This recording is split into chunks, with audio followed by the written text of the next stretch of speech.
as these aircraft come through, do their line drops, they're going to get out of there, and then we're going to see these aircraft come back in and fight the fire. Then when they're out of water, they'll come back, fill up here, and then once again, those aircraft will come back and do those drops. This is like a very coordinated dance of safety and firefighting efforts in order to get water on and Phos-Chek. And then, of course, all of the media airships, they're kind of floating around down in this area, way out of the way, like SkyCal. They're also up pretty high so that we can actually get a good view here, and we do not want to get in the way of any of the firefighting activity. So we are miles back, and there is one of those amazing drops there with Phos-Chek. It looks like that was, yeah, that's one of those de Havillands, a DHC 8400. There's only one of them there, and that one came out of Fox Field, which is to the north. You can see the orbits that it made. See how it came right from Fox Field here.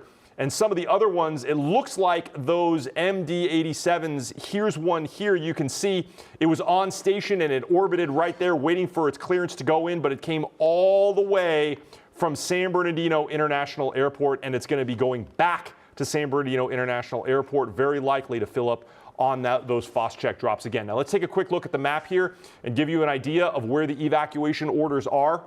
This is in red, the evacuation orders very far to the north of Lake Castaic. And of course, you can see the yellow is the evacuation warnings. Still no evacuation warnings for the lower part of this fire area, including Santa Clarita, Castaic, and Castaic Junction. But I think that the people that live in this community down here, very likely it would be in their best interest to perhaps start at least packing their stuff in order to get out, because it's unknown which direction this fire is ultimately going to burn in, Chris. Yeah, you know, that's a scary part for sure. And, you know, it's always, you know, the best thing to be safe and to be prepared when and if fires do occur. Obviously, we've been in this situation for the past 2 weeks, and Mark, it seems like it's just been clockwork, one after the other after the other. And with this case, thankfully, where this fire is burning, it's very recreational, very mountainous, a lot of steep terrain, not so many homes. So we just got to hope that, you know, this fire does stay away from the homes. But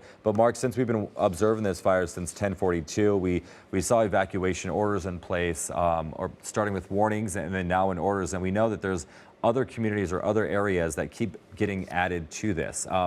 As of right now, though, it's still showing about 500 acres. Obviously, that number will grow as the time goes on. But it's just fascinating that they're able to have, you know, this type of air crews and air tankers above, and just watching that map that you had really shows just how trained these pilots are. I mean, we were talking to Fred from LA County Fire, and he was talking about a lot of these are military trained people.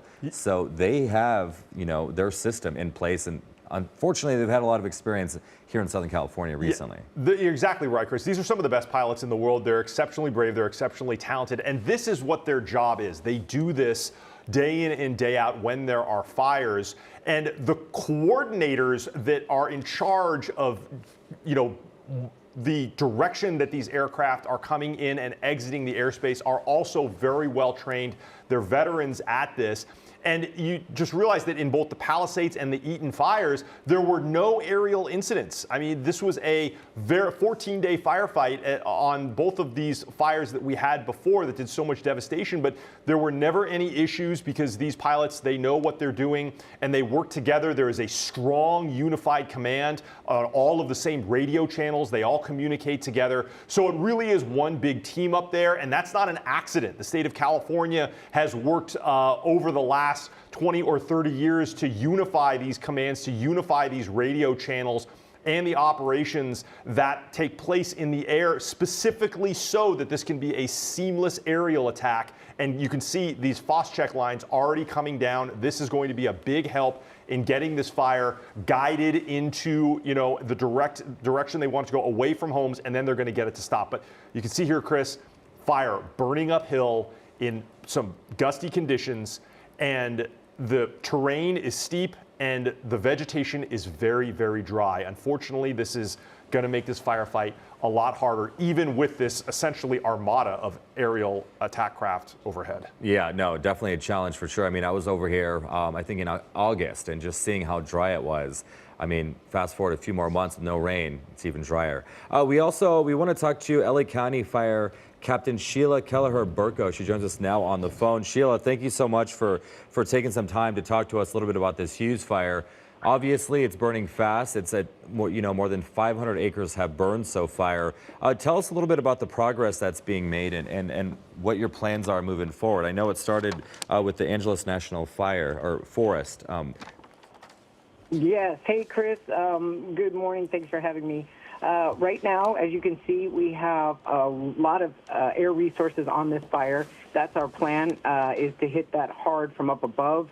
Those helicopter pilots and Chinooks are doing great work. We have our resources are in place and on their way. We are in unified command with Angeles National Forest right now. So everything we do on our brush fires, we're getting set up to continue to make this attack to hopefully contain this fire as quickly as possible, because it does have a high potential for spread, because we're looking at 32-mile-an-hour winds as we speak, and those winds are supposed to pick up as the afternoon progresses into the evening. Yeah, absolutely. And, that's definitely a concern. As is this time of year with, all the dry conditions.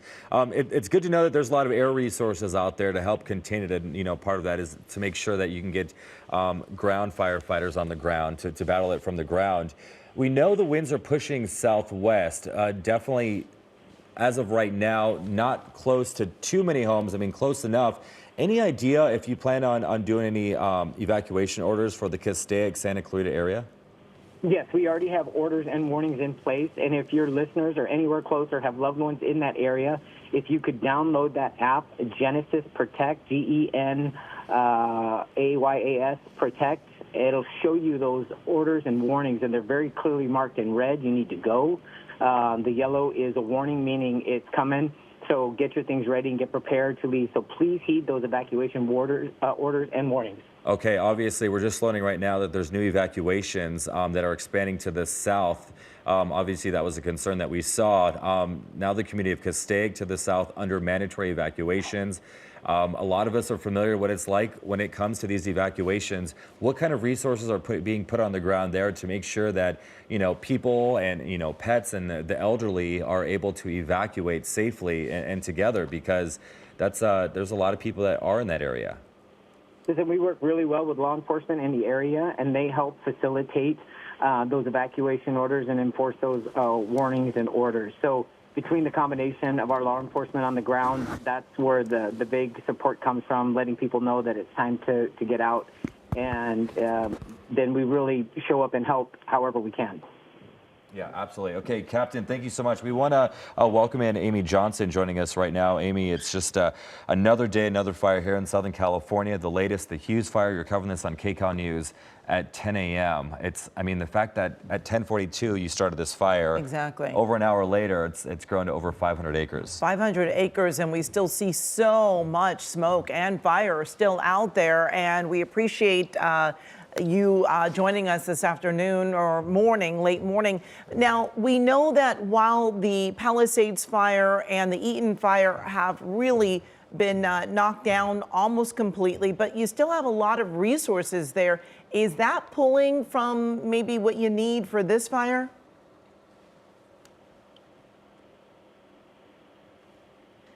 Oh, okay. Captain Sheila?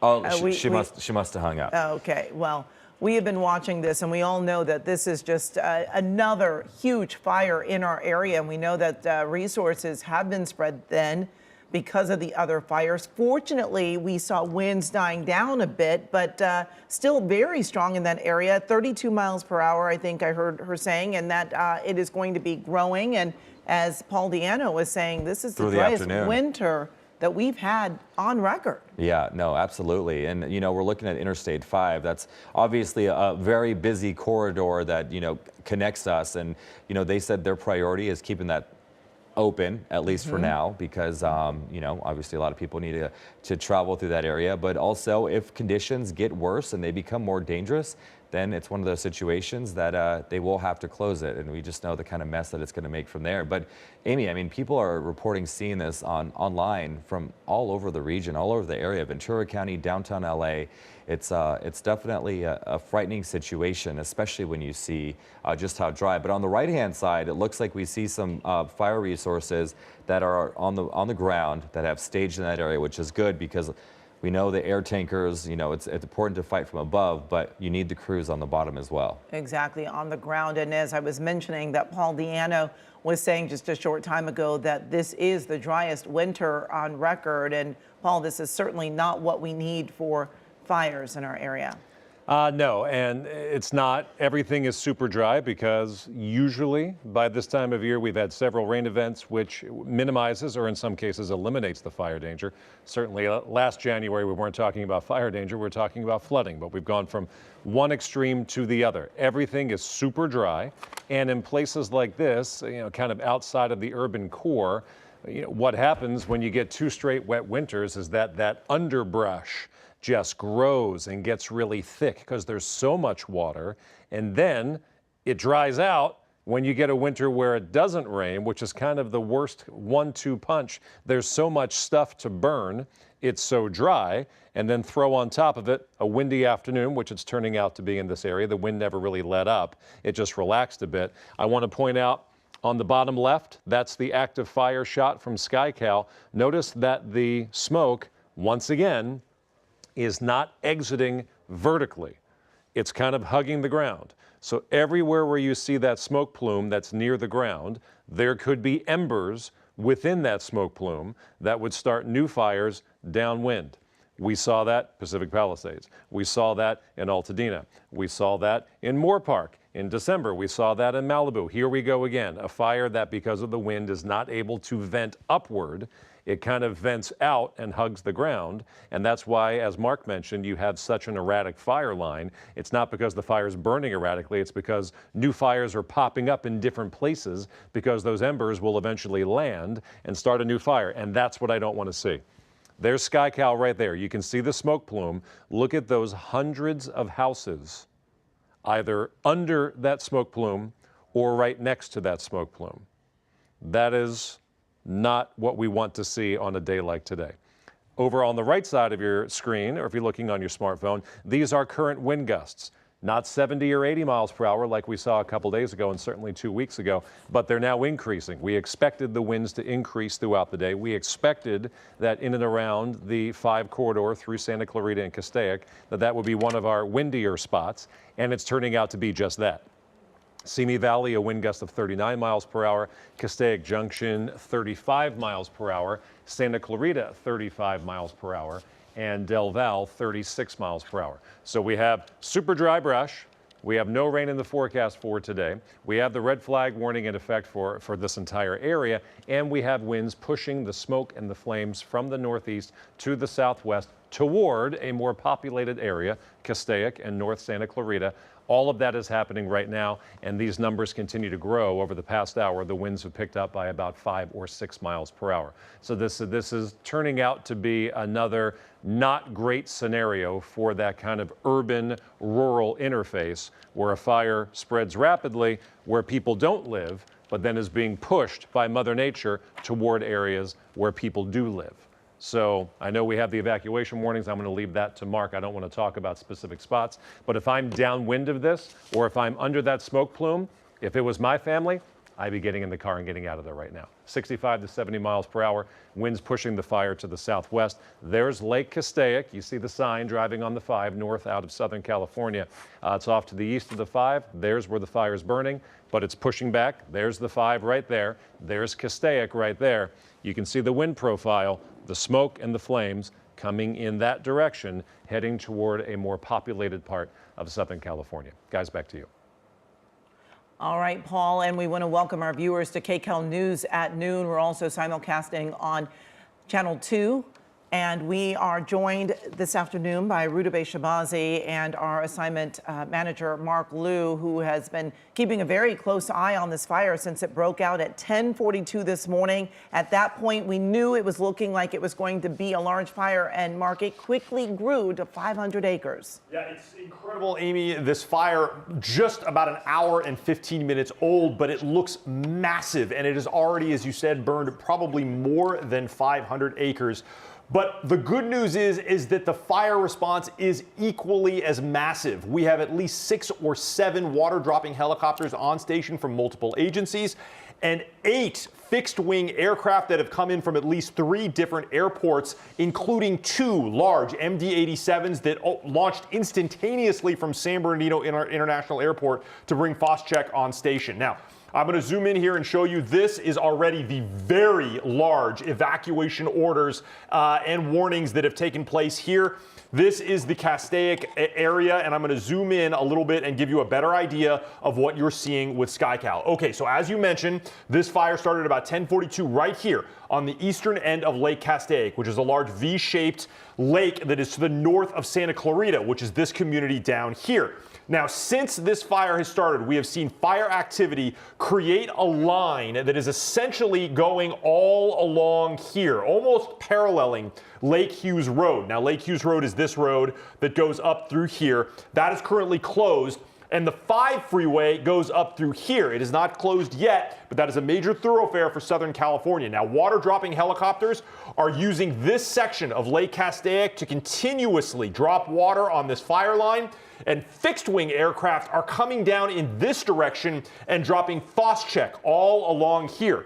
That's great news because these 2 sets of aircraft can work independently of each other. When the when the Phos-Chek dropping jets come in this way, the helicopters move back to their start position, and when the Phos-Chek dropping aircraft move out of the way, the helicopters come back in. Now, I want to talk a little bit about evacuations. They have expanded rapidly. This entire area to the north up here, not a tremendous amount of structures in this area. It's all mountains with dry vegetation. That's going to be a problem because that's a lot of fuel to burn. But looking to the south here, this is probably the most significant evacuation order we have seen since the fire began. The community of Castaic, now under a mandatory evacuation order, and the communities of Val Verde and Del Val, and all along this area under an evacuation warning. Everyone in this community, in these communities here, need to be packed up and ready because we are seeing fire behavior indicating that it is moving to the south and also to the north. Now, the north, we're not too concerned about that because there's really nobody that lives out there. But down here, these communities in Santa Clarita, certainly, as Paul Diano had mentioned, they need to be thinking about packing up their cars and getting ready to go. Amy Rudabeh? Okay, Mark, thank you. It is concerning, definitely, and we see all that black smoke there. Amanda Starantino is at Lake Hughes and Ridge Route. She has been standing by for us. Amanda, what are you seeing? All right, that plume of smoke, it continues to grow. We already saw it all the way down the 405. So evacuation orders have been placed. To give you an idea of where we are at, we are right next to Castaic Lake, where you enter to come into the lake at the state recreation area. Now, a lot of traffic for people that are under those evacuation orders. So if you're trying to get off at Hasley Canyon, Parker and Lake Hughes, there's a big backup in that area. You can see that fire growing very quickly. Some good news. I did hear the sheriff's deputies talking that all the kids at North Lake Hills Elementary School have been evacuated. So that school has been evacuated. The kids are out of there. That's where that smoke is taking place. And I know Mark was just saying that this is a lot of area that has a lot of brush and vegetation, but the problem is you can see my hair blowing in the wind. It's blowing southwest. That's where homes are. So that's where the concern is, and that's where those evacuation orders are set right now. So if you live in those areas of Castaic Lake, Green Hill, Hasley Canyon, Hillcrest, Paradise Ranch, Ridge, Romero, and Sloan Canyon, you are under an evacuation order. You should be preparing to leave and go as quickly as possible because we know how quickly, we've seen this in the past couple of weeks, these fires can go, especially when the winds kick up like this. Other areas are under an evacuation warning right now, and you should be prepared to go as well. When these winds start kicking in, we now just start feeling a lull in the breeze, which is good. But that when they start coming, it's really blowing hard in this area. Just look down here. So this is Lake Hughes. This is right off the exit. So we are east of the 5 freeway right now, right before you hit the Grapevine area. So there's a lot of traffic down this way. They're not letting you come through, but people are trying to evacuate and get out, but it is very, very backed up, very slow moving. So if you are under an evacuation order, you should leave because it is not easy to get out of here, and we're seeing it move. So in this area, you can hear a lot of traffic behind me, a lot of fire trucks go. We're actually right next to one of the LA County fire stations. That's where all these trucks are coming out of right now. We are seeing LA County here. I'm also seeing a lot of sheriff's deputies and the water department coming out here as well. But obviously, it's a very hectic situation down this way as these evacuation orders came in very fast as this fire is moving. That wind now picking up again. You guys, I live out here. I know this area. It's very dry, a lot of vegetation. This fire can move quickly, and a lot of homes are up in these hillsides that are leading right up to those hills that can burn very, very quickly. So please, if you live in this area and are under an evacuation order, please take heed of these evacuation orders and get ready to go at this time. So guys, I'm going to try to get some more information and talk to some people in these areas about what they're hearing, but these evacuation orders came down very quick again for around Castaic Lake, Hillcrest, Hasley, Sloan, Bitter Canyon, Charlie Canyon. Just be prepared to go because this is moving very, very quickly, but they are bringing in a lot of crews for this area. I did talk to some CAL FIRE crews. They said that they are sending aircraft. They are moving all this way. A lot of them that are stationed out at Eaton and Palisades are coming this way as well. So 500 acres growing rapidly, they said. They have spotting on the other side of the lake. They have a helicopter, dozer, and engine. Hand crews have been requested as well. So they're putting all hands on deck for this fire burning right now in Castaic. And it is Back to you guys. Amazing to see how black this smoke is, Amanda. We saw people running behind you. You know, these evacuations are happening. It seems like after our last two big fires, people are taking these evacuations more seriously. And we saw those people running. We know a lot of people were gone from home at work, and they had to go back to try to maybe get pets, trying to get some items. But we really encourage everyone to take these evacuation orders and even the warnings very seriously, because we have seen, unfortunately, how fast these fires can spread. We've seen that they can jump large roadways that we typically thought were a barrier to protect structures, but now we see that they are not the barriers that we had initially thought that they were. Yeah, and we remember watching the 405 in the Palisades fire, and so many communities in the valley side hoping that it wasn't going to jump the 405. Right now, the I-5 is open still, but that could be a major issue too as we take a look at all of the smoke plumes. Also, somewhat fortunate, Mark, that we have such good air support this time, which we weren't able to have in those other fires in the initial days because the winds were so high. But now all of LA and surrounding departments are all hands on deck ready for another fire. Yeah, that's exactly right, Ruben. This is just one of the fastest responses I have seen of both helicopter and fixed wing aircraft. And while the winds are high enough to cause extreme fire danger and fire behavior here, they're not so high that we can't have an aerial water dropping attack here. So that's really good news. It doesn't look like any of the aircraft are prohibited from flying right now due to winds. And Amy, you had mentioned something a little bit earlier near the top of the show about resources from the Eaton and Palisades fire. I can already tell you, based on the tail numbers on the radar, these are the exact same aircraft that have been so busy over the last 14 to 20 days, essentially doing the water drops and the phosphetic drops on what is very likely now their 5th or 6th major brush fire in about 2.5 weeks.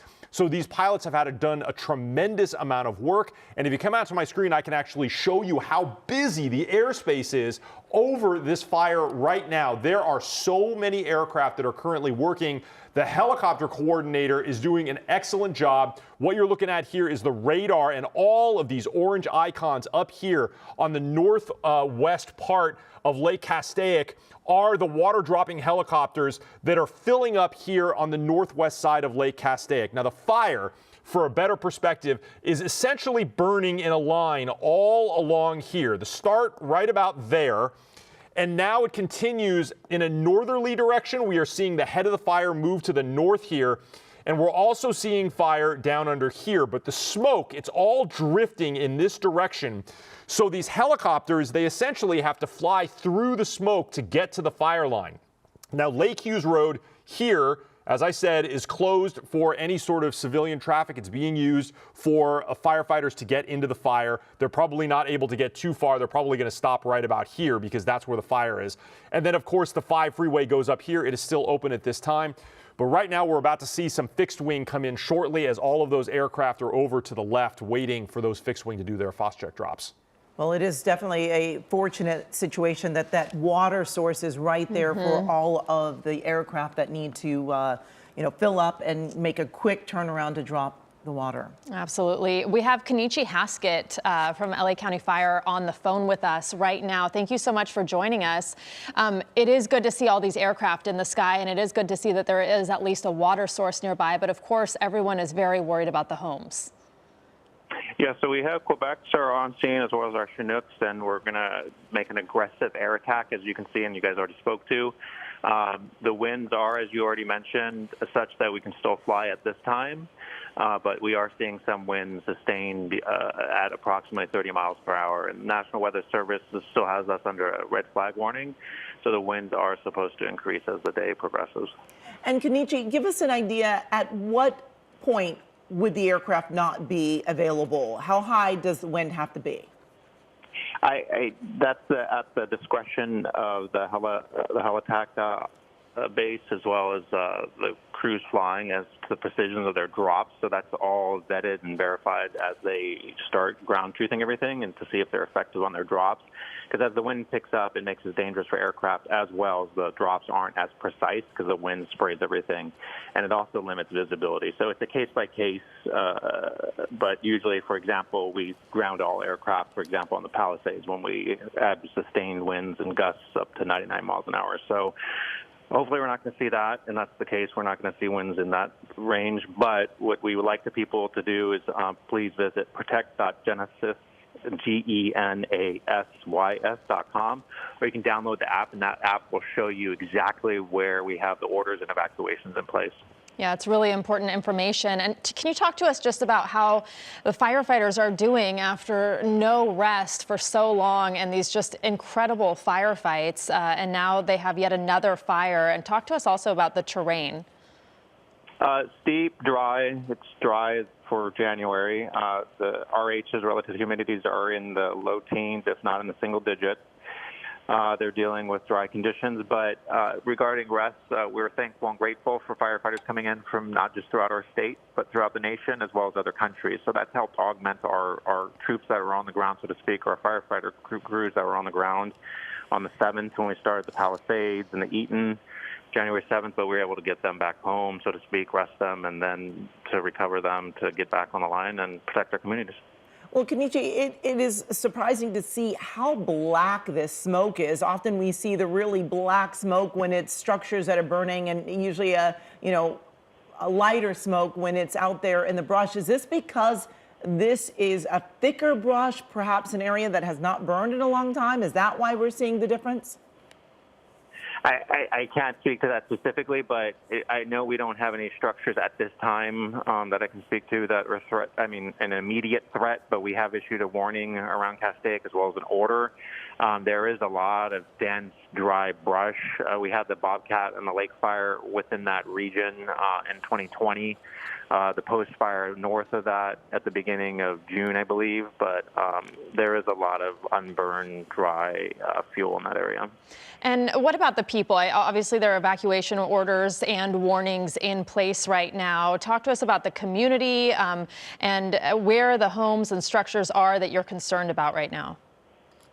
The homes and the structures and communities that we're concerned about are within that. If you visit, download protect.genesis, you can download it on your Android or iPhone.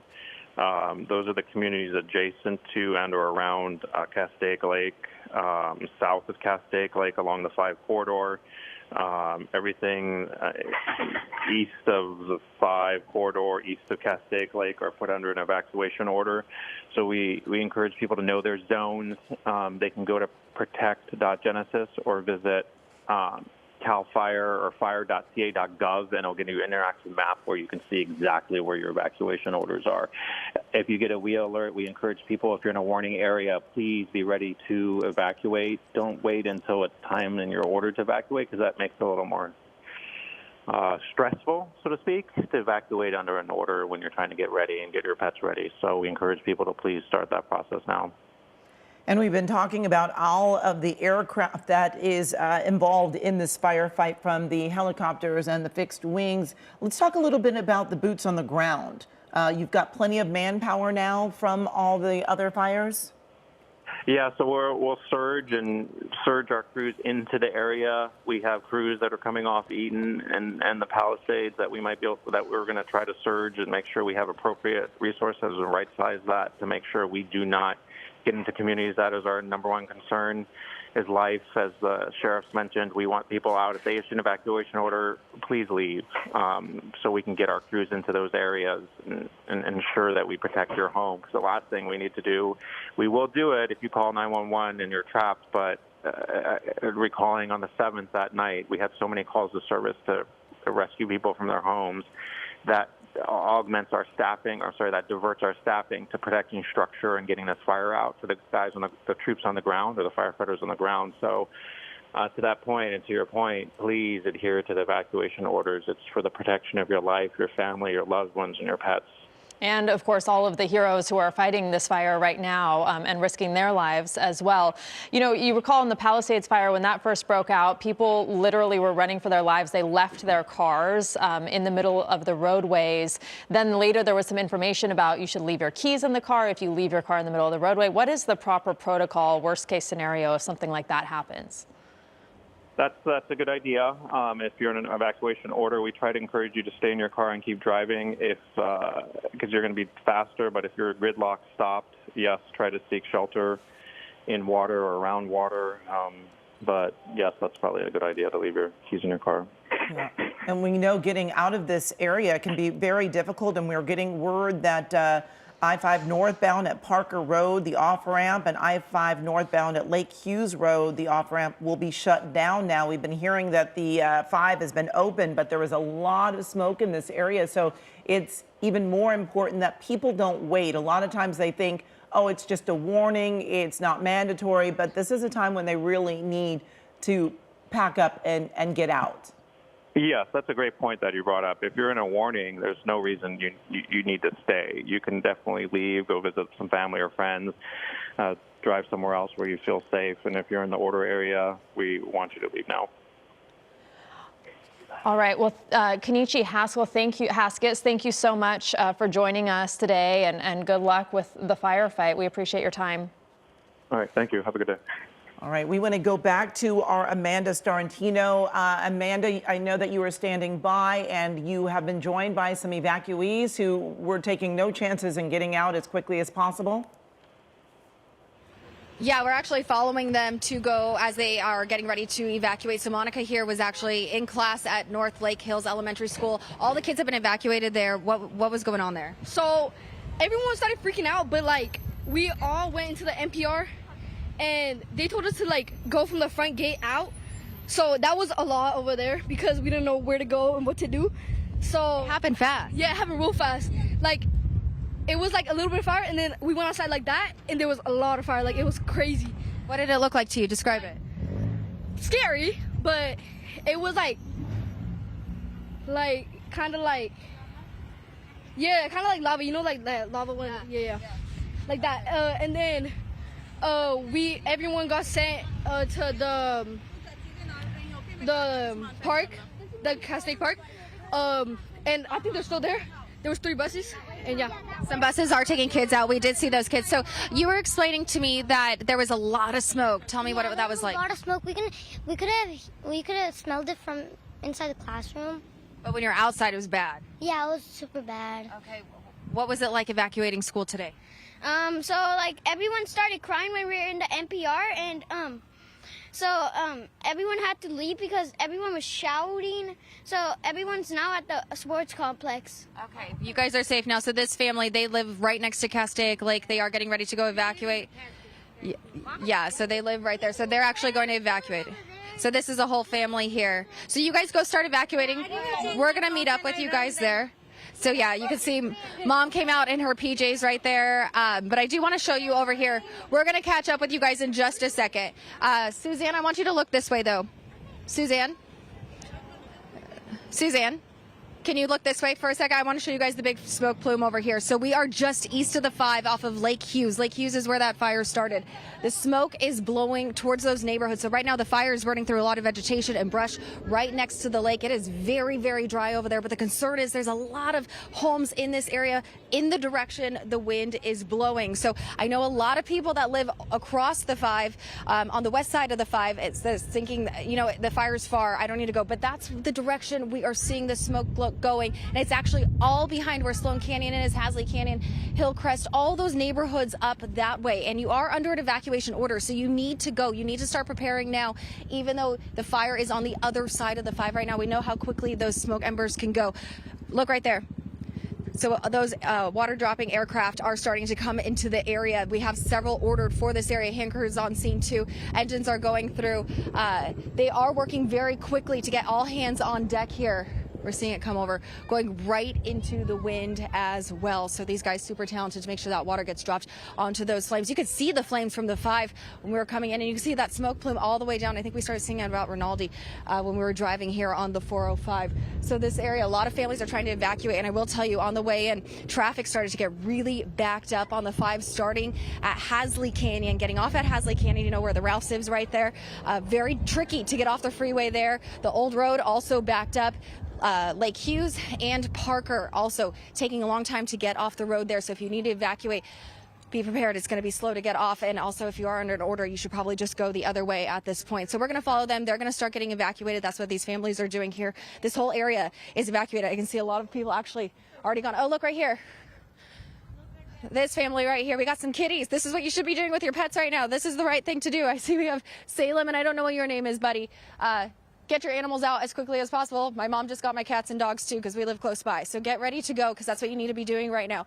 Everywhere near Castaic Lake is under an evacuation order. I am just near the entrance as if you're going to Castaic Lake, the recreation area. That's where we are. That's what community is right here. So Ridge Route and Lake Hughes. I will tell you, since I've been here for the past about 40 minutes, couldn't smell any smoke. Now that smoke is starting to come in. I'm just starting to smell it. So air quality is not going to be great here if you are in this area. Let me talk to this family that's packing up to go over here. Give me 1 second, guys. I'm kind of just running around.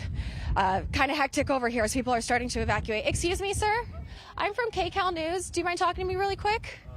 Okay. Come on over this way. You're evacuating right now? Yeah, I am evacuating. I was in school when this happened. I was in Castaic High School. They wouldn't let us leave. But Castaic High School's on the other side of the freeway. Yeah, it's over there. It's up the hills. I saw it, and it was growing. It was growing big. It was a bunch of fire or a bunch of smoke. It was just going that way, and the sky was all dark. I was scared. Yeah, and so Castaic High School has been evacuated? Yeah, I think so. Okay, how quickly did they get all you guys out? It was like a while, like 20 minutes. Did you come down Hillcrest? Yeah. Okay, how is it coming down Hillcrest? There's a lot of traffic. There's a lot of traffic. Slow moving? Yeah. Okay, slow so moving. what have you packed up to evacuate? Oh, we're just packing everything right now. We haven't put anything in the cars yet, but we're about to leave, yeah. Okay, all right. Be safe. Thank you so much. Okay, so you got the cats evacuated too, I see? Okay, so animals are all ready to go. So Castaic High is across the 5 freeway on the west side, way back in the hills. So that is also now evacuated as well. There's a lot of vegetation and brush up that way. And when I said it's up Hillcrest, that is one long road up a hill. That is all residential and a lot of homes in that area. Hillcrest is being evacuated. It's under an evacuation order right now. So please be prepared. If you're under that order, you need to go. We can see the wind keeps blowing this way. I'm going to try to talk to more families as they're getting ready to go, and also talk to some fire crews as well. But we are seeing the fire department, sheriff's deputies, and water coming out here. Remember, too, we are right next to the lake. That is really great. It's going to be really easy to collect some water from that. Last summer, multiple times we saw fires burning in the area, and they were very quickly pulling water from Castaic Lake. So that is a great resource that we have to fight this fire, but it's continuing to grow. It's a very hectic situation out here, guys. And Amanda, just from the time that you started your live shot, we've seen the scene get a little bit more hectic. We see families starting to smell that smoke now, people evacuating. And Rutabaga, I actually want to update you. It's now at 3,400 acres. Exactly. So this is moving really, really quickly. Just barely over an hour later, we went from 500 acres to 3,400 acres. And Amanda, What I can't help but remember is that when the Palisades fire broke out, it was early in the day, we were talking to Carter Evans, whose children were being evacuated from school, being moved to a safe area. There were a lot of parents trying to get to their kids, and now we're seeing this again. It broke out early. People are now taking evacuations more seriously. There's a little more panic. We heard with the children that you were talking to that one of the little boys said that kids were crying and shouting because unfortunately, in the last 2 weeks, they've seen some very serious, deadly fires. And so people are fortunately taking it more seriously. But, you know, this is a tough situation when parents are trying to get home from work to get to their kids and get the family evacuated. Do you know, Amanda? I know that's exactly what this family is doing. You live in this area. Are there many schools in the area that are in the evacuation zones? Yes, there are. So right up Hillcrest, what I was talking about. So you have Castaic High School right there. You also have an elementary school right there. North Lake Hills Elementary School. Several little schools in these pockets that are up on these hillsides right against those areas that have the brush and vegetation in that area. So you have to be very careful when it comes to these schools, but they have all been evacuated. They are under orders. Thankfully, where a majority of those schools are, they're across the freeway. So that's not quite where the flames are just yet. So it's great that they're getting all those kids out now, getting them to their families as quickly as possible. You heard that kid say that was at Castaic High, how quickly that fire grew and that plume grew while they were in class. And so they got them all out of there. Again, traffic backing up here, though. These roads not very big out here. So getting down off of them and down Hillcrest, Hasley Canyon's one way on both sides. So if you are under that order, pack up and go now because you need to get going. We know the 5 is going to be packed, the old road as well. A lot of people using that to get out of the area too, but just to get back in because this happens so quickly that a lot of people are at work right now. You have to remember that work, school, what they're doing today, have to get back this way. And this is all the way down the 5. So very hectic of people just trying to get home. Right now we can see some fire engines coming. We're getting a lot called in. I talked to some guys that were at Eaton and Palisades. Hey, we're seeing another water dropping helicopter right there. So that is some good news. So they are moving very quickly on this. As soon as we saw the plumes, I heard from someone from CAL FIRE saying they were on their way to Castaic to try to fight this and get a handle on this as quickly as possible. So plenty of crews out here. We're seeing that one start going right into the plume right there. So a lot of action being taken very quickly on this. Sheriff's deputies actually blocking us from getting any further. So we are working on that to try to get into some of those evacuation order areas. But right now we are being blocked. They're being very particular about who is getting back there at this time. So working to get you some more images of exactly where those flames are at. I can actually see it looks like it's starting to come more this way. So the wind is blowing southwest right now. So that's blowing towards across the freeway into all those neighborhoods on the other side of the 5, on the other side of the old road, so the west side of the 5 and the old road. So those communities, you need to be prepared to evacuate. This is growing very, very quickly. Again, we're at 3,400 acres in just about an hour. This thing's moving fast. Yeah, it's moving so fast. And Amanda, actually on our screen to the right, you can see the flames burning through that brush. And then we've seen just since you've been live, the sky just darken. It's just black smoke above you. And we've seen how chaotic this scene has gotten. And you, of course, were covering the other fires just days ago. And we saw, you know, the lessons from evacuations and how quickly the fire moved. Of course, in that instance with the Eaton fire, the alert system, and as well as the Palisades fire, there were issues there. But now we know that there are evacuation warnings and orders in place. And so if you're under a warning, it's definitely advisable to listen to that, to pack up now, not to wait until you're under an order. There are also issues with clogging roads and access for firefighters. We now know that the I-5 northbound is closed at Parker Road at the off-ramp there. I-5 northbound at Lake Hughes Road also closed. If you're just joining us, a fire burning near Castaic, 3,400 acres plus in just over about an hour and a half. Exactly. This started at 10:42. Quickly by 11:15, it was at 500 acres. And now, as you just said, Ruta Bay, it is at 3,400 acres. Our assignment manager, Mark Liu, has been keeping a very close eye from the breaking news desk. And we have had a lot of air resources. We saw the Chinooks out there. There are a number of fixed wing as well, all joining this firefight. Yeah, they got here very, very quickly. There are 8 Phos-Chek dropping or water dropping fixed wing aircraft. Those are the big ones, including 2 McDonnell Douglas MD-87s that took off immediately from San Bernardino International Airport. They can drop 4,000 gallons of Phos-Chek at a time. There are at least 6 or 7 water dropping helicopters, including those twin engine Coulson Aviation Chinooks, those ones with the 2 rotors. They really make that loud thumping noise when they pass overhead. Amanda Starantino saw one of them in that neighborhood of Castaic as it passed overhead. They can drop 3,000 gallons of water. They immediately launched from Van Nuys Airport. They are there as well. And I just heard on the radio that the air commander is asking for 2 VLATs or VLAT fixed wing aircraft. That stands for very large water dropping or tactical aircraft. Those are likely the DC-10s, the largest ones we will see here today if they can get in the air and over there. But that would make a total of 10 fixed-wing aircraft in the area. Now, this is a very significant air attack here. This is where this fire is going to try. They're going to try and stop this fire because the ground crews down there are not going to be able to get close to those extremely big flames you can see right there with SkyCal.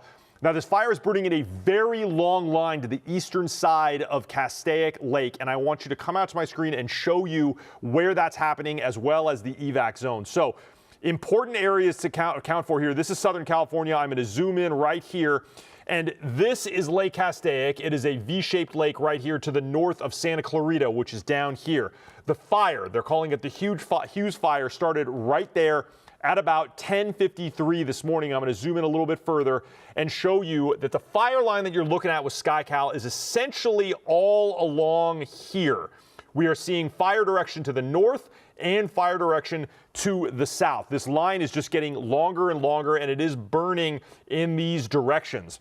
Now, Amanda Starantino, she was just in the community right there. It's certainly within this red zone, the mandatory evac orders, along with this entire community of Castaic down here near the bottom. Everyone in those areas are urged to get out now. Those evacuation orders are mandatory. And then the yellow areas you can see all along the southeastern side of the fire here. These include the communities of Castaic Junction and Del Val. And I believe that we may see these evacuation orders extend to the south depending upon this fire behavior. So it would not be a bad idea for the people that live in Santa Clarita to think about actually getting their cars packed. Now, right now we just saw what looks like a fire footprint right here. This was just updated by Intel 12. That's that aircraft that flies out of Sacramento to do aerial mapping. And you can see the fire now has spread just to the north of the Lake Castaic area. And if we zoom out a little bit further, you're going to see that this evacuation order extends now up into the Antelope Valley area and these communities called 3 Points, Sandberg, and Pyramid Lake, all in evacuation warning. So LA County Fire and Angeles National Forest very concerned about all of the areas to the north, south, east, and west of this fire as Amy and Rutabe, these wind conditions are unpredictable and can cause this fire to go in just about any direction right now. Absolutely, Mark. And as we continue to show our viewers the fire here, our meteorologist Paul Diano was talking earlier about how this is the driest winter on record. Paul, we thought that we were kind of in the quiet before the next windstorm event. We knew it was warm and dry, but the winds are still pretty strong up in this area, about 32 miles per hour. Is that correct? We've bumped up from there a little bit. I'm looking at a map that will pop up on the screen in a second. The wind recording stations that we use around this fire are anywhere from 35 to 39 miles per hour. That's an improvement from yesterday, but it's still a problem. And really, this specific location is historically a very windy spot. Think about this. If the wind is rushing in from the north and east, which it is with an offshore wind event, it's going to find the path of least resistance to kind of make its way to the Pacific Ocean. And one of those paths of least resistance is either through the 14 or through the Grapevine. Well, guess where the 14 and the Grapevine come together? So we have wind hitting walls of mountains, hitting the San Gabriels, hitting the Santa Susanas, hitting the mountains of eastern Ventura County. It's not just going to stop. It's going to try to find those little nooks and crannies to work its way through Southern California. And in this specific spot, that's where we have the fire burning, where a lot of these wind corridors where sometimes we build highways because they're the lowest elevation, right along the 5 and along the 14.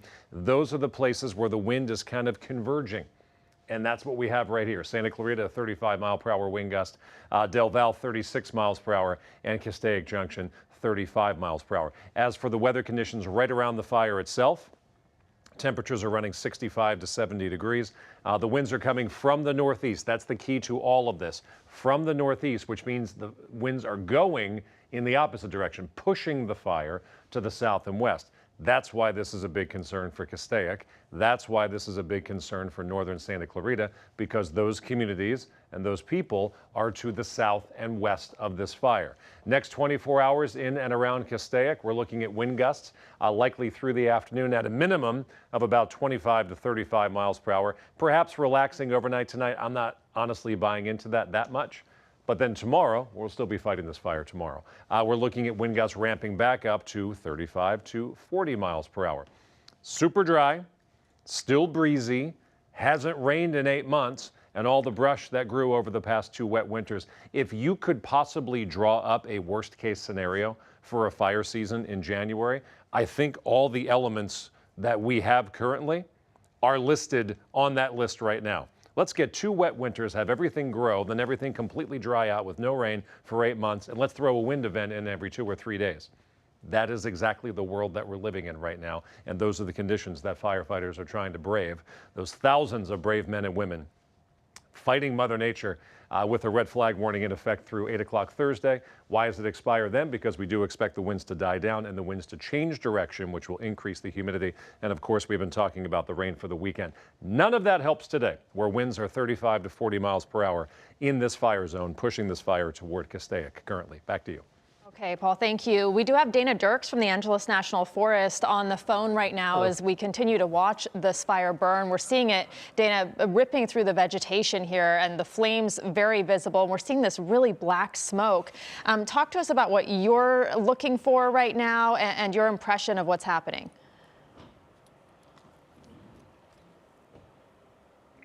Okay, it looks like, unfortunately, we got disconnected, so we'll try to get Dana back on the phone shortly. But as we take a wider angle of this, you can just see how massive this is, and it just spreads so quickly. So quickly. We've been talking for a while about how dry it is and how we no longer have a fire season. Fires are year-round, and we have seen, unfortunately, many fires in the month of January, which, you know, years ago we would have a lot of fires in late fall. We would see them in October, November, when we would get the Santa Ana winds and it would be so dry. But typically we would have started to see some rain, and we do know that rain is in the forecast. But right now it is still just bone dry out there, and we are dealing with the winds, and we've been seeing how dark this smoke is. And this is often an indication of how much brush is being burned in that area.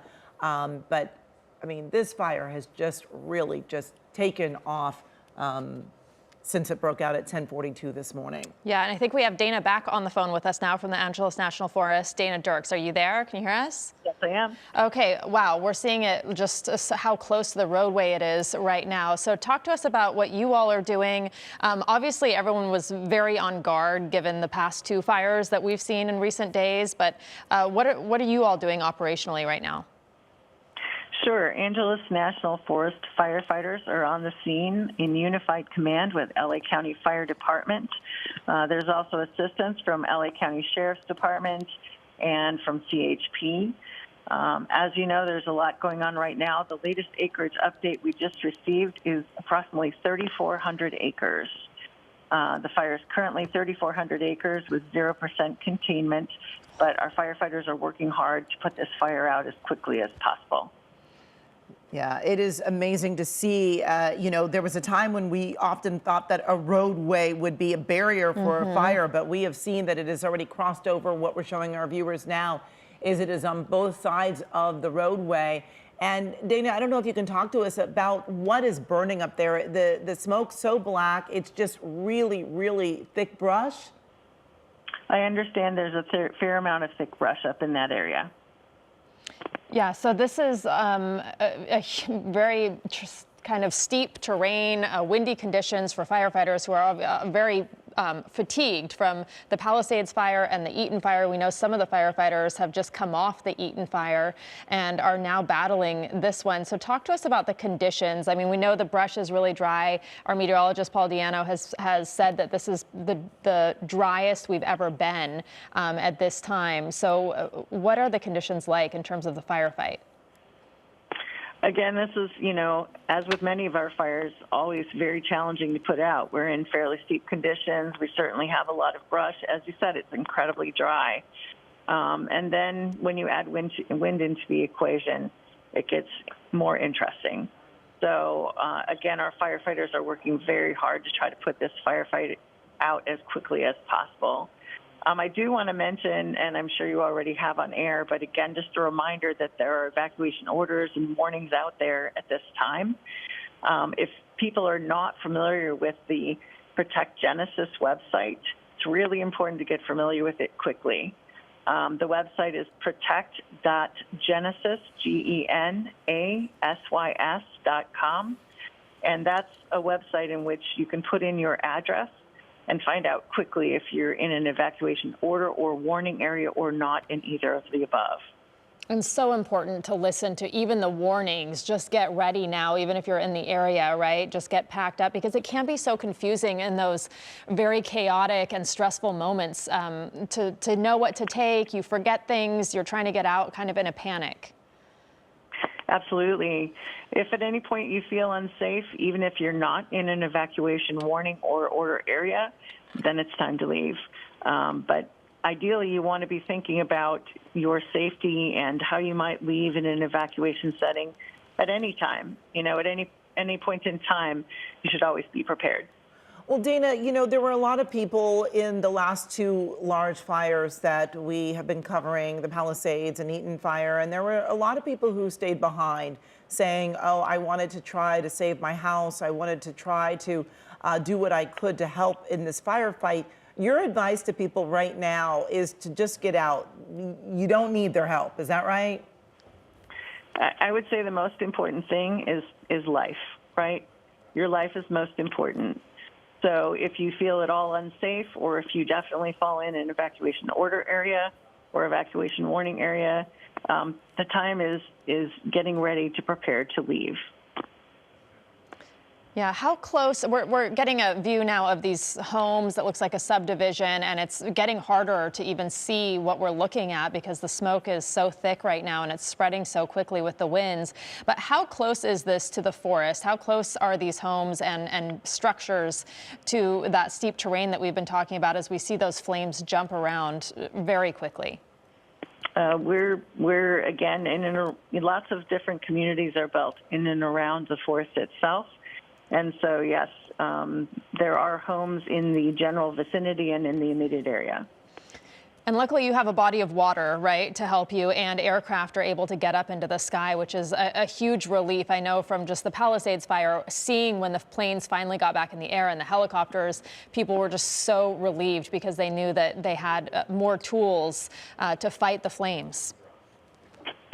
Yes, definitely having the lake there is a benefit for sure. Yes, but we just continue to see this, such a large plume of smoke, and it seems like that is definitely, I hate to say it like this, but scaring people into evacuating, which is certainly a good thing that they are heeding the warnings and they are leaving the area. But this is also an area, as you were talking about, with the communities being built around the forest. There are not a lot of areas, that have a lot of roads to get in and out. So it's certainly going to slow down those evacuations. Yes, I also do want to mention that even I-5 is certainly affected by this, as well as many other numerous roads. So it is important to leave if you feel unsafe or if you fall in an evacuation order area. Evacuation warning is basically get ready to go. But again, if you feel unsafe at any time, be sure to go ahead and leave. Because it's going to take you a little bit of time potentially to get out of that area as well. As of just a few minutes ago, there was a listing of evacuation orders issued for Castaic Lake, Ridge Route, Paradise Ranch Road, North Lake Elementary, Sloan Canyon Road, Green Hill Drive, Hillcrest Parkway, Romeo Canyon Road, Romeo Canyon Drive, Halsey Canyon, Cambridge area, and Charlie Canyon area. But I would also, again, check the Protect Genesis website for additional information. We do also list current road closures at Lake Hughes routes, south and north, Ridge Route Road at Lake Hughes, Ridge Route Road at Templin Highway, Lake Hughes at Pine Canyon, Dry Gulch at San Francisco Canyon Road, Golden State Freeway, Bitter Canyon, and Sterling Lane. All really useful information. As far as resources right now, we had so much help coming in from other states, other countries, other agencies for the last two fires. How are you feeling about resources? Do you think you have what you need to fight this fire as well as you possibly can? Normally, within even just a few hours of the start of a fire, we have between 100 and 200 firefighters on the scene. I don't have an exact number of exactly how many we have on site right now, but as you know, we also do have aerial support. So we'll have a better number on that, I imagine, soon.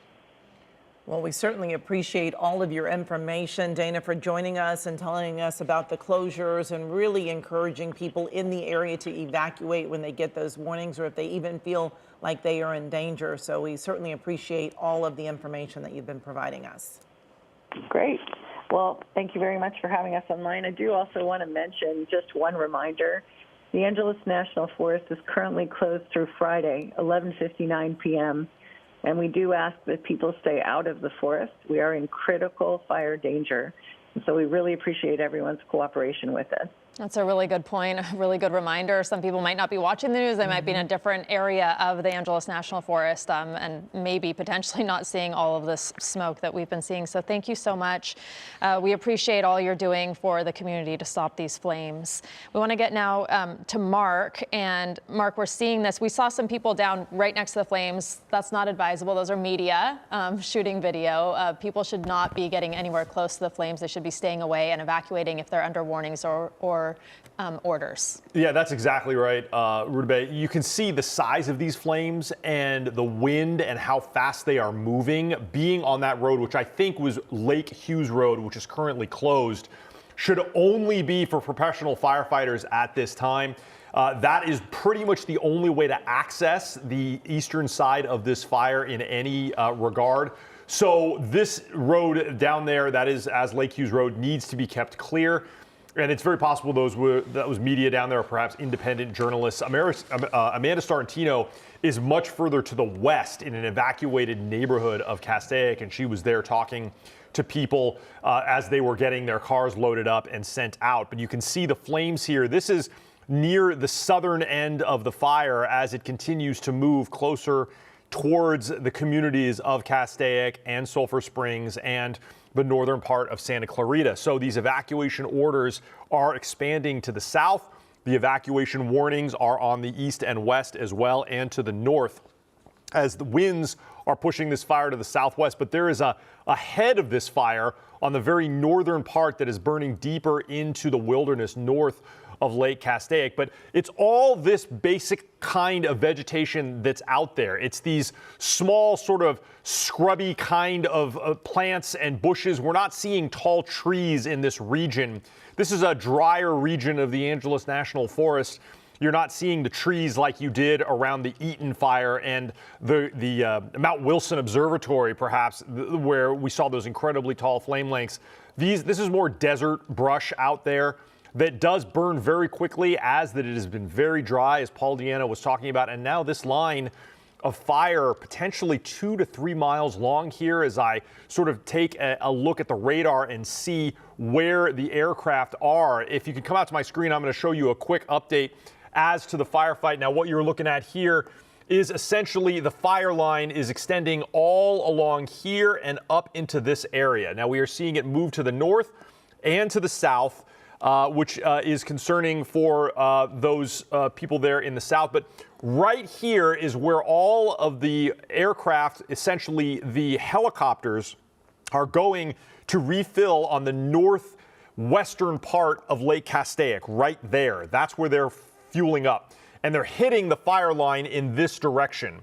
Now, that's pretty much the only way the helicopters can do it because the fixed wing, the big jets, are coming in this way to drop Phos-Chek all along the line.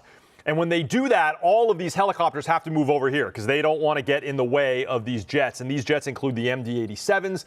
These are the large air tankers that are coming out of San Bernardino International Airport. These are also 4 Super Scoopers. I was not aware that we now have a team of 4 Super Scoopers in the area. They're actually right here filling up in the Bouquet Reservoir, which is probably where they need to be, being that they can't really land here in Lake Castaic. But the aerial assault continues, and I'm going to come out now to my screen and show you where the evac zones are. They have just been expanding all morning. This fire just about 2 hours old, and look at how big the red areas are here. The most important evac zones right here in Castaic, as most of this area up here not very heavily populated. So we're talking about this area of Castaic. I'm going to zoom in. There are homes down there. Amanda Starantino, she was right about here in this neighborhood, and that's ground zero for the evac order as the 5 freeway runs through here. It is now closed, but I believe if you are evacuating, you can head south to get out of the area. Now, Lake Hughes Road also is closed. This is the road I was talking about. That is what firefighters are going to use to access this fire. And you can see right here, this is the fire footprint. We believe that it is now expanded over down into this area as well, based on images from SkyCal. And this fire just continues to burn with 0% containment. But the areas to the south here of Castaic Junction and Santa Clarita, they're being covered by that giant loom up. Those people in that area must see and smell this fire, and hopefully they are heeding the warnings to get their cars ready and get out of there, because if you're going to head south, you're going to head through the Newhall Pass, and that's the 5 freeway, and it's going to get busy as the afternoon goes on. Absolutely. And I understand there's a jail in the area, too, and there's some question as to how the inmates can be evacuated for the entire jail. And, of course, there are schools in the area evacuated and subdivisions where people live. So a lot happening. It's a very chaotic scene right now. We do have Officer Isabel Diaz from the CHP on the phone with us right now. Thank you so much for joining us. And we've been talking about the congestion in situations like these, especially along the 5, and how it can get really busy and it can make it hard to get out, not to mention the visibility. Yes, thank you for having me. Yes, we're just asking people to, I know it's hard to say, but stay calm and just listen to first responders. As of right now, we are confirmed shutting down the Parker off-ramp from northbound 5 and the Lake Hughes off-ramp from northbound 5. And for people that need to be evacuating, we know that this broke out while a lot of people were at work, and they were trying to get home, maybe to get pets out, to pick up kids that were at school. What are you advising for people who are trying to get in and out of the area because of the evacuations? But, there are limitations, and now parts of the 5, as you just mentioned, are closed, off-ramps at least? The off-ramps, not the entire freeway is not impacted. Those off-ramps that I mentioned are closed down. We're just asking people to evacuate if they're being asked to evacuate. So what are your officers doing right now? Are they going to be going into those neighborhoods and telling people to get out in the mandatory evacuation zones? It's a very active situation. We're working with the Sheriff Department, fire personnel, just to ensure everyone is evacuating safely. We're assisting with the schools that are being evacuated. Like you mentioned, residents. It's kind of an all hands on deck right now, just trying to ensure a safety for everybody. And obviously, at CHP, the priority is also road closures. And officer, that makes it a little more difficult for those evacuations. And are you seeing a lot of trouble spots because of so many people trying to get out on limited roads? It's a very active and chaotic scene at the moment, and we're just all trying our best to get everyone out safely. Yeah, well, we certainly appreciate your efforts. I know the community does as well.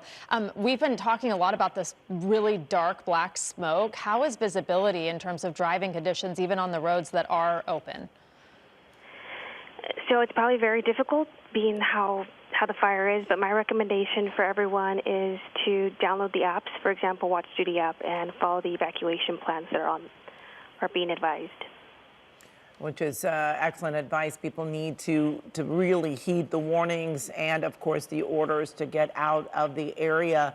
Have you all been dealing with people who, instead of going away, are trying to get into the area because of perhaps pets or kids that are being evacuated from school, or are the schools doing something to help with the evacuation?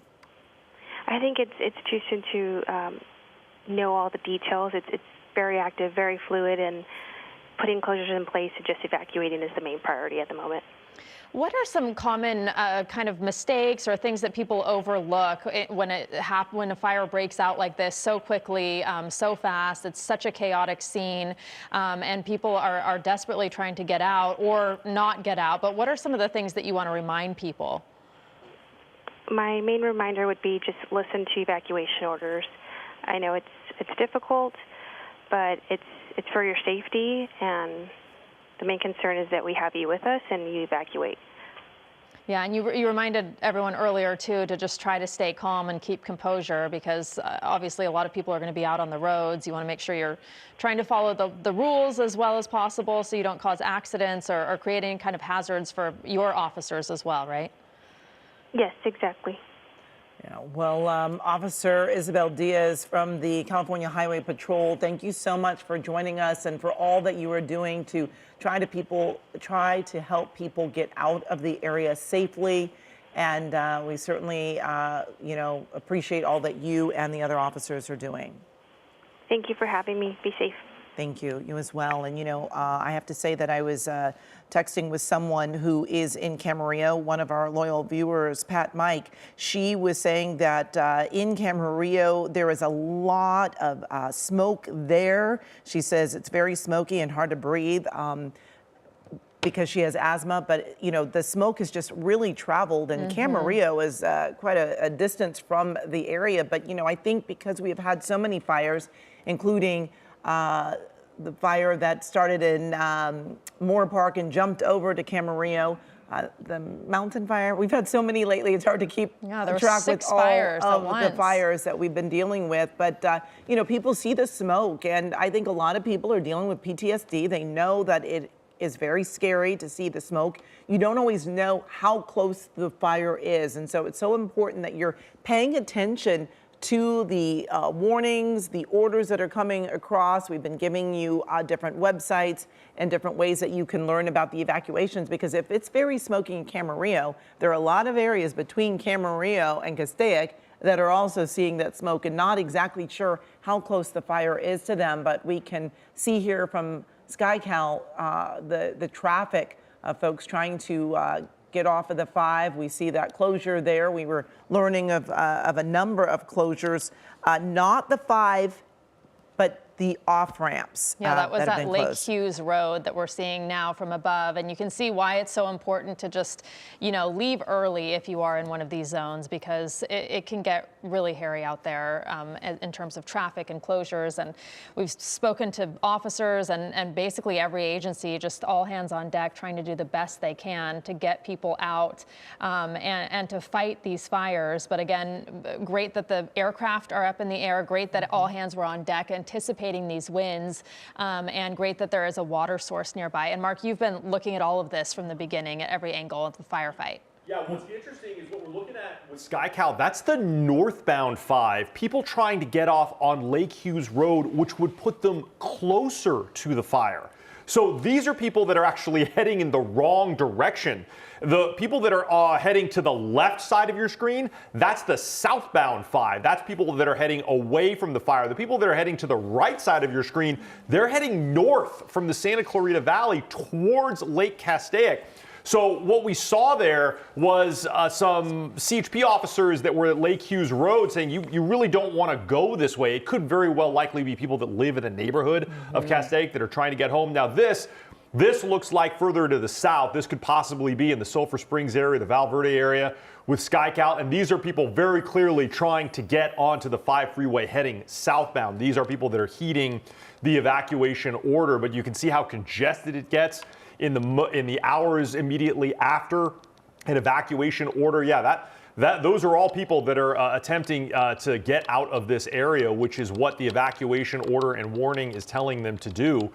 But those people that were a little bit further north on the 5 that you can see with SkyCal, they were trying to essentially get off of the 5 and into the Lake Hughes Road area, which is closed right now, and they're urging people to get out. Now, this is a line of CHP officers or perhaps LA County sheriffs. They're going to assist in traffic control, and it certainly looks like that's going to be needed here as I try and look on the map and figure out exactly which off-ramp that is. It's somewhere on the 5 to the south. Oh, this is the Hazley Canyon off-ramp that has those unique sort of roundabout features there at Hazley Canyon.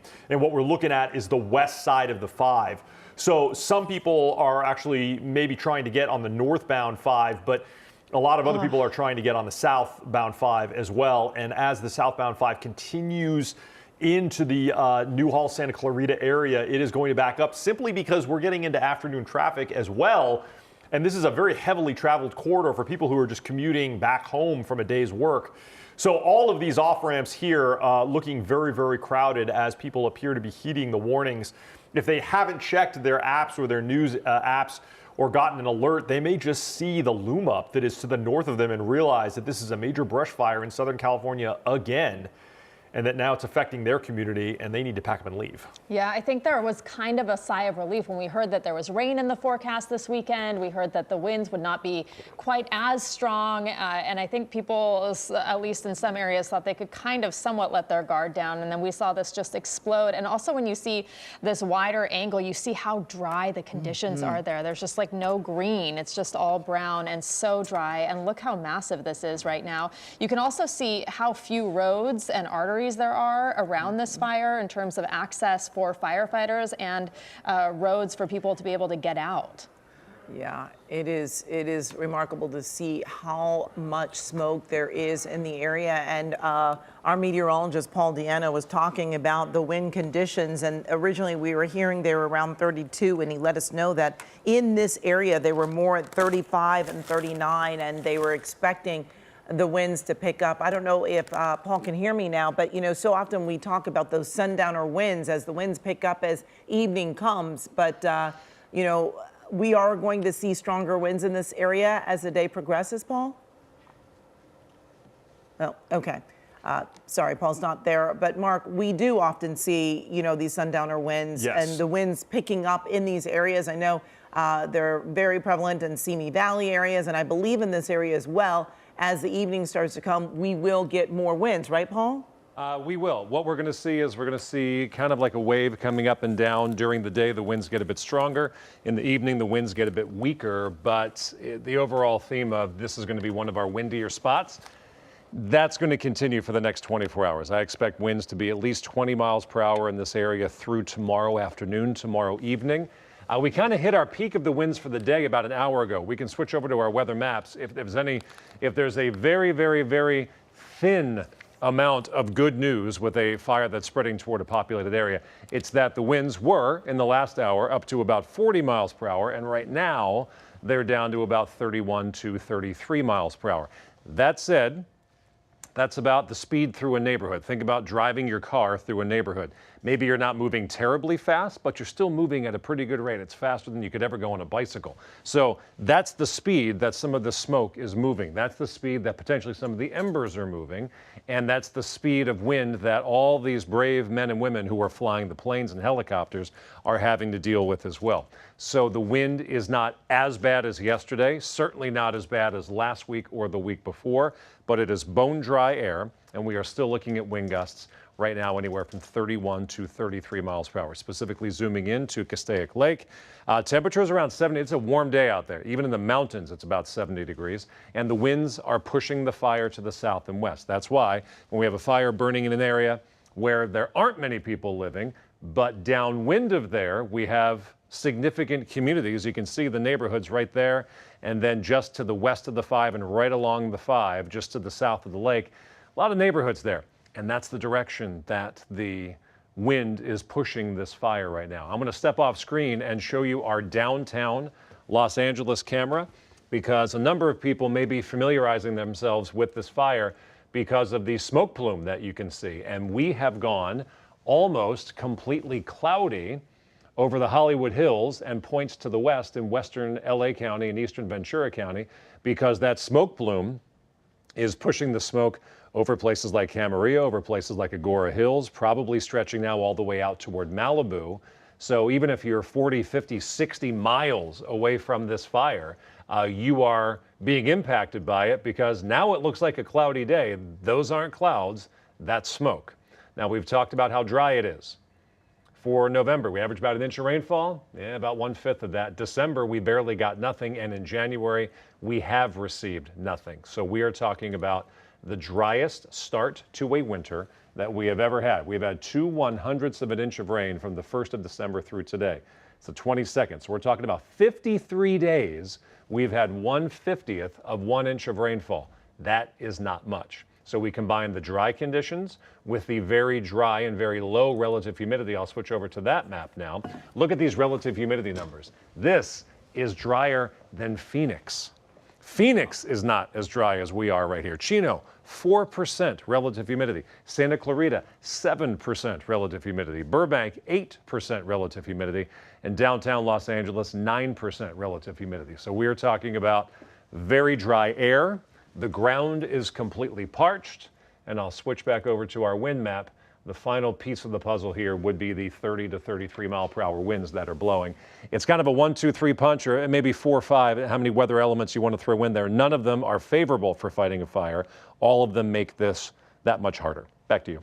All right, Paul, thank you. And if you're just joining us in the 1 o'clock hour, we are continuing to follow breaking news. What you're looking at is the Hughes Fire that broke out at 10:42 this morning. We are learning that this fire has now grown to 5,000 acres. And we do know that there are a number of evacuation orders and warnings that are underway in the communities surrounding the Castaic area. Smoke can be seen as far as Camarillo. We are hearing from people in Oak Park and Agora that have also reported smoke in their areas as well.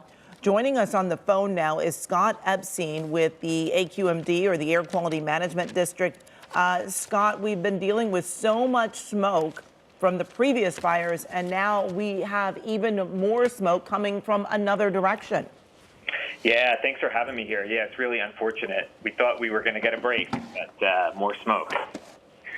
Yeah, and Scott, I mean, how dangerous is this for folks? I heard from one of our viewers, Patricia Mike, who's in Camarillo. She has asthma, and she was saying that it was tough for her to breathe in Camarillo. So this is many miles away. So I can only imagine for people that are in the Castaic area what they're dealing with right now, because this fire is really putting off a lot of smoke.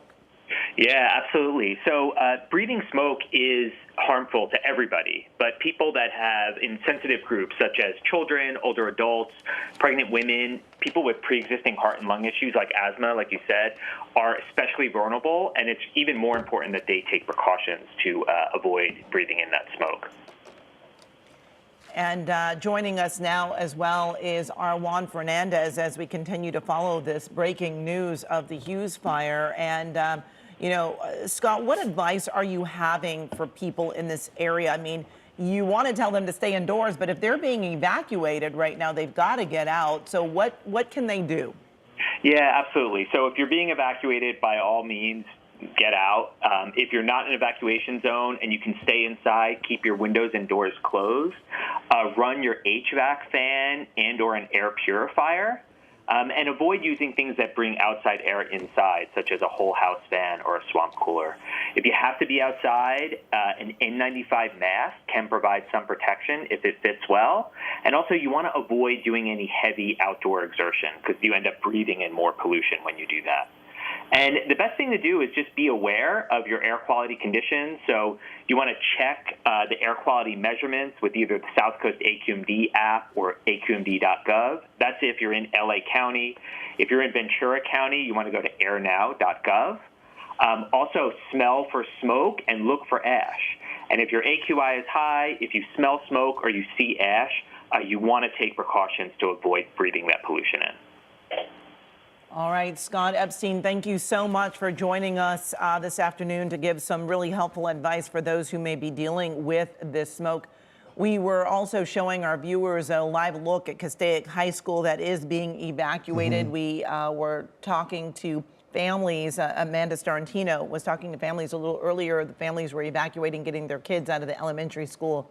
And now we're also hearing about the high school. And going back to the smoke and the danger of it, just driving in today, you could see the smoke even hovering over Studio City. A friend of mine also reached out who lives in North Hollywood. He has an N95 mask on inside his house because he is feeling the effects of it. So, yeah, make sure you keep your windows closed, run the AC if you need to, and be as safe as possible. All right, speaking of Amanda Starantino, let's go back to her now. She is live at Ridge Route Road with the very latest from there. Amanda. Hey guys, it's a very hectic scene over here. You can see the fire right over this way. This is where it's burning. The fire department asked me not to go any further. I'm going to take my IFB out because I'm getting some feedback from you guys. Okay, so what you can see is a lot of LA County Fire Department is out here. What they're doing right now is watching those flames. They're right on the other side of this ridge. They're concerned this wind is blowing southwest. So we are right alongside the 5 freeway. We are east of the 5, right past Lake Hughes Parkway. What this fire crew is doing right here, they're watching for any hot spots if that flames are going to go over. They have eyes up all down right here. We're right along Ridge Route. You can see the 5 to the right. And they're making sure that that fire doesn't go, but they're ready to go. The problem here, though, is in this spot where they're watching these flames come over, they have just a little bit of water in these tanks. Look at this. Massive tank right here. It has no water. It's under construction. So that's what they're very concerned about right now, that this thing has no water for them to fight that fire. So they are relying on airdropping, water dropping aircraft at this point. But all these guys out here, they all have eyes on those flames, making sure this ridge line is staying clear. But that fire is back behind us, east of us right now. But the concern is, Suzanne, if you can turn around, you can see if that fire goes, there's all this hillside that is all dry with a lot of brush, and we can see all those homes right across the 5 freeway. So we're crossing Ridge Route Road right now. And this is just past the fire, but you can see right over here all these homes in this area, which they are under an evacuation order, but these guys keeping an eye if those flames go over, because the 5 freeway is right here, and that could cause a lot of problems because you can see just how much vegetation and brush is across there. So right across from me, if we go down this way, this is going to be going on the 5 south, going this direction. This is which way the wind is blowing by how you can tell in my hair blowing with the wind. So we're talking about these neighborhoods all right here. Lakeview, we got Lakeview over there. We have Hillcrest. We have Hasley Canyon. That's the direction this fire is going. You are under an order and you need to go in the Castaic Lake area as well. All those schools have been evacuated. So that is some good news there, that all those kids are out of there. We just came from the Castaic recreation area. A lot of people have left in about an hour. It went from a very hectic, crazy scene there. The roads were packed to a very quiet area with just first responders. So it sounds like a lot of people packed up quickly to go. But again, fire crews watching that fire line right now and making sure that no hot spots come across this area. None of them can talk to me on camera here, but what I am being told is that they are just keeping an eye on these flames, making sure it's not going, but they say it's moving very, very rapidly. This thing is moving fast. I mean, actually, just look at it. You can see these pink strands right here, just how strong this wind is blowing and which direction it is going. I mean, this is a great wind gauge for us right here for you to see. And that's the direction that fire is going right now across all these hillsides. So right now, not directly impacting homes, but it very well could very, very quickly when this wind picks up. I'm gonna put my IFB back in so I can hear what you guys are saying. But all right, I can hear you guys now. All right, Amanda, it looks like, we have these units here. They're kind of staged right now, looking to see where the fire is headed next. And the good news is, too, is that a lot of these units were pre-stationed, right, Amy, overnight, knowing that these fires would be happening. I think we lost communications with Amanda. Is that right? Yeah. Oh, no, I'm still here. I can hear you. Okay, great. Okay. And the good thing, though, Amanda, is that while that tank may be under construction, they've got Castaic Lake. They have water resources that they are using, because there are a number of aircraft out there. I believe it was something like maybe 6 or 7 helicopters and 8 fixed wings, I believe. Really, so many resources were in the area because of the other fires. Did the firefighter want to say something to you, Amanda? Are you in a bad situation now? Nope. No one can talk on camera here, but what I can say is through conversations that I'm having here is this fire is moving very rapidly, but again, their concern is that these trucks here only have so much water, and that's what they're going to have to fight if that fire does come this way. So that's why they're keeping all eyes on it to see if they need to route some of those water dropping aircraft to this area. So I will say I actually talked to this department just 2 days ago, anticipating these winds coming through, and they had hundreds of extra firefighters prepared that were sent out, that were here ready to go, different strike teams ready to go as well. So they were prepared for this to happen. We have been thinking this would probably happen with the winds that we have seen. It's surprising to see that this area has been spared until this time. But a lot of this area had a long time to prepare with those winds that we've had in this area. So if you guys can fix my feedback, I'm getting a lot of feedback, so it's hard for me to talk back to you guys. But you can see right here we have Santa Clarita Valley water is coming in this way as well. Amy? Well, Amanda, you have been, covering fires for the last 2 weeks, and we're looking at the wind there. We can see the branches rustling around a little bit. But in comparison, what you were experiencing on the Palisades fire and the Eaton fire, this is a lot calmer, correct? Wind-wise, yes, but when those gusts come through, it is pretty intense. So, I mean, it just takes one massive gust to move those flames and embers very quickly and right into these homes. I mean, we're talking about homes down by Castaic Lake. There's a lot of old homes there, which, we know how quickly those can go up in flames if an ember just gets into the wrong spot. So, winds, yes, calmer than what we saw in the past couple of weeks of those other fires, but still strong and still a concern. And literally, the boots on the ground here are telling me this fire is moving very rapidly, and they are concerned, and they are all watching it. We've been driving Ridge Route Road. This area is blocked off, so we aren't seeing any people that live in this area, but fire crews are all stationed through here to watch, because this is the line where that fire would move over into the communities on the west side of the 5. So eyes are watching. We're keeping an eye on it as well. But for now, back to you guys. And still so much brush to burn there. All right, Amanda, thank you so much. And we'll try to get your feedback corrected by the next time we see you. We want to go now to our Jasmine Veal. She's en route to the fire now. Jasmine, what's going on? Yeah, Juan, so we are stuck in major backup, major traffic, northbound 5 right now. We are just coming up to Lake Hughes Road. Let me show you this monster plume of smoke. Amazing. Just, towering, billowing over the freeway here on the 5. And if you see here, we have a ton of fire trucks that have been racing up the side of the freeway here, trying to get to this fire. And they're staging here right off the 5, and then they're heading up past the Days Inn. I mean, these folks are coming from the Eaton Fire area. I saw them all the way as we were driving down the 210 to the 5, racing up here. Cal Fire, LA County Fire. We've seen that aggressive air attack as well in the sky. But yeah, it looks like nighttime. And you see all this traffic. And I just saw maybe 24 sheriffs and CHP officers racing down the southbound side of the 5 here, racing. I mean, we're talking, they're trying to get some roadblocks in place because of all this traffic. They got to stop a lot of these drivers from going up here so that emergency vehicles can respond. You already see some of those officers blocking some of this is Castaic Road off to my right. So we already have some of the officers down here directing traffic as we get closer and closer to where Lake Hughes Road, the exit there. We're making our way to Parker and Karen Court, where the evacuation order is in effect.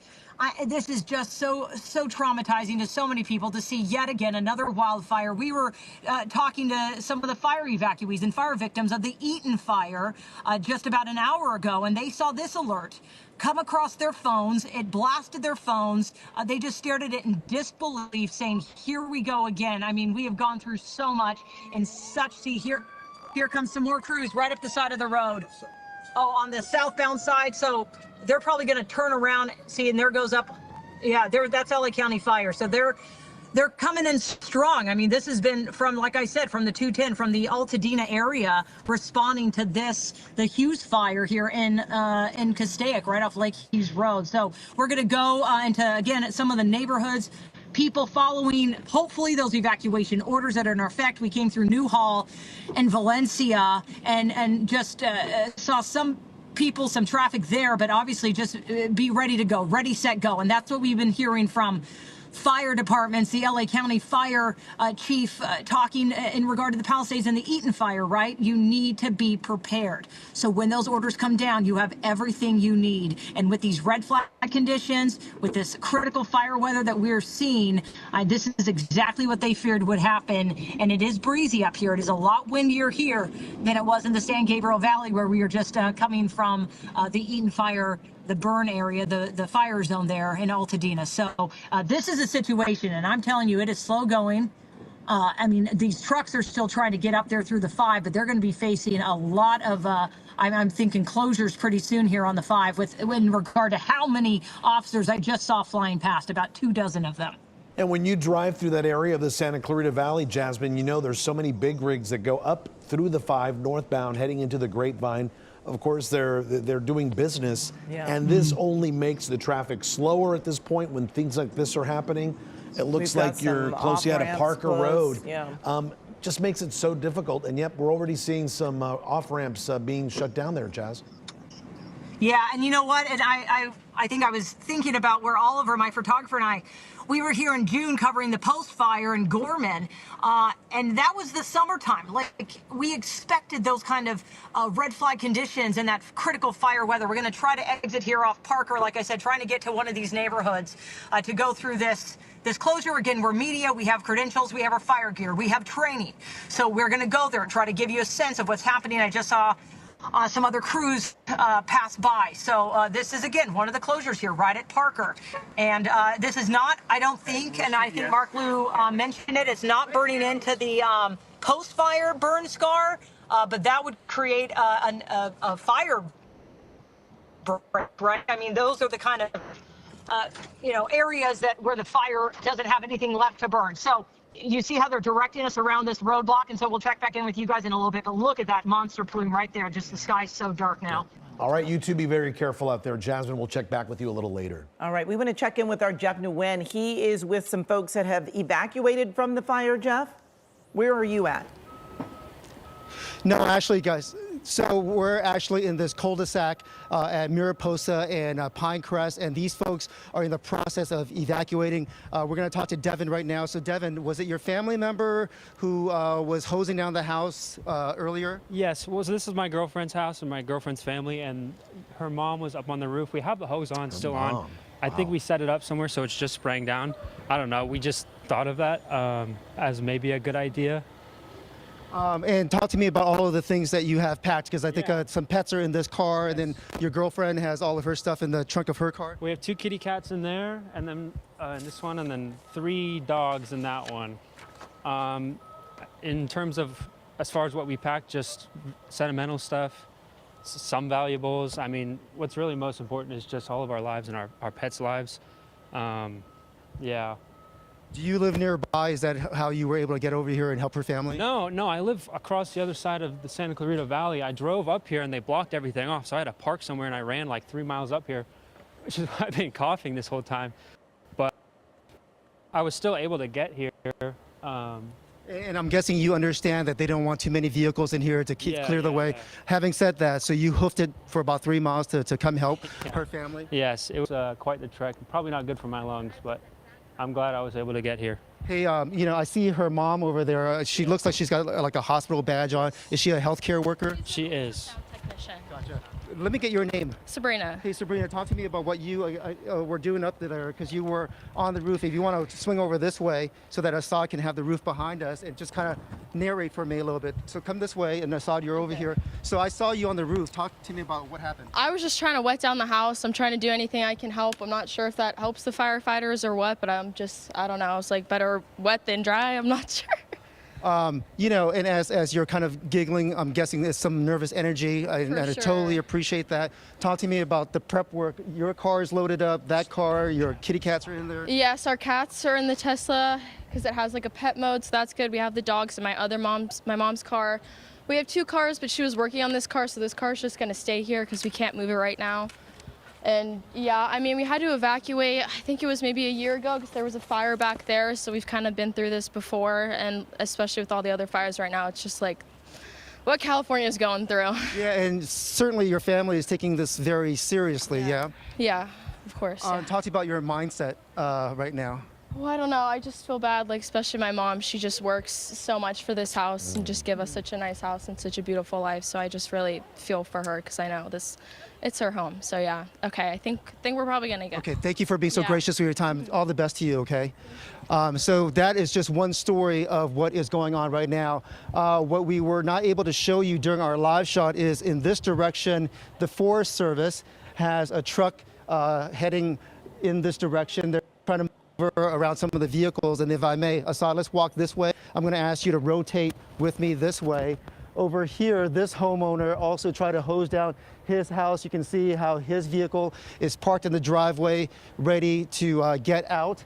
And then down the street over there, you've got another Forest Service truck at the go. So they're going to use this area as a place where they're going to take a stand because, you know, Paul had mentioned in this area, you have a development such as this. So you've got this sort of suburban rural interface because an example of what we're talking about is you see the hillside right over there where you see all of that brush. And after 2 very wet winters and 8 months of dryness in this area, that's why a neighborhood like this is such great concern. One of the good things about this neighborhood is that if we shoot right between these 2 houses, you can see there's a lot of brush clearance in the hillside right there. Having said that, we have seen embers jumping highways a number of times over the past couple of weeks or so, and that's why it's so scary if the winds were to pick up. Right behind us, you have some firefighters who are talking to the homeowner right there because in this cul-de-sac, it sits relatively high, and there's some brush right down below. And so right now, they are checking with some of the homeowners as they kind of figure out their game plan as things go on. But as you know, when you have these sort of force majeure events, things can be awfully capricious. So they try to do the best that they can in terms of planning. But one of the telltale signs of the planning is having fire engines out here. In addition, you see a number of LA County vehicles from the Sheriff's Department as well. This is a sheriff's vehicle. That's a sheriff's vehicle as well. We see more firefighters coming out of the backyard over there. The home where you see this rig right here, the fire truck, the red fire truck. Earlier, there was a woman coming out of that house. She is a more mature adult, I will say, and she got help from the Sheriff's Department to evacuate. Over here, this family is preparing to evacuate as well. And one of the things that they did was they backed up their pickup truck into the driveway, or their SUV, I should say, into the driveway so that they can skedaddle at a moment's notice. The relative good news, if you will, is when we first got here about half an hour ago, we saw a very dark cloud sitting right above us. So that tends to be a little bit scary from our fire training. What we have learned is that sometimes when the cloud or dark smoke cloud sits on top, what you're seeing is the fire creating its own weather system, if you will. And what that means is that when fire burns, oxygen rises into the atmosphere. And sometimes all of that heat will get trapped under that dark cloud. And the fear when that happens is that the air will collapse. So basically oxygen will come straight down and then it'll go outward and then feed a flame. So right now, at least for the time being, we don't see that dark cloud. Having said that, if Assad can kind of point in that direction, you see the sort of hue that the smoke is creating in this neighborhood right now from all of the smoke that has built up around here. We are seeing some ash falling on us, but certainly everyone in this cul-de-sac is taking this very seriously as that family, Sabrina and her parents, are getting set to leave. This home is getting set to leave, and then of course the folks across the street are also getting set to leave as well. But you've got 3 fire vehicles on this cul-de-sac. I don't mean to be awfully, overly chatty, so I want to be respectful to you guys and hand it back to you in case you have any questions for me, or if you want to reset our coverage a little bit, guys. All righty, Jeff, thank you so much. And I'm sure those families are really glad, Amy, that those fire units are in the area right now, at least bringing them a little peace of mind. And I've got to say, Very touching what Sabrina was saying, that her mom worked so hard as a nurse to provide the family with a beautiful home where they're very proud of, and now they're dealing with packing up their car and leaving, which we saw over the last couple of weeks in Palisades and in the Eaton Fire, and now it's happening here at the Hughes Fire. 5,000 acres and growing at an aggressive rate too. I was listening to you earlier, Amy, when the fire just broke out, and then all of a sudden it just kept exploding in size. Jumped to 500 acres, and then we were at 2,000, and then now 5,000. And while Sabrina's family was getting ready to go, we did notice that they had their cats packed up, they said, in the Tesla. And joining us on the phone now is Chris Valles from Animal Control, manager there. Hi, Chris. Good afternoon. Thank you for having me. Thank you so much for joining us. As you know, over the last couple of weeks, people want to make sure that their family friends go with them. Can you give us an idea of what Animal Control is doing this time around? If people perhaps can't take their pets with them to perhaps a shelter or a hotel, or what to do in case they need to leave the house with their pets? That's a good question. So if anybody is in the area where they're being impacted by this fire right now, and they need to take their pets to an animal sheltering site, please utilize the Lancaster, Palmdale, and Agora Animal Care Center for small animals. And for any large animals, you may take your livestock, horses, goats, that sort of thing, to the Pierce College Equestrian Center. Well, now, you know, we know that people were taking their animals to these areas not long ago with the Palisades Fire and the Eaton Fire, and a lot of folks, unfortunately, lost their homes, and their animals are still there. So is there still plenty of room for these new animals? Yes. So we do have, we are not at capacity at Pierce, and so we're able to accept any animals that have been displaced for the Hughes Fire. And let me ask you, Chris, are there veterinarians there, people who can deal with, for example, goats or horses or animals that aren't necessarily a dog or a cat? So any animal that has some sort of injury, right? The teams that are stationed at the animal sheltering sites, they will make that determination where they can provide they can get that animal to any possible vet care that's needed. So you're saying if it's a small pet, Lancaster, Palmdale, Agora, those are the shelters to take your pets to. And also, I'm guessing, bring any medication, right, that your pet may require if they're going to be there for a couple of days, right? So that is a great comment, and I wanted to just add that if you are being evacuated due to this incident, always be prepared. Have an emergency pet kit. And what that kit should include is animal information, any type of microchip information, leashes, blankets, food, any medication, water, so that if you are, you get that evacuation order, right, you're able to grab your kit and leave immediately. Very good. And Chris, you know, again, so many people with so many animals. How do you prepare? I mean, did the shelters know, hey, this is coming, we need to staff up, or we need to be prepared for these possibility of having some pets brought into us? So we're always prepared. Right. We never have a fire season anymore. That's right. It's all year round. So we were, you know, preparing for the possible, you know, rain coming for any potential mudslide. But this fire popped up, and our team is very well rehearsed when it comes to incidents like this. So we were able to mobilize immediately and start the evacuations of animals. And Chris, I'm sure you saw over the last couple of weeks at different shelters that there was such an outpouring of donations, people bringing in pet food, all sorts of things. Is this something that you guys recommend, or if somebody wanted to help in the area, do you require maybe someone to drop off cat food or dog food or not? So any donation, it's definitely welcome, especially, you know, now that we're going through a new incident. So if there's any hay or anything like that, please, you know, direct that to the Pierce College Equestrian Center. And any supplies like bowls, dog food, cat food, that sort of thing, you can definitely redirect that to the Lancaster, Agora, and Palmdale Animal Care Centers.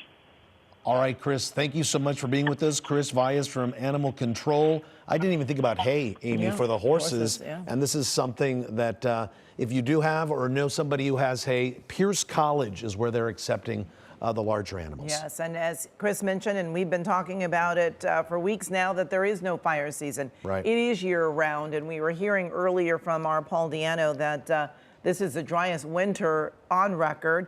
Our Marina Jerica is joining us now. Marina, of course, the winds, they were able, they died down a bit, but not enough at this point. We're seeing in the 30s. That's right, Amy and Juan, we're still in the 30s. We were in the 40s about 60 minutes ago, so I'm glad that it is getting lower, but still at about 30 to 40 mile per hour winds extending from that I-5 corridor into where the Hughes Fire came in from and then directly moving southwest.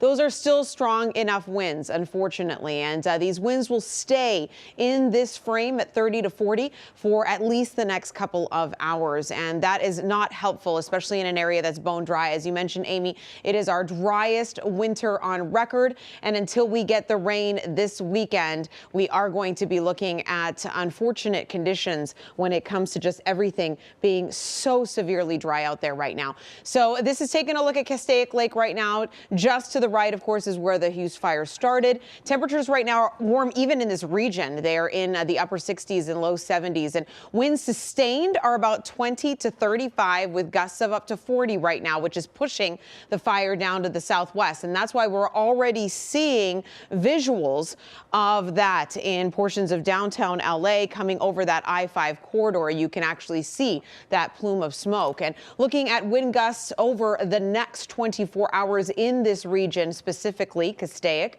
we will be up to 30 miles per hour until at least 4 p.m. And then after 5 o'clock and throughout the evening will be in the teens, which is better, but still winds at 15 to 20 miles per hour could continue to drive the fire. And then it'll peak up again in the morning tomorrow. So starting at about 8 until the same time frame, 4 p.m. because of diurnal heating during the day, winds always increase in the afternoon. We'll be back up to that 30 to 40 mile per hour mark tomorrow. Looking at downtown LA, you can see that plume that is already starting to move in. And of course, we continue to see that red flag warning through 8 o'clock tomorrow. We knew, especially with these very low humidity markers, I mean, it's just been unbelievable over the last really 48 hours where we have seen our dew points and our relative humidity in the single digits. That is the lowest that we have been at in quite some time. And so with dew points in this area, somewhere between 4 and 8% and relative humidity numbers, it is all unfortunately just going to increase the vulnerability of this area. So the red flag warning is throughout this region and really through a good part of our viewing area all the way through tomorrow evening at 8 o'clock, because tomorrow again we're going to see the Santa Anas bump up a bit, a little bit more than what we saw today. So we have to make sure that we're cognizant of that. And then we also have the wind advisory through 10 p.m. tonight for this area, where wind gusts could be up to 50 and then stronger tomorrow. So today is the weaker of the 2 days. That's what we've been saying for a really long time. Still 30 to 40 mile per hour winds are strong, but we could bounce right back up to 60, possibly even 70 for our mountain areas as we head into tomorrow, which is not going to help the area of the Hughes Fire. And giving you a more regional perspective right now, you can see that this is very classic for Santa Ana winds, is that the I-5 corridor throughout the Santa Clarita Valley down into Simi Valley, that's where we always see this bullseye of stronger winds, and then the secondary bullseye throughout the Inland Empire and the San Bernardino Mountains heading down into the Orange County coastline. And that's where the strongest winds are right now, and that's where we'll continue to see them throughout this evening, and then of course get a boost as we head into tomorrow. So We really, really have to be careful because today, as I mentioned time and time again, is going to be better than tomorrow. And then we'll start to see some reprieve with the onshore flow returning as we head into our Friday.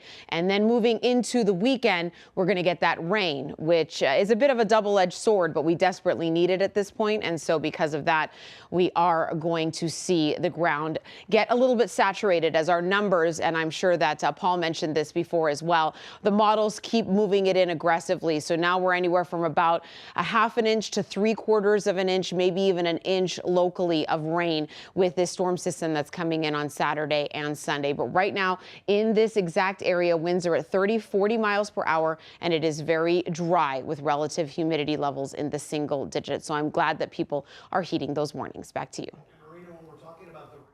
Area of the Hughes Fire expected to get rain as well? Correct, yes. So pretty much our area wide will be looking at that storm sweeping through because it's getting just close enough.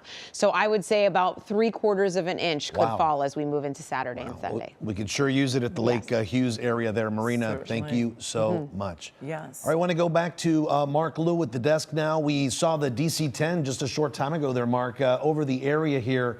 You have more information on the firefight? Yeah, that's exactly right. That DC-10 is on station. They call it the VLAT, or Very Large Air Tanker, capable of dropping 9,000 gallons of Phos-Chek in one go. That does the work of 9 water-dropping helicopters, and it is on station along with 2 McDonnell Douglas MD-87s, also able to drop about 4,000 gallons of retardant each, along with a host of other aircraft. But they are going to start focusing on this area right here. This is on the eastern side of Lake Castaic, and it appears we are seeing for the first time these flames getting close to a structure. I'm trying to get some more information from SkyCal as to exactly where this is, but this is near the southeastern portion of the fire. The bad news is the fire has jumped over Lake Hughes Road. Firefighters were hoping that Lake Hughes Road would provide a natural fire break. In the northeastern flank of this fire, it has crossed over Lake Hughes Road and is continuing to burn to the northeast. To the south, it is burning along the eastern edge of Lake Castaic. And then on the west, it's burning into what I would call the bowl or the V of Lake Castaic. Lake Castaic is a V-shaped lake, and in the middle of that V is where the bulk of the fire is burning. Now, what we're seeing here, I believe, is a British Aerospace 146-200. That is an aircraft. There are 3 of them, Phos-Chek or water-dropping aircraft that are here on station. Most of the fixed-wing aircraft are operating on the east side of the fire. The water-dropping helicopters are operating on the west side, and this is mostly because of the wind and the smoke. The water-dropping helicopters have easy access to water on the northwestern corner of Lake Castaic. I'm going to show you all this in a minute, but you can see here a great Phos-Chek drop by this BA-146. That is Lake Hughes Road that you're looking at, and it's dropping a line of Phos-Chek directly across the road. They do not want this fire to cross Lake Hughes because that is a natural fire break. And you can see right behind that Phos-Chek dropping aircraft is another, I believe that may be a MD-87. Yeah, I think so. And that one's going to drop about 4,000 gallons of Phos-Chek. That one right there, also out of San Bernardino International Airport. Every time they do this drop, they fly all the way back to San Bernardino International to refill and come back. Now, I want to send it over to Jasmine Veal, who was on the 5 freeway in traffic just a short time ago, but now she's there on the ground. Jasmine, can you hear me? What can you tell us down there? Yeah, and look how windy it's gotten here. So we're on Ridge Route Road, right off Lake Hughes Road, and you can see those flames right on the hill behind me. And I'm told by some neighbors here that that's a church that may be beginning to catch fire. And you see those flames, they've really grown in size in just the last few minutes as the winds pick up. We've seen fire trucks racing past right across the street. I'm looking at the LA County Fire Department, Fire Station 149. And a lot of these neighbors, they have their pets out. They've packed up their luggage, their bags. A lot of them are just kind of watching and waiting with their car ready to go. Gabriel, he's over here. He's been hosing down the outside of his apartment complex. I mean, you've never been, you said this is the most frightening thing that you have seen in terms of fire. Right, yeah, so this has been the closest it's ever been. I've been here for 12 years, more than 12 years, and this is probably the closest the fire has gotten past the lake. The last fire we had, I think, was a post fire, was behind the lake, threatening those homes. But this is the first time I've seen it actually come across the lake this way. So now we're looking at the flames, and you think that's the church up there that you're familiar with? There's a church up there. There's a road that takes us to the town of Lake Hughes. There is a church up there. There is one structure, and I think that's what's catching on fire right now. And it's even spotting to the other side of the lake, and you could just see this massive plume. We have evacuation orders in effect for all of these communities, and you decided to do what? I'm watering down the trees. I mean, I saw the Palisades fire, and I saw people do wonders with the garden hose. So I'm like, hey, why not? Let me water down the trees, the roof. I mean, it might help. It might help. Just any little bit you can. Are you packed up? Yeah, we've had family members. I mean, everybody in this apartment complex has been here for more than 15 years. So this is their home. And I'm gonna do whatever I can to, keep those memories as much as I can. And once the sheriff say, hey, it's time to go, it's time to go. And I'm gonna do the most I can. And as you're watching, when we just had the Eaton fire, the Palisades fire, and you know that we're in this critical fire weather, I mean, have you been kind of just on pins and needles, kind of waiting for this? Yeah, since the Palisades fire, we're a very prone area of fires here in Castaic, or in Santa Clarita in general. So when the Palisades fire started, we already knew, like, okay, we're gonna probably be next. And sure enough, it's here, and we're prepared, we're good to go.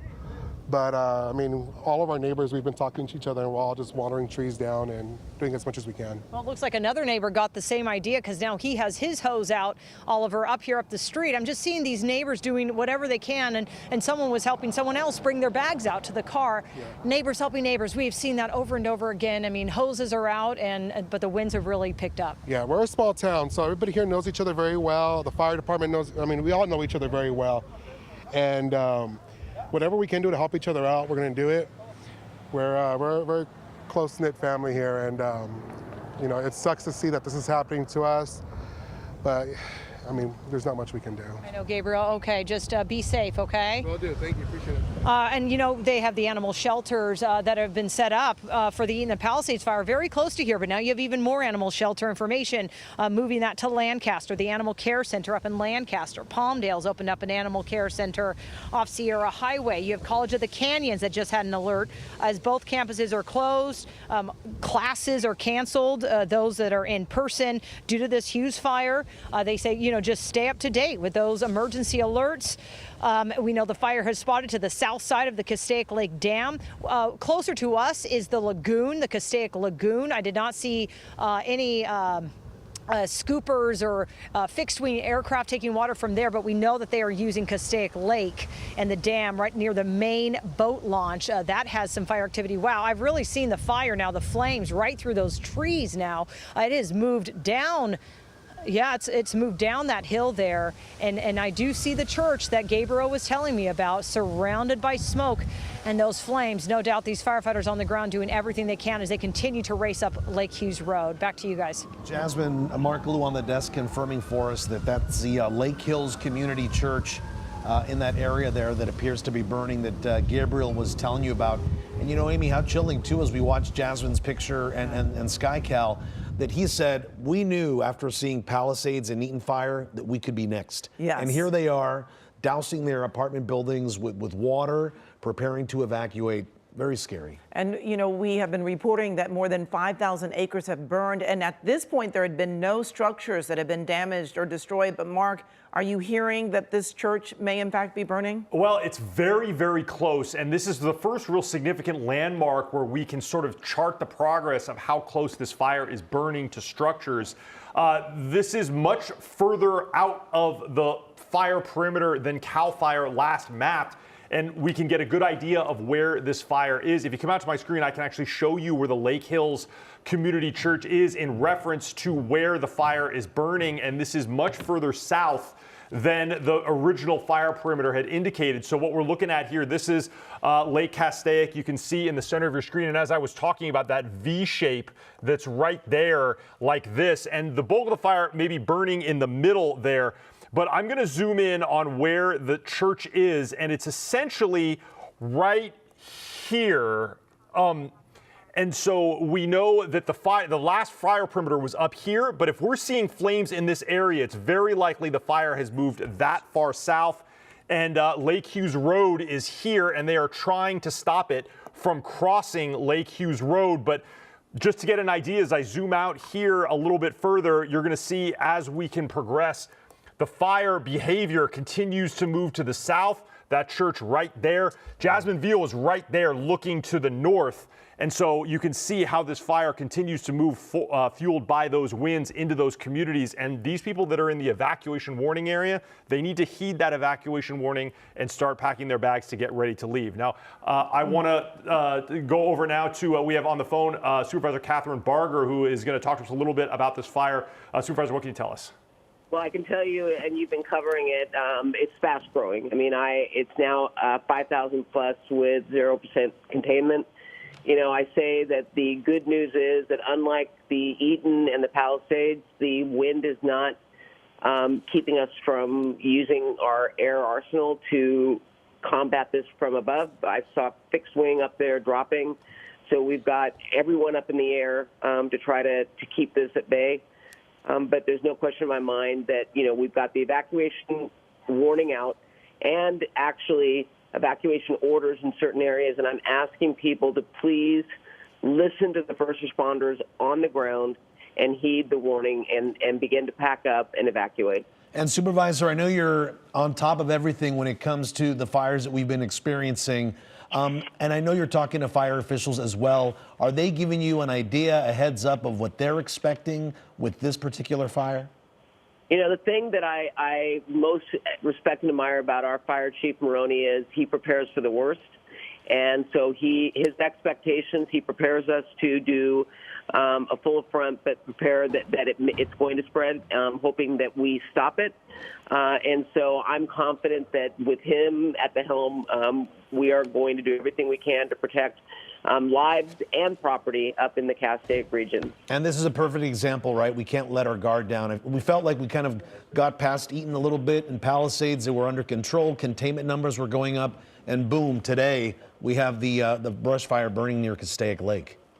Well, you know, Chief Maroney made it clear, and obviously my district tends to be more prone to fires. He made it clear that with the red flag coming, that we had to keep our eyes, you know, in areas such as this. And so we had boots on the ground and we were prepared. And you're seeing the fruits of that labor. I mean, we've got the ground fight as well as the air. And in addition to all of the resources, we also have Castaic Lake where they can use that water source as well. Yeah, I mean, that's not, I mean, Castaic Lake is a blessing up there, and I know they're using it. We've also got water tanks over at Agua Dulce Airport that our Firehawks can load up. So we've got water to fill the air resources, and then the retardant that's going to be dropped. And what are you expecting as the afternoon goes on, Supervisor? Well, they say the wind's going to pick up, and that's my greatest fear. Yeah. Again, you know, unlike the Eaton where we couldn't have airplanes up at over 40 miles per hour, That's right. They will not put anything up in the air. And so I'm hoping that we can front load as much as we can right now, recognizing that once the speed of the wind, you know, increases, that we're going to have to ground our air fighting capability. And so I'm just hoping that we can get a handle on this and stop it from moving. Obviously, you said, you know, jumping Lake Hughes Road, but I know they're focused on trying to ensure it doesn't jump also the 5 freeway because that's very densely populated over there. And we've been hearing about these evacuation orders. They are extending and expanding into Ventura County, but we were hearing earlier from our own Jasmineville, who was driving up there, you know, there was so much traffic. What are you hearing about the evacuations? Does it appear that people are really heeding the warnings and the orders and they're getting out of there? But with that being said, what are the roads like right now? Are they able to get out even if they're trying? Well, yeah, they're able to get out. And that's why we ask when we issue evacuation warnings, we try to do so. Obviously, last week, or with the Eaton fire, the speed at which it traveled was such that it was everyone jumping on and getting out. In this case, we have given ample warning. There is going to, even on the best of days, traffic up in that area. But that's why we are asking people to evacuate now. And understand this, a lot of the first responders that are currently fighting this fire, their families live up there. We have the largest population of, sheriff and fire that live up in law enforcement as a whole that lives up in the Castaic region. So I'm confident that they are heeding the advice of the first responders and evacuating. And let's hope that is the case. Supervisor, are we going to be expecting perhaps a news conference later in the day just to bring all the resources together to give our public, our viewers, an update on the fire here? Yeah, I'm going to talk to Chief Maroney. I mean, the problem is I'm hoping I can get up there, but I don't know that it's going to be that easy for me to get up there in a timely fashion to give you all a press briefing. So I'm going to give them the green light because you all don't want to hear from me. You want to hear from the people on the front line. So I'm going to give them a green light, even if I can't get up there in time to be a part of it, to make sure that we give a briefing because you all are going to be the eyes and ears for many that are watching that want to know if their family's safe or if when they evacuate, what's going on with the fire. So stay tuned. We're working on that. Well, you be careful, Supervisor. We appreciate all the work you've done, and as our viewers do as well. Thank you so much for joining us this afternoon. Thank you. You take care. All right. We'll chat later with you. Thanks so much. We want to check back in with our Jeff Nguyen. He was in a community where they had a lot of trucks positioned to really make a stand in that community. And Jeff, it looks like you've moved to, is this Castaic Lake behind you? That's right, Amy and Juan. We are on the southern tip of the lake right now. You talked about resources being moved.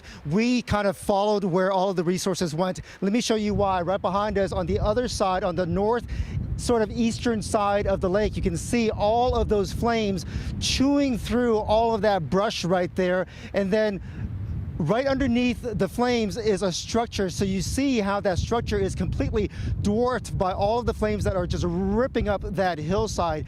To give you a point of reference, right above all of this burning is Lake Hughes Road, and we were kind of trying to jog up that road to get a closer vantage point, but the Sheriff's Department kind of stopped us right as Assad Khalilzadeh is going to pan or open up our shot. You can see all of those fire engines right there. So the reason that we were not able to go up is because even though in California the law allows us to go into a fire zone to document what is going on, law enforcement also has the power to not allow our vehicles to go in. So at that point, we just honored what they wanted, and we kind of double backed. And from here, we actually get a great vantage point of what is happening. You know, in addition to all of the burning that Assad is showing you right now, there is also a frontage road that jogs along the bank of the river as well, and there is a number of structures down here. So earlier we saw a number of fire engines as well in the parking lot on the eastern side of the lake. They are positioned there, and then right above them on Lake Hughes Road is about a dozen fire engines, and then there are more as you go up the road closer to where the flames are. But just to give you an understanding of just how massive this is, as Assad opens up the shot, you can just see how thick and heavy and dark that smoke is. And that's what we were talking about earlier, where, you know, you have so much fuel in here after 2 very wet winters and then this very dry year. And in some cases, hey, Assad, I don't know if you can get that ridge right there, but you can see almost like a fire tornado with the wind fueling all of this. And then on top of that, the heat that's burning, it causes some of the flames to swirl in there. I don't know in terms of the command staff what the goal right now is, but I can tell you it's pretty breezy. So since we've been here in the last 15 or 20 minutes or so, we have not seen any air resources. I'm being told by the control room to send it back to you, so let me go ahead and do that. All right, Jeff, be careful out there. There's no greater fire break than that lake there, so hopefully that's going to help firefighters with this firefight. We want to check in now with the Santa Clarita Mayor, Bill Miranda, who's joining us now by phone. Mayor, thank you for joining us. And can you give us an idea what's happening in Santa Clarita? Do you have a lot of evacuations or people showing up in the Santa Clarita area? Yes, I can, and thank you very much for letting us talk to our citizens, to our community. The Hughes Fire broke out about 10:38 this morning near Castaic Lake, north of the city of Santa Clarita. The fire spread very quickly because of the wind gusts, and right now it's over 5,000 acres that are burning. Evacuation orders have been issued for Castaic, and some evacuations have been issued for areas in the northern part of the city of Santa Clarita. Castaic High School, the middle school, the elementary school, and North Lake Elementary School in Castaic have all been evacuated. An evacuation center is being set up at Valencia High School. The city has sent Santa Clarita transit buses to aid in the school evacuations. All the animals from the Castaic Animal Care Shelter have been evacuated to other LA County shelters. But I have to say, if you have small animals, you can take them to the Palmdale Animal Shelter if you're able to do so. Larger animals can be taken to Pierce College in the Valley. And all residents within the evacuation warning area should have their emergency items packed and ready to go, including whether you have important paperwork, some medication, and other critical items. Have them ready to go, because when the order comes, if it comes, we want you to leave right now. We don't want you to wait and think about it and try and make a decision. When that order comes, we want you to leave right now. And we've got experience doing this from previous disasters, but more importantly, we have the experience of Palisades, we have the experience of Altadena, and we want people to adhere to the evacuation order as quickly as possible. The city of Santa Clarita is in a unified command with the Los Angeles County Fire Department and the Sheriff's Department. And that's all I can say is just be ready. Hopefully it doesn't happen, but be ready in case it does. Mayor, you were saying... By the way, if our citizens want the latest and greatest information of what's going on with this emergency, they can go to SantaClaritaEmergency.com. And Mayor, you mentioned these transit buses that are going to be sent to schools to help evacuate people. Are these going to schools that were in session that are now being evacuated? Yes, the buses have already started the evacuation. They've gone over there, and they're evacuating the kids from Castaic High, Castaic Middle School, Elementary, and North Lake Elementary, and they're available should we need to evacuate any more. And Mayor, where's the meeting point? Where are these students being taken to in case caretakers, parents need to go and pick them up? Yeah, they're being taken to Valencia High School, which is on Smythe Drive. Smythe Drive. And, you know, so many of these parents were at work when the fire broke out and weren't able to get to their children at their schools because the traffic was just so jam-packed. We watched as one of our reporters tried to make it through all of the traffic on the 5. We know that the 5 has remained open, but with all of that smoke, it is slow going, and a lot of the off-ramps have been closed as well. So for parents that are worried, your word to them is that the kids are being taken care of. Yes. As I said before, we're really on this as best as we can. You know, there's no such thing as absolutely perfect preparation, but I think we're as prepared as we can be at this point. And the good news again here is that the winds aren't as strong as what we saw during the Palisades and Eaton fires, that we do see that abundance of air resources, right? Yeah, not yet, but we're expecting some stronger winds into the evening. So again, I'm advising everybody, please have your evacuation package. And when I say evacuation package, I'm not talking about suitcases and all of that stuff. Right. But I am talking about a backpack. You can fill your backpack with your medications, with your important papers and documents and whatever else you feel is critical. But please be ready to evacuate when and if called upon. All righty. Mayor Miranda from the city of Santa Clarita, thank you for the very latest information and letting your citizens of Santa Clarita know that if it's time to go, they should get going. Thanks for your time. Thank you very much. All right, we'll chat later. And we want to check back in with our Amanda Starantino. She has been showing us a variety of different areas around the fire. And Amanda, I'm trying to get an idea of where you're at right now. Okay, great. Thanks, you guys. Okay, so Amy, I was just talking to the Sheriff's Department here. We are on Pinecrest Place. So this is a neighborhood that has been evacuated, but I just want you to look at those flames right across the lake right there on the northeast side of the lake. We actually saw it as the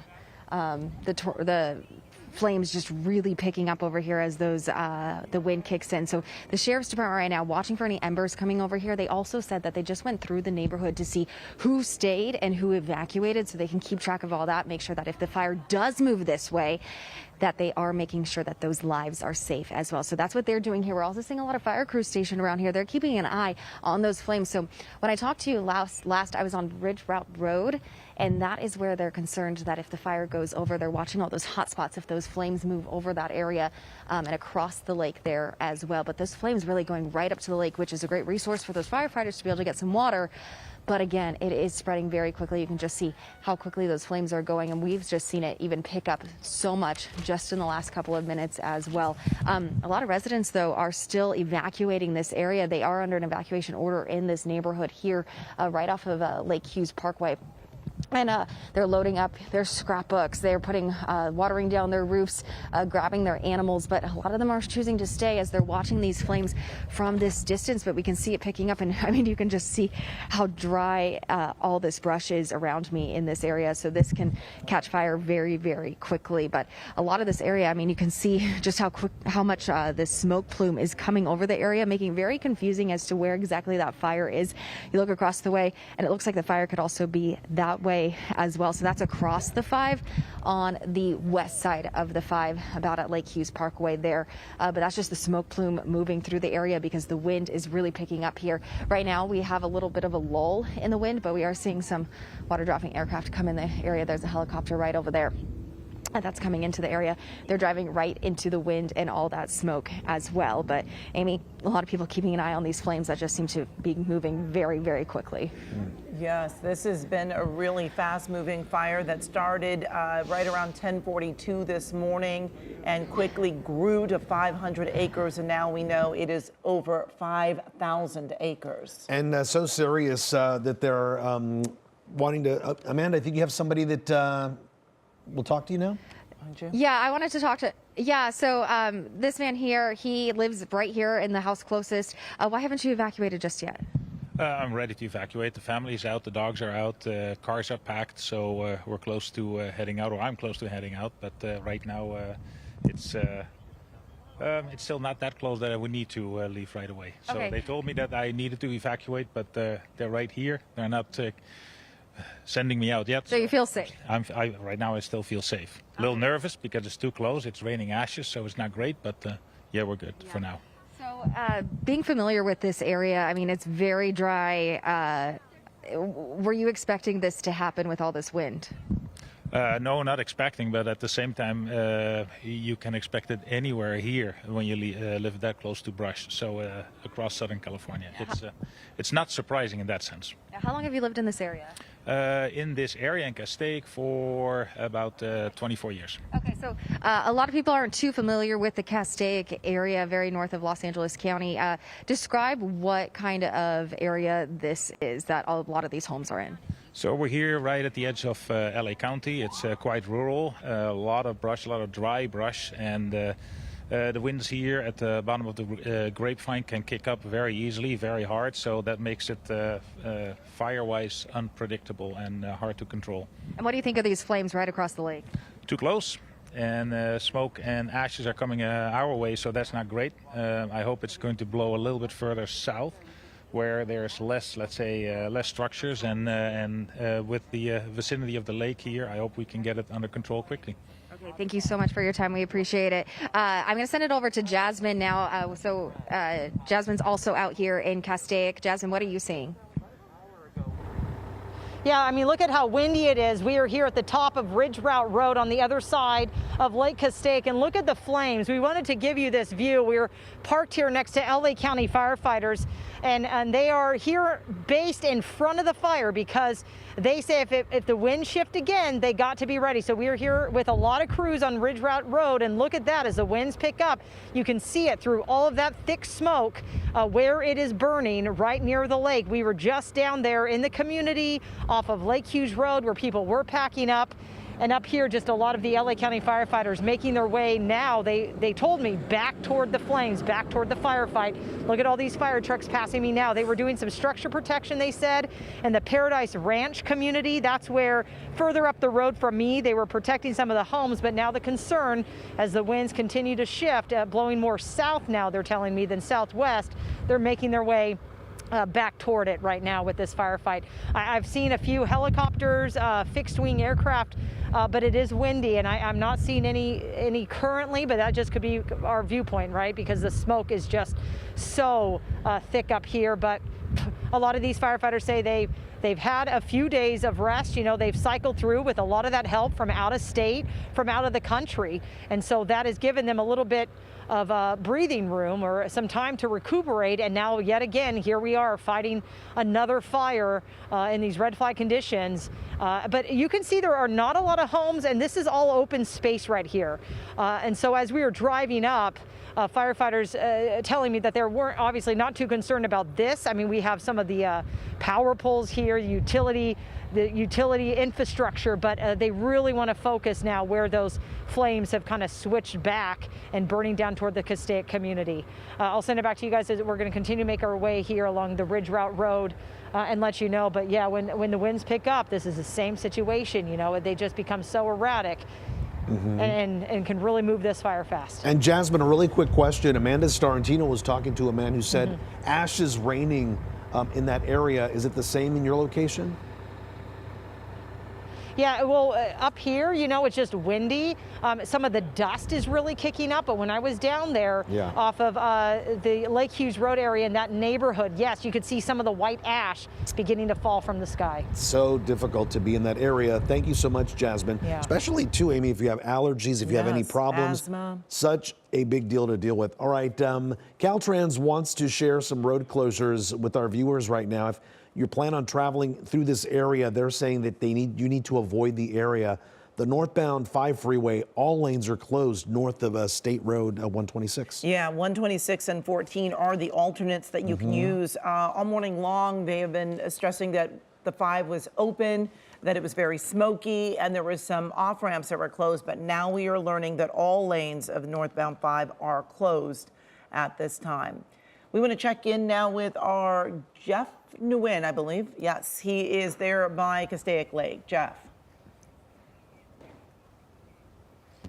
So Amy and Juan, we can tell you that the wind has been blowing in a sort of southeasterly direction. You know, earlier Assad was able to give you a really good shot of some of the flames. So right now, look at all of the smoke that is basically blanketing the surface of the lake right now. As you can hear some of the wind blowing through my microphone right now.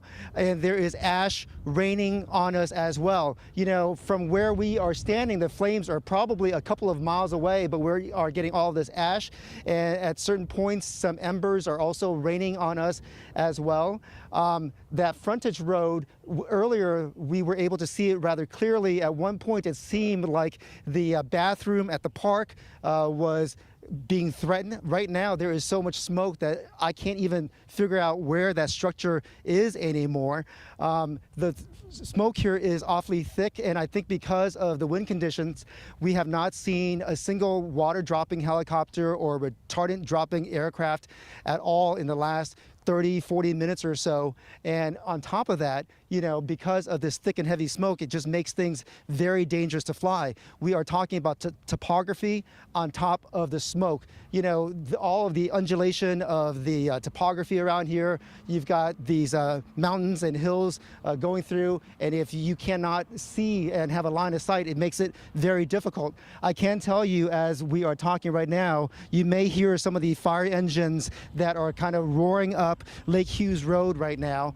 Earlier, we saw about a dozen fire engines at one point, and right now, Assad, if you wouldn't mind, you can see over here by those trees right there, there's almost fire tornado, if you will, as you can see some of the flames just kind of swirling in there, kicking up all this ash, kicking up all of this smoke, and you can just get a sense of just how dangerous that burn right there is, because the smoke that is coming out of it is just so dark and so thick. In addition to all of that smoke, chances are you've got some of the oils that are in some of the dried up vegetation that has been sitting there for so long. And just within the last 15 seconds, what started as one little swirl is almost like a river of flames right before our eyes as this thing keeps on expanding closer and closer to Lake Hughes Road.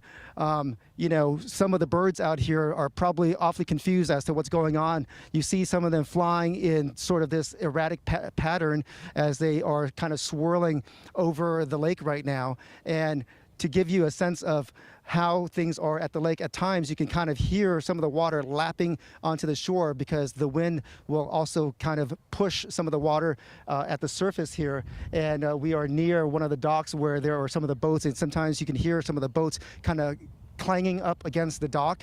But right now the smoke here is awfully thick to the point where it is almost like suffocating our line of sight, because you can get a sense of just how intense the flames are in there. We are a couple of miles away, and right now that is completely obstructed. To give you a sense of what's going on, Assad, if you wouldn't mind, why don't we just kind of tilt up to Lake Hughes Road right now, and you can see some of the first responders kind of making their way up the hill. And as we get some of the breeze coming through here, Assad, sorry for being so erratic, go ahead and tilt down, because now you can get the scope of the burning in here. There is just that line that basically starts at Lake Hughes Road, and as Assad opens up, you can see just how wide and far this column of flames has extended. It is virtually at the bank of this lake as Assad kind of pans to his left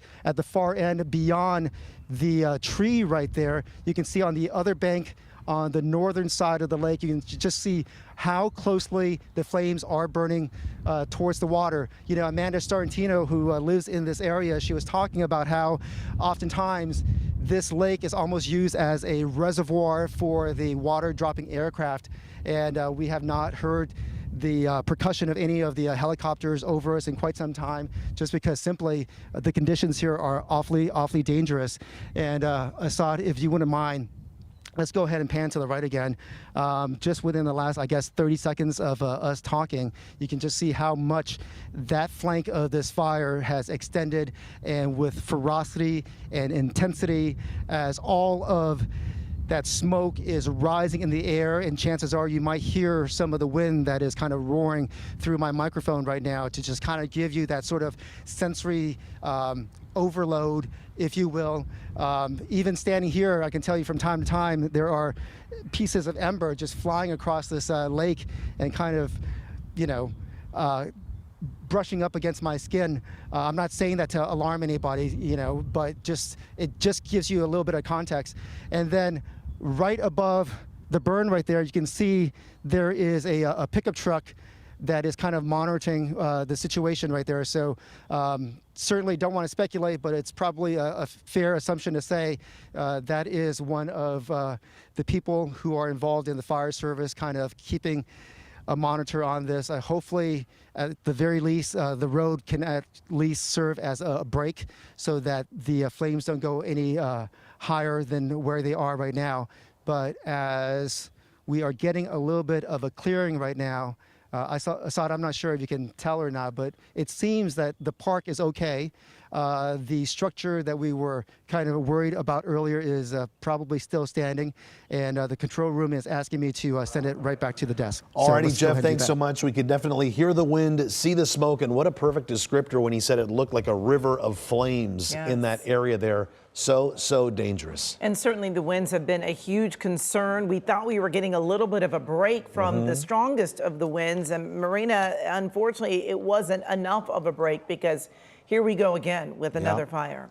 Unfortunately, that's right, Amy and Juan. And even with winds at 30 to 40 miles per hour, which is pretty much what we're seeing in this region right now, we are in the middle of 2 days that were a whole lot worse. So yesterday in this region, we were at 60 to 70 miles per hour, and tomorrow we're going to be back in that time frame as well. But we're going to stay up to 40 mile per hour potential winds here in this region as we head into tonight. And I'll show you that hour by hour here in just a moment. But right now you can see that in this area, the current wind gusts are sitting at about 29 miles per hour in Castaic Junction, and then 30 miles per hour as we move down into Santa Clarita. And they're looking at Castaic Lake next to where the Hughes Fire broke out. Temperatures are very warm. They are in the upper 60s to low 70s, and winds are sustained out of the northeast at about 20 to 35 miles per hour. So that is pushing the fire to the southwest. So when you have a northeasterly wind, that's why you can see that plume of smoke that's heading down into the I-5 corridor and out into the Santa Clarita Valley, because that is in a southwesterly direction. So the next 24 hours, hour by hour, until about 5 o'clock tonight, we are going to be looking at winds up to 30, 35 miles per hour. Then starting at about 6 to 6 a.m., so that 12-hour time is going to be at about 15 to potentially 20 miles per hour. So that'll be helpful.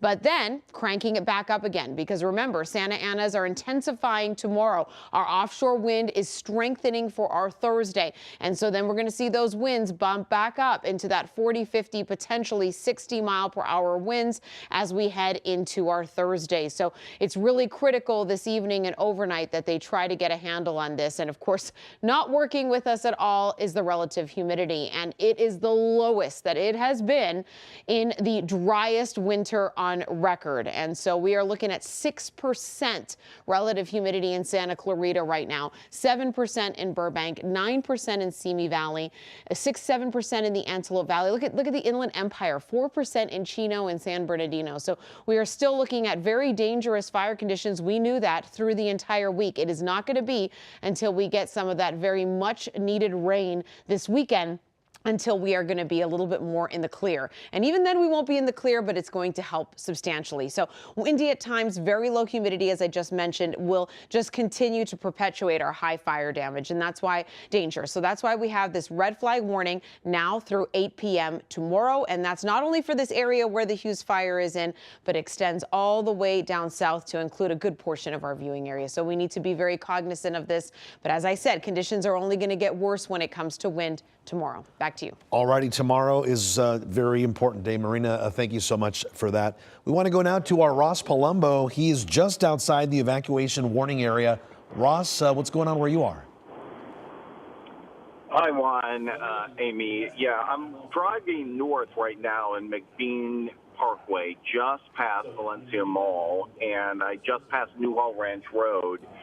My home is literally 2 blocks outside of the mandatory evacuation area right now, so I'm racing home to get my dog. And I can tell you it's a bit of an intense situation here. I can see the smoke. It's so dramatic, you guys. It's thick smoke on the west side and blue skies above my house right now. I'm almost there. And just as Marina was describing, the wind is blowing this fire towards the southwest. It's blowing it south towards my home, but fortunately for me, but not fortunate for others, it's blowing it westerly away at the same time. So it's really just a matter of time before we're evacuated, I'm sure. I can see some of the fire drop aircrafts in the air, and I have to tell you, the traffic is very heavy right now. People still trying to get into this last area before the evacuation order goes into effect. And I was on the 5 going north when I entered the Santa Clarita Valley, and it's really such a horrific sight, you guys. You can imagine what it is to cross the hills there, come into the valley, and see this thick black smoke burning right above our homes. It's so tragic how many people have been through this in the Los Angeles area, and now it's come to my front door. As you know, several people that work with us, our colleagues, live right around me as well. So I can tell you that it is not panic situation here. Everyone's driving carefully. On the 5, they're already shutting down some of the stops. I got off at Magic Mountain Parkway, and police were just racing up. I didn't stop to see if they were shutting down that exit, but I'm pretty sure they are. I'm getting another emergency alert right now that I'm under. It's the same thing. I'm just right outside, a block or two outside. But what a horrible situation. You know, it has been dry here, of course, in our area. I live in the foothills, so you know, it's all brush really essentially behind us. I live on the other side of San Francisco Canyon. So the fear for us, if you're looking at a map right now, I can't see off air, but we're to the east side of the evacuation area right now. And if you look at where San Francisco Canyon is, the worry for us is that if it gets into that wash in that canyon, it's just going to run straight to our homes. But fortunately, it hasn't yet. We're worried about the embers. I can see that there are some homes. It looks like about, oh, God, I don't know, a quarter of a mile away from me on the hill that the smoke is already coming over on. And Juan, Amy, you know how this is. It's the flames, it's the smoke damage, it's the fear. That's kind of what we're going through right now. Yep. Ross, we wish you the best of luck. Be safe as you make it home to your pup. We know, you know, our pets are our family, and you want to get there and calm him down as well. So be safe. We will probably check in with you a little bit later. We also want to mention to our viewers that both sides of the 5 are now closed. The southbound side has been closed at Grapevine Road, which again means that both sides of the 5 are closed right now. The north side by Route 126. And you can use the 14 also as an alternate. And if you're on the other side of any one of those closures, it's going to be a problem getting home tonight. You're going to want to give yourself plenty of time, because look what we're seeing right here from SkyCal. Intense flames, lots of thick brush. As Ross was saying, his home butts up right up to the hillsides that are thick with brush. So very, very concerning for the people who live out there. And again, the southbound 5 at Grapevine Road closed, and also closed the northbound 5, all lanes closed north of State Route 126. You can just see all of that smoke there on the other side of the lake. This fire, if you are just joining us, broke out about 10:42 this morning, and quickly, within about 30 minutes or so, it had grown to 500 acres, and now it is well over 5,000 acres. It has really grown at a fast rate. We have not officially heard of any structures being damaged or destroyed. Now, we do know that the fire was burning very close to a church, but we did not get confirmation whether or not that church, in fact, did burn. That's a Lake Hills Community Church that our Jasmine was at earlier this afternoon. We want to go back to our Jeff Nguyen, who is right next to the lake out there, bringing us some latest information there, Jeff. Hey, Juan and Amy. So we are at the Castaic Lake Campground, and right now you can see right above me some of the flames that are burning, and you can probably hear some of the crackling over my mic right there. And as we go in this direction, there is more burning over there. You know, earlier I was telling you and Amy that we hadn't seen any sort of aircraft. I do want to correct myself, because from here, from this vantage point, because there is less smoke here, we were able to see one of the DC-10s with the retardant drops. So they were flying in that direction, basically to the northeast of the lake. Right now, the wind has shifted. Earlier, it was blowing in a southwesterly direction. Now it's kind of, as you can see from the column of smoke, that is burning more in the sort of northeasterly direction. The control room is asking me to wrap, so let me go ahead and send it back to you. To the situation out there, we appreciate your coverage this afternoon. We know that the sheriff is standing by, and Mike Rogers, you've been in contact?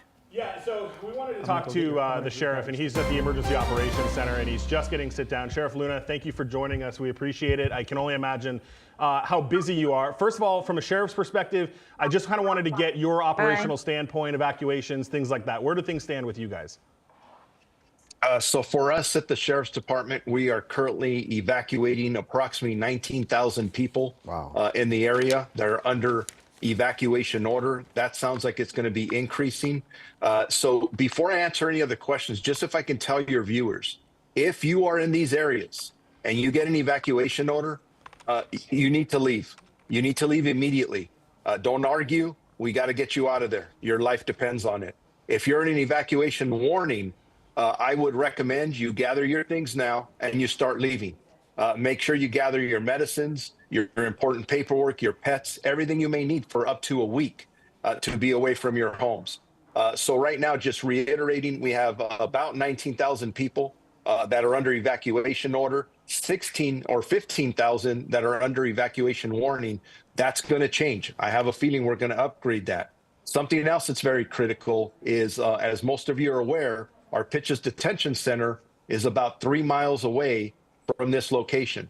It is now under an evacuation order. We are in the process of evacuating 476 inmates. We're in the process of doing that now. And with the recommendation from our fire department, we are sheltering in place for some of our other facilities, but we're constantly evaluating that for the safety of all of our inmates. But we have dozens and dozens of deputy sheriffs out evacuating residences in the neighborhoods where this fire is going based on the information, analysis, and risk that the fire department is giving us. And then as well, concerned about our inmates at this facility. Yeah, and Sheriff, talk to me about those inmates really quick, because I know you've got two facilities there. You have Pitches, and then you've got North County Correctional. North County Correctional's got something like, what, 5,000 to 7,000 inmates in it? Both of those facilities are under mandatory evacuations, as I understand. What is the logistical operation to undertake an evacuation like that of that many inmates in a secure way? We have 3 different facilities up there. One of them, we're already in the process of evacuating.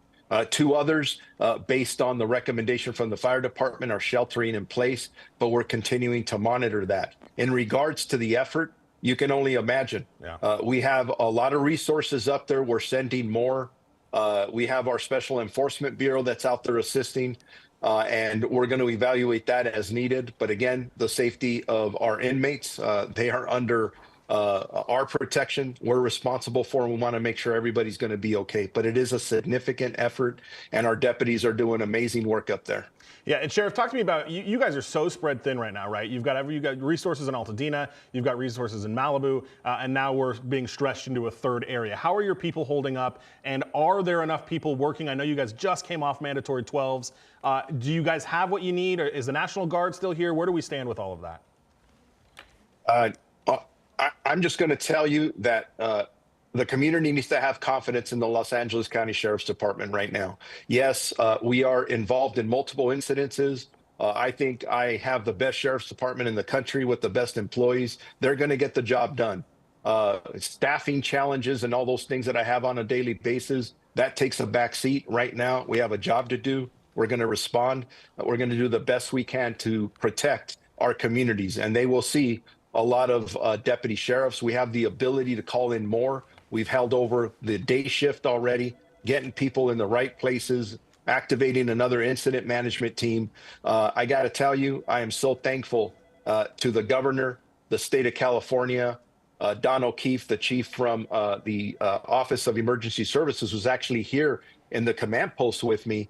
They're giving me all the resources I need. That's CHP, National Guard, and I have the ability to call in other agencies from LA County as we need. And Sheriff, you're talking about having the necessary resources and also mentioning that the people really need to be confident in the LA County Sheriff's Department. And we're guessing that that comes from some questions that have been, given to your department and to the city about what happened in the previous fire. So you are letting our viewers know right now that you all have everything that you need to fight this fire. As we're assessing this and it's evolving, we are gathering more resources to do the job that we need to do. That's why I started this with saying, if you are under an evacuation order, leave now. Warning, you should also leave now. Do whatever you can to help the first responders, because I could tell you from the first fires we were involved in all the way to Eaton while you're asking this, yeah, there's always going to be questions about what we could do better. That's everybody's job. It's all your jobs, right, to say what could we have done much better. We're going to go through that analysis, but I'm not going to do it right here, right now. I could tell you that my deputies risked their lives to save other people's lives. They did it for the Palisades fire. They did it for the Eaton fire, and they're going to do it today. And they'll continue to do that. And then at the right time, we'll assess everything that we're being questioned about. Legitimate questions, by the way, and I look forward to providing all the information needed to get those answers. And Sheriff, so much of this firefight is about planning what's next, what's ahead. Looking ahead, what are you expecting?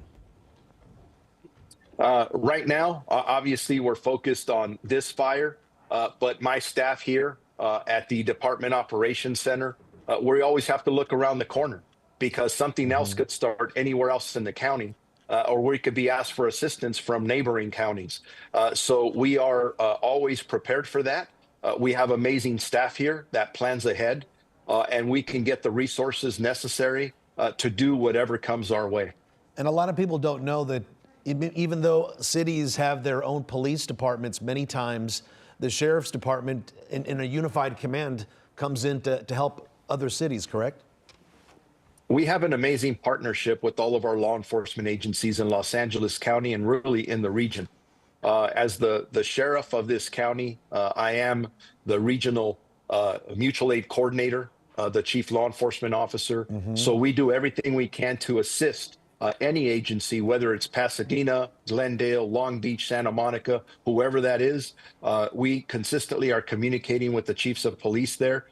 If they need help, we provide it. Sometimes we need their help. We help each other out. I would say that we have probably the best mutual aid system in the entire United States here in Southern California and really in all of California. Very proud to be a part of it. Yeah, we saw that, Sheriff, at the Palisades and Eaton fires. That one voice, the unified command, was something very impressive to see come together and basically getting the information out to the citizens and to our viewers as well. We really appreciate that. Hey, we're here to serve. And I'll tell you what, when I go out and talk to our deputies who are out there on the line, they love their jobs. They love serving this community, and they don't want to be anywhere else but to be part of this fight that we're in. And whether it ends today or it ends a week from now, we're in the game. We're giving it our all, and I'm very proud of the men and women of the Los Angeles County Sheriff's Department.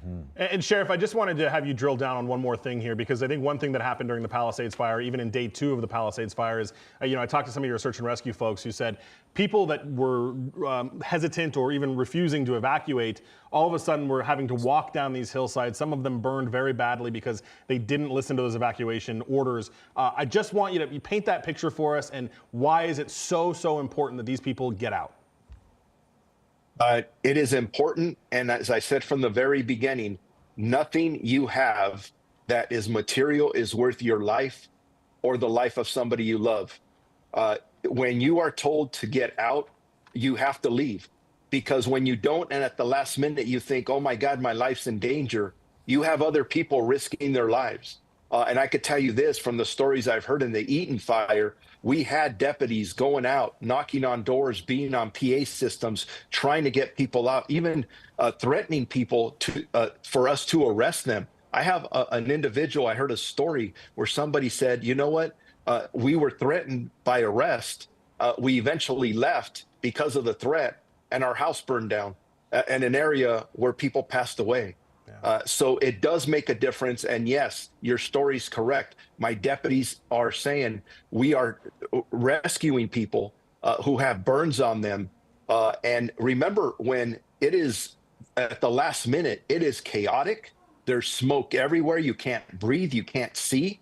Do not wait till the last minute. Nothing is worth your life. And Sheriff, I want to circle back to something you were talking to Mike about the 3 facilities in the area and evacuating the inmates in those facilities. You have the resources that you need should that need to take place. You have buses or something in place that can evacuate all of those inmates. And where do they go, Sheriff? Yeah.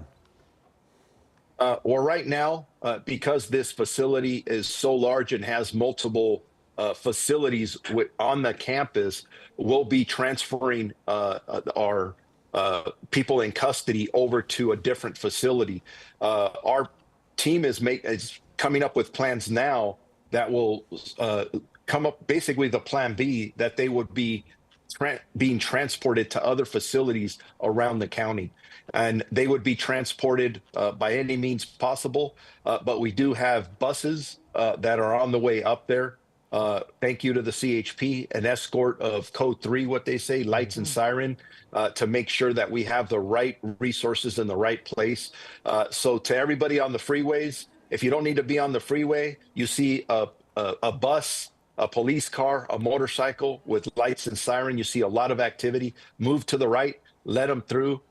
Those vehicles are heading to an emergency situation where we need to act now.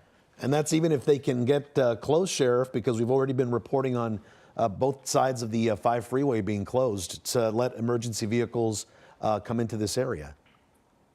Yeah, and we're working that out with our partners at the California Highway Patrol. We'll figure out a way to get up there. And don't forget, we have deputies coming from different directions, from the north and from the south. So we'll get there. We'll figure out a way. Sheriff, really quick, I want to just ask one more question about NCCF.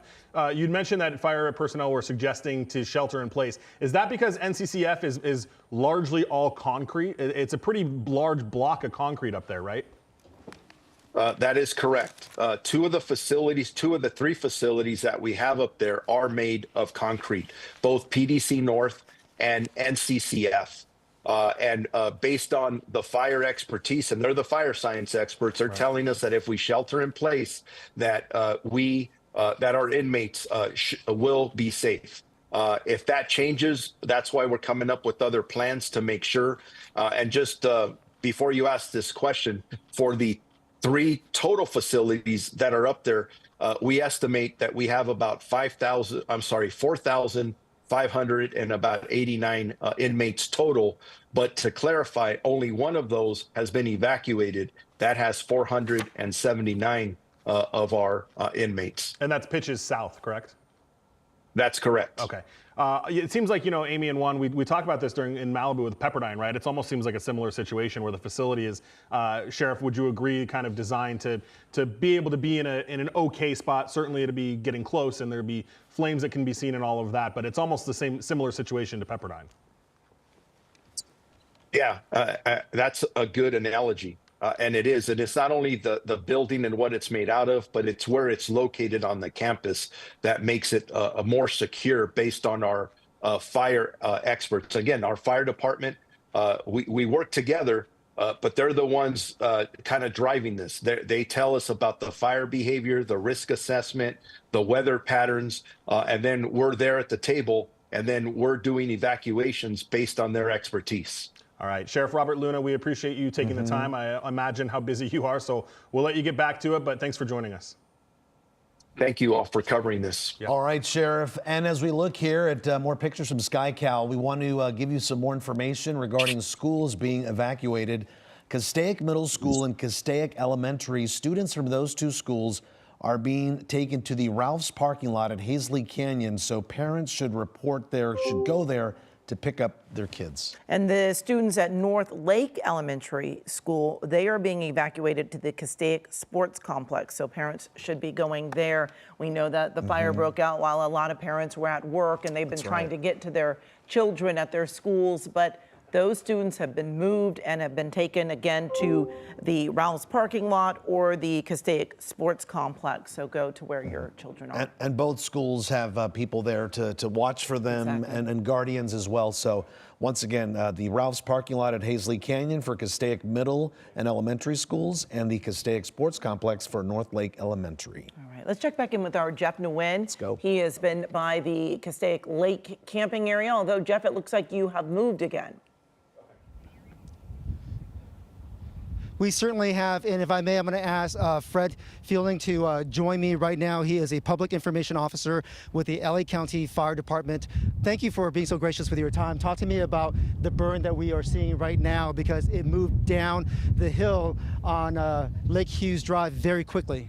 Yeah, so this has got a critical rate of spread right now. These high winds are pushing it much more quickly, and anytime it runs uphill, it'll go up at about 8 times the normal speed. So this is a very dangerous sort of situation. You've got a lot of dry fuels, you've got a lot of hot weather that led to that, and then you've got these high winds that's moving it very quickly. So the most important thing right now is to pay attention to evacuation orders and warnings and be ready to go whenever you need to. You know, because of the evacuation orders and you want people to honor that, talk to me about the mechanics of how this is burning and why you want people to move when you ask them to move. Yeah, so this vegetation is extremely dry. In 2023, there was 200% precipitation. In 2024, 150%. That created a lot of light, flashy fuels like grasses. That moves quickly through those. In addition, there's a lot of chaparral, which has a high amount of energy in it. When you take those combined, you've got a high likelihood of ignition, a high likelihood of extreme flame growth, and then you push it with winds, and that just creates a recipe that can allow these fires to spread very quickly. Is it safe to say some of that fuel that you mentioned is very oily as well, adding to the combustibility of what we're talking about? Yeah, some of the characteristics of chaparral do make it more combustible than other fuels. Its physical structure allows for a little bit more air in there. It does have some oils that add to that, so that makes it a little more dangerous, but it's been almost 300 days since we've had any significant rainfall. It was 282 at the start of the Palisades and Eaton fire. It's 15 days later, so that's almost 300 days where we've had any significant rainfall, on top of having all these light, flashy fuels to begin with. In terms of air resources, do you have any idea of what's up in the air and whether or not the aircraft can fly? There's all sorts of stuff that I saw when I was driving in. I saw some CL-415 Super Scoopers. I saw our public-private partnership with the Quick Reaction Force with SoCal Edison. I saw our own helicopters, the Firehawks. That's a lot of capacity to be able to put on these fires. And what that does is it can buy us time when we need to protect life and property and get ground crews in there to make sure this fire goes out. What you also need during this time is a reservoir. The lake oftentimes serves as such, but with all of this smoke and the sort of topography that surrounds this lake, does that pose any sort of challenge? At this point, there's so much water here, they're not going to run out. There are challenges sometimes with infrastructure, but at this point, I think we'll be good on water. What they're going to be doing right now is focusing on people, just making sure no lives are lost, and property to make sure no homes burn down. I see a couple of dozen of the equipment or the apparatus here at this field. Talk to me about the decision to kind of make your stand here, since we have no structure in the path, at least from what we see in front of us. Right, so they're strategically looking at where the best places to place these units are, and they make those calculations based on projections of where their fire is going to go, in addition to what they're seeing on the ground. And so they'll put those resources wherever they think best, if that's to protect life, if that's to protect property, or if that's to keep the perimeter small so that it doesn't affect more people. And then right in front of us, is this a wash, or does this also act as a break during this time, or is there like a lot of vegetation that kind of grew from all of the precipitation in the two previous years? So this is the Castaic Lagoon. That's obviously going to act as a buffer right now. There is more vegetation below. So as you can see down there, there is more vegetation, but anytime you have water, that's going to at least slow everything down and the moisture with it.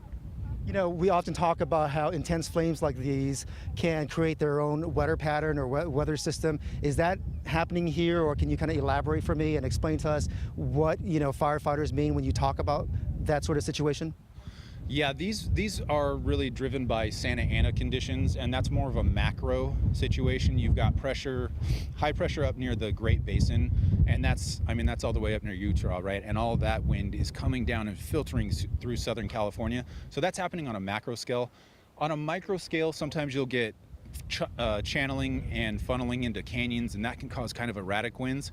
But the typical thing for that would happen with a pyrocumulus thing, which is basically where the heat and everything it draws air from around it, so it rises and draws air in. That's not actually what's happening here. This is more Santa Ana driven from those types of weather patterns. So when it's Santa Ana driven, because what I've seen empirically, if you will, is that some of the flames have been going downhill. Is that what you're talking about instead of like rising? Typically how a fire functions, because I'm seeing just kind of coming down the hillside here. Yeah, so fires naturally want to run uphill. They preheat those areas and allow them to combust a lot more easily. When they're coming downhill, they can back, which is usually a slower progression, unless winds are able to overcome those forces. So very high winds are able to push fire downhill. And we have seen that here a bit.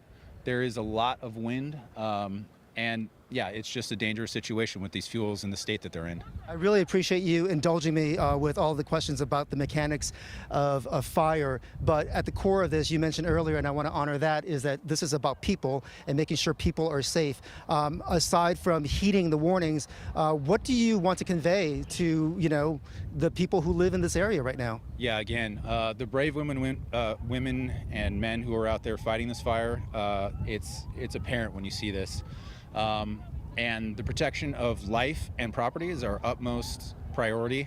And we're going to do everything we can to keep this as small as we can and everyone as safe as we can. I don't mean to put you on the spot, but can you rattle off the evacuation zone right off the top of your head right now, or is that a little bit too much to ask? You know what? I'm sorry, I don't know it in this, but they can go to our websites or lacounty.gov/emergency. They can go to LA.co.FD.PIO to look at the evacuation orders. Also, people have been using the watch duty apps, so there's a lot of resources out there, but just stay informed or watching news channels, listening to the radio. Just make sure you're really staying informed and being very vigilant about that. Talk to me about the benefits of the Watch Duty app, because it has alerts and it gives you real-time movement of the burn, correct? You know what? I don't actually use that app, but I know people are using it, so I want to make sure we push it out there. But yeah, any tool that they have that can get them information is critically important right now. As we stand here, talk to me about what you're seeing here and explain to me, what we're looking at. Well, I mean, you're looking at rapid fire growth, right? I mean, these hills are burning very quickly, fueled by these winds. And again, it's that state of vegetation combined with these winds, and it's a recipe for very fast moving fires.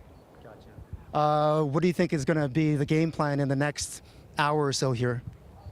They're looking at where these fires are moving and putting people in place to defend people and homes. That's the main priority right now. Once that threat dies down, then we're going to keep working. We're doing it in conjunction with the air and ground crews to work on perimeter, but above all, life and property. At this point, when it's burning like this, when you have this sort of topography, can you get hand crews in there? Can you get dozers in there to start cutting a line? Well, so at this point, with those kind of flame lengths, you're not going to want to put a hand crew right there, right? I mean, that's just too dangerous. Dozers can go in there, but we've only got so many dozers, so they're putting them in the places where they can be the most effective.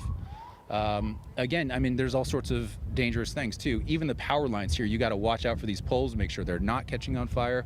A lot of things happening and making sure that we keep everyone safe. Thank you so much for your time. I really appreciate it. Take care. So thank you so much for doing that. So Juan and Amy, again, we are at Lake Hughes Road.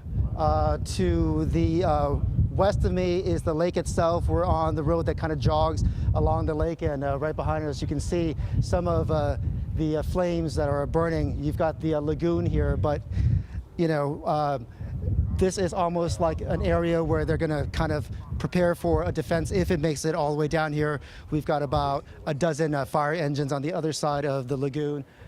We are hearing some of the Sheriff's Department vehicles on their loudspeakers asking journalists and other people to move down the road as this thing comes closer to us. I've been on the air quite a bit. I don't want to be a hog of the air time, so in case you want to reset things or ask me a question, let me just go ahead and hand it back to you. All right, Jeff, we really appreciate your reporting out there. Definitely it got a lot smokier in the time that you have been live on the air there in the area. Want to tell our viewers here, just a few moments ago, the governor of California, Gavin Newsom, put out some information on X, formerly Twitter, saying that state resources have been deployed to the Hughes Fire in the Angeles National Forest to assist in the federal response. We will continue to monitor the situation, he says, closely and provide the federal government with whatever it needs to extinguish this fire. All right, we want to check in with our Jasmine Veal. She is at the Castaic Lake Recreation Area, not too far from where Jeff was a little while ago. Jasmine, we see that you now have on that mask and the goggles, winds picking up, and a lot of embers blowing around now. Yeah, I mean, we were getting hit by ash from this fire, even on the other side of the Castaic Lagoon. And look at those flames. That's where you just saw Jeff, right next to Lake Hughes Road. And when these gusts come in, it really just fuels this fire. I mean, look at that. Wow. Yeah, so these are not the conditions that anyone wants to see out here. And again, you're looking on the other side of the Castaic Lagoon here, very close to those utility poles over there on Lake Hughes Road. A bunch of the firefighters just rushed over there trying to tackle this as it continues to move south toward Ridge Route Road, the community of Castaic. We were just in talking to neighbors as they were evacuating. So again, we're here at the park area, the recreational area, but you heard from the sheriff, 19,000 people under this evacuation order, and this is why. These winds are erratic. Like I said, we are not only getting blasted by the smoke, but ash hitting us in the face, large chunks of the burning trees and bushes. The fire gear that we have on is protective. This is what we've been trained for, but it's been being hit by this ash and just leaving black marks, of course. An evacuation warning even has been issued in Ventura County.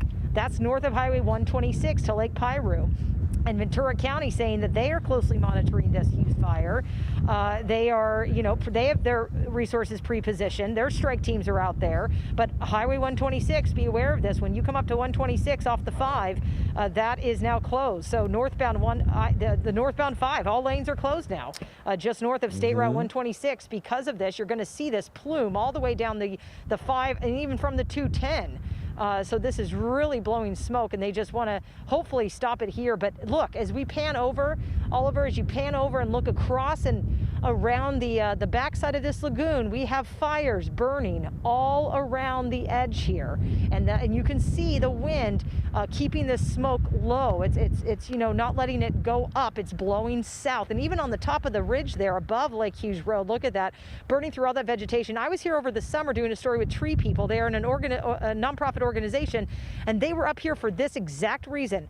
I was up here with them. They were planting native trees to prevent fires like this from spreading. These were baby trees. They were pulling out non-native bushes and weeds because that just fuels fires like this. So they were trying to do the work to prevent something like this from spreading so quickly down to the Castaic community. And we know that flames travel faster. I mean, we've had the training from CAL FIRE come in and talk about this, flames going uphill because of the slope. It preheats the fuels in front of the fire. It makes them more flammable, and then it spreads more quickly. So that's what we're seeing.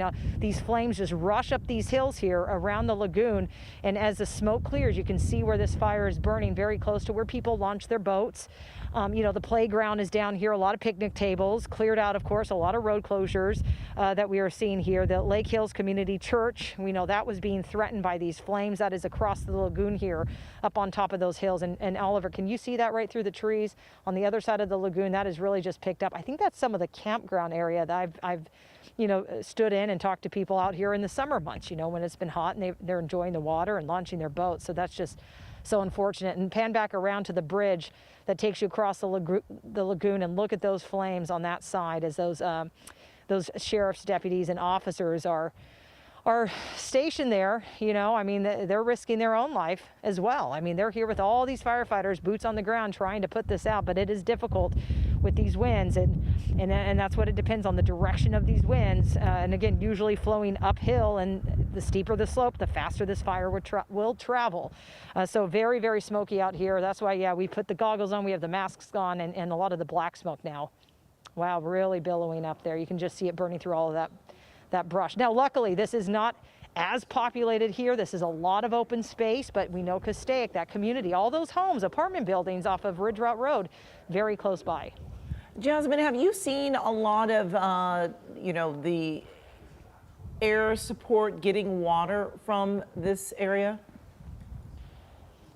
No, I mean, in the last, I'm trying to think when we got out here, probably in the last 30 minutes, I've not seen, and maybe someone can speak more to this, or we can check back in with the sheriff, but I haven't seen any, and maybe that's for their own safety reasons with the winds picking up, but I haven't seen any air support taking water out of the lagoon. They might be from the lake area scooping up the water, but I haven't seen any helicopters fly overhead. I've seen a lot of engines, a lot of ground support, but yeah, not a lot of air support at the moment, at least in the last 30 minutes. Yeah, on the left side of the screen, Jasmine, we're showing our viewers, it does look like there are some helicopters closer to the other body of water. They're close to you where they are getting some water to douse the flames. But this is a monster storm with these winds picking up as we get closer to nightfall here.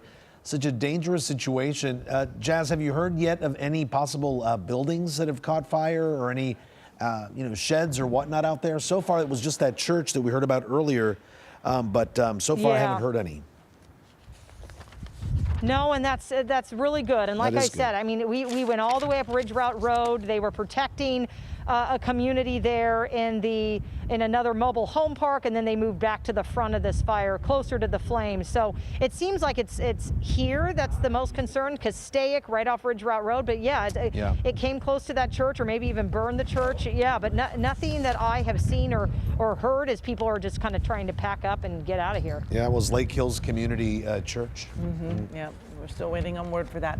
All right, Jasmine, thank you so much. We want to check in with our Lauren Posen. She is over at the Hazley Canyon Village, which we were talking about that area for some of the students to be evacuated over to that area. Lauren, are you hearing about that? I don't have any students here, but I do have people that have evacuated. Take a look. You can see the group. They're just standing by at the corner here watching as this huge plume of smoke just continues to get larger and larger and larger. We spoke with a couple families who got those evacuation alerts on their phones, and they said that they just picked up what they had and just got out as quickly as they could. Right here, we're at this shopping center, which has been deemed somewhat of an evacuation meeting ground for people as they're just standing here waiting to get the all clear to go back to their homes. We're also really close to the Pitches Detention Center, and we learned this afternoon that the inmates, there's about 476 of them, have all been evacuated to two separate different detention facilities because of the fire's proximity. I want you to take a listen to some of the people we spoke with earlier about having to evacuate. Okay. Well, as I mentioned, well, you know what? Since let's go over here, Mike. Let's go over here. If we don't have this down, I want people to hear from people. Lauren, we're live on KCAL right now. Can we talk to you real quick, everybody? This is Lauren. She evacuated with her family. She's got her puppies here. Yeah. Lauren, tell me, you were saying you and your mom are disabled. You got out as quickly as you could. Well, quickly, I wouldn't say was the word. It really took us a lot of time. Nobody could get up to us to get us out. So my mom had to drive, and she hasn't driven in a long time. She has very bad lupus. We had to pack up her walker, and I have a CPAP machine and get our medication. And honestly, with what's been going on, I think it was scarier, because this has happened to us before. This is our normal every summer season, which it isn't even yet. And not to cut you off, but yes, that's what Lauren was saying to me. Usually, we're used to this living in the canyons, but what makes it so unusual is the timing of this. And that's what's so frightening. And seeing the fires last week, the Eaton fire, the Palisades fire, really was traumatic for people like Lauren living in these areas that are high burn areas. Right, Lauren? Absolutely. Actually, I feel we all feel kind of stupid because when we saw that, we're like, you know what, we need to pack a go bag. But it's so exhausting. Doing this every time is physically and emotionally draining. So we put it off. We're like, you know what? We're safe. Things are calming down. We don't need to pack a bag. And now in hindsight, God, I wish we did because it was not easy. A walker to pack. Like I said, all this stuff, and it's overwhelming. It is overwhelming. You just, I honestly, at one point just started tossing my room and just grabbing everything that I could that I felt like we needed, clothes-wise or whatever it might be. And then we have dogs to pack for, and yeah. I know that the puppies are getting anxious, so I'm going to let you go. But everybody is on standby right now. We're just waiting to get the all clear. Lauren, thank you. Be safe with you and your family. I also want to mention, too, that we did see some of the helicopters coming by in the planes for those water drops. We didn't see any drops, but we did see some of those, the equipment in the air there, which is a very good sign. We love to see that. We know that the firemen are working hard from the air as well and the ground. But this cloud of smoke behind me, it's getting larger and larger. We'll send it back to you guys in the studio. Yeah, it is so dark and so black there behind you. Lauren, thank you so much for that. And you know, Amy, I didn't think about disabled folks who may need a little extra time to get out of their house and get going. And as you heard from that young lady, it took a long time to get the walker, her CPAP machine, and she wishes she had been more prepared. But luckily, it seems like she's in a safe spot. And people really need to take the warnings in any situation like this very seriously and start preparing in advance.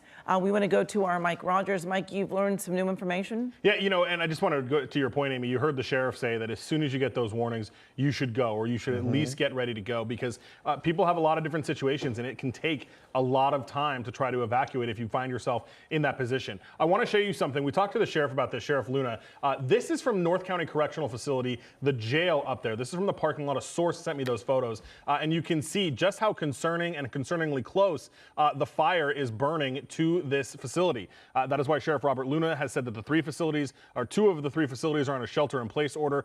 Pitch's Detention Center South is being moved to get those 400 and something inmates out of there. LA County bringing in buses to get all of that done. And as we come to my computer, I want to show you where Pitch's and North County Correctional Facility is on this map. This is the evacuation map that you've been looking at, and it's right here. They are under a mandatory evacuation, and I'll pull up a telestrator here so you can see exactly the area that I am talking about. But they're basically right in this area right here, right just inside the evacuation warning, and we know that there are about 5,000 or so inmates that are in that situation right now that are currently being evacuated, or at least sheltering in place, and that is all of this kind of complex right in here. That's in this whole area right there. So you can see they're right on the edge of the evacuation. I wanted to show you a different map here because I wanted to show you, we heard from Jasmine, we were talking about the aircraft that are on the fire and why she's not really seeing any from the point that she's in. She's down here by the lagoon. So anybody that knows Castaic Lake, you've got the main lake right here, but then you've got Castaic Lagoon, and that's where a couple of our reporters are. So the reason Jasmine is not seeing any dips coming out of there is because they're really focusing the helicopters on the northern end of the fire, which is right in here, right? So that is kind of the area that they're looking at. Desmond Shaw in SkyCal is in this helicopter right there. So he is looking, when you're looking at his screen, on the right side of your screen, you're looking at Dez's pictures, and that is what you are looking at. You are looking at the Chinook that is coming in to do a water drop. So they're focusing on the north end of the fire. They are dipping out of the north end of the lake. The fixed wing aircraft, though, are focused closer a little bit to where Jasmine and those guys have been. This is a DC-10, the big behemoth of an aircraft that has been coming in here and doing these drops. This is an MD-80 that's going to come in as well. And they have been primarily focusing on the southeastern flank of the fire, which is in this area. Lake Hughes Road goes right there. So that's kind of where they have been focusing to make sure that the fire doesn't burn to the south. Because if the fire burns to the south, that is really where the concern is, right? Your neighborhoods are in this area. You've got all of Castaic that is right in here. And then, of course, the further south we come, the more pockets you get. The correctional facility that we were talking about, the jail, is right down there. So there's a lot of work that needs to be done. Not to mention the 5 freeway is closed as well. When we come back to me, I'll ask the control room to get the traffic computer ready because I want to show you where that is being closed off at. It's at basically all the way at the top of the Grapevine and then the 126. So it's a very, very large chunk. If we have graphics 231 that we can show you, we'll try to pull that up and show you where those closures are. In the control room question, are they focusing on the north part of the lake because the fire has already burned past that? Well, yeah, so there's two things going on. So the north, remember, we're right on the edge of a hill slope here, right? So burning north is going to hit that topography and shoot up to the north. There's less things up there, but there's way more to burn up in that area. In the north. To the north. So I think it's burning quicker that way, but the concern is still to the south. So you've got the big air tankers that are able to hold a lot more retardant that are focused on the southeast end of the fire, which is over here. And then you've got the helicopters that have really been kind of fixed in that area. And actually, let me just click on one of them and I'll show you kind of the map and the trajectory they've been making. And you can see all of them are pretty much okay, and that's our traffic map, thank you. So look, anywhere with the black, that is a hard closure of the 5 freeway. So you've got it closed up to the 138 to the north, and then it looks like at the 126 to the south. So that's a big closure. Your alternates, if you for whatever reason absolutely have to still get past this, would be the 14 to the 138 and then connect back up with the 5. So the good news is there is a workaround. It's a long workaround to take the, anybody that knows that area, to take the 14. A crowded workaround now. Yeah, the 14 into Palmdale, Lancaster, and then west on the 138. That's a long workaround, but it is there, right? We're not, at least not in a situation yet where the whole stretch is shut down, because then that really means you're stuck going to the 101 through Santa Barbara, right? So there is a workaround. It's a long workaround, but obviously the 5 needs to be closed. You've got visibility issues and you've got fire safety issues. Mike, before we let you go, can you go back to the other computer and show us where most of the developments are, the homes are that people are worried about? Yeah, we'll come back to my computer and I can show you that here on this map. So you've got, look, in the mandatory evacuation zone is all of this. This is all of Castaic, and this is our usual map. Anything that lights up in white here, that is a home, that is a building. All of these folks are under mandatory evacuations right now. This is Castaic Lagoon. This is where Jasmine has been. I think Jeff is close to this area too. So you can tell though, the nearest to them is this development right here off Sapphire Lane, Amethyst Way, Ruby Lane rather, Elk Ridge Road. All of these areas are definitely pretty close to the fire. Here's an elementary school up here as well, North Lake Hills Elementary, that I think is one of those ones that has probably been evacuated. Yes. So, that is where, and then your next set, as the fire moves to the south, this is kind of where the fire is burning right now up in here. So it's kind of burning in this direction. So your next set of concern would be then the other side, the south side of Castaic Lagoon, which is into this neighborhood. This is more of your kind of traditional forest fire, if you will, that is burning in topography driven, large brush, and it's quick moving. But the good news is the way it is right now, and let me show you this too really quickly, and then I'll send it back to you guys, but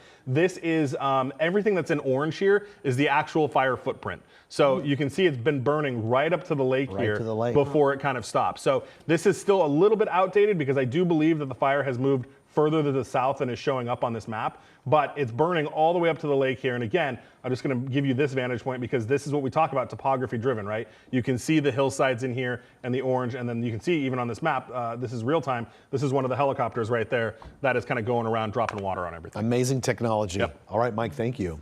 Wow. It is really amazing to see how much has already burned in such a short time. Again, this fire breaking out at 10:42 this morning and has burned more than 5,000 acres. We want to check in with our Jeff Nguyen. He is continuing to give us updates. Jeff, every time we see you, I think you've moved a little bit. Yeah, we did. In the between the last live shot and now, we're kind of staying in the same place, if you will. We just moved about a couple of 100 yards, but so I can show you some of this grass that's burning out here, and then mixed in there, you can see a lot of thick, dark smoke. We spoke to the public information officer from the LA County Fire Department earlier, and he talked about how this is topography driven as well as wind driven because of the Santa Ana winds that are whipping through here. And then you have a lot of dried up fuel. Some of the fuel in here is the chaparral, and he explained to us the reason chaparral burns so quickly and it is so combustible is because it actually has a lot of oils in it. So that makes it very combustible, feeding into the flames. And on top of that, the structure of chaparral is that there's a lot of space in there. So what that does is it creates little pockets of oxygen, and as we all know, oxygen feeds a flame. Right now you can see some of the burning that is moving away from the lagoon.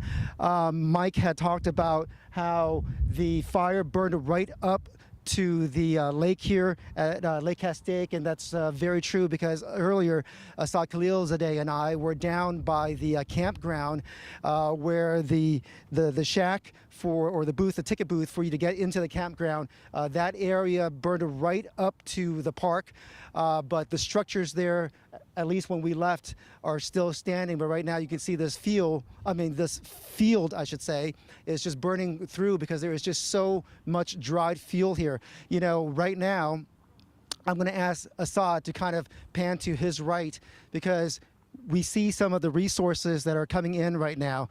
Those are some of the dozers that they have in place so that they can start working on a containment line.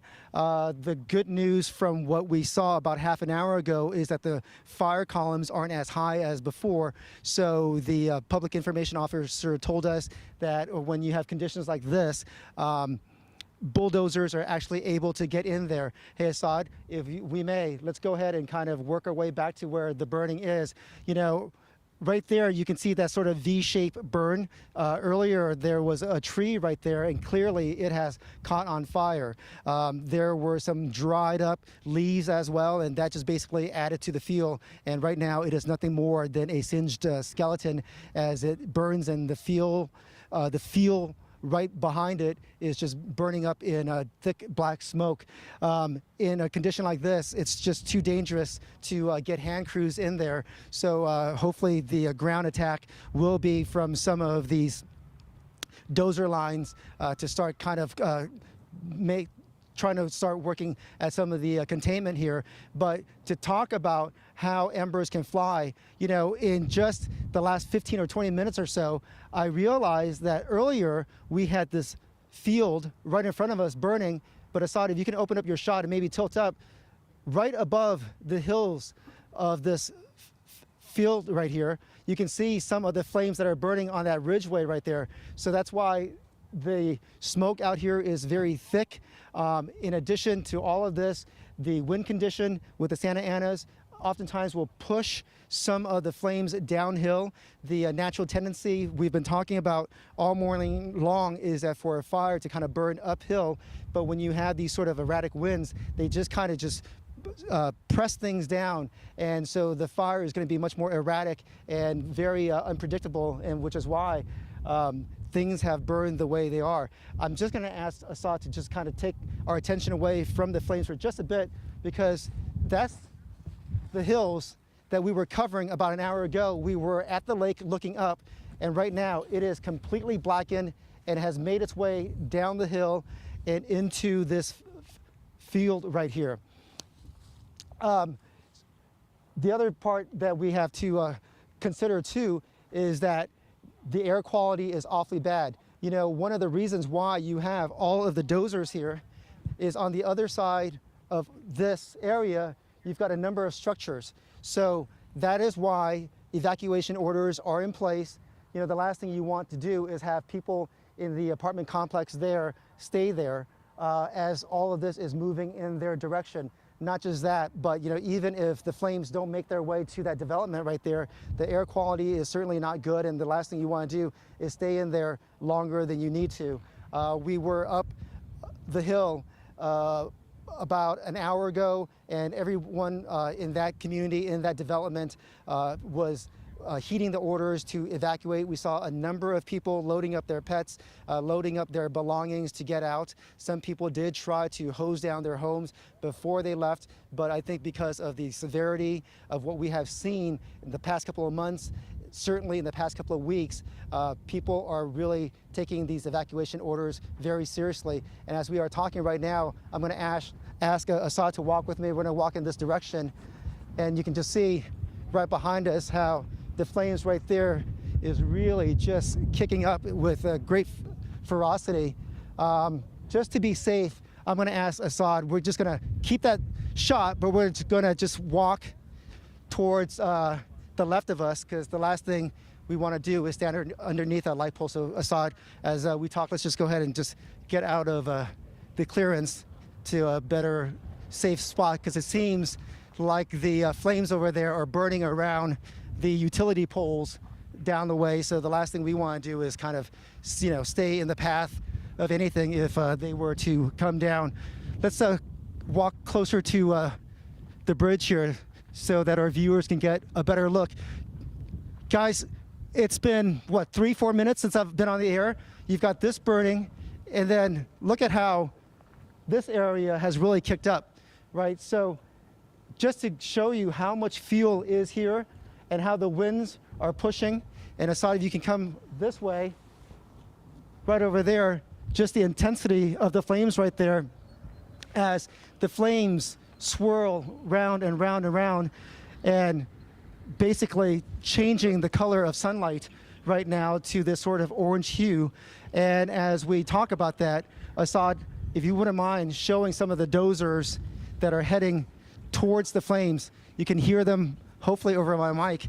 And that one dozer right there is going directly into the flames to start working on some of the containment lines, and hopefully, using some of the sand out here to suffocate some of those flames, because obviously what you need for a fire to continue to burn is oxygen.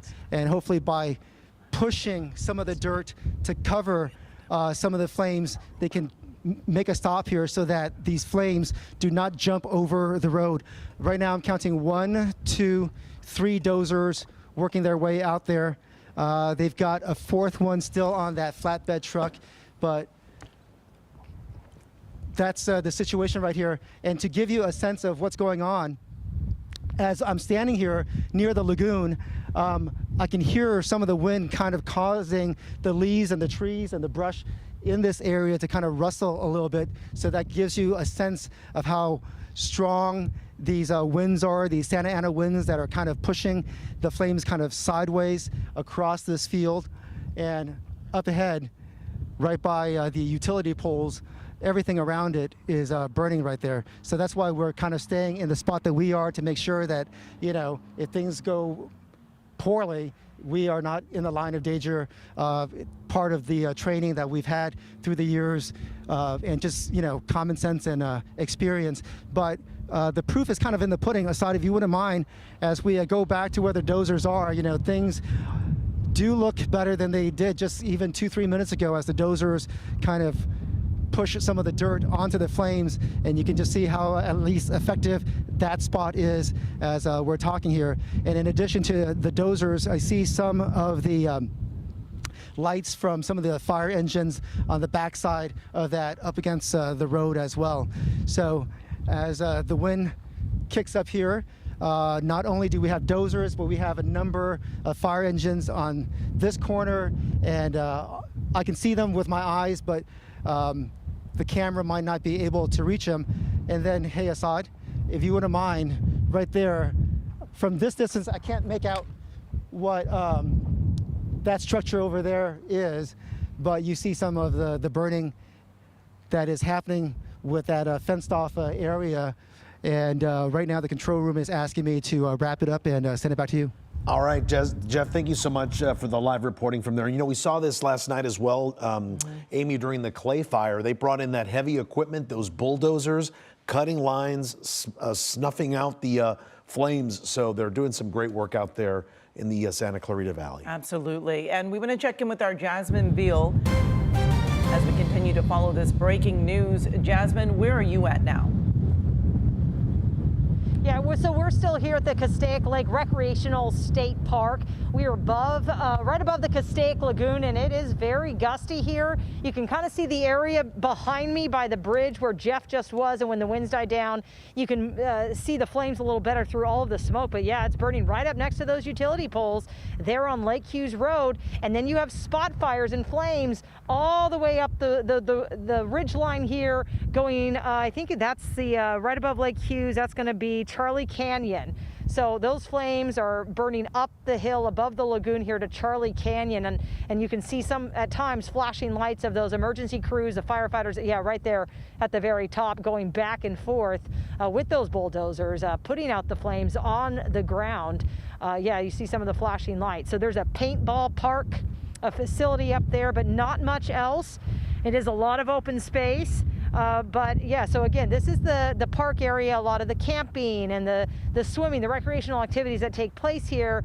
It's closed, and we saw those fire danger, those warning signs driving up here, knowing that these red flag conditions are here and have been here. So they have been pre-positioned to fight a fire just like this. And even those flames, I don't know if Oliver can, yeah, I think he's zooming in right past those trees next to the dock there, have just kind of picked back up, and we saw a lot of black smoke as it burns through all of this dry brush around the park here in this lagoon. But 19,000 people, they're under this evacuation order, and we know the Castaic community, a lot of those apartment buildings not very far from here, right off Ridge Route Road, where we were a few hours ago as people were packing up, watering down their homes. Several residents decided to come out, grab a garden hose, and spray down the front of their buildings and their trees. We know air attacks have been requested the National Guard. They're going to bring in some air tankers if the winds permit. But like I said, up here above the lagoon, it is gusty, and we've been hit with some of those pieces of ash and debris being picked up from what is burning there. And yeah, here comes another gust. And those evacuation warnings also even spreading as far as Ventura County and right up, to the edge there as they're monitoring things along State Route 126 to Lake Piru that's been shut down because of this. And this smoke, this plume can be seen for miles, of course, from the 210. I hear one of those air tankers coming in right now. It's going to go right over our heads here. Yep, let's watch that. Let's see if it will do an airdrop. Here it comes. You see that, Oliver? Get it. Yeah, I mean, okay, so here's the air support that I've been waiting to see here as they come over the lagoon. And here comes another one. So now those flames have really picked up at the top of that ridge line to my left, but they're going to circle overhead, and then obviously they've been scooping up the water from the lake just above here. So they're hopefully going to douse some of these flames because it is getting closer and closer to Castaic and a lot of these homes and neighborhoods as this smoke and these flames blow south. And that was a concern, as they moved a lot of these resources back this direction from where we were earlier. And again, authorities are saying keep your phones charged. Pay attention to those evacuation orders and warnings because you know how erratic these winds can change and how the movement of the fire can be. So yeah, you just have a lot of flames all around these hills, but I'm going to send it back to you. And as we watch the continued air support, there it is. Look, he is going to get some water out of the lagoon. I haven't seen this in the last hour. So he's going to use this water right here, right behind the tree, and scoop up what he needs and hopefully get this fire out. And that's the good news. It's a race against the clock right now, Jasmine, as we are expecting those winds to pick up a little later tonight. Hopefully those air resources can stay up as long as possible to fight this fire. And it's so convenient that the water is so close. So close. So it's wonderful. All right, we want to check in with our Desmond Shaw. He is up above in SkyCal giving us a bird's eye view of the fire. Des.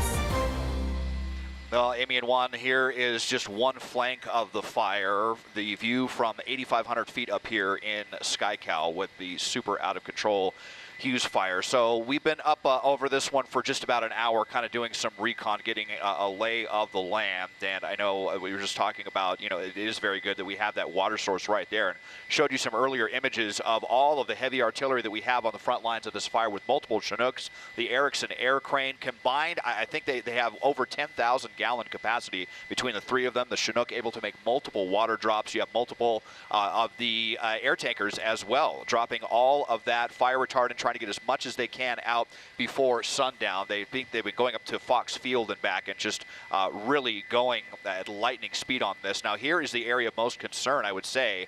This area right around Ridge Route Road and Lake Hughes Road, as you see the fire beginning to encroach on what looks like either a mobile home community or a mobile home storage area. I have to kind of make some camera adjustments just to peer through the smoke to show you all of this right now. This looks to me like the most troublesome situation because it is right in the path of the fire. Of course, this fire is blowing almost completely to the west right now, south and west, but more to the west than to the south. There's the 5 freeway as well, as we've been telling you about how that is shut down, going to be so for the foreseeable future. So this area obviously was already under a mandatory evacuation order, so hopefully everyone was able to get out and get their pets out. I did see some LA County Sheriff's deputies down in these neighborhoods on the loudspeaker trying to get anyone out who might still be in the fire's path.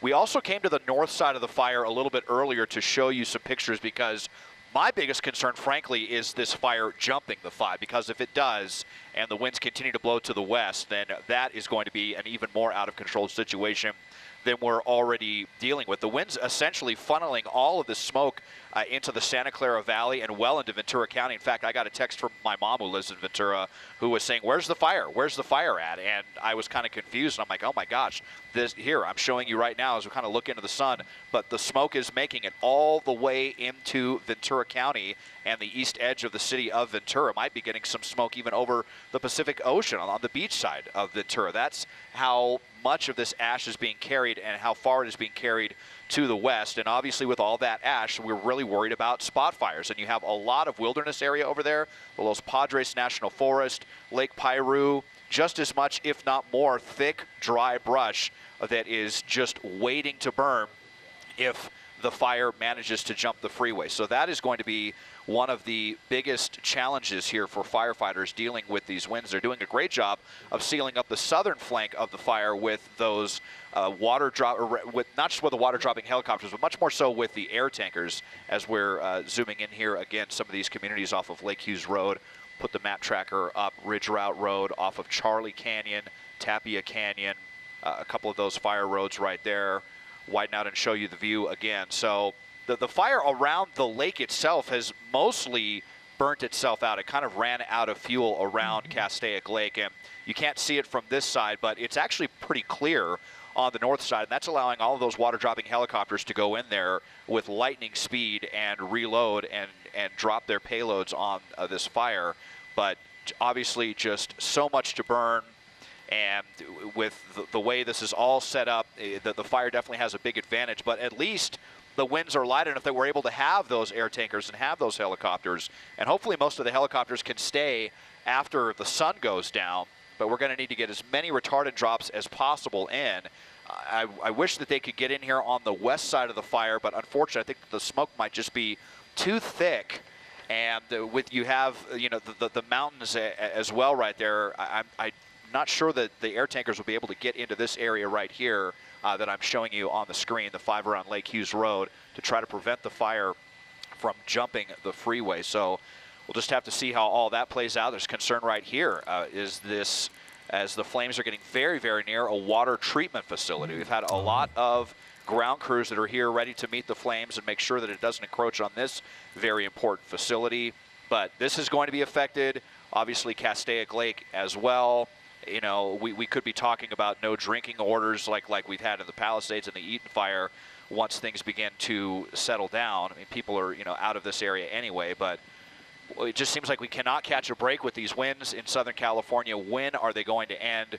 When is this, the worst fire season? I think it's safe to say the worst fire season we've ever had in Southern California. Everyone wondering when it's finally going to be over. Juan, Amy, and Mike. Desmond, a quick question here. How does this compare to the firefight yesterday in the Clay Fire? I know it was very windy out there. How is it right now, the conditions up in SkyCal?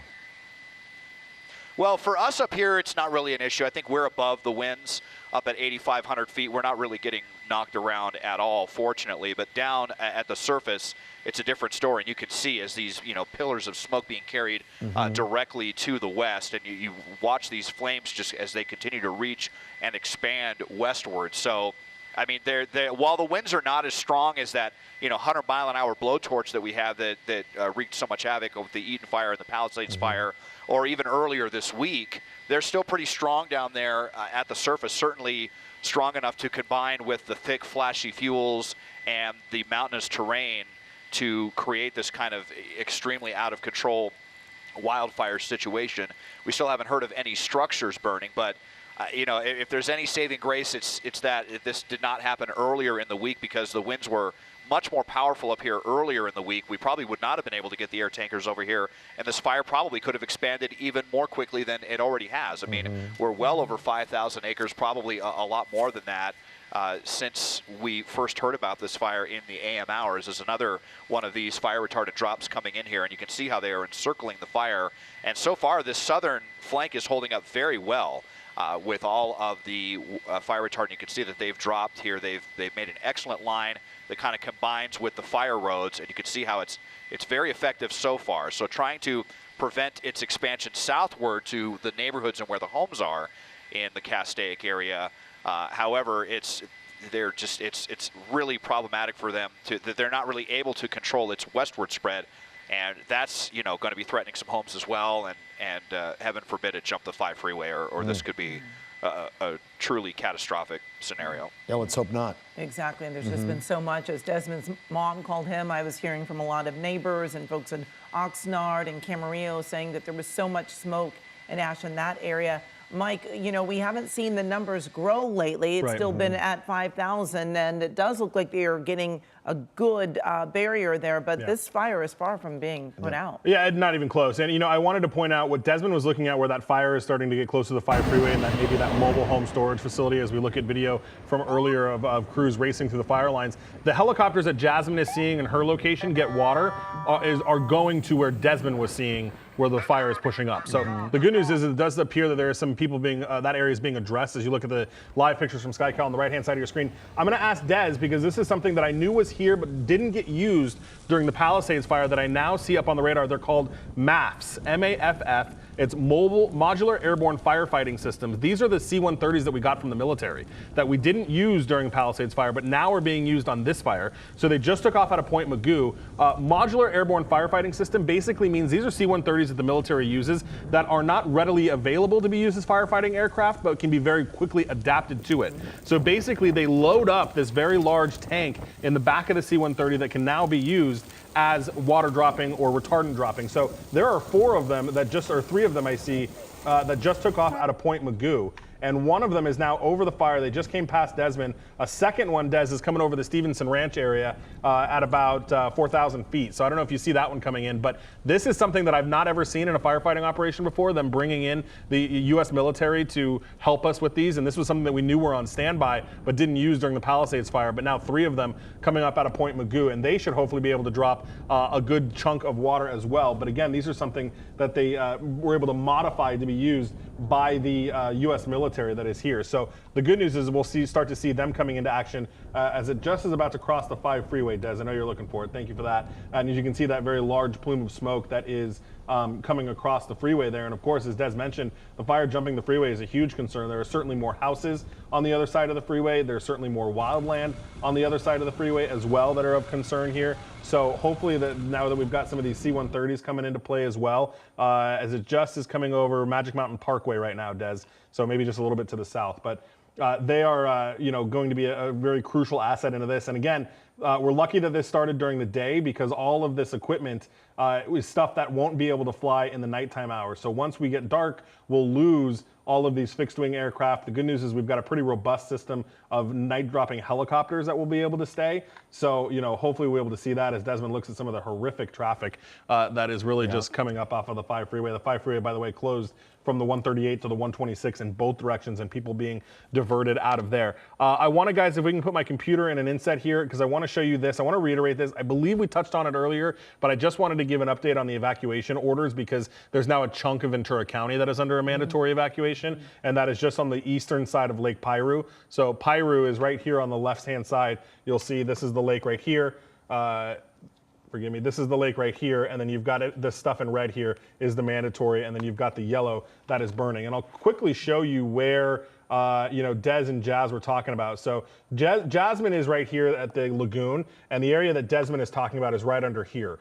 So they're getting those water dropping helicopters. You can see them. This is Copter 15 and Copter 22, and they're coming and doing the drops kind of in this area to protect that area that is going in there. Des, I also want to ask you really quickly if you can show us where the jail is. I just wanted to give everybody some perspective of where the North County Correctional Facility and Pitches Detention Center North and South are in relation to where the fire is. It is still a decent distance away. I would say maybe there it is. It's a very large facility. We were talking to the sheriff earlier, and you can see it is all kind of built out of concrete. So not a lot to burn, at least with North County Correctional. Pitches is a little bit more older with more, as described to me as more of a barrack style. So you can see there is a decent chunk of land, right, that it would have to, thanks Des, a little bit more than 2 miles that it would have to chew through to get there. But you can understand why there is a concern. And, the fact, and as Des looks around, I don't know if we see any of those evacuations underway. It may be at the other facility too, Des, that's just down the road there. But, there's, what do you say? I think he said 4,500 inmates that are in there, plus staff. Like, that's not an easy task to try to have to evacuate all of these people out of here. So they've got those buses that we know we've been talking about have been a little bit problematic. The sheriff just bringing online some new buses. So certainly that will help. And you can see all the sheriff's facility. Oh, look at there. There's all the buses, Des. If you pan up just a little bit, you've got all the buses that are on the left side of the parking lot right there, all lined up. So They are either going to, or at least are on standby to start evacuating people. You heard the sheriff say that he could get in other buses if need be to help with that operation, but that would be certainly a significant undertaking to try to evacuate that many inmates out. Yeah, I think the sheriff said 476 inmates. Right, is going. That's who they're evacuating out of Pitches, and then three facilities. Yeah, the three facilities. There's Pitches North, Pitches South, and North County Correctional, and that's 4,500 in total. 473 of them, I think he said, is being evacuated from Pitches to another location. That's quite the operation there. Yes. All right, Mike, thank you very much. We want to go back to our Ross Palumbo. Ross, did you finally make it home to check on the dog? Walking through the neighborhood, and I am just east of the San Francisco Valley over there, the Wash, and look at how close this looks. Now, this is actually much more than a mile, but the wind and the way the hill is sitting here near my house, making it look much worse. But I have to tell you that all my neighbors here, they have been through this many times before, and they say they are not leaving, at least not yet. This area is not under evacuation. Let me talk to you. How you doing, man? Good, great. Okay, well, so what's going on? You don't think that it's serious enough yet for us to evacuate here? No, I would say I've lived in this house. Yeah. Mm-hmm. Yeah. We're going to have a problem, and the fire department came. It looks close, though, doesn't it? It looks really close, and it's kind of odd for us to be here and somewhat joking. We know how serious it is. We're just thinking that you guys, if you take a look at this, it is blowing to the south and to the west of us. So that's why everyone that lives around me is feeling like it's good news, at least for us at this moment. Well, we got to leave. We'll leave, but yeah. What are you going to do? This stuff, you've got so much stuff. You've got so much stuff out here, right? And that's okay. That's okay. I mean, it's an emergency situation here. So everyone is obviously concerned. You can see here in the distance that there are people with their sprinklers on. A few people left their sprinklers and just got out as a precaution, but you can see how close it is. And my neighbor that lives here, Chris, this is actually an LASD deputy. He works under Sheriff Luna, and he was telling me that his niece works at the correctional facility. And I know Mike was just talking about that they're beginning some evacuations up there in Castaic too. Now that's to this direction from where I am right now. Those correctional facilities are right near the DEA's shooting range as well. So I'm trying to get in touch with them, but they obviously have ammunition and other things there. They're probably in the process of moving it, but really, this is the situation around my house. If you go left here, it's clearing out. See up there? Yeah. It's clearing out. Yes. Yeah, and when I first got home, the smoke was all the way over on this whole area right here. Now the blue skies, we were where we lived, but it's blowing in this direction. And I have to tell you that there were some scary moments when I came back, of course, to get Milo here. You guys, and this is so important. If you have pets or family, of course, that's always the priority. But at this point, near my house, not so bad. We are really just a few blocks out of the mandatory evacuation right now. As I'll start walking up the hill a little bit.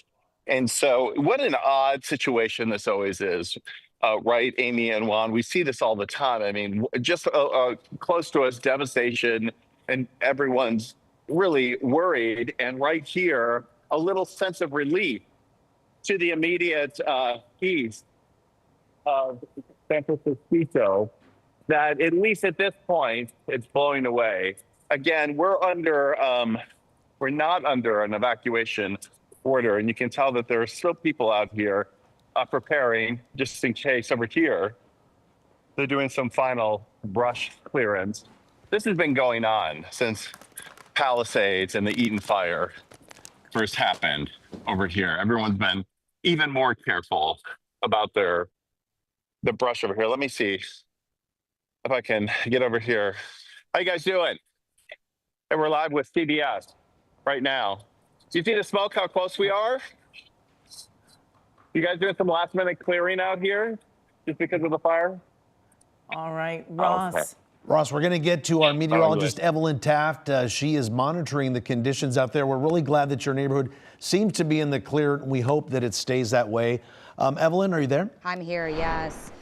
So we are getting a look at current conditions right now. And I mean, there's really, this was sort of a matter of when, just because it has just been exceptionally dry. I mean, this is the driest air mass we've seen through this event. And again, this is really the home stretch of the Santa Ana wind event. We are expecting to see windy conditions, well, right now. And then things get a little calmer. That's good news as we head into the overnight hours. So initially we thought that the winds would pick up overnight, but this is really the trajectory right now. So first and foremost, we're looking at northeasterly to easterly winds. This is a traditional Santa Ana wind event that affects the Santa Ana corridor. This is what we're experiencing right here. We are in the Santa Ana corridor, and at the moment, everything moving to the west and the southwest. So wind speeds, well, they're up right now. Not nearly as gusty as where we've been in the last couple of weeks. We've seen much gustier conditions. Even the other day, we saw 80-mile-per-hour wind gusts in the area. So now we're down to the 20 to 30-mile-per-hour range. Now, overnight, it does get calmer in the wind department, and then it starts to pick up a little bit as we head into tomorrow. So I want to take a look at current conditions. First and foremost, temperatures. They're warm, but they're not too warm. We're between 65 and 70 degrees. Winds from the northeast between 20 and 35 miles per hour, and it's all pushing the fire to the southwest, as I was just mentioning. So the trajectory right now is southwesterly, generally speaking. And as we get a look at the next 24 hours in Castaic, you will see 24-mile-per-hour wind speeds. That's where we are in the 4 o'clock hour. So really in the next hour, and this is what we were looking at when we were looking at current conditions. Now down to the 7 o'clock hour, 10 p.m., 1 a.m., we're in the teens. So it does get a little calmer and winds start coming out of the north. So we will start to see the fire really travel to the south. So when winds come out of a certain direction, the fire heads toward the exact opposite direction. That's usually how the trajectory works. It does not mean that the fire is going to move in northerly directions. That means that's where the winds are originating from, your offshore winds. They originate from land, they blow out to sea, generally speaking. So as we head into tomorrow morning, we will see, again, things just laying down a little bit. I mean, still going to be windy. It's just not going to be as gusty. By 10 a.m., tomorrow morning, we are expecting the winds to pick up. And really, we could see some of the windiest conditions come in between tomorrow morning and tomorrow evening. So this is not the worst of it in the wind department. So we're just hoping firefighters, of course, could get a better handle of this in the overnight hours as winds lay down a little bit, because by tomorrow morning, the winds are going to pick right back up again. So we're going to continue to see these winds either at some below advisory levels, but generally speaking, we could see gusts up to 50 miles per hour, maybe even the 60 to 65 mile per hour range tomorrow. This does include, again, the Santa Ana corridor, and just to sort of paint that picture, it goes from the high desert all the way out to the Ventura County coastal plain, mainly the Oxnard plain.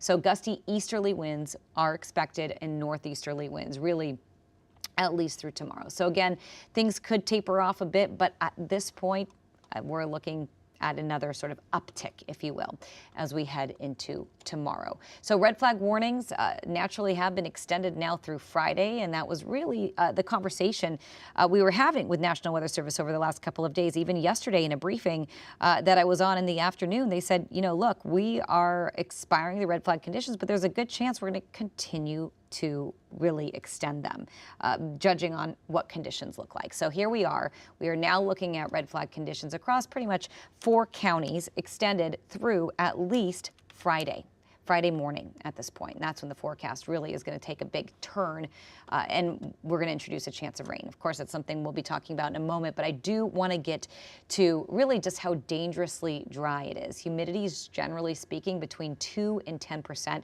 and we're looking at very poor overnight humidity recoveries. So really, between 2 and 10% is just exceptionally dry. So with wind gusts between 30 and 50 miles per hour, up to 65 miles per hour, the highest peaks coming in at 65 miles per hour, and humidity is between 2 and 10%, it is not a good situation. So of course, we're going to continue to use extreme caution with any potential ignition sources. But at the moment, of course, we are following conditions along the fire lines near Castaic Lake, and we will continue to keep you posted. Juan, Amy, I'll send it back to you. All right, Ev, thank you. And we want to check back in with our Lauren Posen. I believe you're still at the Hasley Canyon Village, Lauren? Yep, that's right. We're still here, and I want to give you a look at what's happening now. You can see they have this road blocked off. And one thing I do want to mention is we've noticed that there the sheriff goes with the sirens. Cars are not moving over to let these emergency vehicles go by, and it's caused a lot of backup. So if you happen to be out here and you see these cars behind you with the lights on, get out of the way because they're trying to get to where the fire is there. Again, this road is closed off here. It's Sedona Way and the old highway, and we're right in the Ralph's parking lot where it's kind of become a makeshift evacuation center location for people here. Most everyone you see here have homes in the areas that are in jeopardy, and they're just standing by really on pins and needles, listening to the reports. They're on their phones, just waiting to get the all clear when they're going to be able to go back. This huge plume of smoke, it's been changing color hourly, but now it's not as dark as it was initially. But when we first got here, we weren't able to see the flames. Then we saw the flames. It's all about the winds. When the winds change, that's when things, well, they change too on the ground here. I want you to take a listen to some of the families we spoke with who evacuated and just the panic they were in. Take a listen. My dad is still at home. He's still there. Yeah. We're just honestly just waiting it out. He said to just stay by. We were at the Dollar Tree near our house, but they told us to evacuate, so we're just here right now. Unless we have to evacuate here, we have like family members around town, so we could probably just stay there. The car is actually full. Yeah, my mom has lupus really badly, and I'm disabled, and not only that, I'm getting over COVID and bronchitis, so it's still like I hadn't eaten anything, and I'm just like, I couldn't even think, you know? We couldn't see flames, thank God. We're kind of in a little bowl like where we live, so it's kind of hard to see unless it's coming down the mountain, like right on our street. We can't really see it, which has happened before living up there. We've lived there 10 years, and this is probably our third time evacuating. And right now is a live look at one of the water planes that are doing drops by. We've seen a couple of those pass by us, the helicopters too. We're very close to the Pitches Detention Center. We know that the inmates there were evacuated. They're at two separate detention centers being held over until the all clear is given. You know, also in talking with people here, not only did they pack up their cars with whatever they could grab, they also grabbed their pets too. One gentleman told me a lady's got 6 cats in her car. We saw a lot of dogs out here too. Everyone is just, they grabbed what they could and they left. So it's very, honestly, it's very nerve-wracking, and you gotta feel for the firefighters and the police who have been dealing with this with the past 2 fires we've had, and now we have this going on. And then imagine if you weren't affected by the other fires and seeing what was going on, and then now you find yourself in that position here today. It's very upsetting because you don't know what you're going to come home to. You're just hoping for the best. We'll send it back to you. So upsetting and so stressful. Again, that Ralph's parking lot is where Castaic middle and elementary schools are students are being dropped off there to meet with their parents. Thank you so much, Lauren. And we want to check in now with Dana Dirks from the Angeles National Forest. Dana, you were with us a little earlier today. It seems a lot has changed since when we first talked. Yes, hello. Thanks for having us on air to share information about the fire. What information do you have for us today? So far, the latest acreage that we have on the fire is 5,054 acres with 0% containment. Firefighters are working hard to put this fire out as quickly as possible. We're currently under unified command or joint management of the fire with the U.S. Forest Service, which is us, the Angeles National Forest, LA County Fire Department, Bureau of Land Management, and the LA County Sheriff's Department. There's also a lot of assistance from the California Highway Patrol as well. And Dana, I know that you all are working together. Earlier, it was a big discussion about evacuations and people getting out of the area, but it seems that that all went well and pretty much everyone that needed to go has left. Is that true? I don't know that I can speak for everyone who's in an evacuation order or evacuation warning area, but I would certainly say a lot of evacuations have already happened.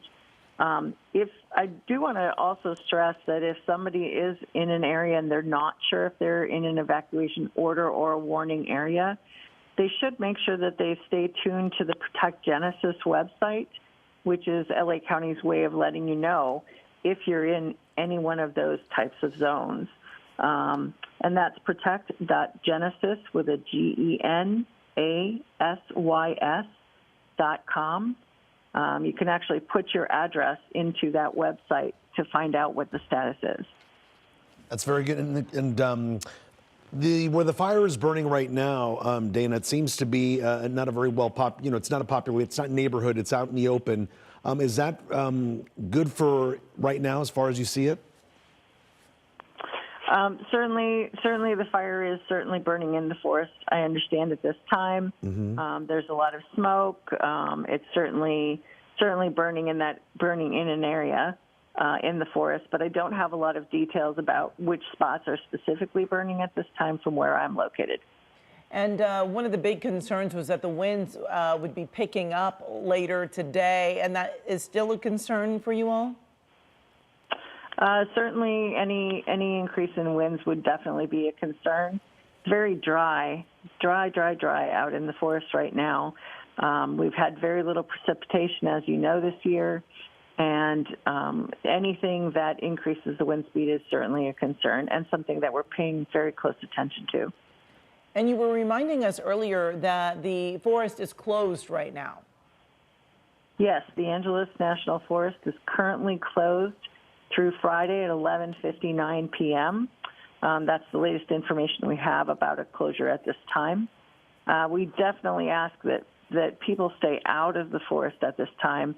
It's closed for critical fire danger, and you can see the reasons why. Yeah, it's just not safe. All right, Dana Dirks from the U.S. Forest Service, thank you so much for that update.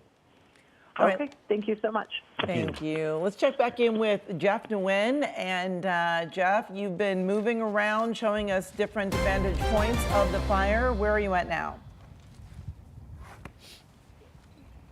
So right now we are south of Lake Castaic, and we are on Tapia Canyon near Castaic Road. I want to give you a better vantage point, so I'm going to step aside so that Assad Khalilzadeh can zoom in. You can see this ridge right here where the fire has moved to the south of Lake Castaic. And since we have been here in the last 5 or 10 minutes or so, we've seen a series of airdrops with water. We've also seen the fixed wing aircraft with the retardant in the area as well. So this is on the south side, the southern flank. You know, right now there is probably 24 fire engines along this gravel road right here. The reason we are staying back is we also don't want to impede the first responders.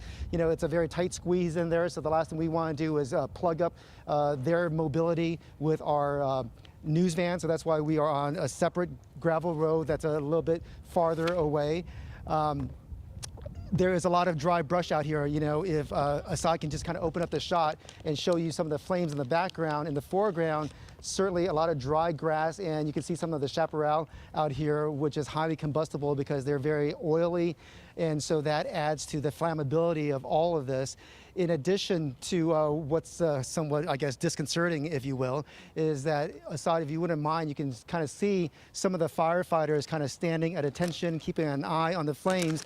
And there is a number of oil pumps in this area along this field. Certainly at this point, I don't know if these pumps are active or not, but you know, the last thing you want to do is take any chances and allow these flames to kind of creep down any farther than they are. For folks who may be familiar with the Castaic area, if we are talking about Tapia Canyon and Castaic Road, near here is the Los Angeles County Animal Care Facility. So we are basically near the I-5 in this area, but just in the last 30 seconds or so while we are doing this live report for you, you can see how things just kind of flare up very quickly as some of the winds start kicking in.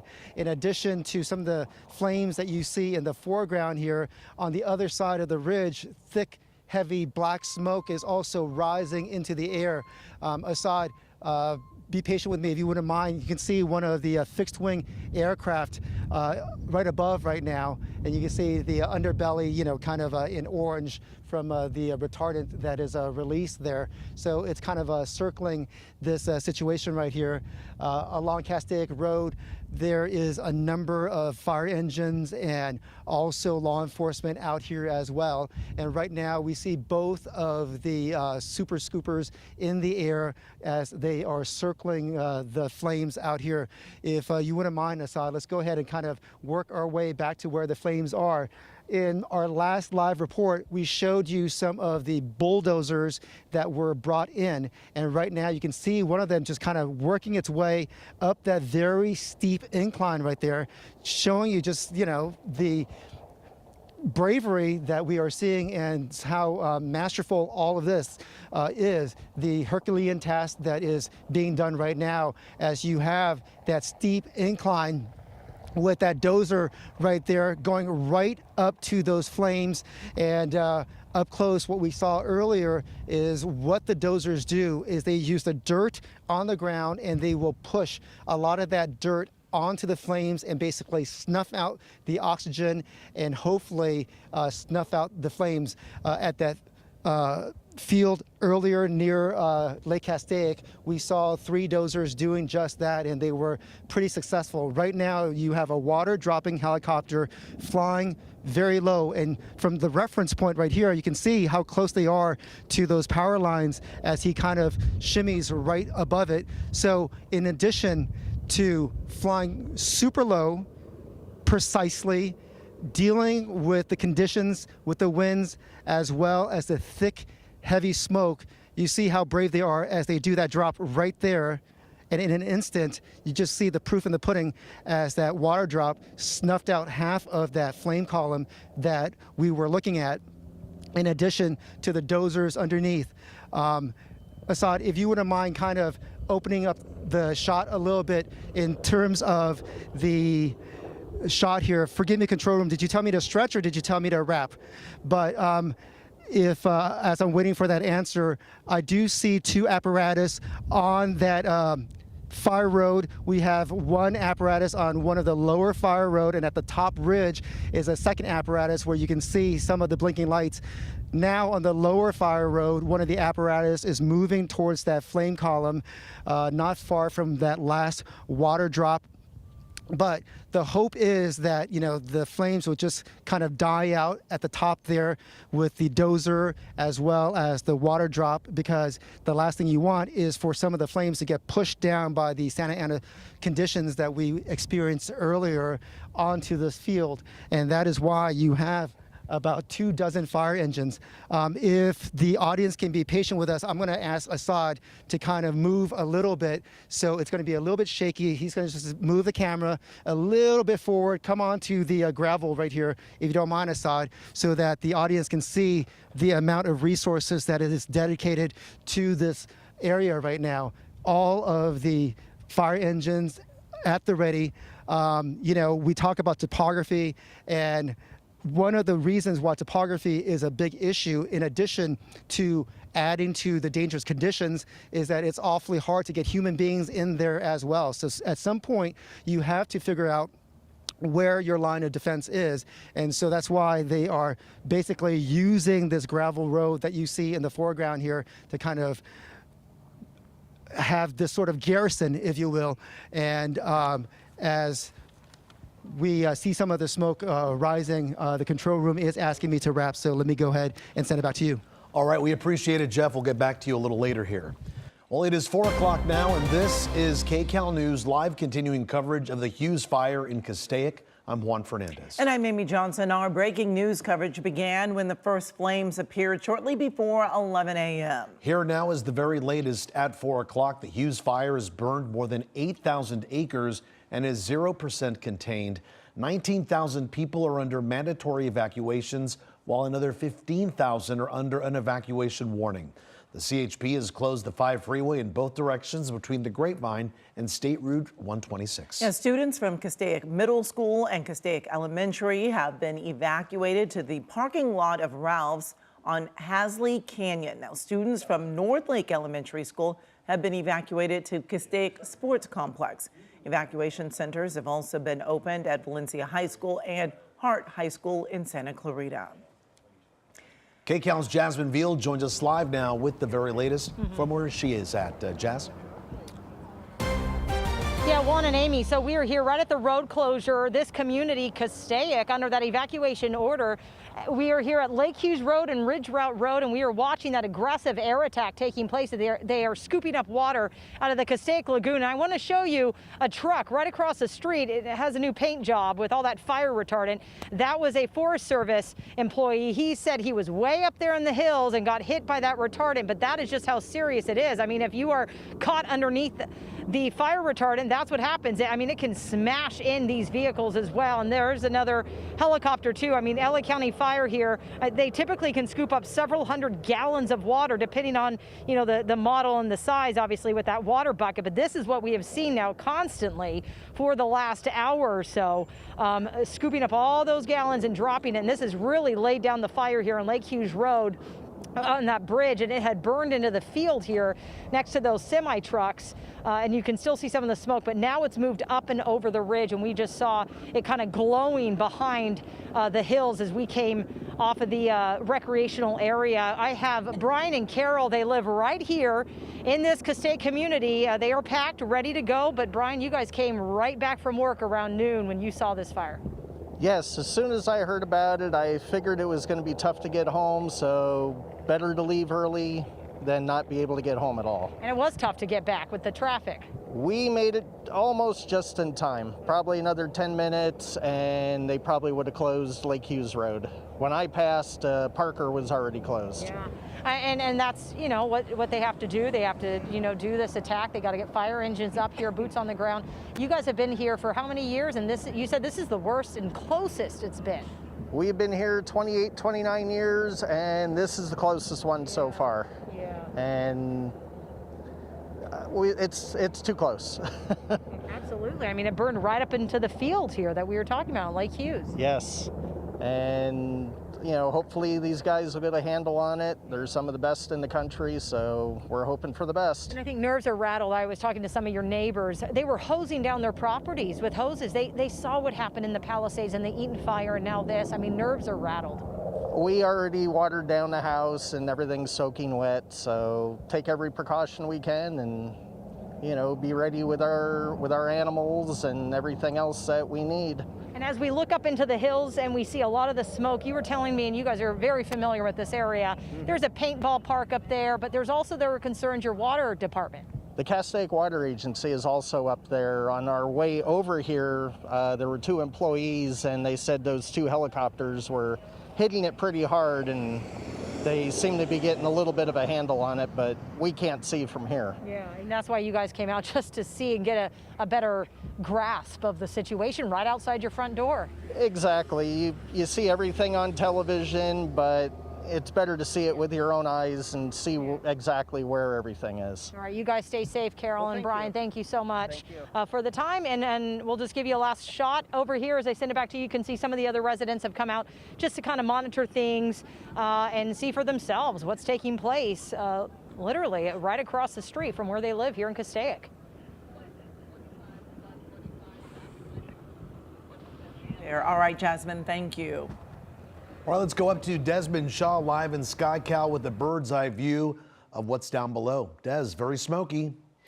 Well, yeah, Juan and Amy, we may have our very first structures burning right now. It's really hard to see through the smoke here off of Charlie Canyon, but as I zoom in, we believe that this is a paintball facility, a place where you would come and play paintball, or maybe like a movie shoot location, but I'm pretty sure it's where you would come and play paintball. So this area should be evacuated. That there's not anyone's homes that are burning, and I'm not sure that anything is burning yet. You see some of the LA County fire engines that are down there trying to do some structure protection, but it's getting extremely difficult. Very, very smoky. That might be like a farm right next door as well. So hopefully, you know, they got any animals out of there. As I just make some camera adjustments here, we're widening back out. So I tried to go to the north side to kind of see if we could see the other side of the smoke, because again, my biggest concern right now is this fire jumping the 5 freeway. It's burning. I mean, it's basically right up against the 5, and all it's going to take is a couple of embers here, and we know, I mean, so much ash is being whipped up all the way to the city of Ventura. It's basically funneling right through the Santa Clara River Valley.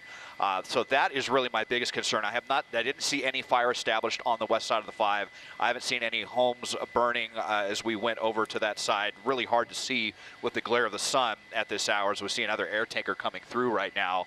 But the areas off of Lake Hughes Road, they look to be safe at the moment. So as we come back now to the south side here, where we have just been seeing an amazing 1-2 punch from these C-130s that came out of Point Mugu, as Mike was telling us about, and right when they were finished with their drops of water, of fire retardant, and they made their way back to the CB base in Port Hueneme, right as they left the scene, that's where we had the air tankers coming back from Fox Field, dropping their payloads as well. They actually, the DC-10, the MD-11, I believe that they have a higher capacity, many thousands of gallons of fire retardant being dropped here. And you can see just how effective it has been. I'm actually feeling very optimistic about them being able to stop these flames from moving much farther south.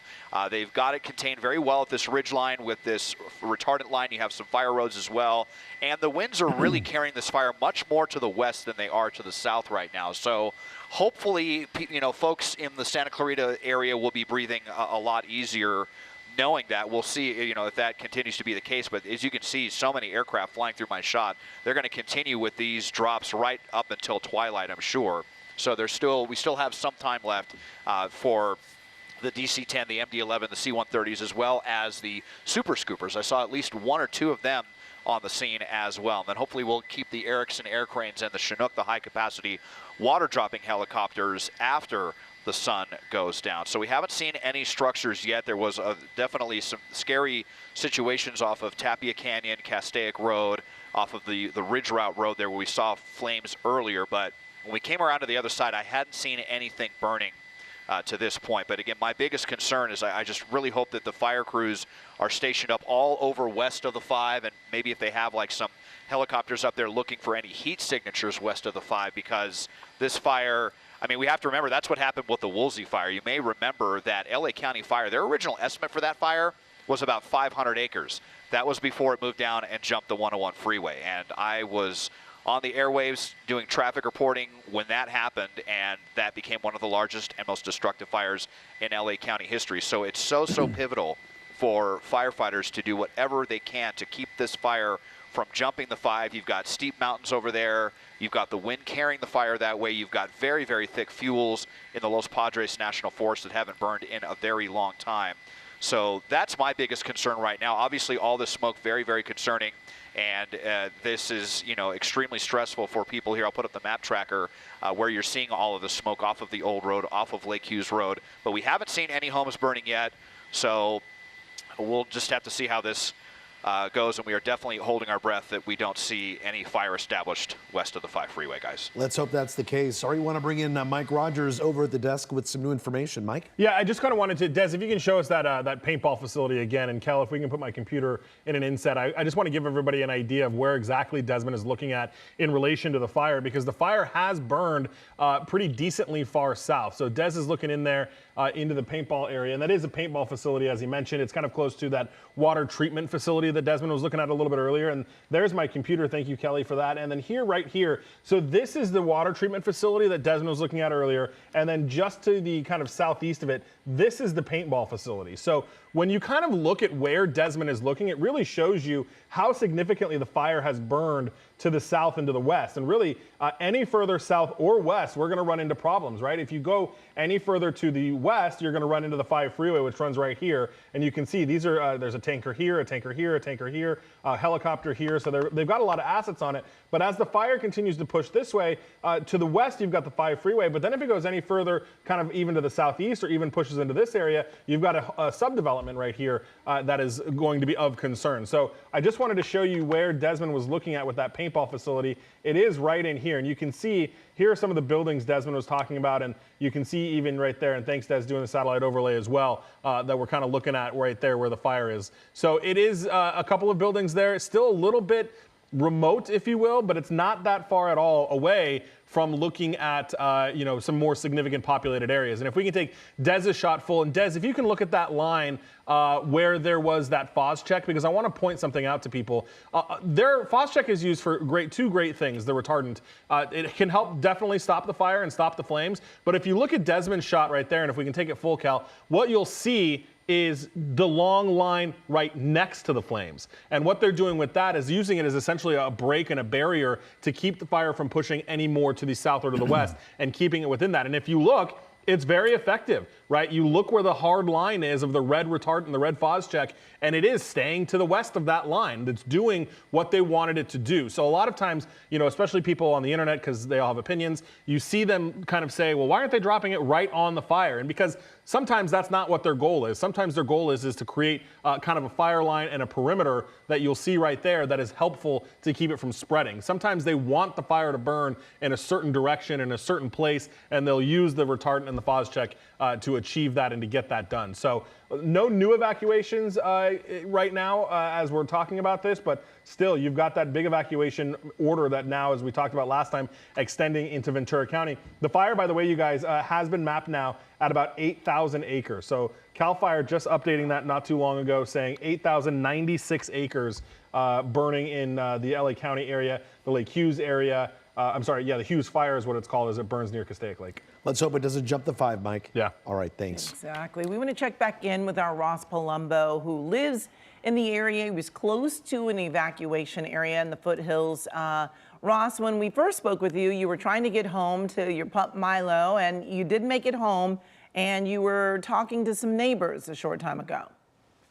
Yeah, Amy and Juan, just so you understand, I actually live back over here. And at one point, this whole area, San Francisco Canyon and the wash here was completely, the sky was filled with smoke. And I just wanted to give you this perspective really quickly, how much farther west and a little bit more to the south the smoke has moved. This area here, I believe, is part of under the evacuation order. And this is Tesoro, that community up there. And you can see up ahead here on the road, just about 20 minutes ago, Copper Hill here at McBean was really just packed with people leaving the area. But now it's starting to clear up, and you see, I just want everyone in Santa Clarita to see here in the northeast corner of it, how much more clear this area is. So fortunately, at least with this area, as Des was pointing out, the fire is moving in the smoke over in that area. So just a really quick perspective is we're sitting here on Copper Hill. I'm actually in my car. We packed up with the dog and some stuff, so we're ready to go if anything changes, because Amy and Juan, as you know, these things can change so quickly, and we still have the problem with the embers perhaps could ignite any of this. This was our fear right here, as San Francisco would catch on fire and be burned quickly and then right back to our homes here. But just a different perspective from the ground here. For anyone in Santa Clarita, they know this area, and it's a dramatic change from just an hour ago. All right, Ross. We want to now move on to our Lauren Posen at the Hasley Canyon Village, where a lot of people showed up to evacuate, grabbing really all their necessities and just finding a nice, safe place to go. Yeah, including kids from Castaic Middle and Elementary School. That's where they were taken there to the Ralph's parking lot at Hasley Canyon. Let's go to Lauren Posen now with the very latest where you are, Lauren. Yeah. Yeah, Juan and Amy, you're right. That's exactly where kids were coming earlier this afternoon. Right now, it's just a lot of families here. Everybody is just on standby, anxiously waiting to see what will happen next. Old Road here, you can see it's blocked off. You can see this blue truck coming in here. It looks like they possibly have evacuated. I see some crates in the back there of their animals. And the smoke plume that we've been seeing since we got here, it keeps changing color as the winds change and as firefighters continue to make water drops on it.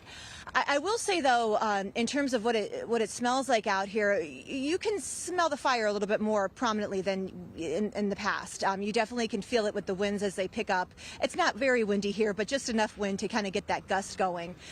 In talking to families here, they told me they got that alert on the phone. They started seeing the sheriff's department come through the neighborhoods, telling them to evacuate, and they did. Take a listen to what else they had to say. It took us quite some time to get out. Yeah, you threw everything you could. We threw everything we could. It is full. The car is actually full. Yeah, my mom has lupus really badly, and I'm disabled. And not only that, I'm getting over COVID and bronchitis. So it's still like I hadn't eaten anything, and I'm just like I couldn't even think. It's just like what do I take? Like I took some sentimental things. That's right. And this is one family here that had to evacuate. I'm going to catch you guys off guard because you were so nice to me earlier. This family, the Cheer family, they evacuated. Everything is okay right now. But their daughter here, she was in school. She's a senior at high school. And tell me what you were telling me earlier about how this went down when you were at school. Yeah, so we were in fourth period in the middle of the day, and you could kind of see the smoke kind of like coming closer and closer, and then it kind of blocked out the sun. So it was like all orange, and everyone was like freaking out, talking to their parents, and kids started leaving. So kids that lived in my neighborhood, once they started leaving, I was like, this is like my sign to leave too. So we were telling the teacher, and the teacher, she's like, yeah, like just go, like it's okay.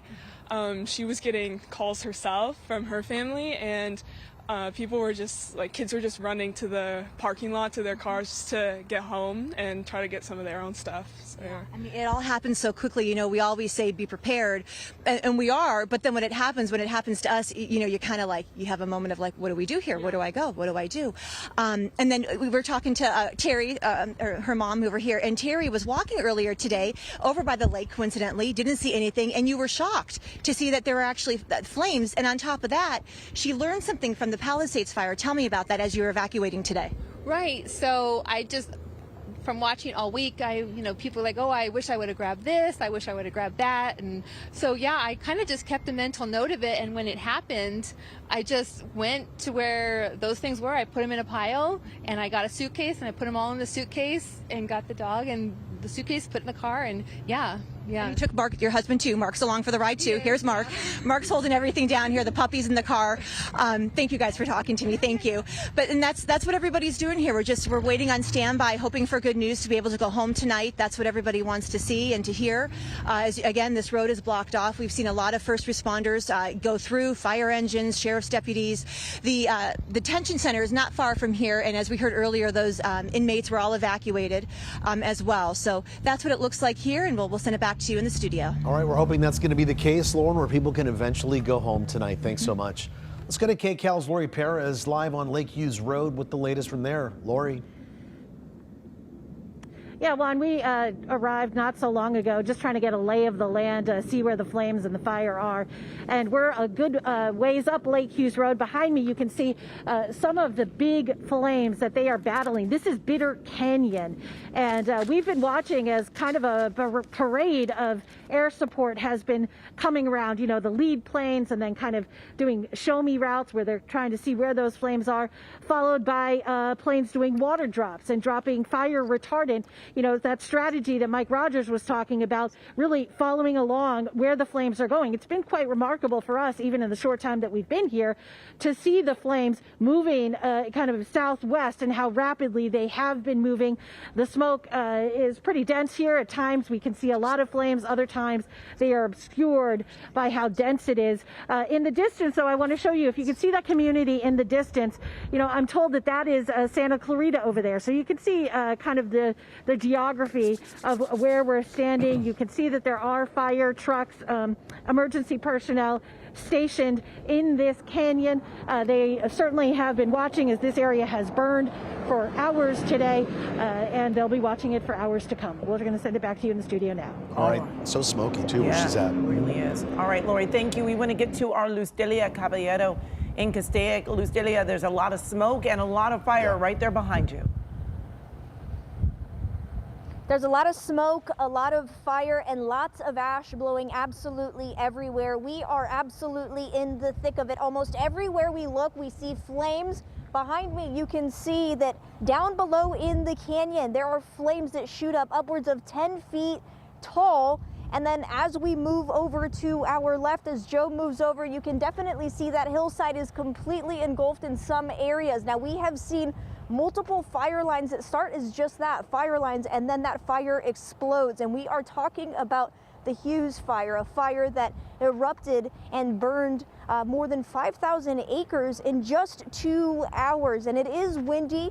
I mean, we're not talking about gusts that are 30, 40, 50 miles an hour, but certainly it is posing challenges for firefighting efforts. We see engines on the ground. We see firefighters surveilling the area. But this is what we are dealing with. We are more than 100 feet away from these flames, but just because of the massiveness of the flames, we can feel the heat radiating everywhere. Joe and I, as we walked out of the car, we could certainly feel that heat stemming from these flames, and everything changes from 1 second to the next. You see flames on one spot of the hillside, flames are put out, and then they erupt once again. And these are very dangerous conditions. As we were coming up, obviously fire officials were telling us, hey, be careful. And Joe, look, pan down here, you can see what looks like a little bunny there. This is affecting wildlife. All right, looks like coyotes, you're back. and now you see that little bunny there. You see that little bunny there on the road. So this is not only affecting people who are living in the area, but also wildlife. Certainly very scary situations here where people are having to leave their homes in a moment's notice. As we were talking to fire officials, they were saying, hey, yes, evacuation orders mean get out of here, but now we want people to know and understand that they should treat evacuation warnings as basically a kickstart to that order. So if you are in an evacuation warning zone, they're saying, please. There is nothing more important than saving your life, your pet's life, your loved one's life. Leaving those structures and those belongings at home, of course, bring important documents, but they also want to stress if everyone is leaving at the same time, you get congested roads and people wanting to leave and not being able to leave. And also, that also poses challenges for firefighting efforts when engines can't go through roads because they are just jam-packed. And Joe and I ran into these issues as we were coming up to this area to check on whether or not there were any damage. Park. It doesn't seem like there are any structures burned at this time, but these flames are getting dangerously close to this location, and more engines continue coming in. It seems like firefighters are certainly assessing the situation, but again, we are talking about conditions that are less than ideal for firefighting efforts, and at times it is very, very hard to see even 10 feet in front of us, depending on where that wind is blowing and how much brush is burning. We are talking about conditions where you really can't see much. So again, we are at Paintball Park in Castaic, which is not too far away from the Castaic Care Center.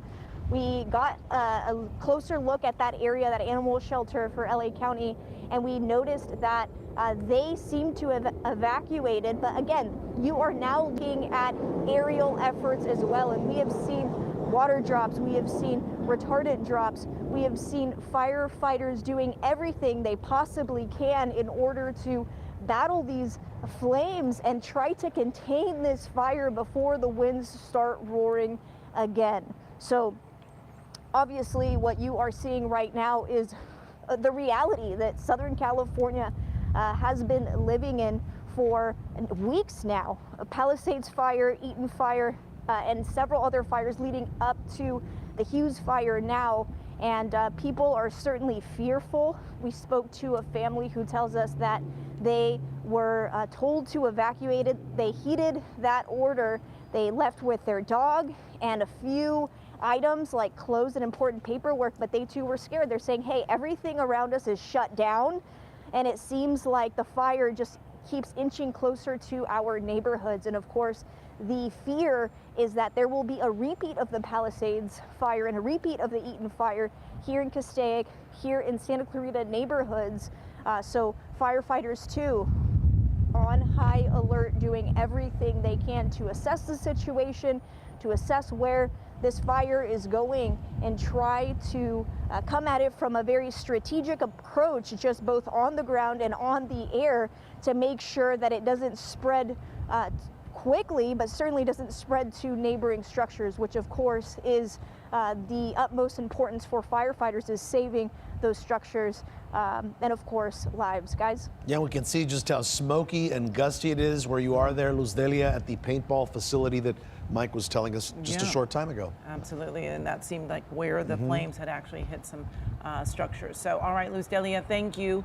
We want to check in with our Jasmine Veal. She is on Lake Hughes and Ridge Route Road. Jasmine, it doesn't look quite as windy there right now, but we know that the gusts just keep coming and going. Yeah, it's definitely not as gusty here at this intersection as compared to when we were above the Castaic Lagoon and watching those flames really flare up and all the water drops happening. But look right behind me, these reinforcements and the sheriff trying to get through here into Stonegate, this community under this evacuation order, because you can see all the smoke in the distance. But reinforcements have arrived. You have BLM, you have Forest Service, more LA County fire trucks pulling up. So a huge response that just rolled up here in the last 15 minutes or so, as even the field right down Lake Hughes Road is still smoking. And I've been standing with Ziggy. He has his van packed, ready to go. Ziggy, you saw this fire really explode around 10:30 this morning. Yeah, really early. First got a notice on my phone just saying like Lake Hughes Fire, and I'm thinking, what? Pulled up on TV, and then sure enough, I saw it. And at one point, air attacks, you think the smoke was so thick, that's why we weren't seeing those water scoops happening on the lagoon side. Well, they couldn't come down because of the smoke. Yeah. So they had to go to either Piru or Lake Elizabeth, one place where they can actually get water. But now it's slowed down a bit, which is great. So hopefully they can get this under control, because it's been horrible with all these fires.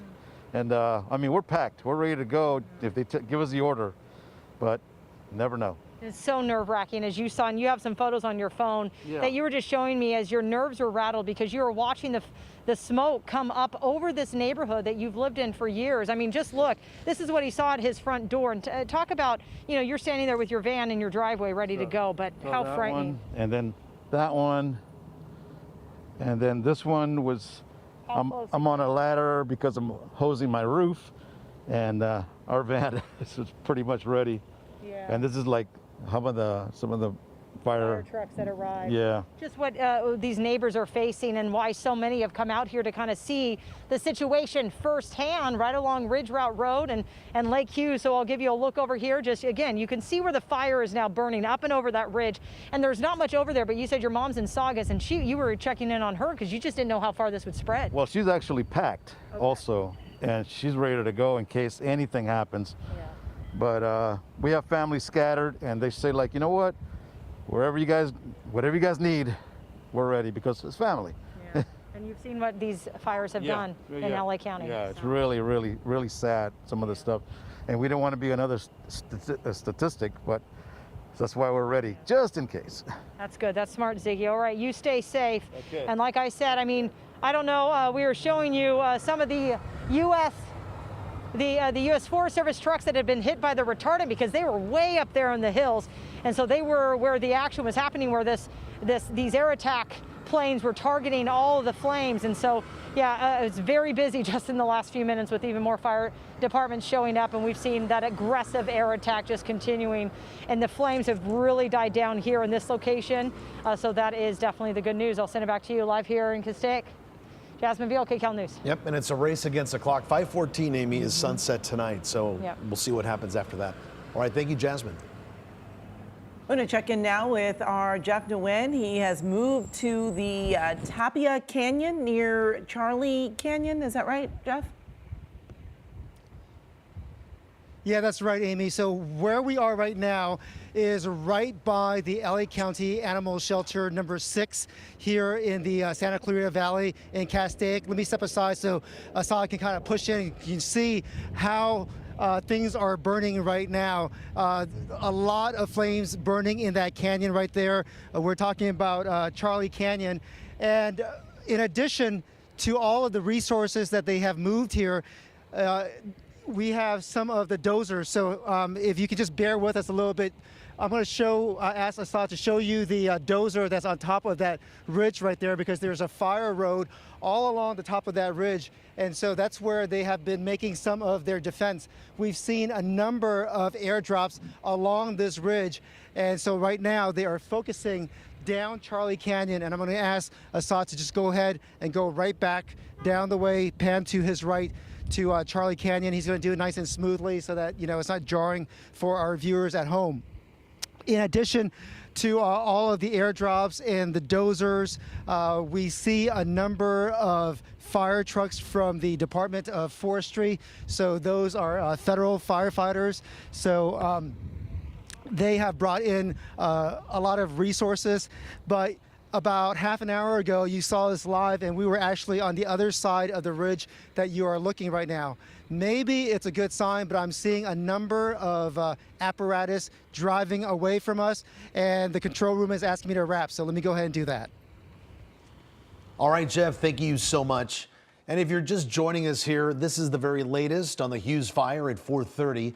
The Hughes Fire has burned more than 8,000 acres and is 0% contained. 19,000 people are under mandatory evacuation, while another 15,000 are under an evacuation warning. And the CHP has closed the 5 freeway in both directions between the Grapevine and State Route 126. KCAL's Amanda Starantino is live on Lake Hughes Road in the Castaic Lake Rec area. Amanda.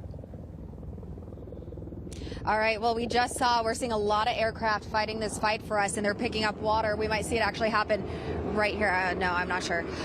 We just saw one literally pick up water for us in the lagoon right here. So a lot of action happening. You can see this whole ridge completely charged right here on the east side of the lake. Okay, there it goes. It's going to go down. It's pretty incredible to watch just how this firefight is happening. It's very busy around here. So a lot of action happening. I have Jay Tracy with us. He's a PIO with the fire department here. And Jay, what is the concern right now in this firefight?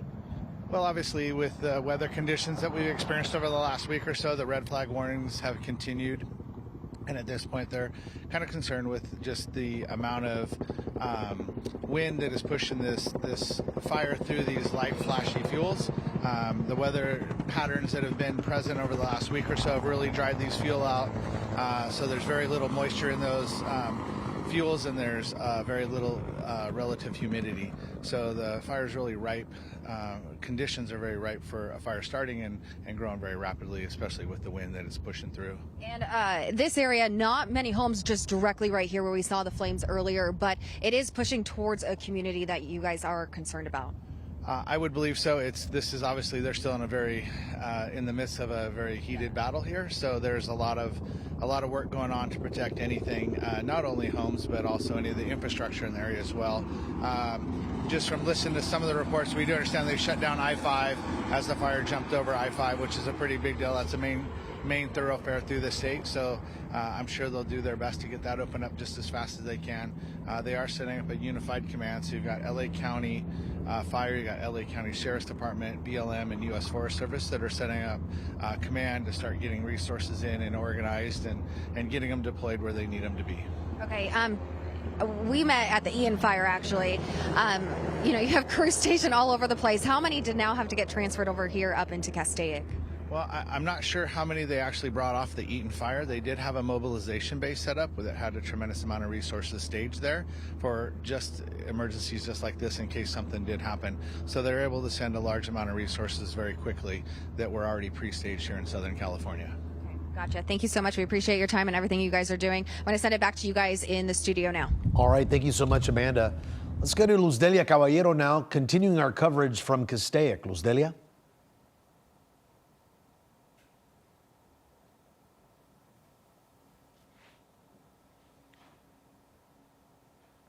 It seems that Hear me, our firefighting efforts continuing. Can you guys hear me? Go ahead, Luz Delia. Yes, we can hear you now. So we are in an area in Castaic where there were a lot of engines 5-10 minutes ago. They did a really good job battling these fires with aerial defense on top and obviously boots on the ground. You can see this hillside just minutes ago, it was all on fire. You know, it's just smoking. There's a couple of embers that are traveling, and then down below on the hillside, you can see more flames there. This is what we've been noticing as we've been driving up these roads to get the hillsides, is that firefighters are able to contain the flames on one side, and ember travels, catches something else on fire, and then they move. At this time, it seems like the fire has traveled to the other side of these hillsides. Right now we are at a combat paintball park here in Castaic, and firefighters tell us that they tried their best to protect the integrity of all of the structures on property. It's unclear if any burned. What we do know is that they tried their best to douse all of these areas around the combat paintball park, which is good news for this area. But again, the wind is posing certainly challenges, and up on top we see water drops, we see retardant drops, and here above us we can see an aircraft that is probably traveling to the other side of the hillside to potentially do a retardant drop or a water drop. So that is just more of what we have been seeing. And of course, people, they're fearful. They're fearful that they are going to run into a similar situation than what we saw in the Palisades fire and the Eaton fire, because evacuation orders are in place, evacuation warnings are in place, more roads are shutting down to get in and to come out. And that's because fire officials are wanting to make everything more safe for people. And the families that we have spoken to who were on their way out, they had their cars filled to the brim with suitcases, some walking on foot just to get out of the area. And they're saying, hey, you know what, we're not going to take any chances. And that's exactly what fire officials want people to do. Is, in fact, they are encouraging that even if you're not under an evacuation order or a warning, to be ready. Now they're saying if you are under an evacuation warning, to strongly consider just getting out to beat the traffic so that you don't become a part of the congestion to get out. And certainly if you are under an evacuation order, no doubt they're saying get out as soon as you can and take this very seriously, because again, at this moment, you see a couple of flames behind me, but even 5-10 minutes ago, everything was on fire all around us, and we've seen this firsthand, that things can change and they can change quickly. In terms of conditions and air quality, I can tell you the smoke is thick, it is dark at times, it gets lighter, but either way, it is very difficult to breathe in these conditions because the smoke just keeps coming and it blows in every which direction. Sometimes it's blowing and it's hitting you coming northbound.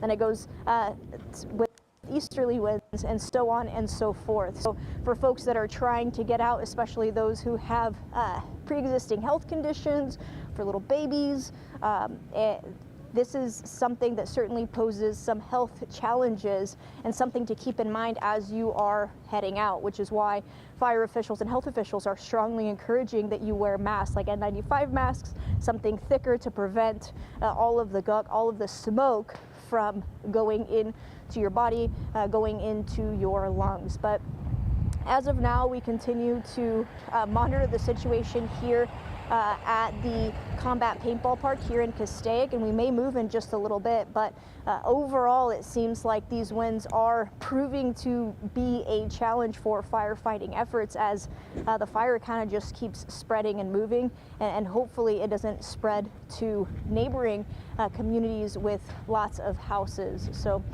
we have seen a steady flow of engines coming in and out. We've seen a steady flow of aerial attack, and we are just hoping that this is going to serve to be beneficial for these firefighting efforts. Guys? Let's hope so. And that smoke and the bad air quality is going to be with us for quite a while, right, Amy? Unfortunately, yeah. And of course, the wind, a big factor as well, and they have calmed down a bit, but we do know, meteorologist Evelyn Tapp, that the winds are supposed to be picking up. They are indeed. So the wind certainly picked up a little bit today. It's going to get a little calmer overnight. And then it looks like the next uptick will take place tomorrow morning. And we could see the wind on and off throughout the afternoon, even through tomorrow evening. It could be windier tomorrow, even compared to where we are today. The big thing with today, well, relative humidity, it's fallen to the single digits. So that's a big part of this equation.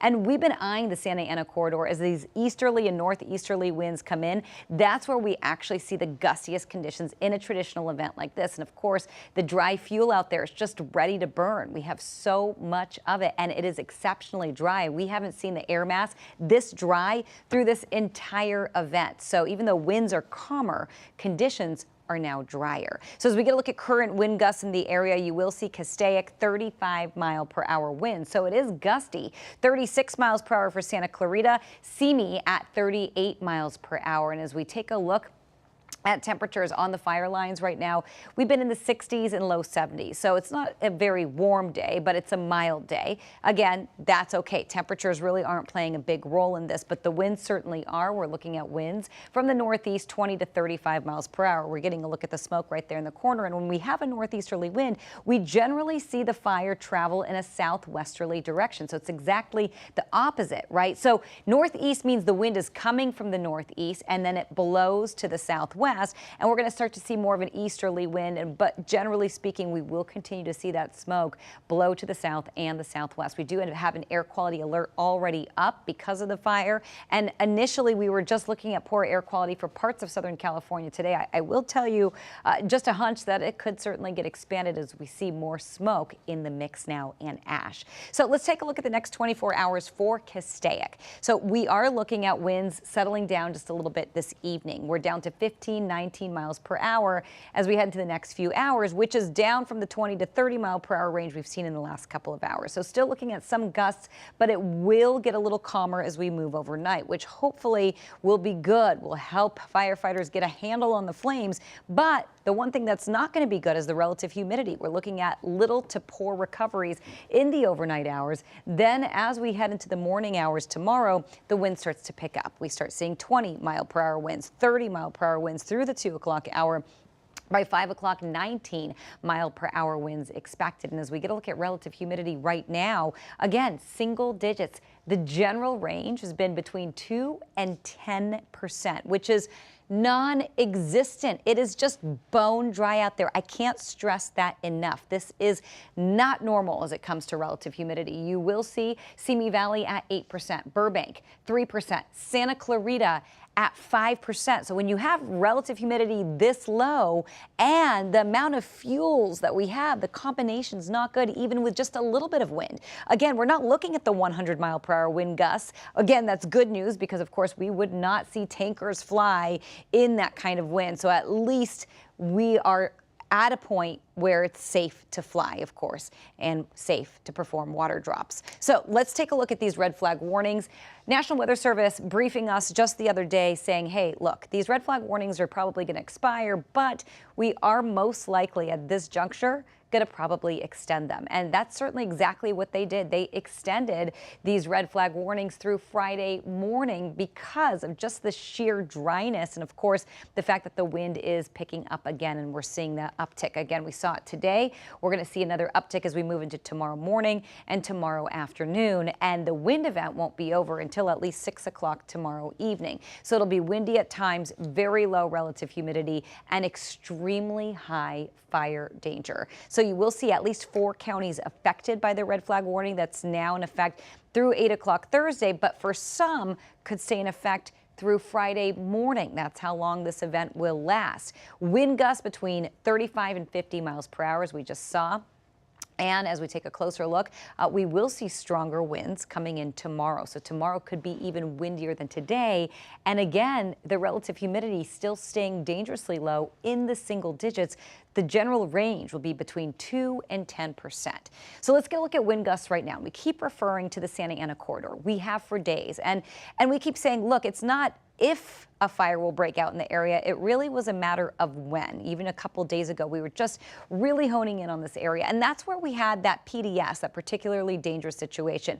So now the area is a little more localized. So we don't have the PDS issued by the National Weather Service, but still under extremely critical conditions with that red flag warning extended. And no surprise that as we take a look at the Santa Ana corridor, a term that we're familiarizing ourselves with too. And again, something that happens when we have these northeasterly or easterly events, a lot of the wind really gets focused to the high desert. So we're talking areas like Acton, Lancaster, all the way out to the Oxnard coastal plain. That's the Ventura County coastal plain.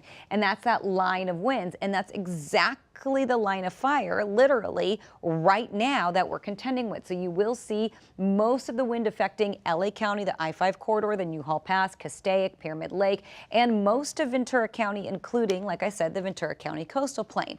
I also don't want to discount the fact that we're still seeing wind through parts of Orange County and the Inland Empire. So with that, we're looking at 20 to 30 mile per hour gusts currently as well. So let's take a closer look at really what's happening outside right now, and we're continuing just to see those windy conditions. So just showing you a camera, anywhere in Southern California, we are looking at the wind. We can just drop a pin, and generally speaking, in the IE, Orange County, and parts of LA and Ventura counties, we're seeing that wind. The good news, the San Gabriel's currently exempt. That's good news for the Eaton Fire and the Palisades Fire. Of course, we're continuing to track both areas, but the winds right now really focused over the Hughes Fire, and of course, we're keeping eyes all across Southern California this evening as wind speeds die down. But remember, they're going to pick right back up again tomorrow. I'll send it right back to you, Juan and Amy. And Evelyn, before we let you go, the rain that we're expected later this week, is that going to possibly help with that? Absolutely. I'm so happy you brought that up, Juan. And I'm going to kind of delve into that hour by hour forecast and talk more about how much rain.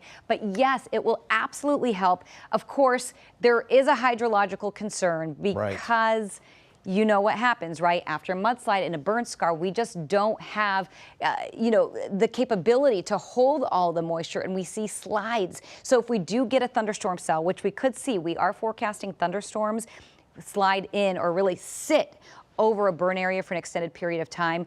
That's where we could see flash flooding, mudslides, debris flow. So that is a concern. We have to keep that in the back of our minds.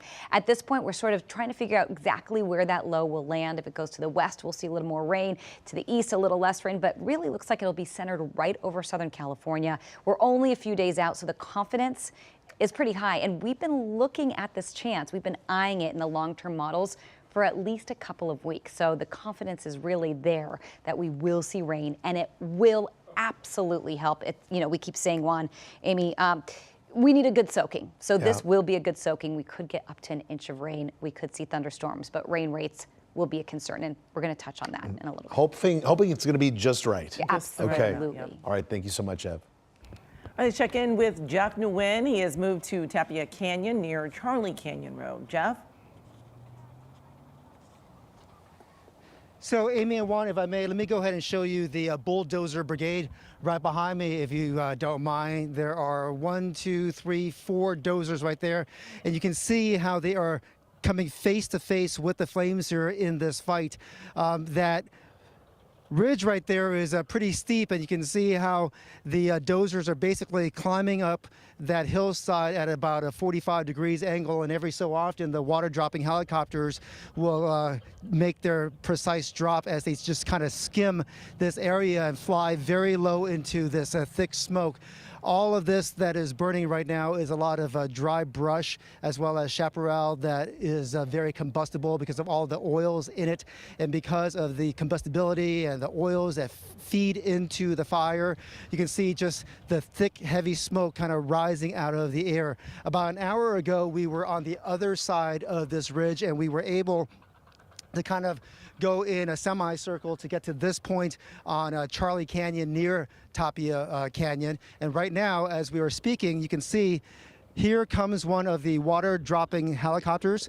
So I think what he does, or she does, is that they will fly in here and then try to work with the wind direction. And so because the wind is moving in a southwesterly direction, they don't want to just make their drop as they are going in the opposite direction. So they kind of want to use the wind. And right now, 3, 2, 1, boom. You can see just how low they fly to make these drops. I mean, they are skimming these hills. I would guess to say that, the distance or the height that they are doing this is probably the same height from a diving platform at the Olympics. So it just goes to show just how incredible these pilots are. And then as backup underneath, you've got the ground crew with the dozers, and what we have been seeing them do for the last hour or so is they will take a lot of the dirt on the ground and they will push all of that dirt onto the flames. And so when they do that, it snuffs out the oxygen that feeds into the fire. And so far, it's been very effective. When Assad Khalilzadeh And I got here a little while ago. Assad, if you wouldn't mind, let's go ahead and pan to the right, because that part of the ridge was burning, and you can see how effective this firefight has been. So that area is charred, and then as he swings back to the left of your screen, you can see some of the hot spots burning through, and we've got the main burn right there. We have seen a series of airdrops here in the span of about 2-3 minute intervals. They have been tag teaming this operation. We have told you that there are a couple of water sources from which they can draw water. One of them is Lake Castaic, which is basically a stone's throw away for these aircraft. And here comes another drop. You can see just how low they go. And that's a drop, and you can just see how quickly it snuffs out a lot of the flames here. As night gets set to fall, you're going to have to deal with some of those sort of obstacles, if you will. But right now, I think the teams out here are trying to make the best of the daylight that is burning. And from where we are standing, we're probably about the length of a football field away. And from here, I don't know if you can hear it through my mic, but you can certainly hear the dozers, creating the sounds that they create as they go up that hillside right there. Earlier, when we first got here, we could actually feel the heat that's radiating from that fire, even though it's about the length of a football field. In terms of reference point, if you know this area, and forgive me for my stream of consciousness because you've got another airdrop that's about to come. So he comes, or the pilot comes to the south and then kind of pivots a little bit, does a little bit of a semicircle. And this is one of the LA County helicopters. So you can see how low this pilot flies. And then they are going to attack that line right there. 3, 2, 1, boom, there you go. What we are on is Charlie Canyon, and nearby, for folks who are familiar with this area, there is an animal shelter. It's number 6 for LA County. We parked our news van in the parking lot of the animal shelter, and when we got out of the news van, I can tell you that all of the animals had been evacuated. And as we get back to that ridge that we have been showing you during this live report, you can see how it's flared up again because of all of the fuel that's in here, all of the dry brush because of the lack of moisture that we've had over the last 8 or 9 months or so, following 2 years of heavy rain. And as Assad zooms in, you can just see how one of those dozers is just coming face to face with the flames as the operator of that dozer just drives all of that dirt to try to take out the oxygen from the flames and just snuff it out. What we have been told by the public information officer from LA County Fire is a lot of this is just dry brush that has accumulated over time. And right now, the aerial bucket brigade is just kind of nonstop, which is really inspiring to see. And this aircraft, this helicopter, does its pivot, comes really low again, sounds off so the crews down below know that they're about to do a drop. And that is just exactly how effective it is. And that's exactly what you want to see. So again, I've been talking for quite some time. I don't want to be rude to you, Juan and Amy, but if you want to kind of reset the coverage, let me know. Or if you have a question, please let me know as well. Well, Jeff, we appreciate your reporting up there, and to see those precision water drops too. Amy, there along the fire lines, just incredible. And we're hoping that the firefighters can get the upper hand on this. 5:21 tonight is officially sunset. Of course, there's still some daylight that happens past that. But again, it is a race against the clock right now. It certainly is. Let's check in with our assignment editor, Mike Rogers, who is at the desk with a little more and some new information, Mike. Yeah, Amy and Juan, I really wanted to point out on the left side of your screen is Jeff's shot. On the right side of your screen is the chopper. And when the chopper gets you these wider images, really a lot of progress has been made. A lot of really incredible progress has been made, which which of course is good news. Now, certainly there are still pockets of flames that you are looking at right now, but Kel, I don't know if we can swap and put my computer in an inset and the chopper in one, or there's the traffic map as well, because we can reiterate that the 5 freeway closed in both directions from the 138 to the 126, a huge chunk of the 5 freeway, and you see some of the backup there. Thanks, Kel. I wanted to show you this. I wanted to show you this from 3 hours ago when this fire started, and you can see the really intense smoke that was coming off of it. This is a camera, and as it goes on, you'll start to see the fire start to thin out and starting to lessen, and that's what you're looking at on the right side of your screen. Really, when we have a wide picture, a wide shot of this, things look so much better than they did certainly an hour, maybe an hour or two ago. So it has really significantly been the work of the fire crews, the aerial crews up there as well have really done a good job of putting everything they've got on this. And look, as we look at that really wide shot, there is the lagoon that we was just seeing flames from not too long ago. And then you have Lake Castaic up to the left there, the 5 freeway on the right. And you're starting to see all of this kind of thinner, wispy smoke. You even see some of the char lines as they put up map tracker there. You can see that's the 5 freeway, Lake Hughes Road, and then you've got all of the areas in between it. Now, the good news is you'll see some of the charred lines comes right up to the house. And, you know, I wanted to give you this perspective because we hear from our reporters who are doing such good work there and putting themselves so close to the fire to be able to give you that perspective. But I think it's also important to be able to look at everything as a whole, right, and see that they are making a lot of really good progress on this fire. And without a doubt, it is because of all of the aircraft that are up there. And I just want to switch to that and show you. I mean, there's just an incredible amount of aircraft up here, including C-130s from the U.S. Air Force as well up here that are doing a lot of good work. You've got Chinooks, you've got fixed wings, there's a DC-10, a couple MD-80s that have been up there as well. So there has just been an incredible aerial firefight on this fire, and it is continuing right now. Here's another one of those tankers. This is one of the Super Scoopers, which, by the way, we have 4 of them in town right now that have been used on this fire. So really a lot of tremendous work that has been done. I'll show you one more time before I send it back to you guys, the evacuations that are here, as the fire has now burned more than 8,000 acres in the Castaic area.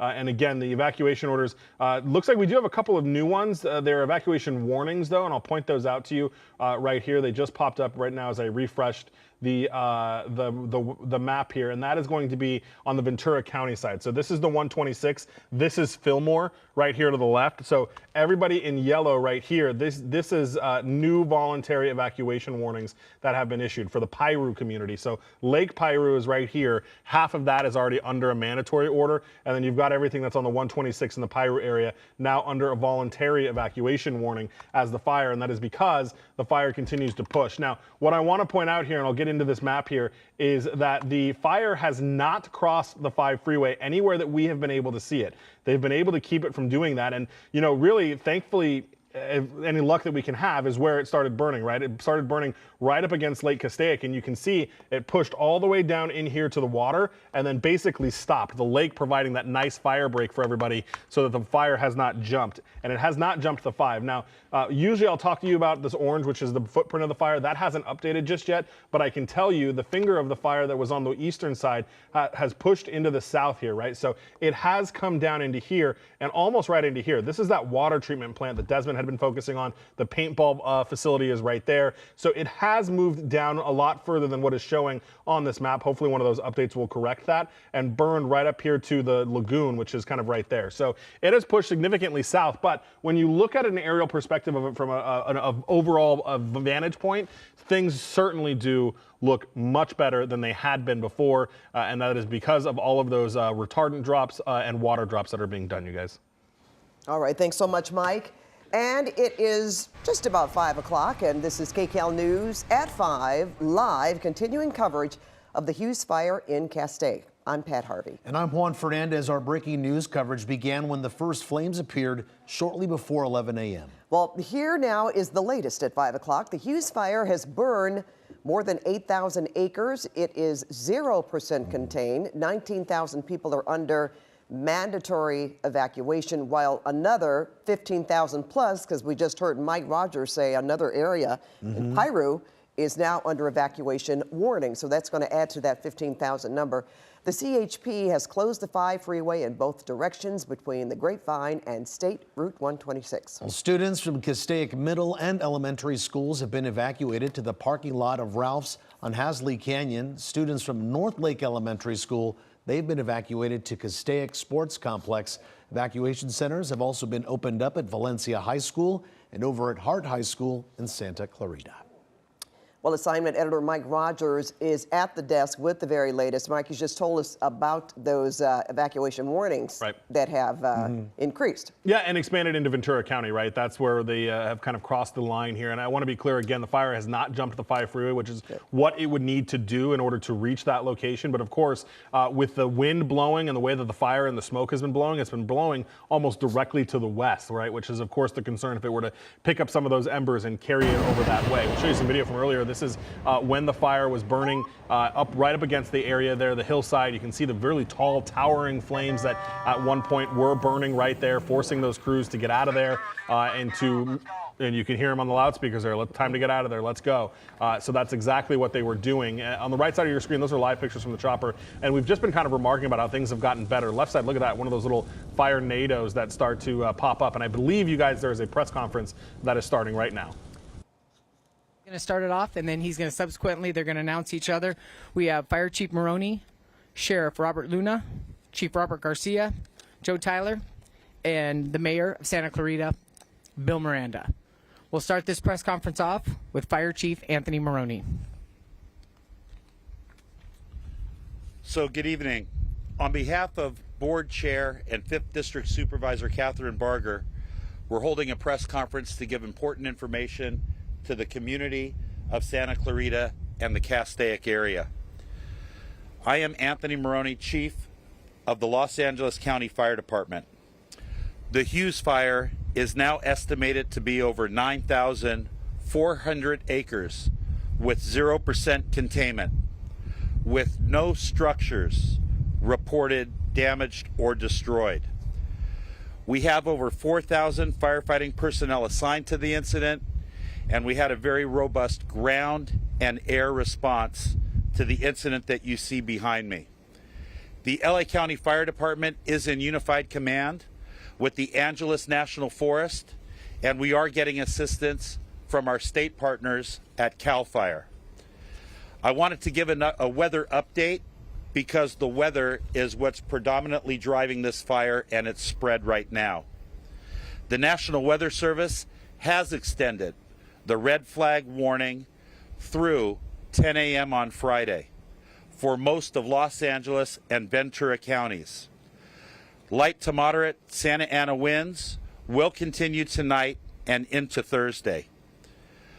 The situation remains dynamic, and the fire remains a difficult fire to contain, although we are getting the upper hand. I would now like to invite up Los Angeles County Sheriff Robert Luna to give an update on evacuations and the closure of the I-5. Thank you. Good evening to everybody, and thank you, Chief Maroney. So for us, obviously in unified command with our partners at the fire department from the very beginning of this fire incident.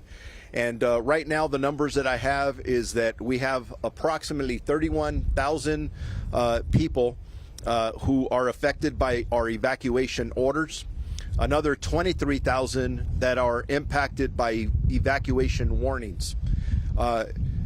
Along with the work that our deputies have been doing, and you've seen them going from neighborhood to neighborhood, making sure that we are protecting the neighborhoods to make sure nobody gets hurt, traffic ingress and egress, and also, unfortunately, when we talk about fires, our staff knows that immediately they start what we call looter suppression, just to make sure that no one's coming into the area to take advantage when people are evacuating their homes. So I want to make sure people know that if you leave your homes, there will be additional deputies working out there in the neighborhoods to make sure your homes are safe.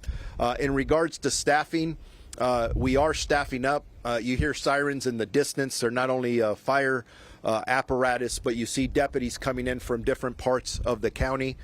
You see our incident management team over my left shoulder setting up with the big trailers that will assume responsibility for this incident from the Sheriff's Department perspective, and again in unified command with all of our partners.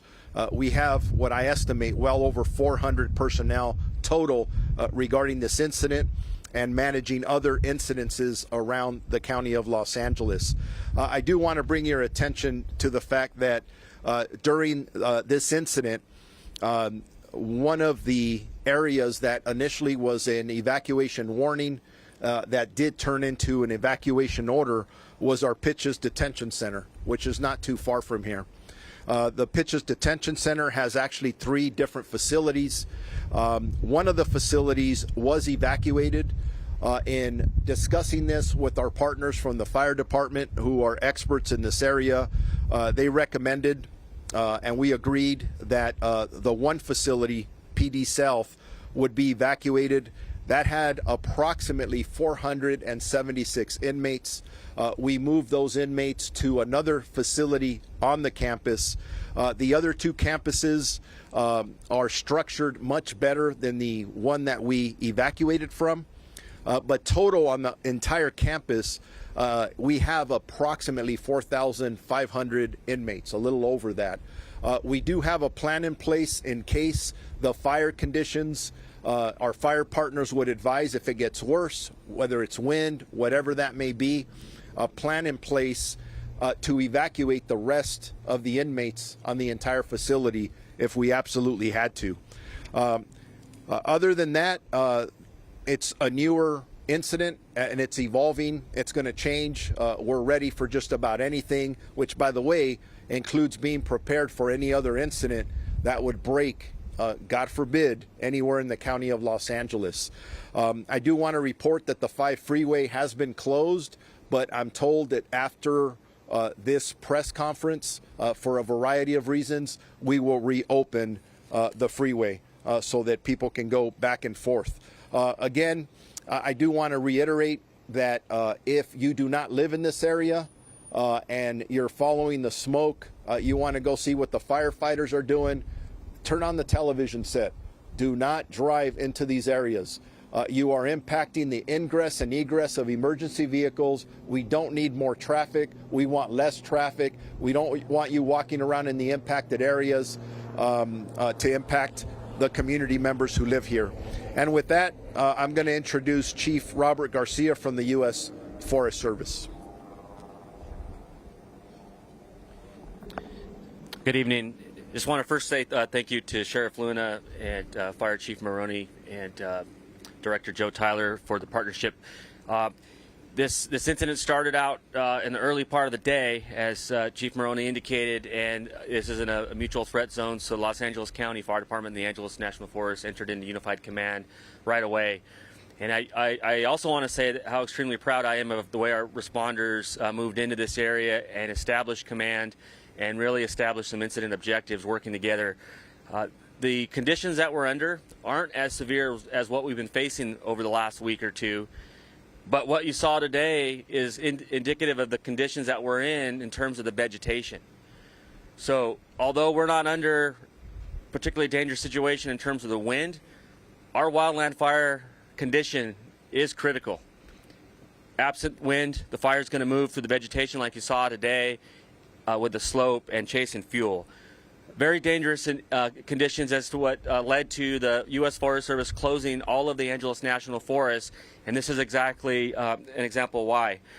The other thing I want to offer in terms of resources, I hope that all the citizens here in the area are proud of the pre-positioning and the robust response. This area always sees a robust response in the mutual threat zone, but our incidents between the Eaton, the Palisades, our local mobilization centers, our pre-positioned resources put us in a position for multiple waves of surge resources, both engine crews on the ground, hand crews, bulldozers, and aircraft. And so the response you see is a result of the local cooperation and the local pre-planning in the geographic area, not only within the LA area, but also with our partners in the state of California to ensure that we are prepared for what we're now facing.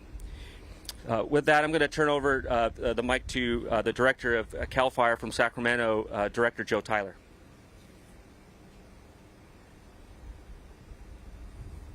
Good evening, everyone. My name is Joe Tyler. I'm the Director and Fire Chief of CAL FIRE. Normally, my office is located in Sacramento, but I have found the need over the last 2 weeks to spend my time here in the greater Los Angeles area. We have been impacted significantly over the last 2 weeks, as we all know, related to the Palisades Fire, the Eaton Fire, the Hearst Fire, the Lydia Fire. And as we continue through these weather conditions, we recognize that it's not over yet. We recognize that we still have a couple of days to go. So the state of California brings its full force of the women and men of CAL FIRE, supporting the Los Angeles County Fire Department, our local fire agencies, the Angeles National Forest and the Forest Service abroad, as well as our law enforcement partners who are doing so much to respond to all of these emergencies together. Cal OES has utilized funds to bring together pre-positioned resources across Southern California, and the California National Guard has located aircraft, both rotor wing helicopters and fixed wings, mobile or modular MAFS units to be able to supplement the air tankers that we have here available locally. This fire had a robust response today, and as you can see behind us, the responders are doing great work to try to contain this fire. Certainly, we are not out of the woods yet. It is important to take heed and caution and follow the directions of local law enforcement and your first responders as they are asking you to evacuate the area. Doing that will allow our fire resources to be able to conduct perimeter control and extinguish the flaming front of this fire. Many times we find ourselves trying to rescue evacuees, but today the community heeded that lesson and many evacuated the area, allowing them to fight the fire. We will continue to be here to support, not only now, but as we move into the next phase with the potential of rains coming forward and trying to mitigate the landscape to avoid debris flows and flooding. We will be here for you. I want to take the opportunity now to invite the Mayor of Santa Clarita, Bill Miranda, to the podium.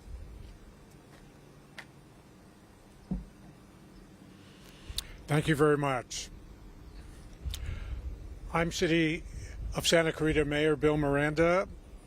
We just cannot say enough about the work our first responders have done over the past couple of weeks and the work that they are currently doing just north of the city. In the wake of the devastation that tore through Los Angeles, claiming homes and lives, understandably, everyone is on heightened alert and all too aware of the damage these fires can cause.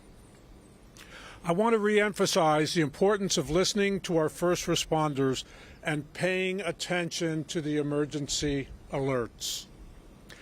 If your area is under evacuation warning or order, please, if it's a warning, prepare to evacuate. If it's an order, evacuate now. Don't wait 10 minutes and see what's going to happen. Nothing's going to happen. Nothing's going to change in 10 minutes. We want you to evacuate now. Do not hesitate. Do not stay. Grab the necessary items and leave as quickly as you can.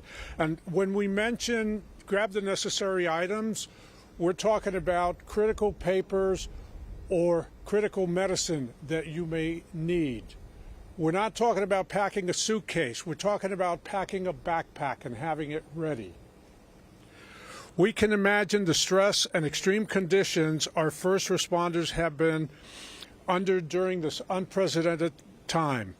Do your part to help them. And the best way you can do that is to evacuate.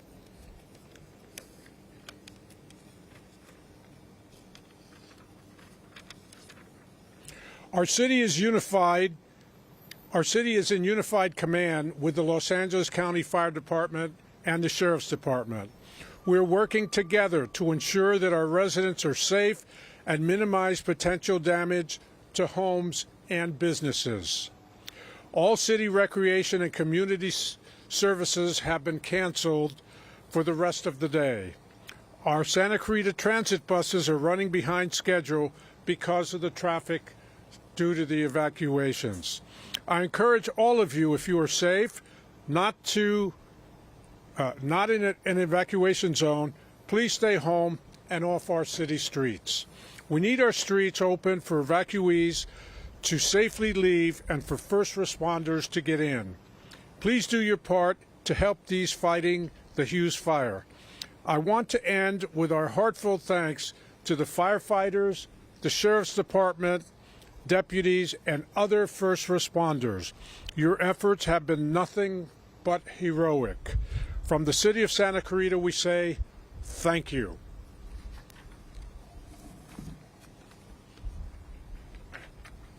Thank you, Mayor. Now we're going to do question and answer with the media. And after we are finished with this, we will have breakout sessions and we will provide Spanish interviews as well. First question. Thank you. What's the plan for the night and into the morning? Chief Morning. So we've already developed the day and the night plan with our unified partners. We are going to be on scene all night long, gaining more perimeter control, making sure that we can put out the hot spots, and then have enough resources in staging that if we do have a flare-up, we can move those resources to the fire line. So we already have a plan for tonight, and we're making orders for tomorrow. Can you talk more about those plans for the night, like specifics? Regarding number of resources or job assignments, Yes. we're going to keep the 4,000 firefighters assigned to the incident. We're going to increase our perimeter control, and we're going to extinguish those hot spots. So those would be the tasks. Yeah. Sheriff Luna, if you could describe the decision making to first close the I-5 and now reopen. What changed that allowed you to reopen that particular byway? So working with our partners at the California Highway Patrol, we needed to have better ingress and egress for emergency vehicles coming through the 5 freeway corridor. I believe that we've gotten a lot of the equipment that we need here for the rest of the evening. Obviously, that could change, that could be modified. So we want to give the 5 back to our community so they can get through here as safely and as efficiently as they possibly can. And is there anything on the way of Interstate 5 that puts those drivers at risk at all, or are you concerned at all about what the traffic will look like? Always concerned about hazards coming in and out, north and south. As far as I know now, we don't see any hazards, but the winds are what they are. I'm not a fire expert, but we listen to our fire experts, and if the winds shift, fire behavior does whatever it does, and if at any time we believe that our community may be in peril because of that wind or fire behavior, we'll close it again. I say we'll close it again. It's our partners at the California Highway Patrol who usually do that, and they do an excellent job at that. Amanda Starantino, KCAL. Chief Maroney, I have 2 questions. A lot of people are on edge after the last couple of weeks and what we've seen happen in Altadena and the Palisades. How does this fire here, the Hughes Fire, compare to what we've seen the last couple of weeks? Well, I think that we've all been on edge over the last 16 days, and we've had numerous fires start throughout Los Angeles County. The response to this fire between the Angeles National Forest and the LA County resources, in addition to the state resources that were pre-deployed, we had 2 strike teams in the Santa Clarita area. We were able to amass a lot of fire resources early on to change what this fire looks like. Just 3 or 4 hours ago, the smoke was laying across the 5 freeway. That's what necessitated its shutdown, because there could have been accidents, but also the ability to fight the fire from the air. The winds were strong, but they were not those 70, 80, 90 mile an hour winds that we experienced on Tuesday the 7th. We had a very robust, like Director Tyler spoke, a robust helicopter and fixed wing retardant response to this incident. We were able to put in tens of thousands of gallons of retardant on the south side of the fire because the fire was moving to the southwest. It was really the aircraft in addition to all of those ground resources which allowed us to get the upper hand.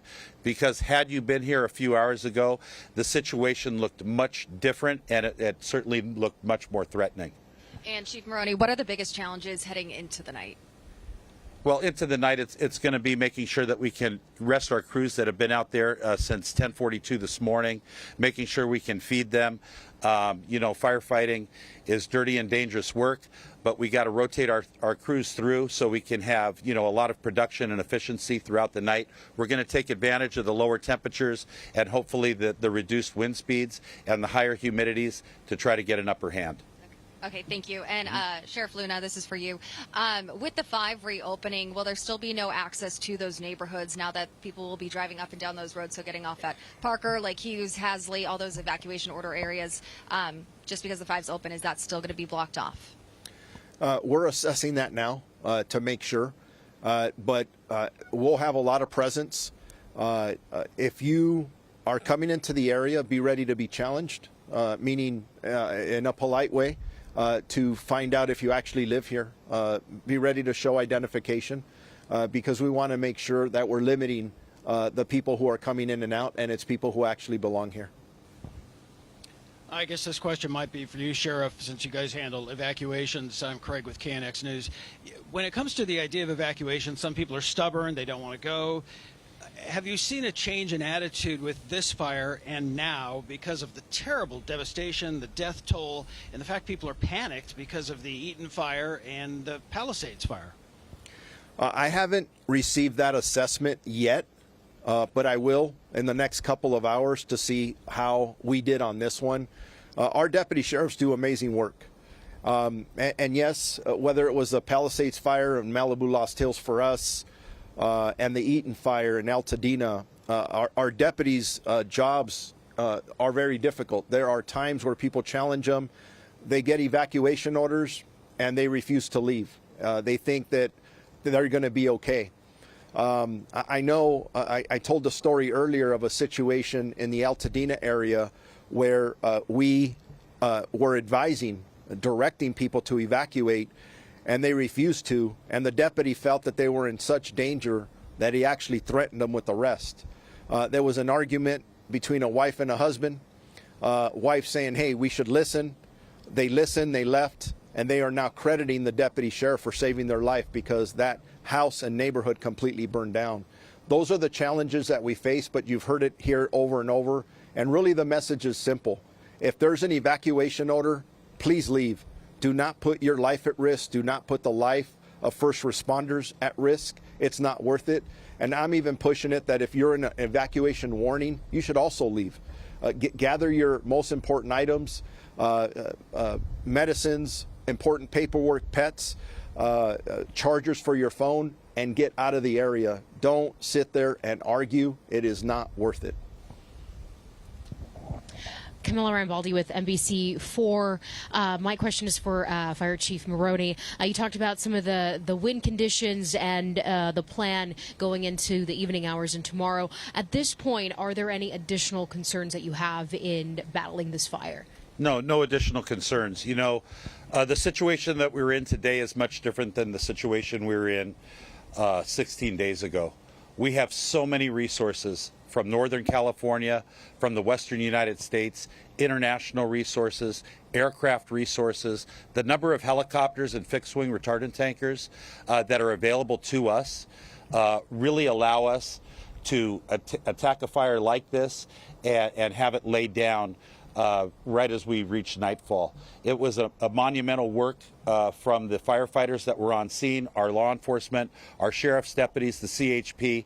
They did great work today, and it was a good example of what we can do when we have enough people and when we have enough aircraft. David Gonzalez with ABC7. Chief Maroney, and open this up to Garcia and Tyler as well. Just, you mentioned the importance of giving your fire crews a your fire crews. How's the morale of your firefighters? It seems that this fire popped up and the first thing people thought of is, here we go again. How are your fire crews doing? And just how do you tackle this to keep them motivated? Yeah, their morale is excellent. And firefighters and sheriff's deputies, they never give up. And they're ready to keep doing it until the weather changes. We do have rain. That's predicted for this weekend. It was light to moderate. I think it's being bumped up to moderate. It's hard to believe that we might have rain Saturday, Sunday, and Monday when we have fire weather on Wednesday. The firefighters have all banded together along with their law enforcement brothers and sisters, and they're out there. They've been on the line since January 7th, that Tuesday. Many of my LA County firefighters worked 9 days in a row before their first day off. That's 9 24-hour shifts in a row. They left their families. They missed important engagements. They missed birthdays to protect the residents of LA County. And that's what LA County firefighters do. And they're just like the other firefighters that Chief Garcia represents, or that Director Joe Tyler represents, or the deputies and the law enforcement officers that Sheriff Luna represents. They're tireless. They're driven. And they've done an amazing job over the last 16 days. So proud of them and the work that they've done.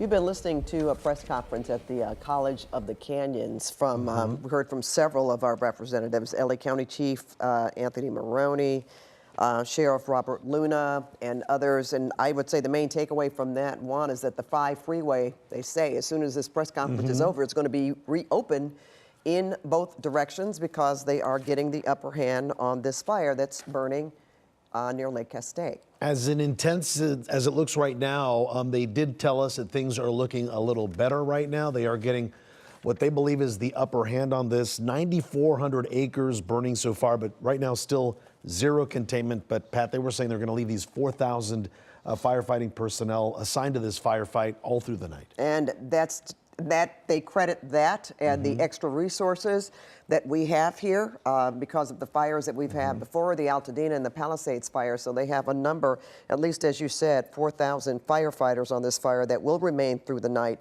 31,000 evacuation orders are in effect, 23,000 evacuation warnings. And I do remember, I believe it was the sheriff or Chief Maroney that said, even if you have an evacuation warning, be ready to go. Have your medicines and critical papers packed in a bag, ready to evacuate at any at a moment's notice. But so far for them, they said, and we're quoting them, that they seem to be getting the upper hand on this fire. Indeed. And go ahead, Pat. I was going to say, LA Sheriff Robert Luna telling us too that LA Sheriff's also very busy. They're in they're considered looter suppression. It's in effect right now.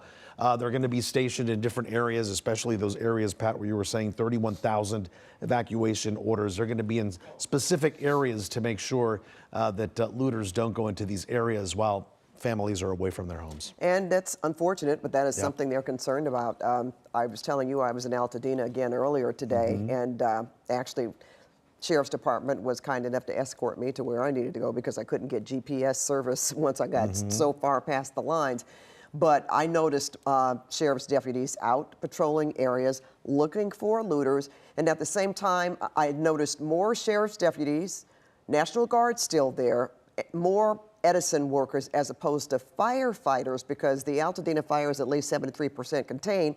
And I bet that most of those firefighters are here now helping to fight this fire burning near Lake Castaic. And the good thing, Pat, we have rain headed our way over the next few days, and that should hopefully help with the not only the firefight, but snuffing out any possible future fires. And, you know, we've been talking about this. What was it, 10:42 this fire broke out? I was at Topanga Canyon getting on the 118 going west, and I could see black, heavy smoke. So, you know, I turned on the radio, and I said, oh, that's another fire burning, this time in Castaic. When I got on the West 210, there had to be probably 10 engines just flying past me trying to get on the 5 freeway to get to this fire. But it's just to hear that no homes have That's burned. right, knock wood, right? Right, considering how long that this fire has been burning, but the fact that they have been attacking it so aggressively and with the kind of resources that are so important, right? That fixed-wing aircraft. I think Mike said something about some C-130s. C-130s are here from the military, yep. And you know, Pat, I was a little farther out. I was in Hollywood today when I got the call that this fire had broken out. As soon as I got in the car headed northbound on the 101, you could see it? I could see that thick plume of smoke. And it was just incredible. Well, you know, Desmond, we're going to go up to you because it's approaching nightfall, so I imagine it's probably a little bit more difficult to see the heavy smoke in the area. But I don't know if you were listening to the news conference, but we've got the 5 freeway is supposed to be back open in both directions. That is some fantastic news, if that is the case. As we widen out here, we were just getting some of the views on the north side of the fire, making a last run to the north side around kind of Lake Castaic before it got too dark out, giving you the view here from SkyCal at over 8,000 feet. And what a massive improvement this has been since we left for fuel and came back. So, I mean, not just the work of, obviously, the amazing work of the ground crews down there, the huge resources that we've had from the air with the fixed-wing aircraft, the C-130s, the MD-11, the DC-10. We've got all of the heavy artillery today on the front lines of this fire. It also looks like the winds may have calmed down ever so slightly. I'm not seeing, I mean, it's definitely still blowing to the west, but it doesn't appear anyway, just looking at the movement of the smoke, that it's burning or blowing nearly as quickly as it was, gusting as hard, perhaps. So maybe a little bit of a lull in the winds. We saw some of the last air tankers coming in right now, delivering the fire retardant lines, which has been incredibly effective. And as I zoom in, it's getting kind of hard to see, but you could see here along Wayside Canyon, just kind of draw a line here, and this is where they have put it, and you can, and hopefully this will stop the fire in its tracks. Hopefully we don't have any kind of big wind shift to the south that could carry any embers over that line, because it has just been incredibly effective in stopping all of that. So as we just pan across here, a lot less open flame than we were seeing for sure, and so relieved to hear that no homes have burned and that the fire has not so far jumped the 5 freeway. Amy, or rather wanted Pat, back to you now. All right, thanks so much, Desmond. And it is now the bottom of the hour, and you're watching our live continuing coverage of the Hughes Fire in Castaic. I'm Pat Harvey. And I'm Juan Fernandez. KCAL's Lori Perez is live on Lake Hughes Road now with the very latest and some very intense flames behind you too, Lori. That's right. We wanted to show you that because, you know, while it's great news to hear from Chief Maroney that they really do think they have a handle on it. And of course, in these situations, the priority is also always protecting life and then property. Once that seems to be settled, the firefight is far from over. We're here on Lake Hughes Road. You can see the incredible flames here. This is Elizabeth Lake Canyon. I mean, look at this. This is really flaring up here at the moment. There are dozens and dozens of fire crews stationed all along Lake Hughes Road. This is into the Angeles National Forest. Watching this, they want to make sure that it does not progress down toward Lake Castaic is miles up from, you know, the heart down near Castaic Lagoon and all of that. So it could we've watched as this has grown enormously in just maybe the last 30 minutes that we have been here. You can see how it could quickly escalate and continue. The wind does seem to be moving again in that southwest direction, heading down towards where the community is. So crews are going to want to stop it where it is. So much to handle overnight here deep into the forest. Even though, you know, the chief does say that they seem to have a handle on it, there's a lot of work to be done. They will be here undoubtedly throughout the night because this is just a tremendous amount of flames to watch over and to handle. It continues along the crest as we go to the left, you know, smaller flames to the left there, but certainly with the wind, they could pick up. I will say that the wind in, you know, in the 4 hours that we've been here has lessened to a great degree, and I think that is really helping things. The air seems much clearer than we first arrived. There was a lot of smoke, and we were barely able to make out flames when we first arrived here, and now they're clear as day, of course. So just wanted to give you an idea of what their fight will be like overnight, you know, as all of those personnel, he talked about the tremendous response and the tremendous number of firefighters that they have here on the ground. They have their work cut out for them, certainly deeper into the mountains. Guys, back to you. All right, Lori, thanks so much. You know, looking at your shot there, Juan and I were just noticing how, you know, you've got that thick, heavy black smoke, but then to the right of you, you've got a blue sky behind you. That's just pretty incredible. And that also gives us a big, gives us an idea of just how much smoke is out there where you are. Do you still see helicopter drop? We heard some, I'm assuming those were helicopters as you were doing your live shot. Yeah, we've been able to see aerial support as we were coming up Lake Hughes Road, not specifically on this area specifically where we have been, but certainly a little bit further south where we were. I imagine they will be coming here. We can hear them. It is because of that smoke. It is difficult to always see them. We lose them in the sky. In fact, I can see one. Ben, if you can go, I can see that might be a show me run where they just are trying to see what they are looking at, but we definitely see a lot of aircraft in the air trying to, I imagine, get a lay of the land and then see where they need to concentrate next. But you're right. You know, I mean, the fact that there is smoke here and then blue sky is also, you know, an indication of how the wind is carrying things. And so in one area, it might be pretty clear, and then in the next, you can't make anything out at all. It's so incredible. Thick, smoke so thick it can turn what's left of daylight into night. Mm-hmm. Yep. All right, thanks so much, Lori. We're going to go to our colleague, Luz Delia Caballero. She's also in Castaic. And tell us where you are, and we can see flames behind you as well, Luz Delia. Yes, we are at Combat Paintball Park. We were here earlier, and on our first live shot at around 4:30 or so, the hillsides were on fire completely. And yes, we've heard fire officials saying that conditions have improved. They have a better handle on this fire, but clearly you can see from the hillsides behind me, things can change. And we've been saying this for the last 2 weeks with all the fires we have covered. But even 10 minutes ago, this fire line that Joe is showing you right now was far to the left, and it has just traveled and it's gone over the hillside.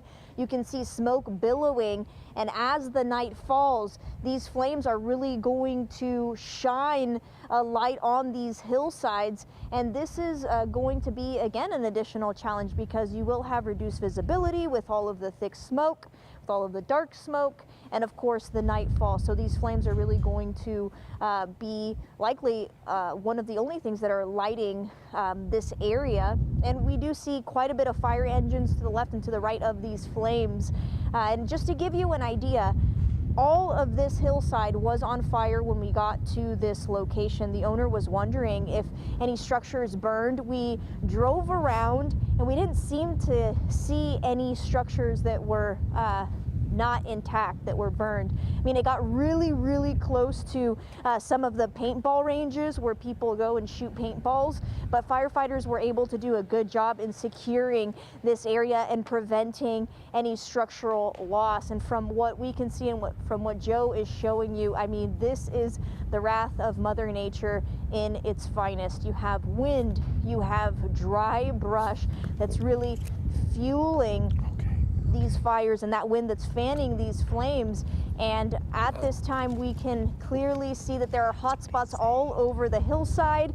And as we go below it in the canyon, which I'm not sure that you can see very well, but you have little pockets where you see those hot spots kind of catching that brush, and then they just start catching on fire. And again, that growing concern of embers traveling and doing their thing and catching other things on fire. In terms of evacuations, yes, on our way up, we saw firsthand what leaving potentially at the last minute can do. We were jammed in traffic. We could not go more than maybe 2 miles an hour on some roads, and we were at a complete standstill for minutes on end, even trying to get up to this location. And again, this was maybe 30 minutes after a certain area in Castaic got those evacuation orders and even evacuation warnings. We are seeing a different trend now where people are taking warnings and acting as if they were orders. They already have their bags packed and they're leaving. We saw so many people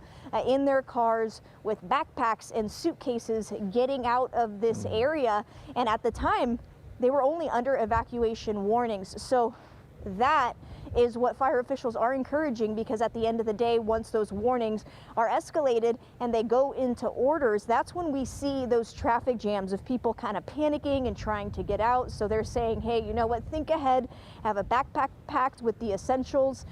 Don't try to take everything out of your house. Just take the essentials, take yourself, take your loved ones, and leave. And we can't stress enough, and we say it time and time again, as devastating as this all has been, nothing is more valuable than you and your life and the life of your loved ones. So again, this in terms of people's spirits, yes, they're nervous, yes, they're panicked, yes, they're fearful that this fire might jump and these winds might change these circumstances and potentially inch closer to homes and neighborhoods, but they are more relaxed and more aware, just knowing that they are doing everything they can to be prepared and to be ready in the case that they get the evacuation warning, and then, of course, if that escalates to an evacuation order, they know what to do. And the reason why they told us that this was the case was, unfortunately, because of what they saw with the Palisades fire and the Eaton fire that claimed at least 27 lives at this present time. And so what we are seeing, again, is yes, people are in distress, especially in areas where they've had to evacuate just because of the sheer fear that they don't know what is going to happen next. They don't know where the wind is going to go, where those embers are going to travel, and what's going to catch on fire. What they do know is that they're ready, and they're ready to go. And of course, fire officials just telling people that's the best thing you can do at this time, is be ready, get out, and ultimately stay out of the way of first responders, of firefighters, of engines. Clear the roads, because that's another thing. You got to think about it. If everyone is trying to get out at the same time, yes, that creates a traffic jam for everybody who's evacuating, but also, how are fire engines going to get in? And they have to get in to tackle flames that pop up like this and then just obviously expand. Just within the last couple of minutes that we have been talking to you all, you have clearly seen how this has moved over to the right and continues to go over the hillside. So the wind is steady. It isn't very gusty, but it is steady. And so naturally what that's going to do is that's going to push the flames in one direction. We see it obviously just traveling in one direction right now, which is reassuring, and it's calming to know that it isn't very gusty. But again, I can't stress enough that things can change in a moment's notice. They can change for the worse, and you have to be prepared. And that's what fire officials are trying to echo tonight and many nights since the fires broke out, is just be ready to go in a moment's notice, guys. And those flames, Luzdelia, behind you, they're moving actually away from you, right? We've been watching you here reporting for the last hour or so, and right. It does look like they're moving away from you. I know this is a great vantage point right there. Yeah, they're moving away, and I think also I should mention that the demeanor of firefighters when we first came to this location, engines were coming in, they looked in a very stressed position, and then once they were on their way out, as the hillside in front of us was starting to kind of burn into each other and was starting to char, and we didn't see any hot spots, and as the fire was moving and they were putting it out and it was naturally putting itself out in some spots, they became more relaxed. And that's what we love to see out here. And in the area below, when the fire initially started behind us, again, we saw more of the same, more engines coming in, rapid fire attack, and then now it kind of seems like the firefighters are just watching and observing where they go next and what's the best strategy to tackle next. Yeah, it looks like, well, we know there's a lot of vegetation, but if it's not burning toward homes, then that's what they'd rather see, that it's burning in a brushy area. All right, thanks so much for that, Luzdelia, and we'll be getting back to you very shortly. But now we're going to go to our other colleague, Ross Palumbo. He's at the Hughes Fire Evacuation Center. Good evening, Ross. Listen, I'm at the College of the Canyons. I want to show you here. This is the Evacuation Center set up by the Red Cross, and this was originally at Hart High School, so we really need everyone to know that it's been moved here. And they are prepared for at least 800 people. This time you can see, hopefully in the background there, that they put up the cots, they have blankets, they will have food. The World Kitchen group is here. and they're going to be providing meals as well. There were about 40 people at the high school when I was there earlier, and they are now transferring over here to this area and registering for this disaster relief. At this time, they are expecting many more people to come in here as night falls, because we do know that there are hundreds of people that have heeded the evacuation. It's actually, you know, Pat and Juan, it's such a difficult situation to sit here and wait for news, but many people listening to that press conference and hearing that, at least so far, no structures, and that is really the best news that they can hope for here. I hope you can see here, I'm looking north and you see that red glow. I'm shooting this on a cell phone, so maybe not the best quality, but I just want you to see how far this is. The College of the Canyons is actually at Valencia, right off the 5. You can't miss it. Anyone can just put that into Google Maps or whatever you use to get here. But look how far we are. That fire is well beyond you know, Six Flags up there off the 5. So this is a safe spot for people to come. This is really where you need to come. If you were looking for someone, you can bring your pets. Again, they have cots at the ready here, and we'll be providing food. We expect it to get much busier here as the night goes on. But at this point, people are just trickling in. And Pat, you know, I live here in this area. My home hasn't been under an evacuation order yet. In fact, we're fortunate that the flames and smoke are actually moving away from us. So grab the dog here. And we came out here to help any way we can with our neighbors. So we'll stay here for a while, see how many people come in. The Red Cross is saying maybe bring water if you have some. They have plenty here, but if you want to bring something, just simple things like that. They don't want this to turn into, you know, a donation site right here. They're going to be providing people with the essentials coming from this fire as the battle continues back there in the distance. So we'll send it back to you now in the studio. All right, Ross, we're so glad that you are safe, and nice to see you at the Evacuation Center helping your neighbors, and we hope that everyone stays safe throughout the night. I do remember, was it Sheriff Luna, Juan, who said that they were going to reopen the 5 freeway, but they did say if you don't live in the area, then don't come there, because they still, and it is open. Looking at a picture there, they want to make sure that people can get through where they need to go. So if you don't live in the area, just kind of stay away. But the 5 freeway is now reopened in both directions. And that's a good thing for people that have to head up towards the Grapevine or head south into the Santa Clarita Valley here. But again, some of those exits and off-ramps may still be closed for only firefighter use. Yes, first responders. Right. All right, well, we're going to go to another colleague, our Jasmine Veal. She is on the Old Road in Country Village in Castaic. Hi, Jasmine. Kind of quiet where you are. Hi, Pat. Yeah, the smell of smoke here, though, is very, very thick, and some ash is falling from the sky, obviously from the glow, the fire that you see behind me there on the hill. And I can tell you at least the 5 southbound is open. We're seeing traffic beginning to move back through here as neighbors have just been watching to see what this fire does. And again, that hillside just aglow with the flames.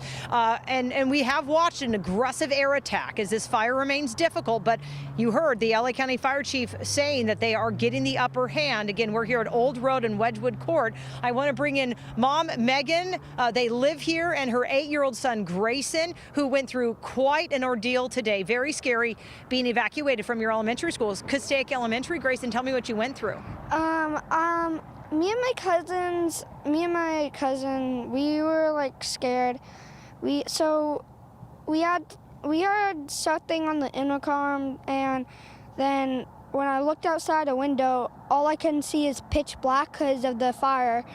And it was actually, when we went out and we all looked, it was just ginormous. And we got a evacuation to my NPR. And the multi-purpose room. Yes.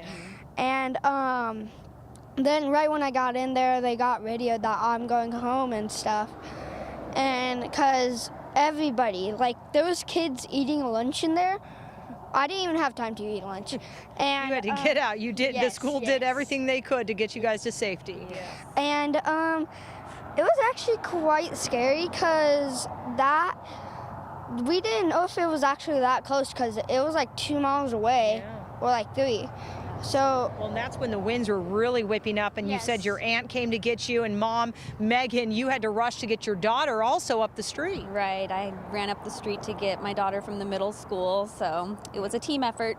And the winds, talk about the winds, and then also you were saying you saw the plume. You kind of saw this fire start around 10:45 in the morning and thought, oh no, what's going to happen here? Yeah, it was just a little straight column up in the air, and next thing you know, it was huge. It happened so quickly. I didn't even have time to really think too much about it. I started getting some stuff together and then looked out the door, and it was really big. I was like, I think it's time to go get the kids.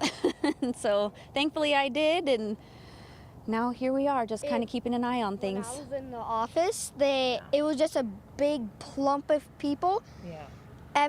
Like in our like classroom, people were just getting called out of class because people who lived really close by Had to evacuate. Yes, Yeah. and they like went somewhere like out to Valencia. And I know you guys are standing by as we kind of watch, at night, as things kind of, you can really see the flames grow. And as the sky gets darker, it does look bigger than it did during the day when some of the winds died back down around 4 p.m. But what are you guys going to do for the night? I think we're going to keep a close eye on it. The winds did die down. I'm feeling a little bit better as of right now. I think I'll just kind of listen to my husband. Team effort here. Team effort, yes. Megan and that whole Grayson. team effort thing. Exactly. But yeah, a lot of nerves here, especially after what happened with the Palisades and the Eaton fire. So they're going to go grab dinner, take care of the kids, kind of watch what happens, and I'll give you a final look here at what we're seeing here off of Old Road. And again, just a huge response. 4,000 personnel fighting this fire, and the LA County Fire Chief called it this robust ground and air response.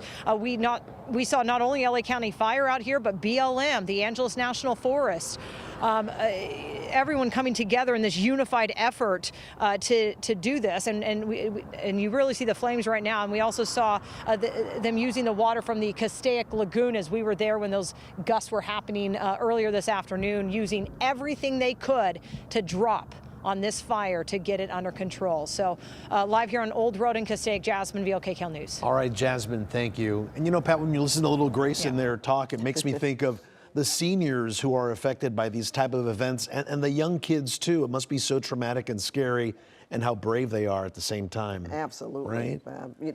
That was such a brave young man there. The seniors, when you see seniors, though, who are incapacitated or immobile, that makes, your heart really goes out to them because they don't have a way to get out themselves. So, but it looks like from what Ross was saying, even at the evacuation center, that there are people there at the ready to help each other. And it was nice to hear our young man there say the same thing. Lauren Posen was talking to a lady whose mom had lupus. She has breathing issues, so she had to take her CPAP machine. So just all these different things that you have to keep in mind, not just ID and personal information and medicine, but but if you need apparatuses to help you breathe, to help you live, those are particularly we're seeing that, important too. Okay, well, we know what is one of the other important story, the wind, of course. The culprit. The culprit here, that's right, Evelyn. And, but what we say, the winds don't start the fires themselves, but they certainly do fuel it and they spread it. So absolutely. We are anxious to hear what you have to say about where we are now, Evan, what we can expect. Yeah, absolutely. And the conditions are right. That's certainly a big part of it. And we're talking about the wind, but we also have to remember how dry it is out there. I mean, the relative humidity is at 3%. 3. I mean, that is pretty much non-existent. I can't stress to you enough how dry it is and how atypical it is to see conditions this dry. So this is what we're looking at right now as we get a look at your fire weather. You will see current gusts at 29 miles per hour. This is for Castaic. So we're looking at 27 mile per hour gusts, 28 mile per hour gusts in the area, 30 in Simi. So it's windy. It's not as windy as where we've been, but it's still windy. And again, because it's so dry and we've got the combination of the wind and the low relative humidity and of course the dry fuels, things are really starting to burn. That's what you're seeing right there, just to the left of me, to the right of me. But let's take a closer look at what's happening right here. So first and foremost, you will see temperatures, they've been in the 60s. Wind speeds 20 to 35 miles per hour. And that's generally going to be the range. And I'll tell you, overnight, we're actually expecting the winds to get calmer, which is great news for the firefight. We need calm. But we're still expecting relative humidity to stay dangerously low in the single digits. Very little or no recoveries at all as far as relative humidity goes overnight. So the fire at the moment, it's pushing to the southwest. We're looking at northeasterly winds, and when that happens, the fire again pushes directly the opposite. So the winds come out of the northeast, fire travels to the southwest. That's going to be the same for smoke, and smoke will become a bigger part of the equation now that we have another fire in the mix. So let's get a look at the next 24 hours wind-wise. Let's start there with wind direction, because that really is a big deal as far as the trajectory of the fire goes. And then on top of that, where the smoke blows as well. So we're seeing the wind shift to the north. So you will see wind speeds also getting just a little calmer as well. So we could probably see the fire and smoke move in a southerly direction. So that's where we're going to keep our eyes. Take a look right here. Wind speeds in the teens at least through 6 a.m. That's lower than where we've been. So we are expecting winds to get calmer. Great news. But once the sun comes up, take a look. Late morning tomorrow, it's windier. And it gets even windier by the afternoon. We're going to be between 34 and 30 miles per hour, wind shifting back to the northeast. So we know that means a southwesterly direction as far as the fire moving and as far as the smoke going. Then by 6 o'clock tomorrow evening, things start to taper off and we start to see calmer conditions. The one thing that doesn't change, though, is that relative humidity. So even though winds will peak, there'll be an uptick, there'll be a little bit of a lull, we are still expecting dry conditions through and through. So as we get a look at current wind gusts, you'll see 32 miles per hour for Santa Clarita, 30 for Porter Ranch. So really, Castaic in the 30 mile per hour range, again getting calmer in the overnight hours, and other spots in the Southland picking up wind-wise as well through San Bernardino, Riverside, Chino, and Irvine. So we do want to keep in mind there's wind still up across Southern California, and your wind futurecast showing you really the way the wind is going and how strong it's going to be. So as we hit the 7 o'clock hour, we are looking at quite a bit of orange and quite a bit of red in the mix. So that means 30 to 40 mile per hour wind gusts, but you will see over the Hughes Fire generally just orange and maybe that beige color, which means 10 to 20 mile per hour winds. So like we said, winds around Castaic will be in the teens. We're going to continue to see that wind stay with us, but we'll see an uptick by tomorrow morning, 8:30. Things actually get windier by the afternoon. So we're going to walk you through the rest of the wind. What I also want to walk you through is that chance of rain, because that will be our saving grace as we head into the weekend, but it's also a double-edged sword because we've got those hydrological concerns as we head into the weekend as well. We're all too familiar with debris flows and mudslides here in Southern California, especially when it comes to burn scars. So we'll have more on that in just a little bit. But right now, winds will get calmer before they pick up again tomorrow morning, and especially tomorrow afternoon. Pat Wan, back to you. All right. Yep. Well, we do know that those, we've heard the night flying helicopters will still be up in the air, and that's obviously given officials more of a confidence to reopen the 5 freeway and to say that they've got the upper hand on this. Mm-hmm. But, you know, another way to assess what's going on below is from above. And for that, we go to our Desmond Shaw flying over in SkyCal. Hey, Des. Hey, Pat and Juan. So here's the bulk of the flames, and as intimidating as this hellacious fire looks here, it's worth pointing out that all of these towering flames are not near any homes right now. And in fact, I'm hoping we're going to start to really see these flames begin to die down pretty quickly, because they are starting to hit that line of fire retardant that the air tankers spent all day lining up right here. And it's right here at the top of the fire road, right here at, I believe this is Wayside Canyon.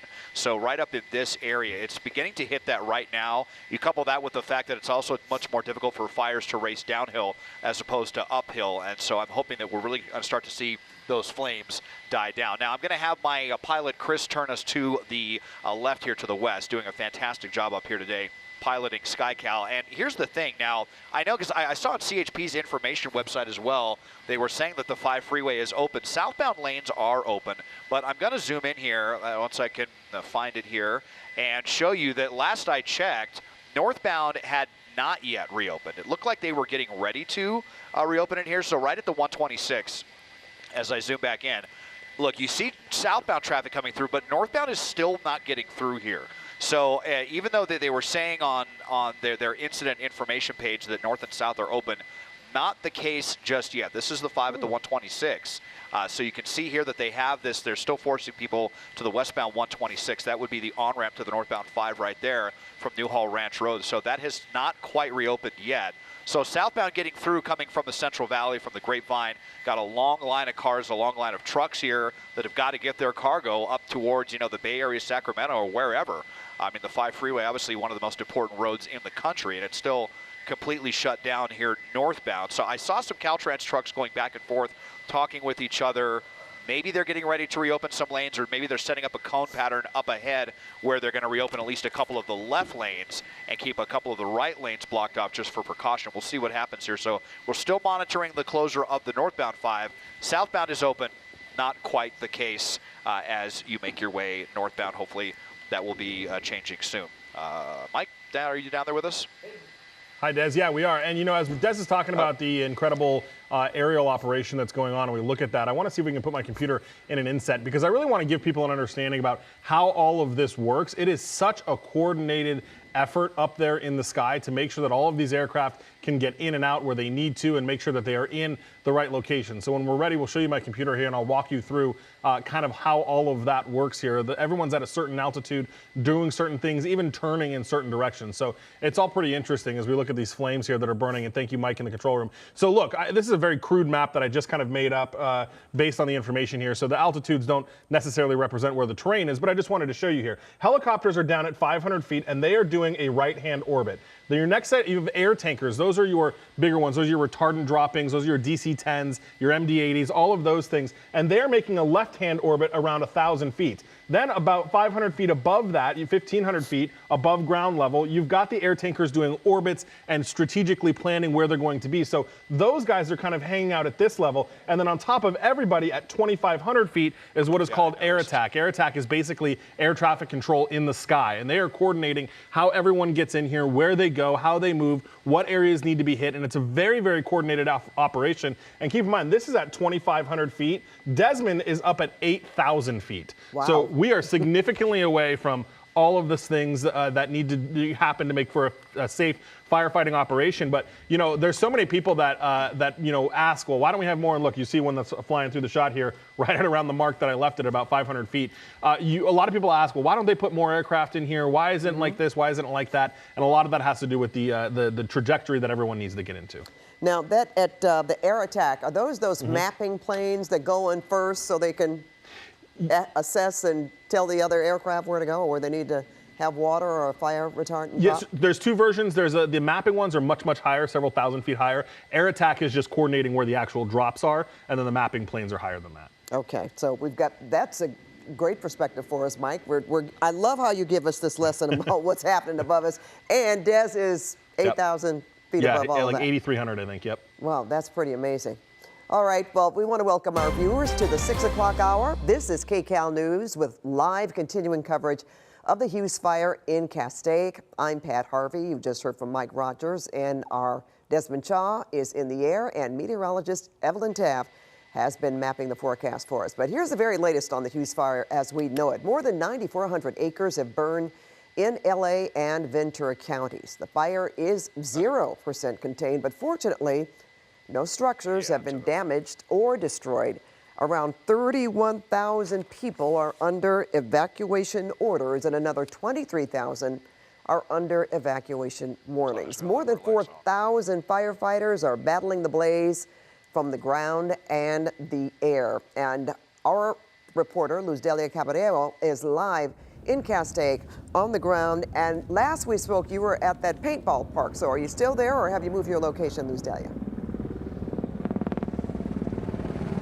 We are still here. The difference is that before we were talking about how conditions can change quickly. Well, they have. In fact, now we have more eyes in the air, more boots on the ground in this area, because Joe's going to show you right now this hillside just started to burn at a quick rate, and it has expanded to a different area. So we saw that the fire pattern was moving upward and over the hill. It has just come down, and so now you are seeing that fire moving. Earlier we saw a bunch of engines moving inward, and that's because while this is burning in this area, as Joe moves to the left, you are going to see an orange glow, and that's where those engines are going. So it appears that the fire is moving in different areas. Obviously, engines are trying to assess and reassess their firefighting strategy, and we just saw a water drop right now on the hillside, so it seems like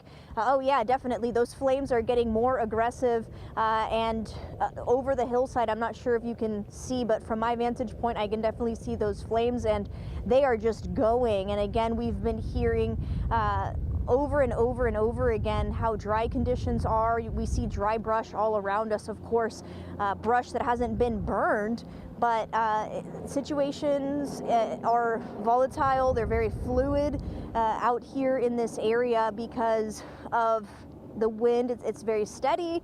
It's nothing to write home about right now, but again, that can definitely change quickly.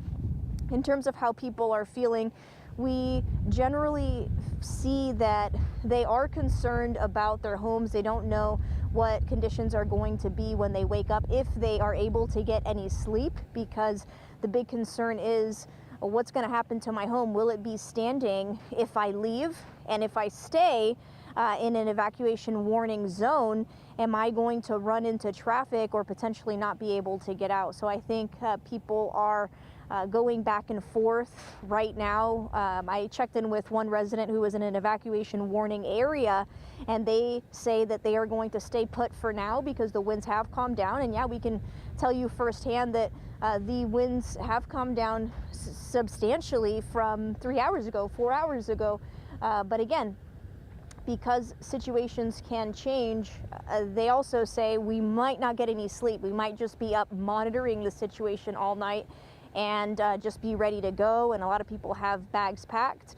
And as you're seeing here, this fire just continues to spread. All it needs is just a little bit of wind and lots of brush to fuel those flames, and then you have another situation down in this area. So we have never said that this area is completely contained, because we talked to firefighters and they said, hey, you know what, 1 minute it can seemingly be put out, and the other it can go up in flames again. And that's because you do see little hot spots on the hillside to the left of where that fire is just raging on.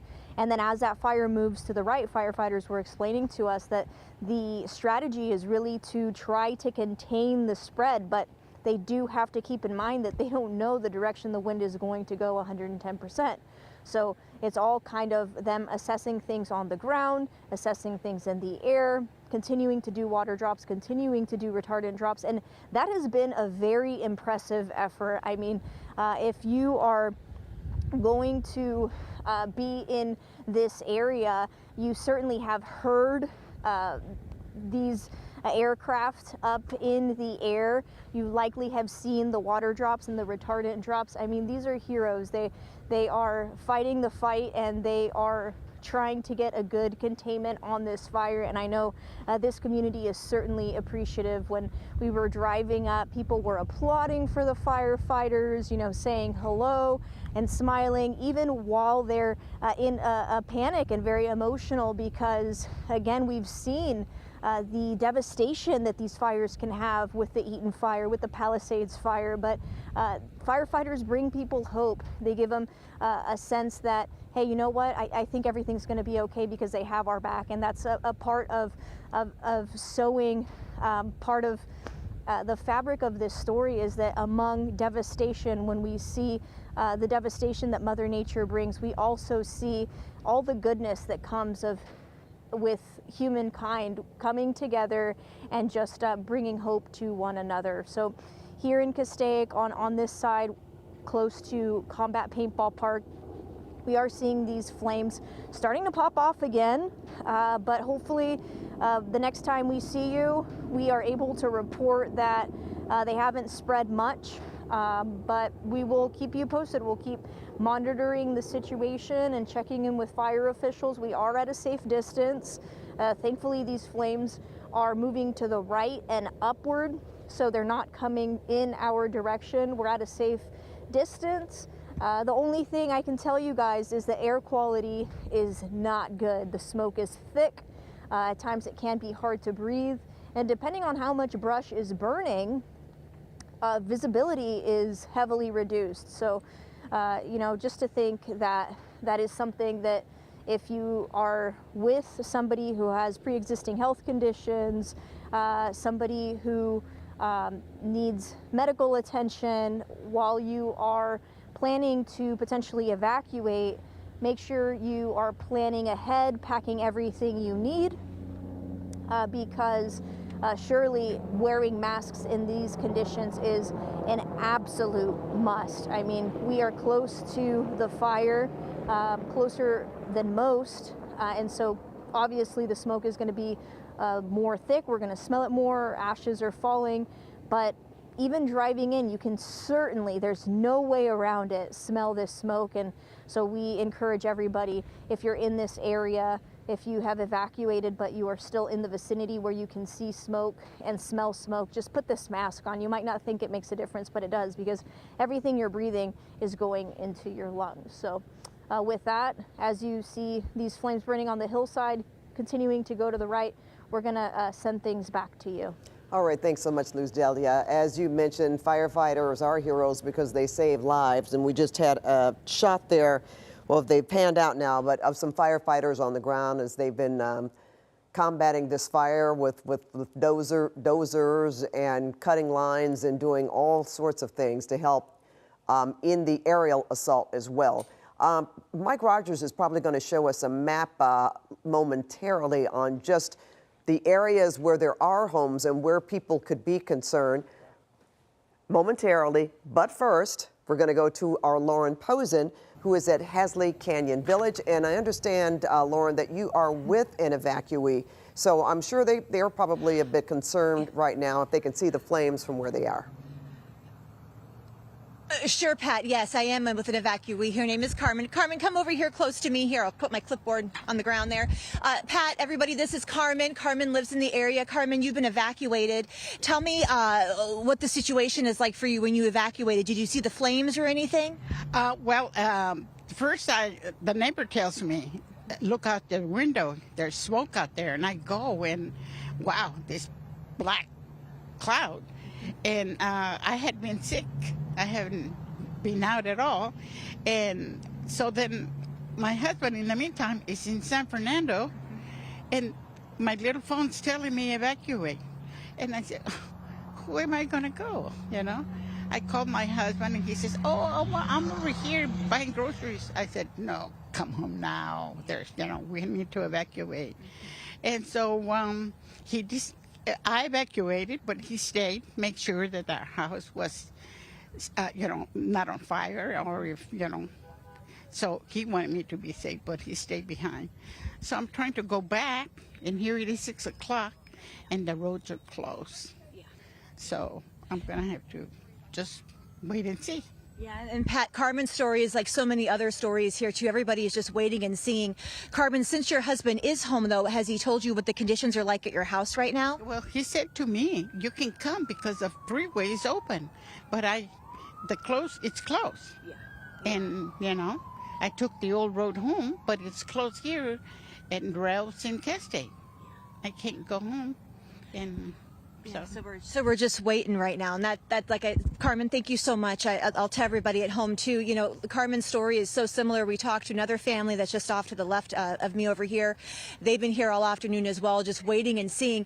I want to try to show you if I can. The glow's getting a little bit lower as the hours go on here, but if you look in the distance there, you can just see a little bit of that orange glow from the fire where I believe Luz Delia was reporting from. On that side, that's what it looks like over here, and it's getting duller which is probably a very good thing. But that's what it looks like here. It's very smoky in the air. There is some ash that's falling down. And this is interesting too, Mike, if we show everybody at home just how the interstate is closed down here. Look, there are absolutely no cars on the interstate. That said, though, look at the line here. These are all the people that are trying to get through. Of course, they can't because everybody's being rerouted around right now. So this is what it looks like out here. It's calm. You know, people are anxious to get home. And I think one of the reasons, too, it might be a little bit misleading, as we've heard Evelyn and Danny say tonight. You know, right now there's no wind, very little wind.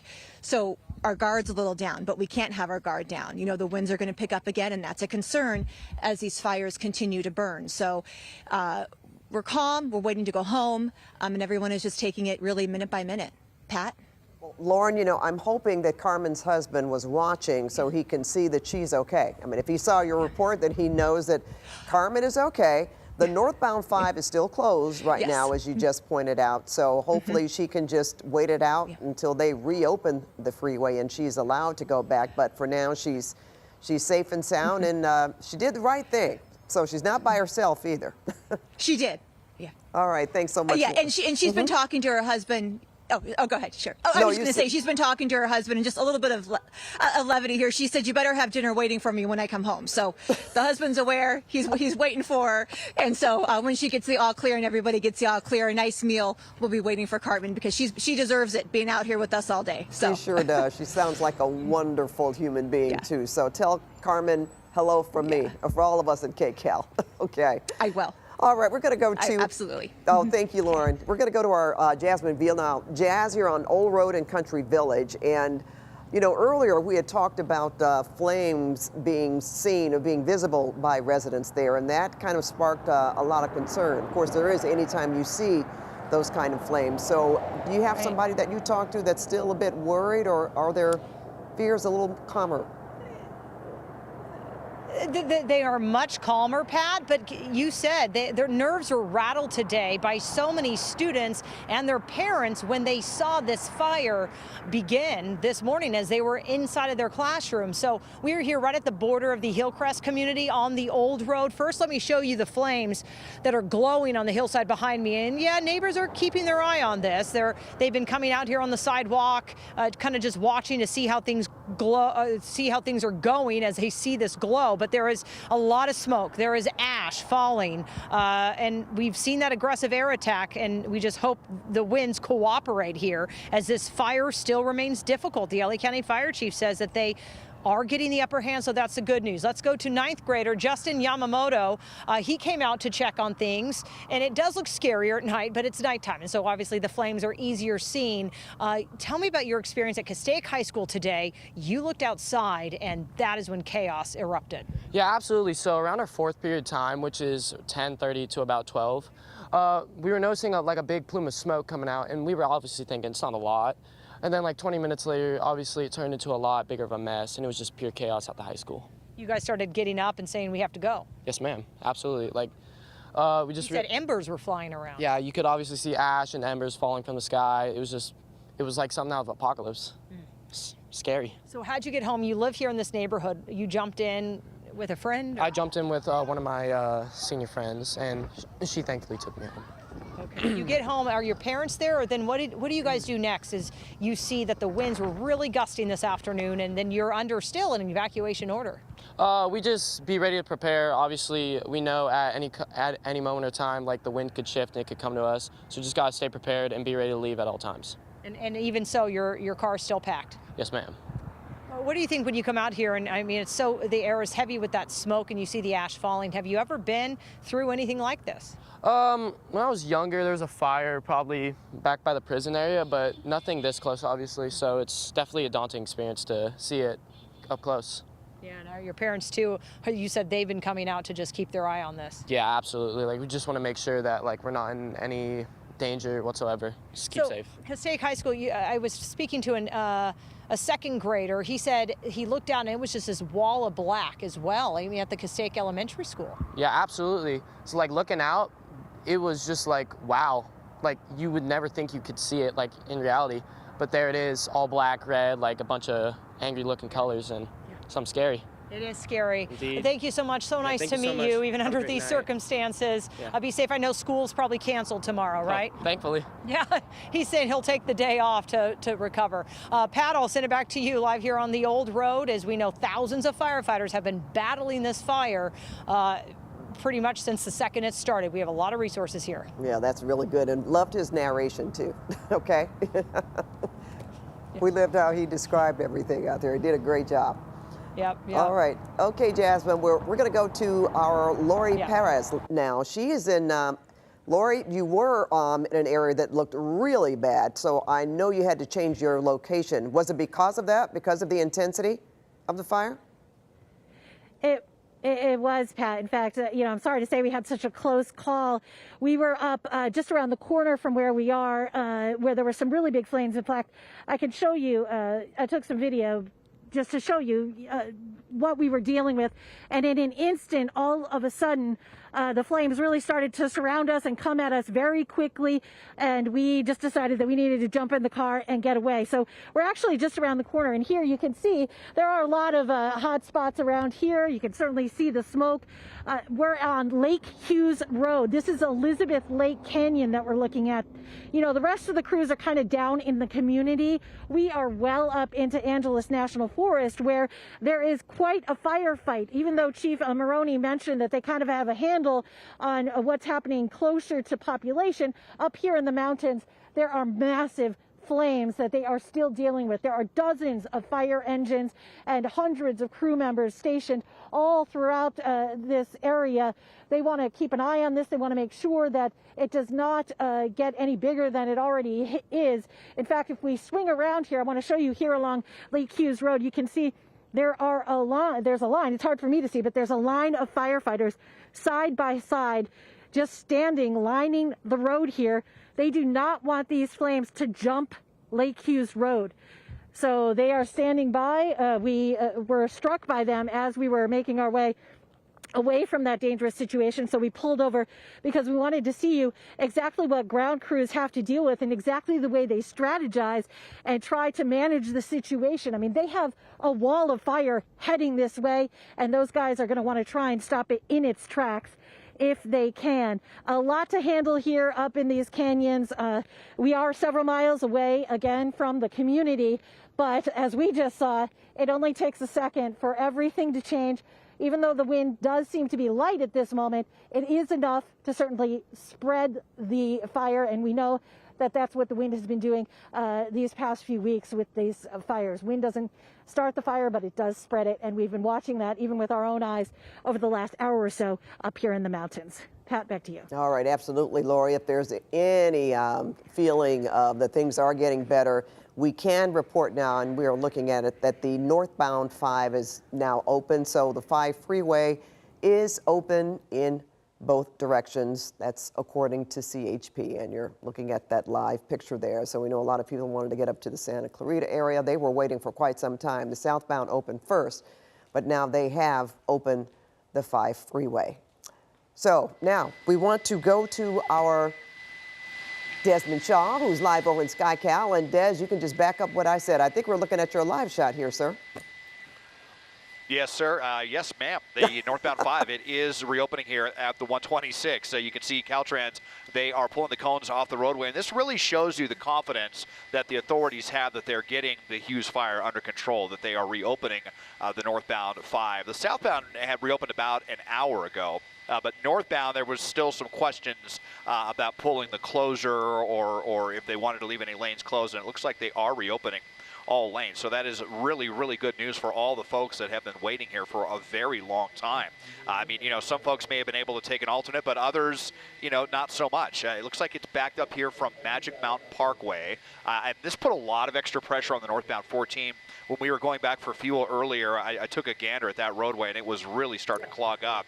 And that was a very long alternate. I've done that before. In fact, a couple of years ago when they had the closure of the northbound 5, or rather it was down to one lane because of some damage from a fire on a holiday weekend, no less. It was, you know, a 2 or 3 hour delay. And so we went the other way, and, you know, that only saved a little bit of time going northbound 14 to the 138. So here is the Hughes Fire, and you can see it is, some distance. I'll put up the freeway marker there. You can see, I mean, it's definitely, you would like it to be a little bit farther. We can kind of measure it there, almost a mile away, but they're making really good progress in stopping its forward progress here. And as the winds have calmed down, this is still a very fluid situation. So if the winds pick back up, or if structures begin to get threatened closer to the 5 freeway, they could definitely shut down lanes again. So folks are going to take this opportunity to get through as quickly as they can while they have the chance. Hopefully that won't be the case, and they'll be able to keep everything reopened. But here's the main flank of the fire right here, and we're going to turn to the east to see if I can show you from right here, because way back behind this is about I just measured this, about 4 or 5 miles back in the mountains back here is the far eastern edge of the fire. And this is just all terrain driven up here. This is right up off of Lake Hughes Road. And there's quite a few CAL FIRE personnel up here ready to meet the flames at the roadway. So, Lake Hughes Road, another important alternate for the northbound 5 and for people headed towards the high desert. That's almost certainly going to be shut down for, I would say, at least the next couple of weeks as they mop this up and then also inspect the roadway for damage. You can't see the roadway in the darkness right here, but you can see the flames. I'll just put up the satellite overview there. You can kind of see what we're talking about there, Lake Hughes Road. Normally a very scenic road when it's, not on fire, and a good alternate headed towards the high desert. So that just shows you, though, how widespread this fire is. We're talking, close to 10,000 acres now, about 5 or 6 miles away, the two flanks, the eastern edge and the western edge of this fire. But the flames definitely starting to lay down a little bit here. It's just now beginning to hit that fire retardant line right in here, and hopefully within the next hour or so, we're going to start to see this fire lay down even more, Pat. Okay, if we just want to reiterate that you are flying at 8,000 feet, right, Darius? Yep, up above 8,000. Actually, I think 8,500 right now. So pretty amazing vantage point. We're required to fly this high here. It's the request from the fire department so that they can have as much room as they need to get between Lake Castaic, which I can show you as well. Right up in there, there's a Castaic lake. Actually, that's the lagoon. And there's the lake right there where the water dropping helicopters are still dipping into it this night. But obviously the air tankers, those huge fixed-wing aircraft, we won't get them back up until first light tomorrow morning. Well, they're making good work, and we can see from your perfect shot right there just how widespread the fire was, and then the progress that they have made, and of course where they are in regards to Lake Castaic, able to get that water from that resource. We're going to go to Evelyn Taft right now, our meteorologist, who is going to tell us about the winds. We've been hearing light to moderate, even with some of our correspondents on the ground there, Evelyn, about how they believe the fire is standing down a bit. Yeah, absolutely, and it is. And really, the winds are starting to lay down a little bit, and that's a big part of it. We're going to continue to see calmer conditions on the wind front, at least in the overnight hours. The thing that we're not going to see change is relative humidity that's been down in the single digits, 2 to 10% to be exact. We're currently about 3% near the fire lines, and we're looking at very poor recoveries or little recoveries, even no recoveries overnight as far as relative humidity is concerned.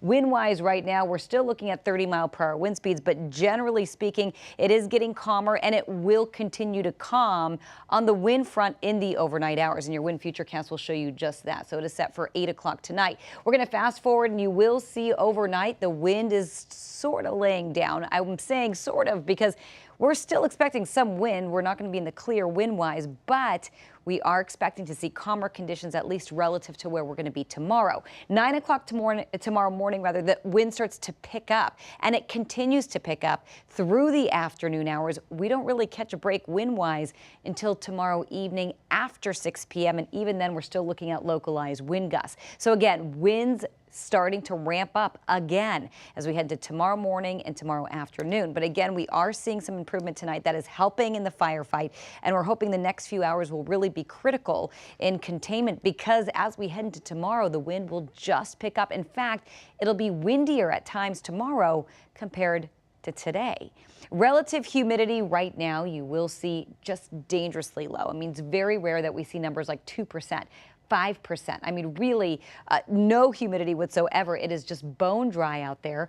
8% for Santa Clarita, and red flag conditions, no surprise, now extended, and that's been the case Talking to the National Weather Service just the other day, they were already discussing extending the warnings before they were extended. Well, here we are. They have been extended through tomorrow and for some through Friday at 10 a.m. So generally speaking, critical fire conditions staying with us through Friday morning at 10 a.m. And this is really for the majority of us, 4 counties affected by these red flag warnings. We also have wind warnings continuing through tomorrow through Thursday with stronger winds ahead, 35 to 50 miles per hour. I had somebody asking earlier today, will it get worse? And yes, the winds will get worse tomorrow, but we just have to hold on to that little break we're getting in the overnight hours. So as we head into the weekend, the good news, yes, rain, and it's really starting to materialize. This is that high that's just been sitting overhead, not allowing any rain into the forecast, and it's really been responsible for this dry weather we've been seeing. So it's finally going to break down. It's going to move after 6 long weeks, an extremely dry winter. And take a look right here. This storm is going to move in from Nevada over the weekend. So we're sort of seeing it vacillate a little bit. If it moves to the west, we could see more rain. To the east, less rain. Right now, though, it looks like that low is going to get centered right over Southern California. And if that happens, we will get decent rain. We're talking 1/10 of an inch on the low end, 1 inch on the high end, but generally 1/2 an inch for all, with the bigger rain day right now, Sunday. I do want to mention the possibility, of course, we've been talking about this, of debris flows over burn areas.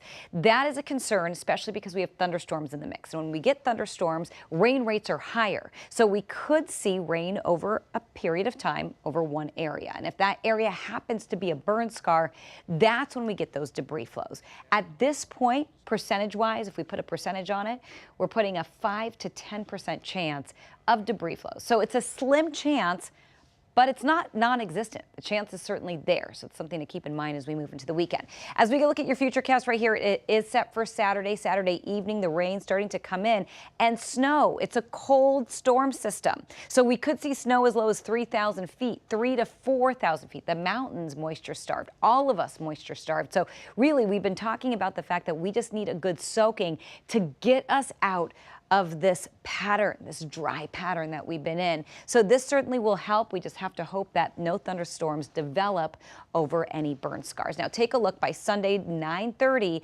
things start to pick up a little bit rain-wise and snow-wise through Sunday night and possibly into Monday. So we're holding out hope that we can just sort of get this contained overnight. Firefighters can get a better handle on it. Looks like that's the case with winds getting calmer. Then the wind picks up tomorrow. Friday, it's calmer, and then by the weekend, a chance of rain. So we just have to make it to the weekend. But for now, Pat, I'll send it back to you. All right, yeah, we'd like to see that humidity rise above 2 or 3%. Yes, please. Single digits where it is. That's certainly going to help. Miserable. All right, thank you so much, Evelyn.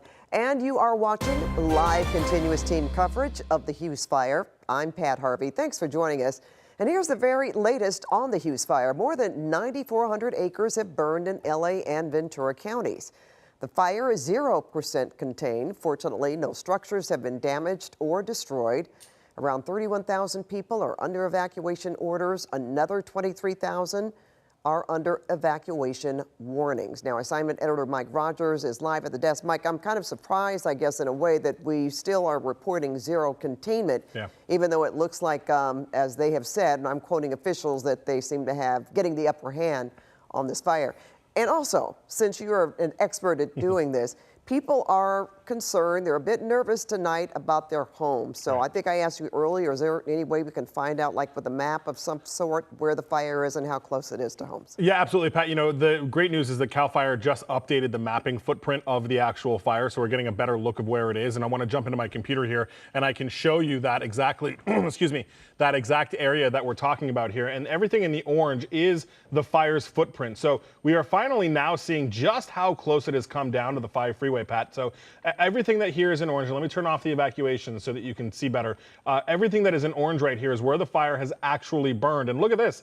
I mean, it burned very close to this recreation park, the sports complex, as well as what we think Des and I were talking about is either a mobile home park or partially a storage area too. So certainly some people's homes in there. And then you get over into here, Pat, and right off of Lake Hughes Road and Ridge Route Road, this is where you've got the next biggest kind of development that is right in here. So when you look at the fire, again, this line right right here is how close the fire has gotten. And then this is your next kind of big set of homes right there. Certainly before that, though, you've got small businesses. This is the lagoon down here. And then you've got another series of looks like maybe apartment buildings or hotels down here as well that are certainly very, very close to the fire's edge. So that is how close it is. And where we've been looking at it burning, though, is more kind of off to the eastern front of the fire. So more kind of down in here. And you can see right here, this is where the night dropping helicopters are from Cal Fire's Firehawks that are dropping down into there. So they're doing some good work on Charlie Canyon Road and trying to get this all under control here.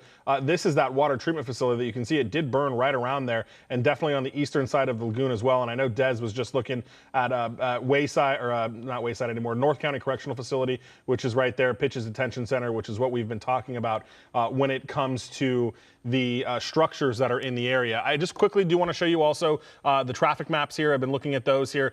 You do see the green. It looks like there may still be a small hold up on the northbound side coming on the south, at least according to our traffic maps. They may be just kind of diverting people in and out, but you can see the 14 was packed because a lot of people took the 14 up when the 5 was closed. So that is a little heavy right now as they're dealing with all of those things, Pat. But yeah, lots of aircraft that has been on here all day. It's nice to see the fire footprint when you see that it is close to homes, but starting to look a little bit better, Pat. Yes, looking smaller, actually. Right. You know what? Yeah. Thank you so much for that, Mike. You know, you mentioned the Pitches Detention Center, and we know that they house 4,500 inmates. 476 were moved from the area. And I think you and I were talking earlier. I know they have trailers on that in that particular facility in the area. So maybe that's because I don't think they're made out of concrete. No, yeah. So the facility up there is broken up into kind of 3. It's called Pitches North, Pitches South, and North County Correctional Facility.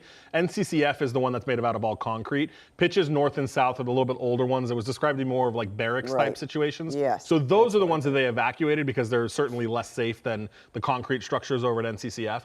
So it is my understanding that the 476 that were moved from Pitches were just moved down the road to NCCF, and NCCF was able to kind of absorb them and hold them all into place there. But the fire is certainly visible from that location. But they're okay. They're okay, yeah. And Des is keeping an eye on it. I saw him measuring it a little bit ago. I think he mapped it at like maybe a mile and a half from where the fire was. So that's close. I was going to say that's pretty close, Mike. Yep. All right, thanks for that, Mike. We're going to go to our Ross Palumbo. He's at the Hughes Fire Evacuation Center. This is a Red Cross center, right, Ross? It is, Pat. And, you know, I just want to touch on what you were speaking about with Mike right there, because I was talking to someone from LAS. People were moved not too far. I also mentioned earlier that there is a shooting range up there for one of our federal agencies, and I touched base with them, and they said that their personnel were evacuated successfully, and that the ammunition apparently that's stored there is not a concern at this time. So I just wanted to update you on that. But here we are at the College of the Canyons.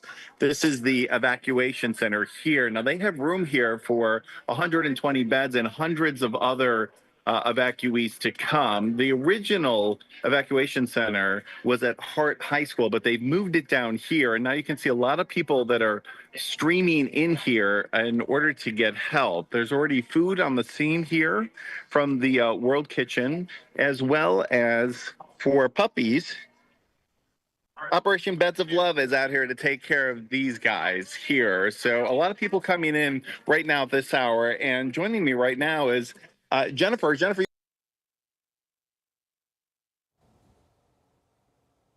Okay, we lost Ross's live shot for a moment, but I do want to add this footnote here that KCAL has partnered with the Red Cross to assist people in need from all of these fires, the Eaton Fire, the Palisades Fire, and this fire, if you are affected. And if you are able to help, please go to redcross.org/KCAL or scan the QR code on your screen to donate. And at this time, we will try to go back to our Ross Palumbo, who is about to speak to Jennifer, I believe. A little difficulty with the cell phone, but you're absolutely right. This is our partner, the American Red Cross, and please go and donate if you can. They help so many people, and you can see how many they're helping right now, including Jennifer. Thank you so much for joining us. So tell me, the fire and the smoke actually came pretty close to your house. Yeah, I heard a lot of sirens and decided to look out the window, and holy cow, there was a big, huge plume of smoke. Looked at the apps, was getting really close. Yeah. And like me, you're right on the edge. Right on the edge, but across the street's close enough for the evacuation. Yeah. And I like to volunteer, so I just packed up my stuff in the car, came over to the evacuation center to see what I can do. And you were actually ready, so you did the right thing. You had a bag ready to go. You just had to grab some stuff. I have a go bag, so I'm good with that. Yeah, and at this point, I can tell you because I was there long after you. Everything is looking good. Yeah. No structures lost so far in this fire. But you've been inside the shelter here. They are definitely ready. Yeah, they are. They've got all the cots set up and everything, so that's really great. Food, it's amazing. And you actually are going to volunteer if you can to help out as well. Yeah. You're certified. Yeah. I've done the community emergency response search course with the city, and it's a great course to take. And anytime there's disaster, I like to help out if I'm in town. That is wonderful. Jennifer, thank you so much for everything and hanging out here and helping other people as well, our neighbors. All right, thanks a lot, Jennifer. We'll see you inside. So, Pat, that's what's going on here. So, again, it's College of the Canyons. We're actually probably the farthest south of everyone that we've been speaking with on the air today. This is right off of Boulevard and the 5. Any map can get you here. So come here if you need a place to rest, if you need food, if you need anything for your dog, like a blanket for your dog, a bed, food for them. And if you're wondering where people are, this is always the best place to come and meet up with them. Send it back to you for now. Hey, Ross, how are you getting information about your house or about when you could possibly go back in? Are you getting updates? I am actually, because I have great neighbors that are texting me, Pat, and they're there as well. There's a point where we all thought that we were leaving. I mean, the car was packed, we're going, and then at the last minute for us, the smoke seemed to shift more to the south and actually go away from our homes. So I decided to walk around the neighborhood and actually, oh, there's my dog.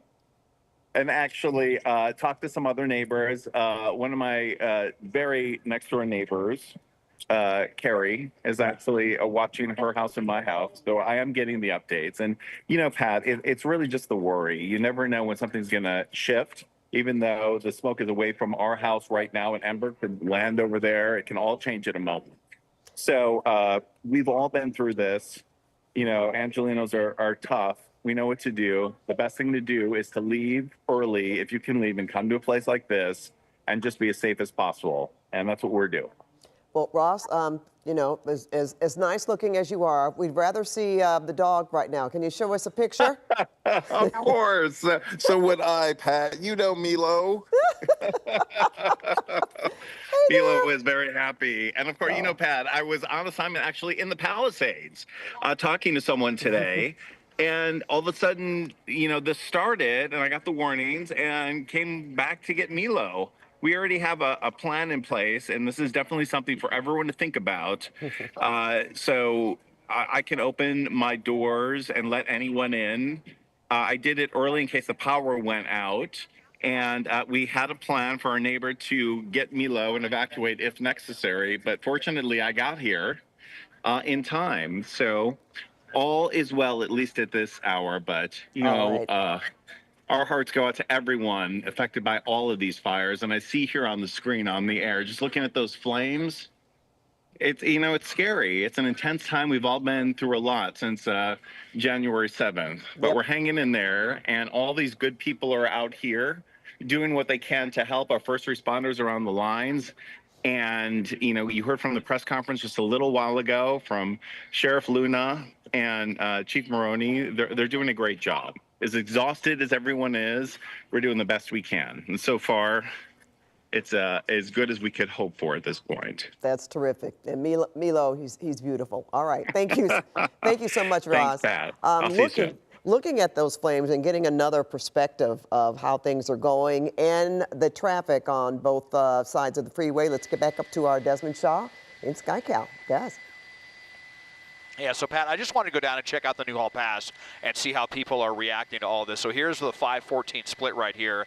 And here's the thing now, the northbound 5, again, it is open for now. It is a touch and go situation. So you know, if things change with the flames, the northbound 5 could definitely close. But the northbound 5 is basically wide open now that it has reopened. And the northbound 14, that is not the case. It's quite crowded from the Newhall Pass as you make your way up towards Canyon Country. And then if you're going to take that, you know, many dozens of miles out of your way. I mean, it might be something like a 90-mile detour. And then you have to go west on the 138. That's a 2-lane road. You're going to be sharing that roadway with trucks and a lot of other aggravated drivers. I mean, that's a very, very significant delay as opposed to the 5, which I'm showing you right now is open. And, you know, for everyone who was patient and waited, now they have a pretty good drive going. So as we pan back up here north to the 5, I mean, you know, the flames are within a mile of the roadway. Here is the 5. I'm putting it up right here, and we can measure the distance you know, right there,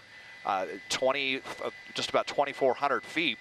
But, you know, the winds are calmer, and the fact that they reopened it is, as I said earlier, a real kind of a show of confidence that they feel that this is as far west as the fire is going to move tonight. You see all the engines who are here, and this is where all these flames, this is really where it's running out of wilderness to burn as it comes into Castaic here. It goes downhill. There's a lot less brush. We'll even put up the map tracker and show you as it comes down to this kind of flat terrain right up in here.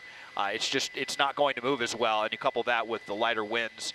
So that is why they have the confidence in reopening the 5 freeway, despite the, you know, pretty scary looking scenes that we're still seeing some towering pillars of flame that are going up. And I also want to look at those canyon roads that because we had Wayside Canyon and now kind of Tapia Canyon. So the fire has encroached a little bit farther south. Maybe they didn't get that fire retardant line quite as effective here, but now the fire is meeting the hand crews, and there is another pretty effective fire road right here. And this is also a downhill slope. So it's going to be, that works against the fire's favor, and then with the calmer winds as well. So even though the fire has crept a little bit farther south within the last hour or so, I still think there's a pretty high degree of confidence that they're going to be able to prevent it from coming much farther south. And then even if it does, here is another cadre of firefighters off of Hog Farm Road where they will be able to, that looks like there might not be as thick a fuel burning there either. So I'm just really relieved that not only that the winds have calmed down, but that we didn't hear about any fire starts on the west side of the 5. And I mean, let's just go ahead and show you why, because you could see it just runs mountains and mountains, and it just goes all the way, you know, towards Ojai. So that could have been a truly catastrophic scenario. So we still have a long ways to go with this fire, but they're doing a really great job over the last hour or so. We've seen a pretty dramatic die down, even though you still have all these big flames here in this kind of wilderness area. It is beginning to look better, and hopefully it'll just keep trending that way. And again, the northbound 5 is open. It's subject to change, but if you're headed up towards the Grapevine, CHP is saying at this moment that it is safe to do so, and no need to take the 14, Pat. All right, which is way more crowded. And as you were talking, Des, we did see another water drop, which is always a welcome sight to viewers. And I'm sure if residents in the area, if they saw that as well, that would make them feel a little better. You also mentioned the fact that, you know, we've got firefighters on the ground, and we've got so many firefighters because we've been fortunate to have forces from Northern California, even internationally, as far away as Canada and other areas that have come in to help us fight these fires. And the fact that they are still here really has given us an advantage. And hopefully people feel a little better about that as well. You know, sometimes when you see just a cadre of firefighters and engines and sirens, you get a little nervous, but at the same time, you also feel a little assured because they are there and you do have enough at the ready. You mentioned the winds being slightly, moderate now. So we're going to go to our Evelyn Taft. Ev, this has certainly been beneficial in the firefight out there. Absolutely, and the winds getting calmer is good news, and that's kind of what we were looking ahead to tonight. So we'll take it, but it's temporary, okay, because we're still expecting the wind to pick up tomorrow. So currently wind gusts in the 20-mile-per-hour range, but overnight we're going to get down to the teens and maybe even a little below that. So that's actually good news for us right now. We are expecting to see the winds kick up again tomorrow, though, and with that, we could get 50-mile-per-hour gusts, 60 to 65-mile-per-hour gusts as well through the Santa Ana corridor. And really, we could expect to see gusty conditions past tomorrow afternoon. They're going to slowly taper off after the afternoon into the evening hours, but we're still very much expecting wind for the majority of tomorrow. So we're really just kind of getting started with this. I'm going to send it, though, right back to you, Pat. All right, thanks so much, Evelyn. And we have Luz Delia Caballero. She is in Castaic, and she has an update for us now. So, Luz Delia, we still see some flames up behind you. I don't know, have you moved your location? They don't seem to be as high. No, we haven't moved our location at all. So when we first got here, if you all remember, we're watching at around 4:30-ish. Thick smoke, dark smoke, very reduced visibility, lots of flames every which way you could imagine.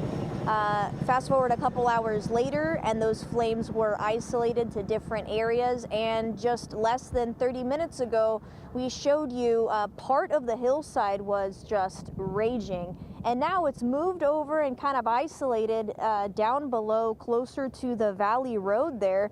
You see more engines coming in, and that's because it seems like they're getting out of their engines, or they're kind of assessing hot spots along the lower hillside areas. And then you also have some engines closer to the fire, and naturally behind it, just to be ready and in place for when this fire continues spreading over to the right. We've also seen an impressive display of aerial attack for the fires, just a water drop after a water drop, and we can tell you firsthand that it is helping. And I know we've heard that the freeways are back open, and it's good news that the winds are calm, but certainly when we talk to fire officials, they say that the big challenge will be bringing the fire to such comfortability of containment to where the gusts that we are expecting, as you heard earlier, are not problematic and hopefully do not threaten structures.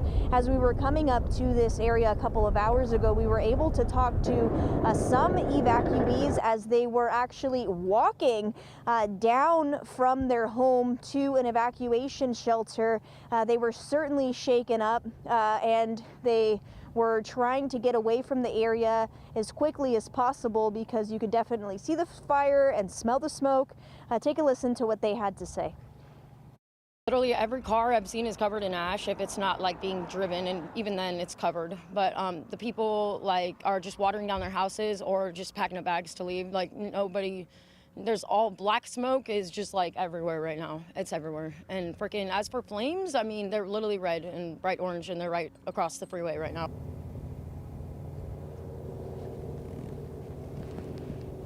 And while ash might not be snowing down on us like it was earlier, certainly air quality is less than ideal. You have the thick smoke, you have embers kind of blowing, depending on where the wind is blowing, and of course, you have flames that you see right there. So definitely this is only the beginning of a long battle to contain this fire, but hopefully firefighters are able to get some groundwork done today to plan ahead for potentially disastrous winds that come tomorrow. So keep it here on KCAL as we work to continue to keep you updated on the Hughes Fire.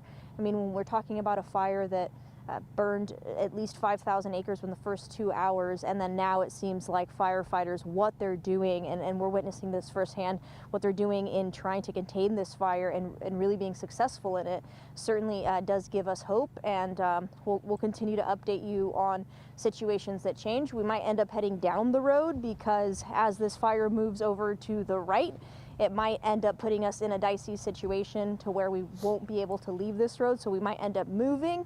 But for now, you know, we're at a safe distance. And again, the fire is traveling downward and away from us. So we're in good shape, but we just want to take the extra precautions to make sure that we continue to be safe. Yes, and we want you to do that as well, Luz Delia. Thank you so much for your reporting. And we just may have some progress to tell you about, or at least we're trying to confirm. So let's go to assignment editor Mike Rogers at the desk now to give us an update on that. Mike? Yeah, Pat, there is some reporting out there that the fire may have a small percentage of containment. Still nothing that we're able to tell you just yet because we're going to getting a hold of Angeles National Forest. As you can understand, when these fires break out, there's multiple jurisdictions that get involved in this. And, some people want to, wait till this person and have you, what have you. But regardless, this is the fire's footprint as we know it. And again, the bulk of the fire is down here. And, I was just looking at Dez's shot. And Dez, your shot is up in a box. Can you go back over to the lagoon? Because it looked like there was a small little patch of fire that had kicked up over there, because I noticed it right when they were water dropping. And that on the left side of the screen, if you're looking at the map, that kind of is indicative of the burn area here, right as it burned right up to the lagoon there. And the lagoon, for anybody that doesn't know, is just south of the actual lake. Yeah, thanks, Des. So it's a small little pocket of flames. There's some shrubs and bushes down there that I assume is what got it kicked up. Hopefully a drop or two from a fire helicopter will certainly take the care of that. I was just looking at the map. There's about 6 night dropping helicopters that are on this right now, which is certainly good news, and they are filling up out of the lagoon. So I would imagine that they'll probably, do a quick drop on that one and get that taken care of. But while we're talking about perimeter, I want to kind of reiterate to everybody what perimeter means when we're talking about a fire, right? So perimeter does not have anything to do with the active flame on it. And I think a lot of people, don't always understand if they're looking at a fire, well, I don't see any active flame, or I see very little active flame. How are we at 0% containment, or how are we at 5% containment? Well, it has to do with the actual fire lines that they're able to build around the perimeter of the fire. So when you're looking at my computer here, you see all of the orange. That is the actual perimeter of the fire. So when we look at a map, you'll see CAL FIRE will use, and I'll even switch it to black, CAL FIRE on their maps will use a hard black line. And what that means is the hard black line is an area of the fire that they have actually contained, and they are confident the fire won't jump that containment line. So it is less to do about the flames and more to do with how much of a hard, solid line are they able to build around the fire. So when you hear something like the fire is 5% contained, it's really 5% of a line has been built around the entirety of the fire. So when you get to 100, it takes a while to get to 100, as you can tell. This is many miles long. 100% would look like a hard containment line around the entire perimeter of the fire, and then they would be confident that the fire isn't breaking that line. So it really doesn't have anything to do with flames. Certainly less flames the better. We'll never argue with that. But when you talk about containment, we're actually talking about the amount of hard line that they were able to get around the fire. And right now, we are looking anywhere between 0, potentially 5% of that. We're working to confirm that information now as the fire burns 9,268 acres, Pat. Were ground crews able to get to this area early on? Because at first it was in some rolling mountains and not those huge canyons that were very difficult to get to? Yeah, we did see early on, because the fire, I believe the start of the fire, or the reported start of the fire, was kind of more up in this area, and then the fire kind of pushed to the south and the southwest. So there were crews that were able to get kind of up into these fire roads or off Lake Hughes Road. We certainly saw them. Lake Hughes Road runs right through here, right through the thick of the fire. So they were able to get kind of up into this area early on. We did see some video where they had to back out because, you get in this one lane in each direction road and the fire's right up against the hillside, and you've got to redeploy and reposition so that you don't get caught in the fire. So there were some hand crews that were able to get in there. The air dropping helicopters and the fixed wing. Pat, I think at one time I was counting, and it was somewhere close to 20 different aircraft that were up there, which is just incredible. And to be honest, we saw some more firepower on this one than we did Palisades and Eaton because they couldn't fly at the beginning. This time we saw the U.S. Air Force is there, 4 Super Scoopers, a lot of air power. Yeah, the Air Force C-130s, which is pretty cool. Then you say we haven't seen those since 2017. Yeah, since the Thomas fire is the last time we think we saw those. And those are they're called MAFs, M-A-F-F, and they are military C-130s that are not designed to do firefighting operations, but can very easily have a retardant kind of machine, if you will, installed in the back of them. The U.S. Forest Service maintains the machine that goes in the back of them. So then the U.S. Air Force and the U.S. Forest Service work together to combine that to very quickly make it a firefighting aircraft. No, that's pretty remarkable. We're so fortunate and thankful that they are here to help us. Absolutely. So let's go back to Desmond Shaw overhead and SkyCal. Des, I'd love to hear all that information about the firefighting aerial assault and just kind of what kind of equipment that we have available to do that. Yeah, it's really amazing stuff, and hopefully the water jumping helicopters will be able to hold the line tonight, and then maybe they can even deliver a knockout blow tomorrow morning. once we get some daylight and we get those C-130s back and we get some of those air tankers back for a little bit more fire retardant, hopefully the 5 freeway is able to stay open that entire time. As we look at the western border of the fire here, which has made its way kind of a little down to Tapia Canyon, this is the main flank of flames that you're seeing from the Santa Clarita Valley right now. And as intimidating as it still looks, it has definitely died down even within just the last 20 or 30 minutes. I think it's kind of running up against some fire retardant and is starting to run out of some fuel. This is what Mike had mentioned over by the lagoon right here, kind of just a pesky little spot fire that came up right here, but they're probably just going to let it burn through that fuel, and if it spreads at all, of course, they'll be ready to handle. But I want to go up Lake Hughes Road to the eastern edge of the fire as we come up into this area, some hot spots, and then where Lake Hughes Road comes and makes this sharp turn up in this area has been another kind of problematic area. So this is the eastern edge of the fire, about 4 or 5 miles to the east as you start to gain some elevation, and that's how this fire was able to spread this direction regardless of the winds blowing to the west. It spread east all because of that uphill terrain. But even this is starting to look a little bit better. Lake Hughes Road's definitely going to be shut down for some time as you see a water drop coming in right there from one of the Firehawks that was just dipping into Lake Castaic. See, they got their spotlight on them. They have night vision goggles as well, which allow them to fly at night, which the fixed-wing aircraft are not safely able to do. So this right here will hopefully just kind of, run out of fuel or is going to have trouble climbing much higher, because if there's any wind, it's blowing it in the opposite direction. Of course, what we saw with the Palisades fire is, regardless of that, Mandeville Canyon was threatened, even though the fire was kind of burning, rather the wind was blowing in the opposite direction of the uphill slope. So it just shows you that even, fighting the wind, the fire is still able to gain some altitude here, and we'll put up the map tracker and show you that uphill slope that we're talking about off of Lake Hughes Road, and where that climbs up there into the National Forest. So they're definitely going to have their hands full with that overnight. Hopefully it just kind of, runs out of space and runs out of fuel to expand much farther before the winds begin to pick up. But they are monitoring that one. Regardless, obviously, Lake Hughes is going to be shut down for quite some time. I would estimate at least a couple of weeks, if not longer. Even after they have all the hot spots extinguished, they're going to want to go and examine the road, and they're going to want to make sure that all of those heat signatures have been extinguished before they reopen the roadway. So you can see a lot more darkness right now as the 5 freeway comes up back to the western side of the fire, the western flank, you could say, just off of Parker Road and the 5. But traffic is moving safely. The roadway continues to be open. We've just been on every pass coming back and saying if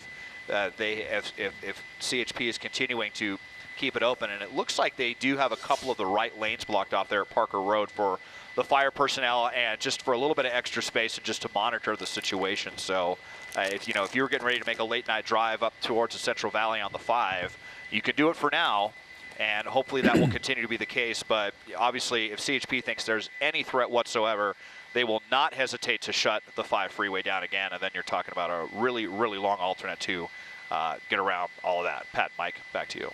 Alrighty, Desmond, thank you so much. Juan Fernandez now taking over along with Mike Rogers at the desk and Danny Roberti in the Weather Center. We continue our breaking news coverage tonight. The Hughes Fire continues to burn near Castaic Lake. It has grown to more than 9,200 acres, forcing more than 31,000 people to evacuate, with 23,000 more under evacuation warnings. So far, luckily, no structures have burned, and there are no reports of any injuries. There is also no containment on the fire at this point. Tonight, the 5 freeway has been reopened in both directions. And our extended coverage of the Hughes Fire continues right here on KCAL News at 7. I'm Juan Fernandez. Now to KCAL News reporter Jeff Nguyen. Jeff, where exactly are you right now? So, Juan, we are actually at the very top of a housing development in Valencia called Tesoro.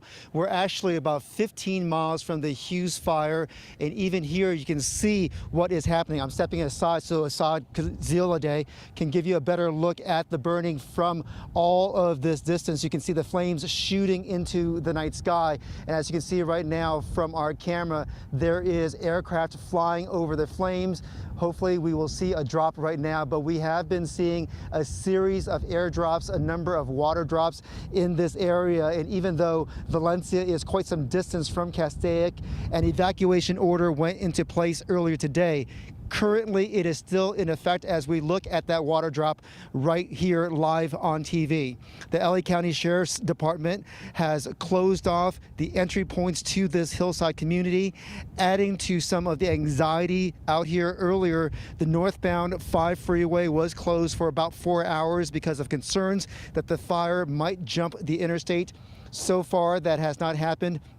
And fire officials feel pretty confident about what is going on right now. We went to the In-N-Out in Valencia off the I-5 earlier, and from there we could see the glow from the flames from Castaic. We also spoke to one family that evacuated from Castaic, but first let's hear from the Che family from Valencia who also evacuated.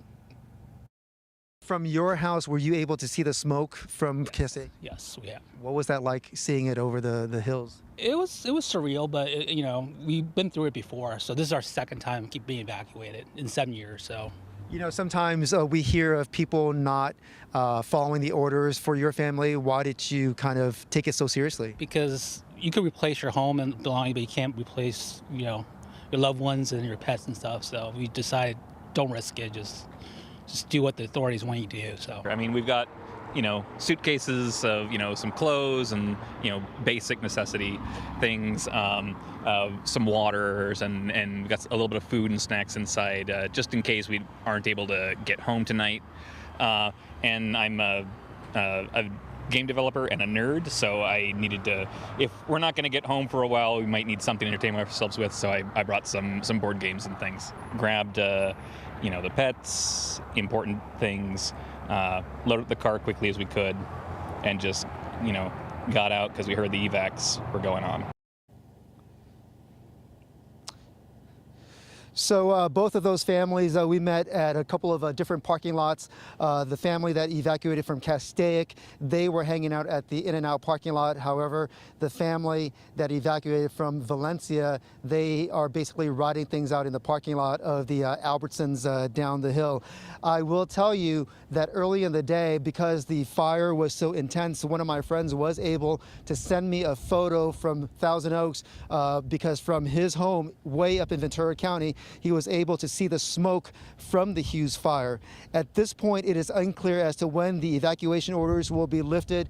We should tell you here in Valencia, for folks to go into this housing development, they will be met by the LA County Sheriff's Department. They are checking for IDs for us as members of the media. Because of the penal code in California, we are able to enter here, but aside from us, no one else is allowed, even residents, for their own safety. The reason we are here is so that we can document this on behalf of the people who live here, and to also let them know why the evacuation order is in place, especially when you're looking at that. For now, we are live in Valencia. Jeff Nguyen, KCAL News. And hopefully the 31,000 people who had to evacuate, Jeff, will be able to go home very soon. Thanks so much. Let's go to our Lori Perez, live also in Castaic with us tonight. She's in a neighborhood being impacted by this latest fire. Lori? Well, Juan, we're way up actually in the Angeles National Forest, that area that Desmond was just talking about just a little while ago, the eastern edge of the fire, where there are still a lot of problems up here. The firefight will really be concentrated here up in the Angeles Forest, where there are so massive flames, and if you look to the left, I mean, just a scorched earth, where just you know, an hour ago this was a raging inferno. You can see air support is overhead. We have been seeing them do some water drops trying to get control of this. From where we are, we're a couple miles from the community, from where the population is, where the homes are in Castaic, but up here there are dozens and dozens of fire engines and firefighters stationed, because they want to make sure that none of this continues its way down southwesterly towards, of course, the community. But you know, you can see how much has already moved along the hillsides here. Down here, you can see some of the massive response that remains here on the scene. It's going to be a very long night. They want to make sure that they have control of this. This is Elizabeth Lake Canyon that we're overlooking. That's where all these flames and where this kind of scorched earth scene is. We're about 4 or 5 miles from the center of town there, or from, I should say, from Castaic Lagoon, so not anywhere near homes, but these flames are certainly impressive and dangerous, and they will want to keep a hand on them and get a handle of them as the night continues. Juan, back to you. All righty, Lori, thanks so much. We know the firefighters will be on the fire lines all night long. Meantime, thousands of people were told to leave their homes. 31,000, in fact, had to step away from their homes today. And KCAL News reporter Amanda Starantino shows us the evacuations going on tonight in Castaic. Amanda? A lot of evacuation orders still in place here in this area. I just talked to a woman who decided to stay. She said she's watching the fire, she's watching the news, the car is packed. So if you do decide to stay, just make sure you're ready to go immediately and be ready to go, because it's not safe to be home, but be ready to go because you don't want to get in the way of first responders. You can see the fire right here on the ridge line. A lot of crews coming through this area. We're on Castaic Road and Tabia Canyon Road over here. This is where a lot of the fire crews are stationed. If it was light out, we'd actually see a lot of this in this area charred at this point, but you can see on this ridge line here, that's where those flames are, and you're able to see that down past the old road as well. I will say the old road is open up. It's all clear. You can drive through it. Some slow spots for you. The 5 also finally opened up in that area, and I'm not seeing as many sheriff's deputies in the area. So wanting to know more about this firefight, though, and what's going on, we're hearing a lot of aircraft in the area, which is obviously helping this. Brent Pasco, PIO for the fire, with us, joining us. You actually were at Palisades for the last couple of weeks. Now you're transferring over here. Are the fire crews just feeling depleted at this point? You guys are nonstop. No, you know what? With the winds like they are now, it's given us hope. We can fight fire like this. It was the first 2 days of the Palisades that had us kind of running, scrambling, just getting people out of the way. This is different. This, we're going to actually be able to take the fight to the fire.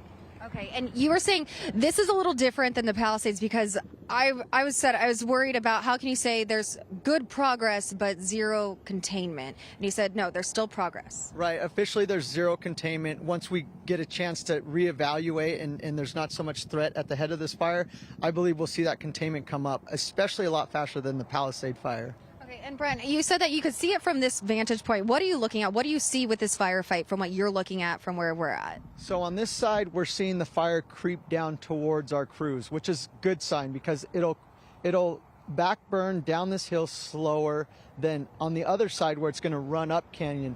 And that's where the helicopters are focusing all their target drops, is on the other side where it's hot, it's moving faster, and it's more of a threat to the homes out in front. Okay, and no structures impacted just yet, but this is kind of moving towards New Howell Ranch Road. That's where Valencia is. There's some homes there.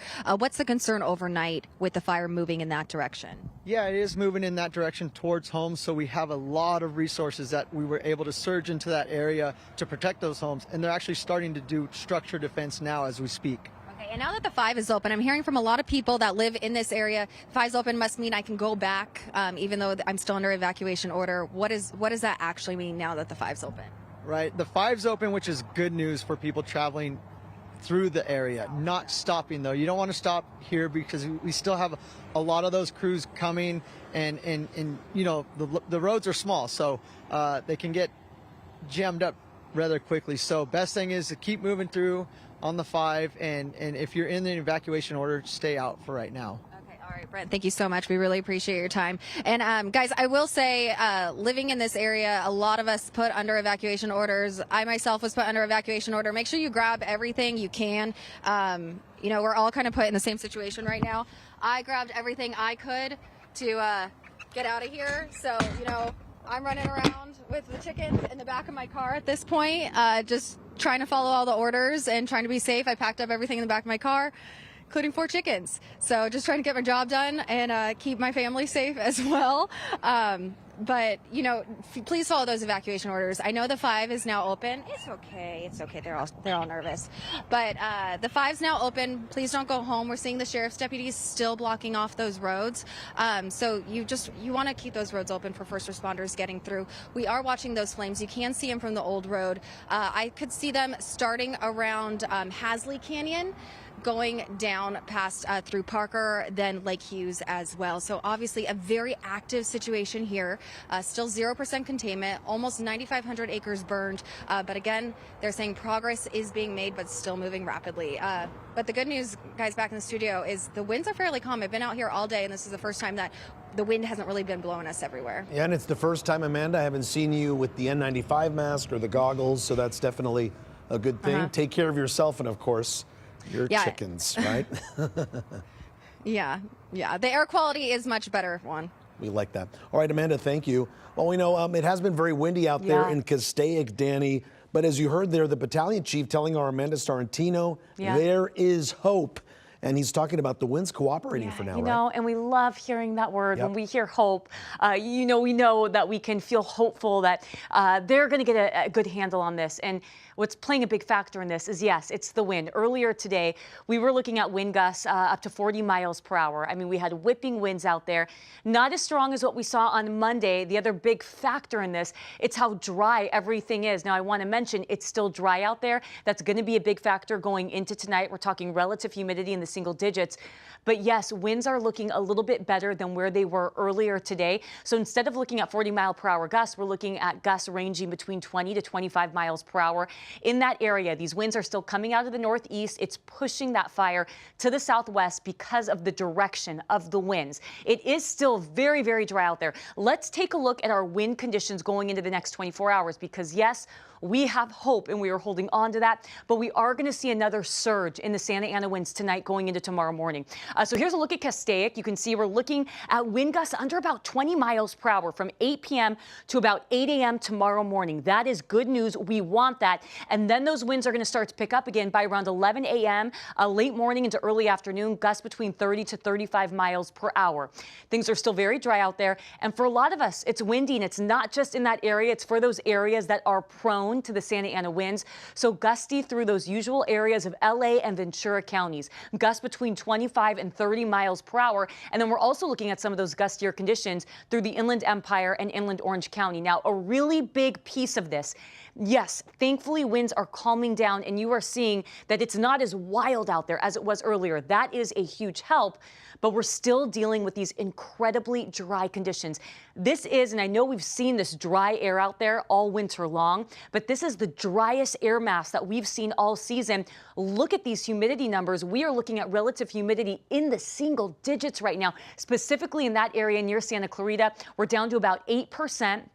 4% in Burbank. This is a measure of the moisture in the air. We're basically looking at no moisture in the air when we're looking at relative humidity in the single digits. Not only that, but especially in this area, that live look that you're seeing, we're looking at a ton of really dry vegetation in this area. And that's also something else that plays a factor that helps these fires spread so quickly. We had 2 really rainy seasons, 2023 and 2024. This year, we've hardly seen any rain. Our driest start to winter since the 60s, and that's what leads to these concerns when we're dealing with these red flag warnings. Yes, it's a Santa Ana wind event, but we're also looking at these winds drying things out and things already being so dry. So we've got single-digit relative humidity right now. Let's talk winds. I'm going to take a step out of the way so I could zoom you into a couple different areas. I mentioned another peak in the winds. That is on the way. So this is a look at 1 o'clock in the morning. Things are looking pretty close to what we're seeing right now. We're not expecting that peak, but we are going to start to see winds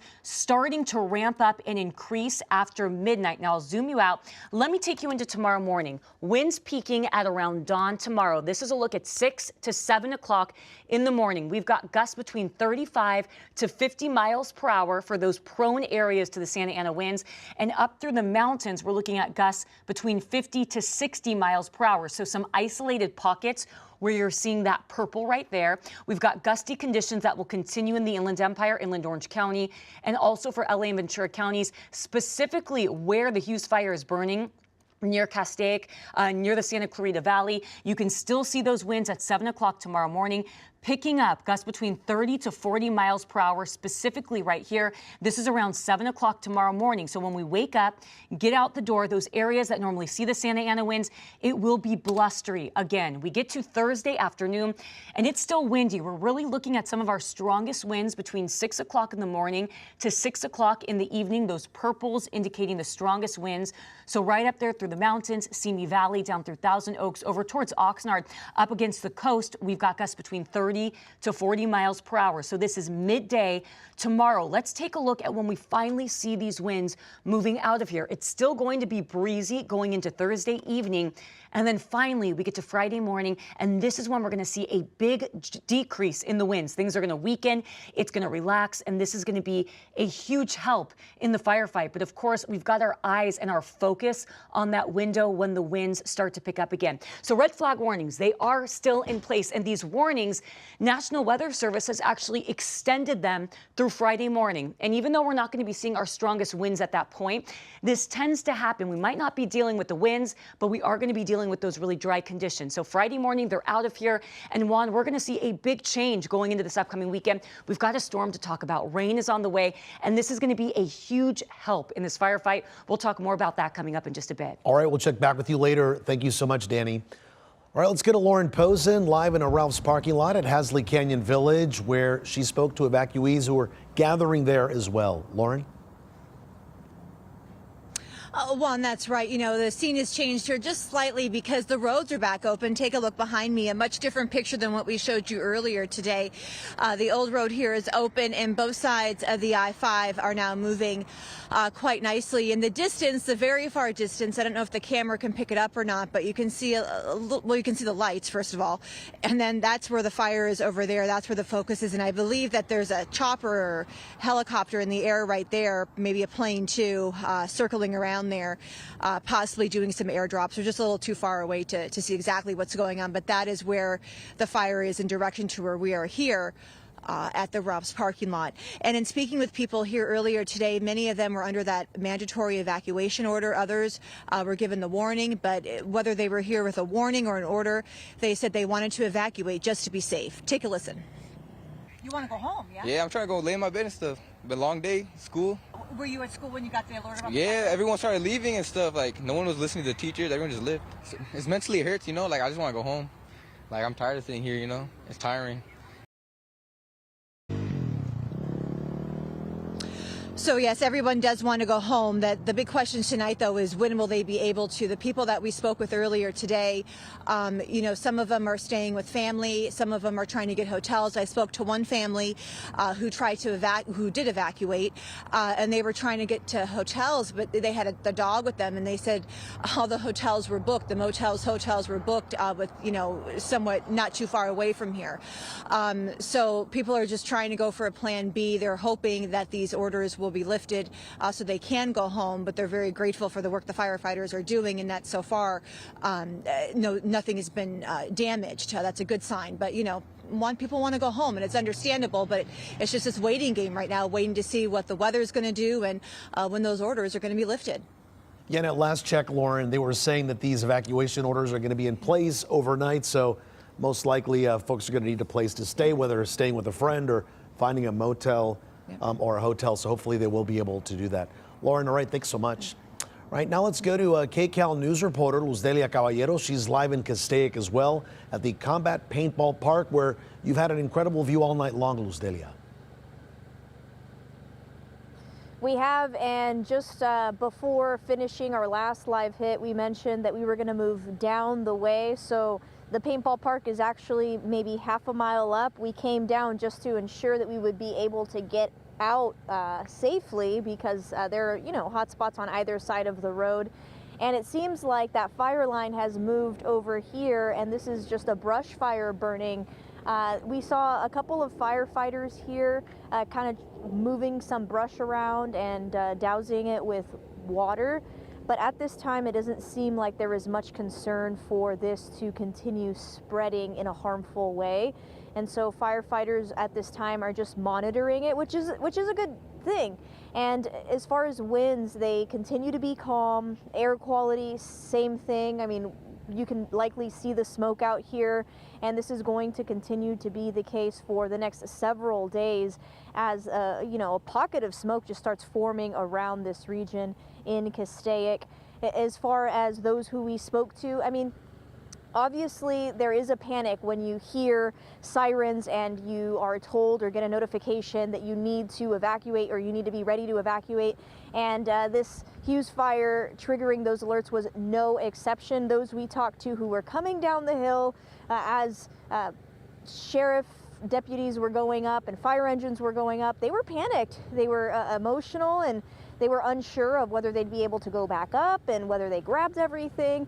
But at the end of the day, after talking to them, they said, hey, you know what? We are not going to take any chances. We've seen what Mother Nature can do. We've seen the devastation that the Palisades Fire and the Eaton Fire brought, and we don't want to take any chances. So those we talked to packed their stuff and inevitably ended up leaving their homes, leaving the areas where they were staying, just to ensure that they and their family members would be safe.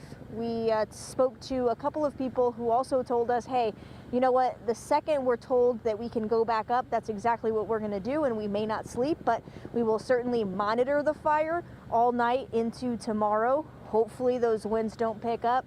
But of course, as we've heard our meteorologists say, there is a good chance that they are going to pick up. So rightfully so, fire officials are asking people to heed those warnings. We want you to take a listen to what some evacuees had to say as they were leaving, when they were describing the conditions they were seeing while going out of the evacuation area. Take a listen.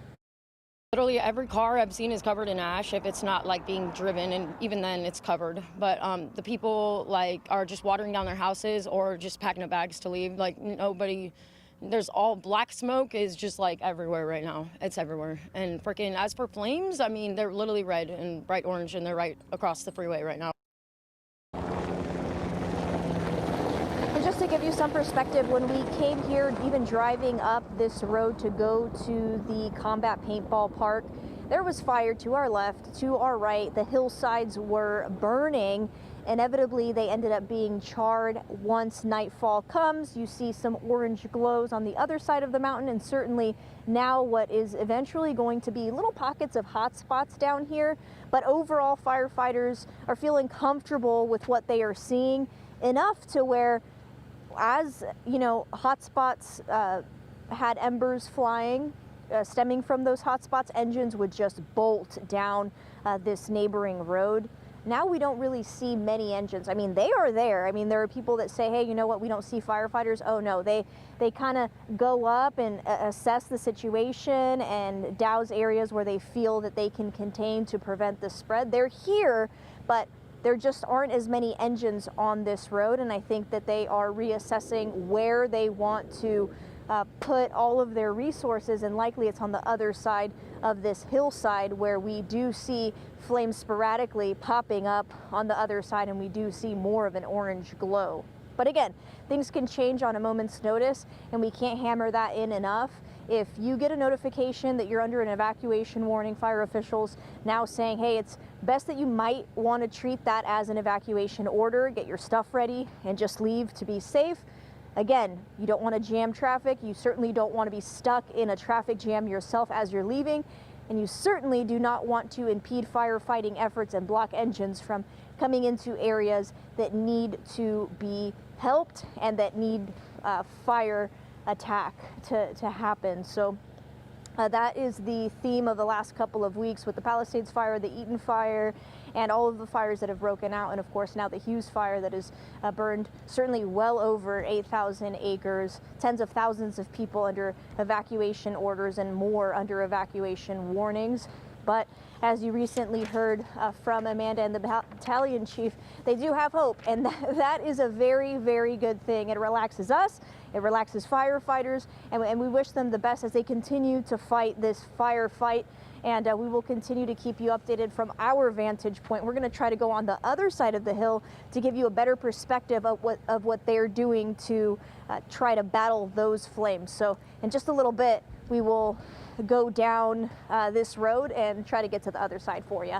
All right, we'll check back with you a little later, Luz Delia. And of course, great to see that firefighters are confident right now.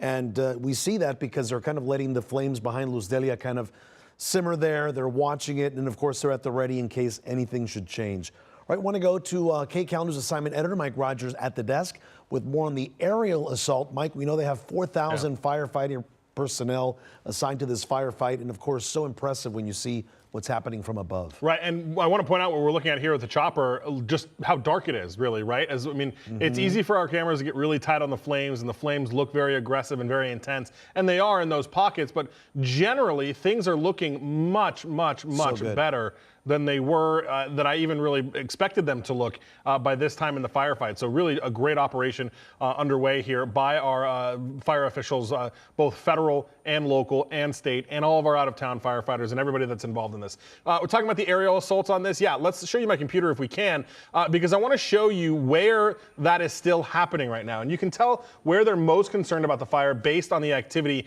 of the helicopters. So you look at these helicopters. This is 2 of the CAL FIRE ones and 1 of the Chinooks, 3 CAL FIRE ones and 1 of the Chinooks. And you can see, as I zoom in here, all of their runs are basically in the same place. And here I can make this a little bit bigger for you too, so you can see it a little bit better.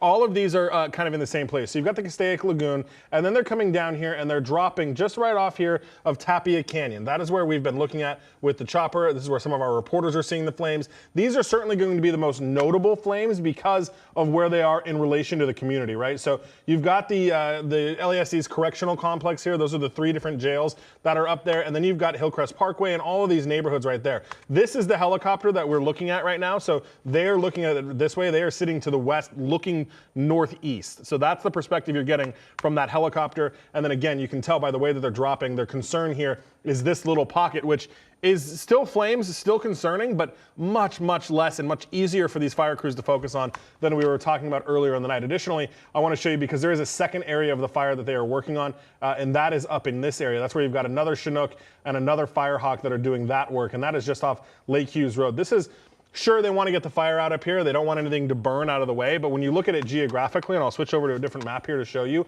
there is really nothing but forest to burn up here. They've got so much area and room to work with up there. And I'll show you that on this map here.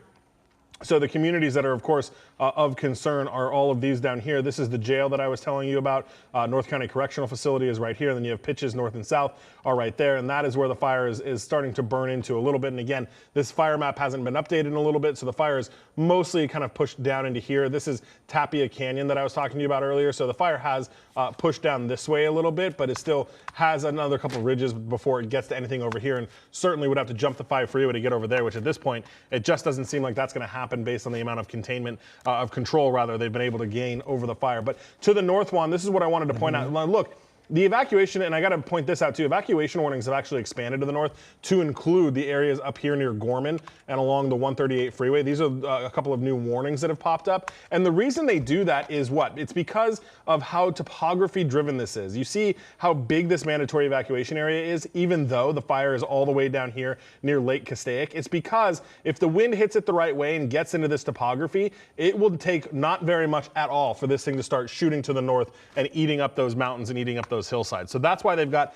the evacuation orders and warnings to the north there, to make sure that if that fire does get deep into the topography and deep into the hills and mountainsides, that they'll be ready on the northern flank of that. So even though the bigger area and the closer area is down here, and you've got these neighborhoods right here off of the Old Road, Parker Road, Ferguson Drive, these communities are much closer to the fire and the flames than the communities to the north, but it's got a lot more potential to spread to the north because it is topography driven rather. And then we've still got the evacuation warnings and orders on Ventura County side. And again, the fire has not crossed the 5 freeway, although very south here, it has come pretty close. The 5 is just right here. Let me turn off these evacuations so that you can see what I'm talking about here. But you can see how the fire, the orange path is the fire there. And it has really come very close up to the 5 freeway. And you can understand why people living in this community would be concerned, because when I flip the map on its side here and you see the topography, you can see that if you're standing here on the ground, the fire is coming over this hillside and certainly would be very concerning to anybody that is paying attention to it. So good news, though, is that the fire has not necessarily expanded a whole lot. It is moving in a very targeted direction, and I'll show you that aerial attack one more time so that you can see where they're really focused on it. And again, it's right here that they've got these 3 helicopters, including the Chinook and the 2 Firehawks, that are right on Charlie Canyon Road and Tapia Canyon Road, right in this area, burning closer to these other two neighborhoods over here. But again, hopefully they'll catch that on the ridge before it gets any closer to those buildings. And Mike, regarding the firefight, it's only the fixed wing that are limited by nightfall, is that right? Yeah, correct. So, I mean, and there are certain helicopters that can also not fly at night, but there is a large number of helicopters, more than we used to have in recent years, that are able to fly at night. And that is partly because CAL FIRE has really stepped up their night operations game. We talked to them during the Palisades fire, and it used to not be something they would really do at night. They wouldn't stand up a helibase at night to fly night operations. Certainly we do that in LA County Fire, LA City Fire, Ventura County Fire, Orange County Fire. Those guys can all fly at night and have for many, many years. The Chinooks can fly at night, but CAL FIRE adding in their own helicopters to the night flying operations really adds some more resources here to be able to fight this throughout the night, right? Because in these big fires, what you're doing with the helicopters, sure, the helicopters don't carry as much water, but you can kind of bat it out and bat it off in some points, right? And hold it until dayfall comes, and then you get the fixed wings in there to really drop all that retardant and really get those really good, hard fixed lines in there. So the night dropping helicopters are super important, especially the Chinooks that have that really extra big capacity to try to keep the fire in. Yeah, it's like a bucket brigade that keeps going over and over again, dousing these flames there. And so lucky that in this case, Mike, with the Hughes fire, we have two sources of water so close to the firefight. Yeah, and look, I mean, yeah, certainly these crews can make the longer trek if they needed to, but, you know, look at these guys are pulling out of Castaic Lake, which is, you know, the larger body of water to the north, but then these guys are able to get out of the lagoon. So look, I mean, the distance between how far they have to go to get the water to drop the water is almost nothing, right? So that's a really good thing because it just means they can get there quicker. And they can do more drops before they have to go get fuel. They just get more out of them the closer the water source is. We're so lucky about that. All right, Mike, thanks so much. All right, let's get back out to our Jeff Nguyen. He has visible flames right there in the background. Jeff. Yeah, so Juan, we are in Valencia, which is about 15 miles from the Hughes fire. And in the last 15, 20 minutes or so, the work for the firefighters has really expanded. So if you can be just patient with me, I'll explain why. But let me first of all step to the side over here, and you can just see just how intense the flames are along those ridges. You know, Mike was talking about all of the airdrops that have been going on at night, and we have certainly seen that sort of aerial bucket brigade happening time and time again. Every 2 or 3 minutes or so, we will see a drop right there. So you can just see as it is shifting or sliding towards the east. Now, what we're going to do is I'm going to ask Assad to walk with me in this direction. Here's why we say things have expanded, because about 15 minutes ago, we saw this ridgeline burning.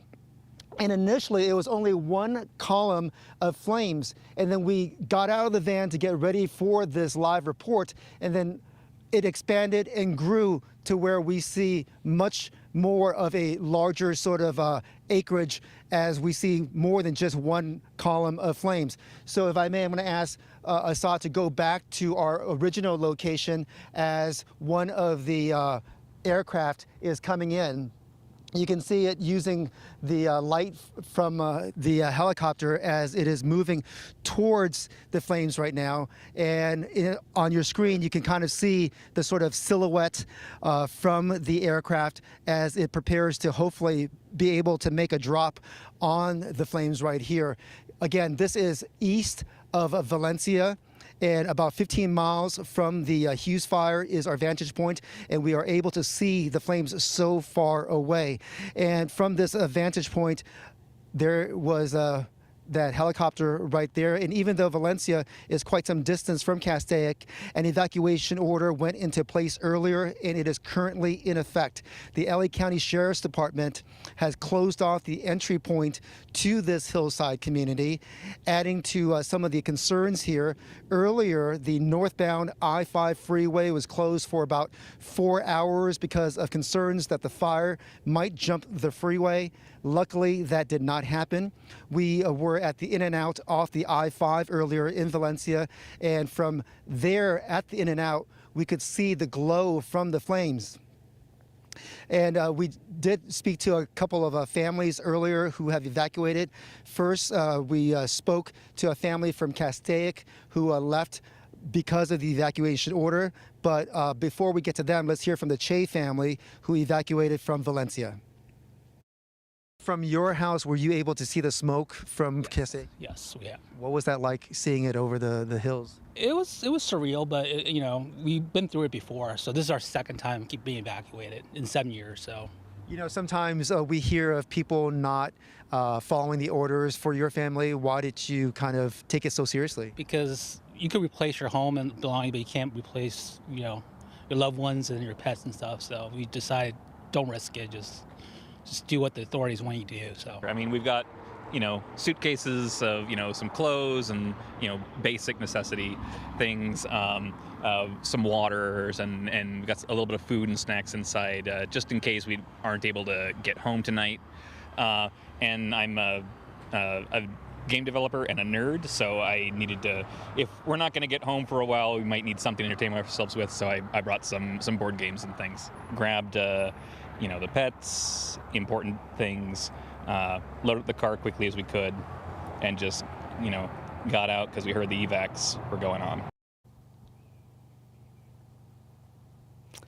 And one more live look of the flames from the Hughes Fire from Valencia, about 15 miles away. Just an example of why these evacuation orders go into place, because of the erratic nature of all of this, especially the winds.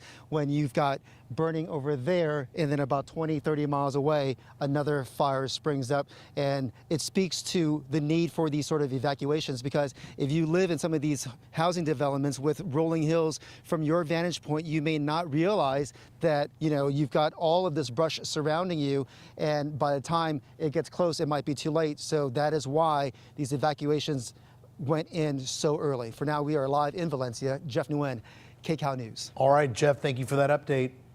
As we've been telling you tonight, thousands of people were told to leave their homes, 31,000 under evacuation orders. Let's go back to KCAL News reporter Amanda Starantino, showing us the evacuations tonight in Castaic and the very latest where you are there. Amanda? Yeah, we are watching this firefight here in Castaic. We're right next to the 5 Freeway, right on the east side. We're on Castaic Road at Tapio Canyon. So that's going to be, if you're familiar with this area, going towards the Castaic Animal Shelter, which has been fully evacuated, I am told. So good news there. But you can't see those flames behind us, and it's pretty incredible to watch.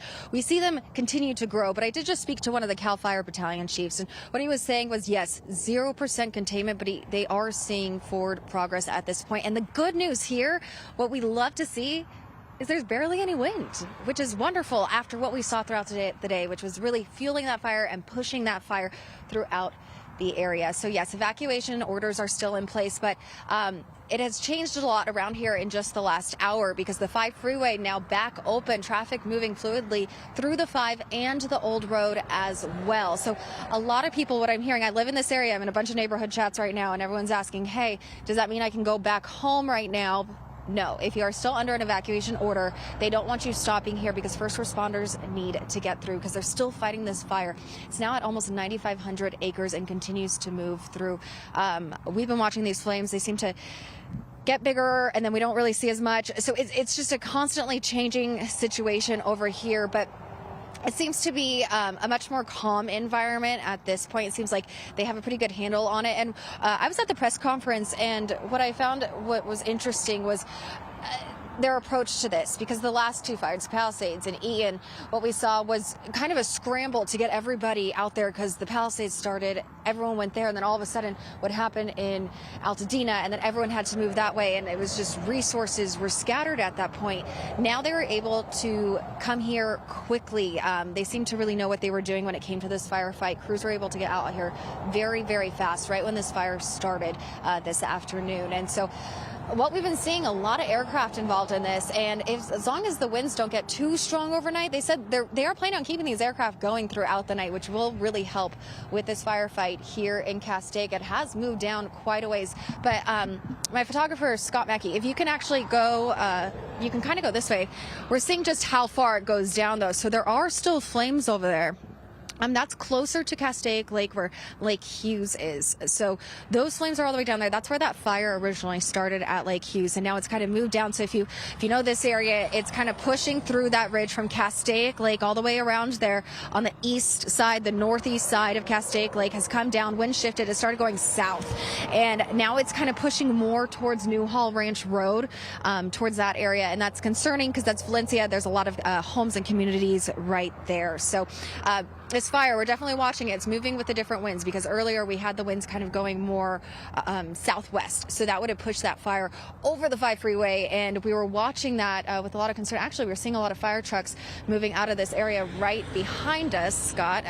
You might not be able to catch that, but we can see a lot of movement happening here. There are a lot of fire trucks stationed down here. We saw them spraying this area. There they go. You can see them. I think I just saw about 10 trucks go by. So things are still moving very quickly over here, trying to take a handle on this fire because it is fast and it's very dry out here. A lot of dry brush. And I was asking, I was like, hey, it's really cold. Doesn't really seem like we would have a fire in this, but because it's so dry, low humidity, that's the problem that they're facing here and the challenges that they have with fighting all these flames. But evacuation orders still in place. Thankfully, it didn't jump Ridge Route Road.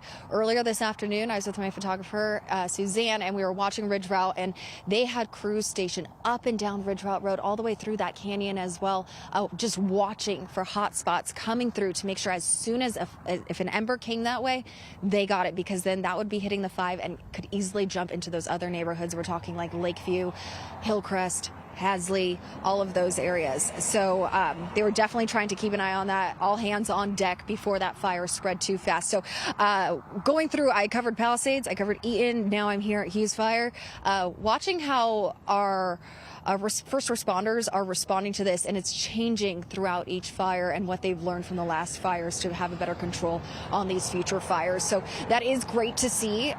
It seems like they have more of a handle on this one. I'm not seeing such a sense of urgency like we did with the last, but of course, obviously still an urgent situation, still moving rapidly, almost 9,500 acres.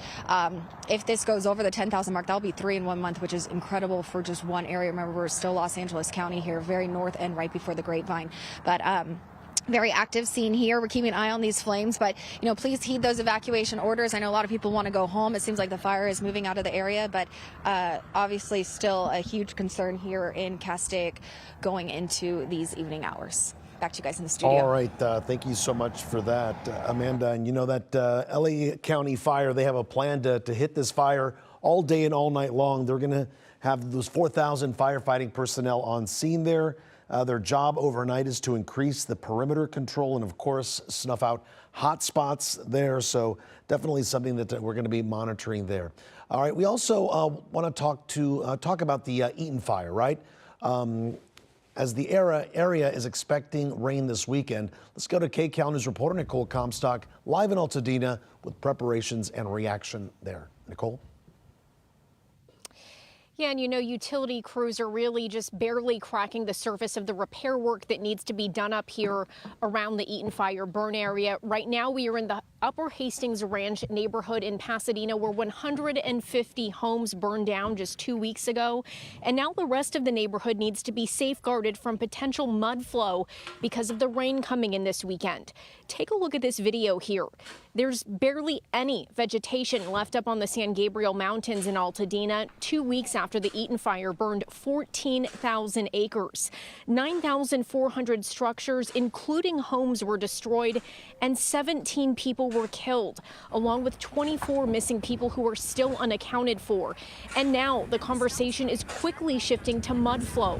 Although we're not expecting an enormous amount of rain, the city of Pasadena says even a drop will flow 7 times faster than before the fires, meaning it only takes a fraction of an inch of rain to bring down mud and debris. CAL FIRE strike teams are coming in to help fill and set up sandbags to protect these neighborhoods. And a short time ago, we spoke with a family that still has their home. Now they're worried about mud and toxic ash.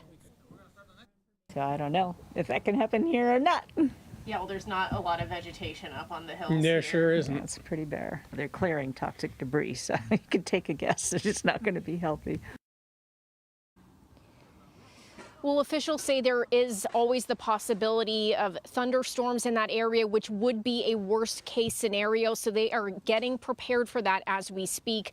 Starting tomorrow, they'll be using the Santa Anita racetrack as a staging area. So they're bringing in 10,000 concrete barriers, 30,000 feet of straw, and 25,000 gravel bags. Then they'll have crews coming out to these areas, helping neighbors set those up and really trying to create a buffer between the dirt coming down off of the hillside here and coming right back into these neighborhoods that are, already in a state of devastation after these fires. Reporting live in Pasadena, Nicole Comstock, KCAL News. And let's not forget those sandbags the Army Corps of Engineers have been filling for the last few days. Nicole, thank you so much. Well, as Nicole was saying, rain is headed our way, and meteorologist Danny Roberti is tracking that now in her next weather forecast. Danny. Yes, Juan. We have been waiting for this big transition. I know we don't want too much of it in a little bit of time, but thankfully we're going to get that big pattern change going into the weekend, and we're going to talk about that. I want to first focus on current conditions where the Hughes Fire is burning right now. You can still see that live look from Desmond right there next to me. Right now, though, we are looking at winds that are not as strong as they were earlier. Yes, this is good news. Gusts really ranging between 20 to 25 miles per hour, specifically in this area. Temperatures in the low 60s. It's going to get cold very, very fast in this area. But the big concern is that we are looking at very, very dry conditions. Relative humidity is still in the single digits. Anywhere that you're seeing that color right now, these are our current wind gusts. That's where we're still seeing gusts really between 20 to 25 miles per hour. Earlier, we had gusts up to 40 miles per hour. So this is giving our firefighters the opportunity to get a handle on this, even though there is the opportunity for that to spread. Now, I want to talk about the timing of winds because we are not done with the Santa Ana winds. We are still waiting for them to ramp up and peak late tonight into early tomorrow morning. So this is a look at midnight, and things are going to stay pretty close to what we're seeing right now. So gusts between 20 to 25 miles per hour, but it's between midnight and 6 o'clock tomorrow morning that you start to see more of those colors on our map. So we've got some stronger winds developing around dawn tomorrow. I'll take a step out of the way. So for areas right near the Hughes Fire, near Castaic, this is where we are going to be seeing winds between 30 to 40 miles per hour, gusts approaching 55 miles per hour. Again, so we are going to be dealing with difficult territory, dangerous territory in terms of the winds, because that is going to play a big role in what we see tomorrow, which is why right now this is the ideal time for our firefighters to get a handle on what we're seeing out there in Castaic. So we'll continue to see gusty winds during the day. This is late morning into the early afternoon. This is a traditional Santa Ana wind event. So this is going to be focused on those areas that typically get those Santa Ana winds. So Inland Empire, Inland Orange County, areas like Fontana in the IE, and then you've got LA and Ventura counties, those windy corridors, strongest winds expected up in the mountains, gusts between 60 to 70 miles per hour there. And those are isolated gusts. We're not talking about widespread 70-mile-per-hour gusts, mainly through our higher elevation. And then you can see once we get to Thursday evening, winds are starting to relax a little bit. We're going to see them dying down, and then that's going to continue going into Friday. And then finally, we get to Friday afternoon, and the onshore flow is back. We are still so dry out there, bone dry all across Southern California with that relative humidity, single digits and teens. This plays a big role when we're dealing with this elevated fire danger and when we're dealing with the red flag warnings. I mean, this is a recipe for these fires to spread quickly. It's dry, it's windy, and that's what we get. And even warm today. Temperatures are going to be warming again going into tomorrow. But I've got to say, winds are not as bad as what we were seeing earlier. They're a little bit more relaxed right now, but it is still breezy through those areas of Santa Clarita into Simi Valley over towards Malibu. And then you're also seeing that in the Inland Empire. Another big piece of this, a lot of folks talking about all the smoke. I mean, we've been seeing plumes of smoke traveling 40 miles from Castaic all the way over to Oxnard, right there towards the coast. So most of Ventura County is dealing with this thick smoke. And as we go into late tonight, early tomorrow morning, as those winds pick up, you can see some of that smoke starting to filter into more of LA County, Santa Monica, Los Angeles, pushing into the west side. And so it is going to be a little bit smoky as a lot of us wake up first thing tomorrow. But here is the change that we've been waiting to see. High pressure has been in control for the last 6 weeks. We've been seeing this consistent and constant offshore flow. I mean, it feels like these Santa Ana winds will not come to an end. But by this weekend, it's a different story. High pressure is getting pushed out of here. We've got a storm that's moving in by the time we get to Saturday afternoon. And this is going to bring us a good chance, our first winter storm that will bring us rain over a 48-hour period. So what we're hoping for is for that rain to move through slowly and that we can keep these thunderstorms away. Because when we get these thunderstorms, we get those brief, heavy downpours, and we don't want that. We want to try to avoid that so that we're not dealing with the mudslides, the debris flow. There's a low chance for that, non-zero chance, but a low chance for that. You can see, though, once we get into this weekend, we're talking rain between 1/4 of an inch to 1/2 of an inch of rain in areas like Los Angeles, also in Anaheim. So let's talk timing of the rain. I know a lot of you at home thinking, we have been waiting for this change. It has been our driest start to winter since the 60s. We haven't seen rain here in Southern California. I should say decent rain, measurable rain, since May of last year. So it has been quite some time.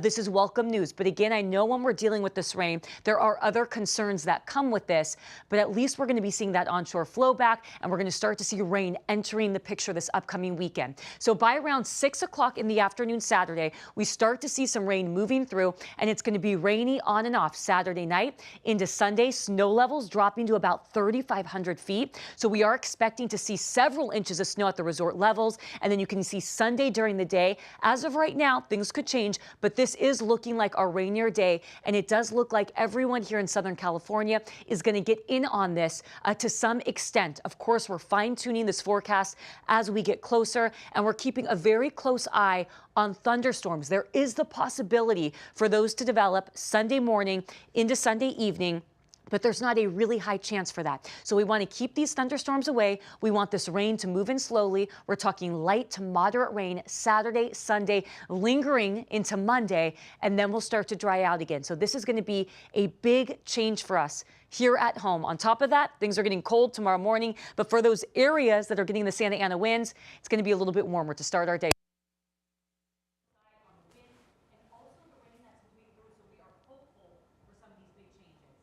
All right, Danny, thank you so much. And hopefully the rain is going to be just enough to help the firefight and not hurt the burn scar areas. All right, let's go to KCAL's Jasmine Veal. She's been out at this fire since it started.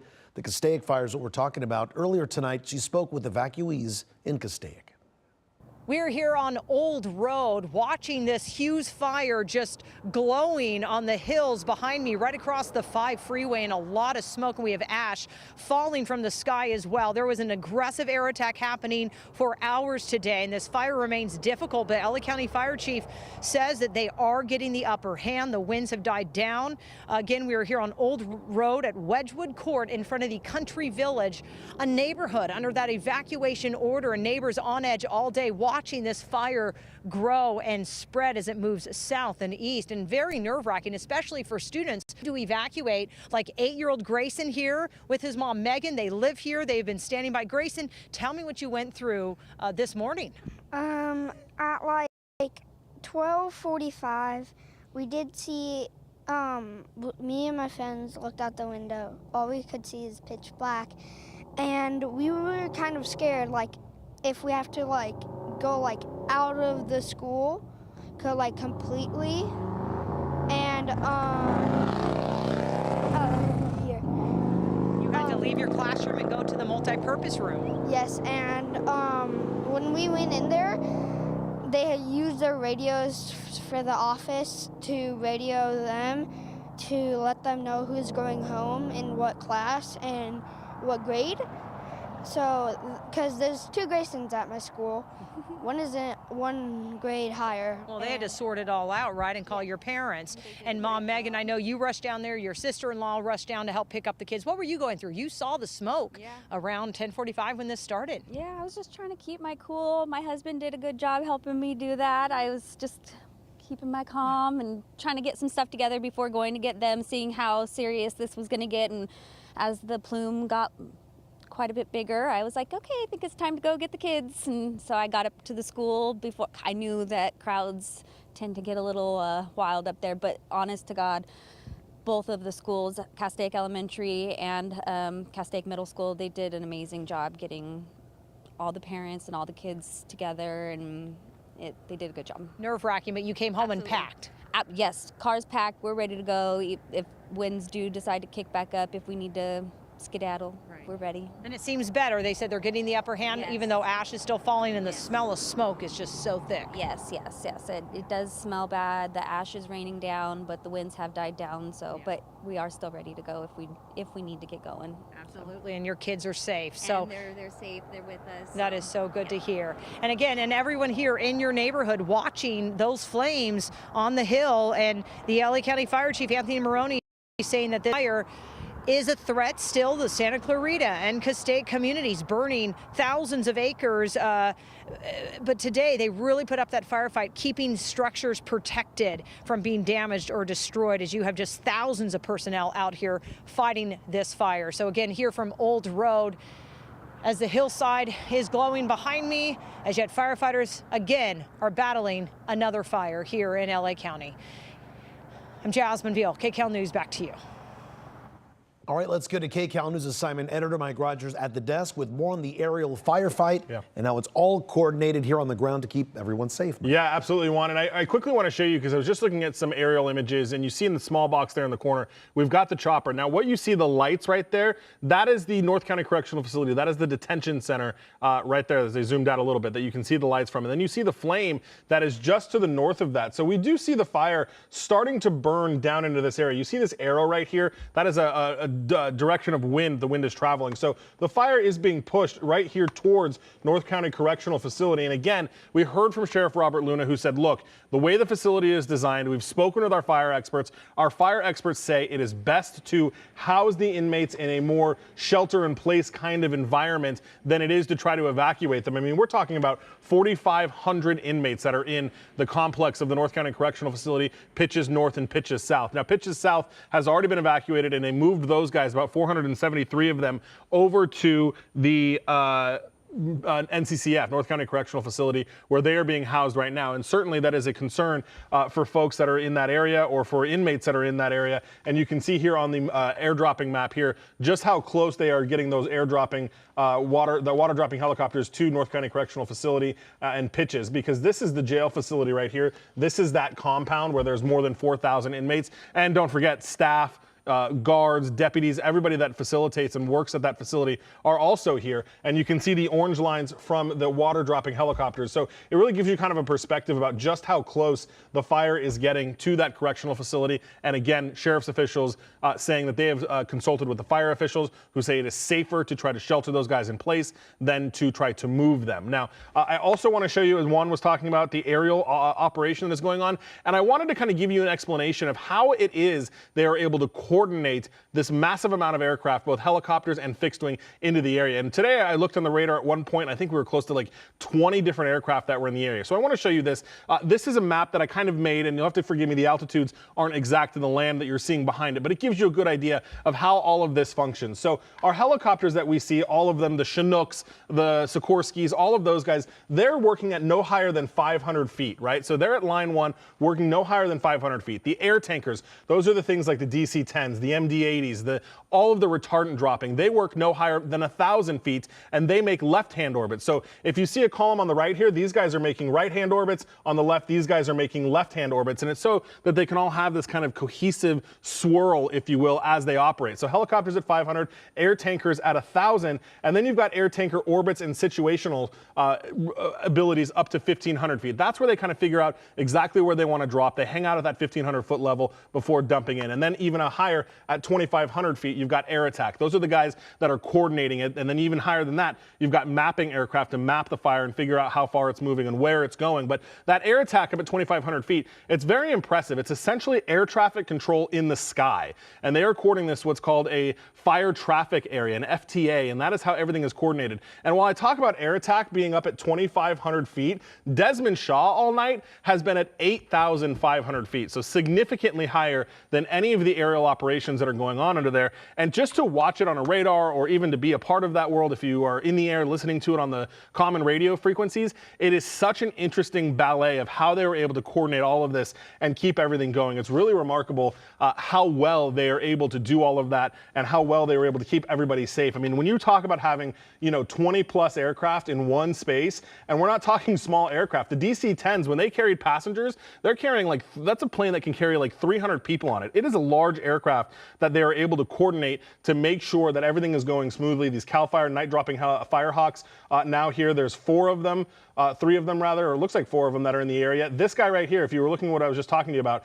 he is one of the air attack supervisors. So he right now is coordinating the drops with all of these guys, telling them where they need to go and telling them where to put that water. These are 3 CAL FIRE Firehawks that are working this right now. This helicopter right here is the one that we're looking at in the small box looking up. So they are looking from the northern end of the fire. We are going to send our CBS viewers on channel 2 back to their normal programming here in about 15 or 10 seconds. They will be watching The Price is Right. If you'd like to continue our fire coverage, we will be continuing coverage here on KCAL News Channel 9. We'll send our CBS viewers back to programming.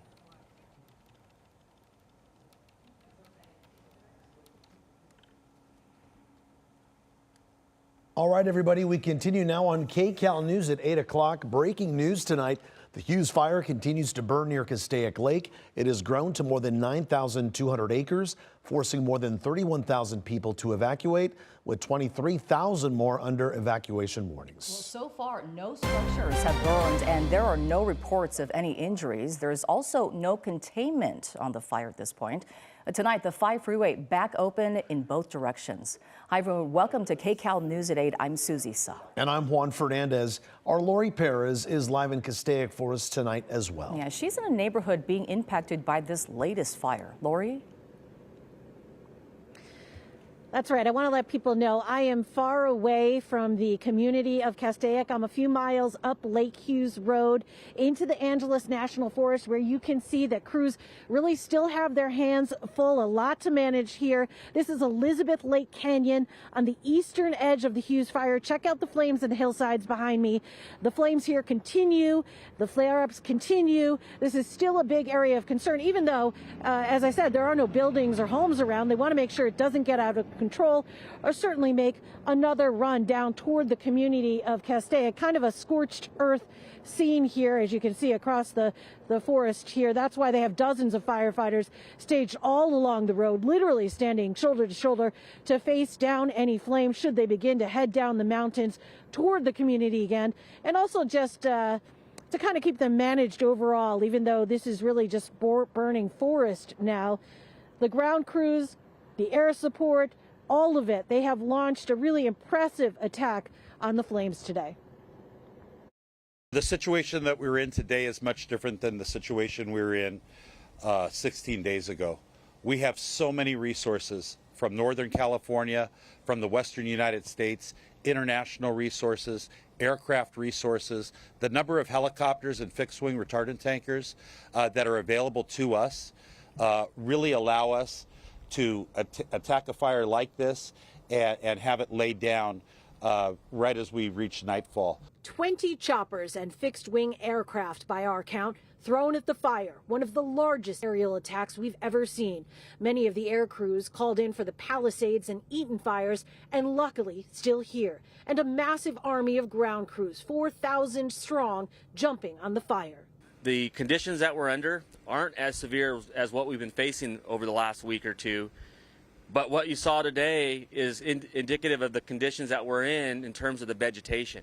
Our wildland fire condition is critical.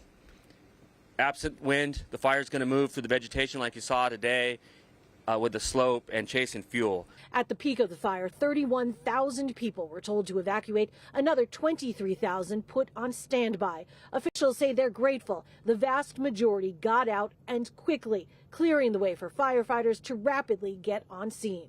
Many times we find ourselves trying to rescue evacuees, but today the community heeded that lesson and many evacuated the area, allowing them to fight the fire.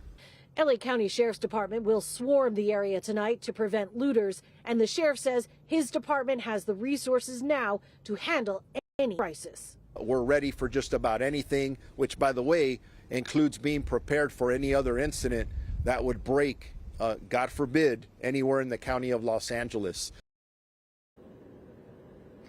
Now listen, everybody is on the top of their game, right? But it has been a very long 2.5 weeks. And up here in the Angeles National Forest on Lake Hughes Road, you can see they have a long way to go overnight. It will be a very long night, hours to go here.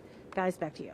And Lori, have you been able to speak with any residents nearby, maybe hanging out around there still recently, in recent hours, as this fire is, as firefighters are talking about having a better handle on this fire?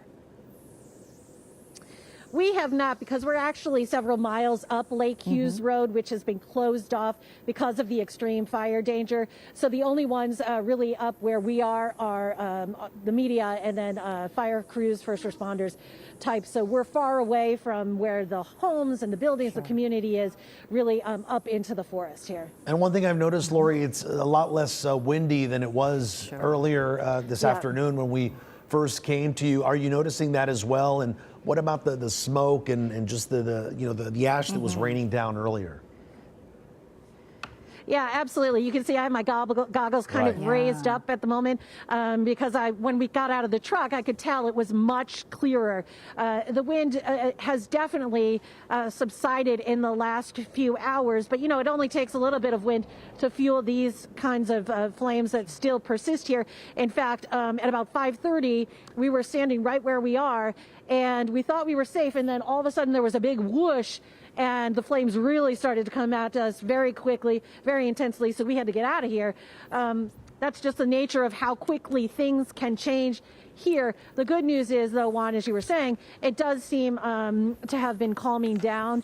And even this, which was raging hours ago, you can see it's really hot spots at this point.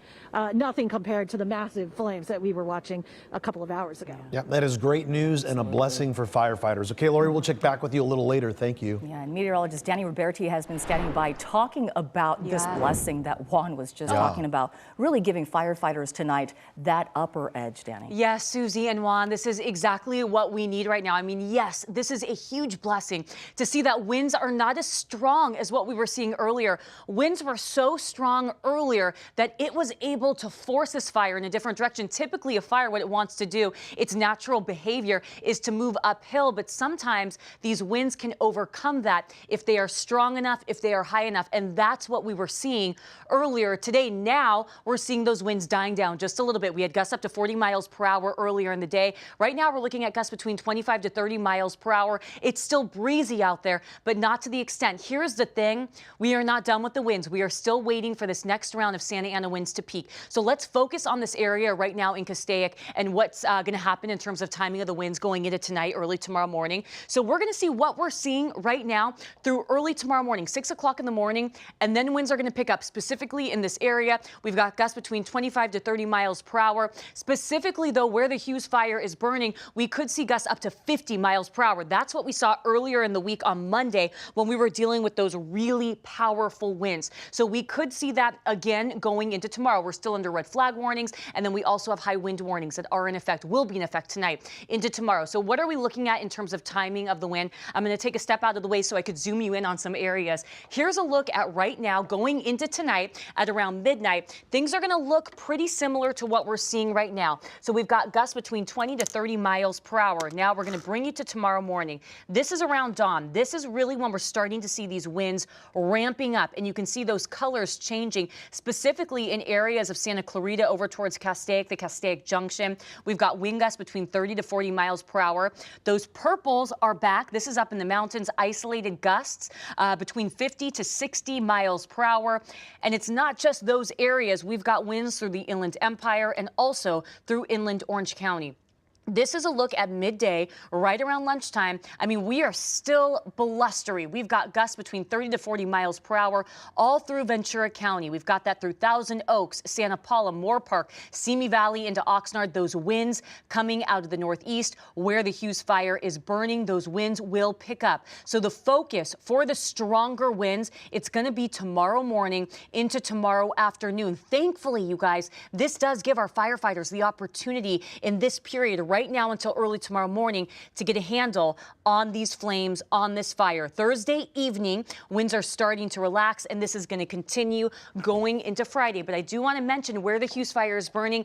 Yeah, we could still see winds between 30 to 40 miles per hour and gusts between 50 to 55 miles per hour. That is not the case right now, and that is good news. That's why we're holding on to hope, because this does give our firefighters the opportunity. But we are not done, and we are still dealing with that elevated, even critical fire danger in some areas. That red flag warning that we've been talking about, it has been extended until 10 o'clock tomorrow morning, and this includes most of Ventura County into LA County, those areas that are prone to the Santa Ana winds. We've got the winds, we've got the dryness out there. Relative humidity is extremely low right now, and then we're also seeing these red flag conditions that will continue through the Inland Empire and inland Orange County. I do want to mention, though, Thursday night, these winds will start to relax a bit, but this is very typical for us to hold on to these red flag warnings. High wind warnings, they are going to go in effect. Right now, they're wind advisories, but they're going to go in effect tonight into tomorrow, because that's when we're expecting to see our strongest winds. So this does include areas like Santa Clarita. It includes where the Hughes Fire is burning,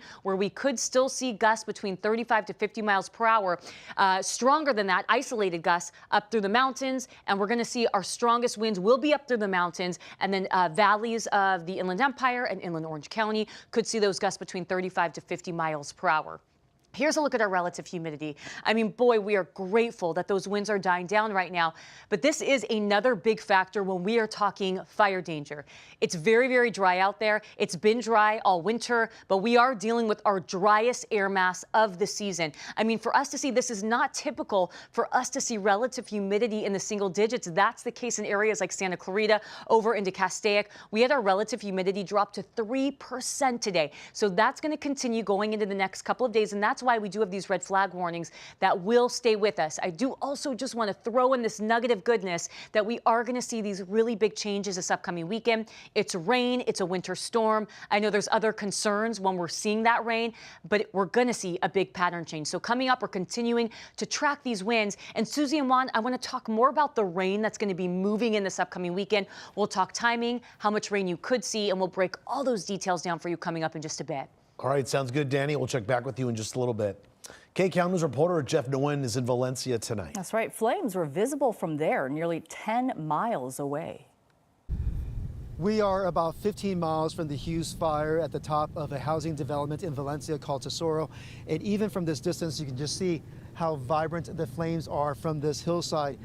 Earlier tonight, the work for fire crews really expanded. Come and walk with me in this direction. This is to the north of Valencia, and the flames here sprung up at about 7:30 this evening. And after some point, it really expanded, and we were able to see a number of fire engines work their way up there.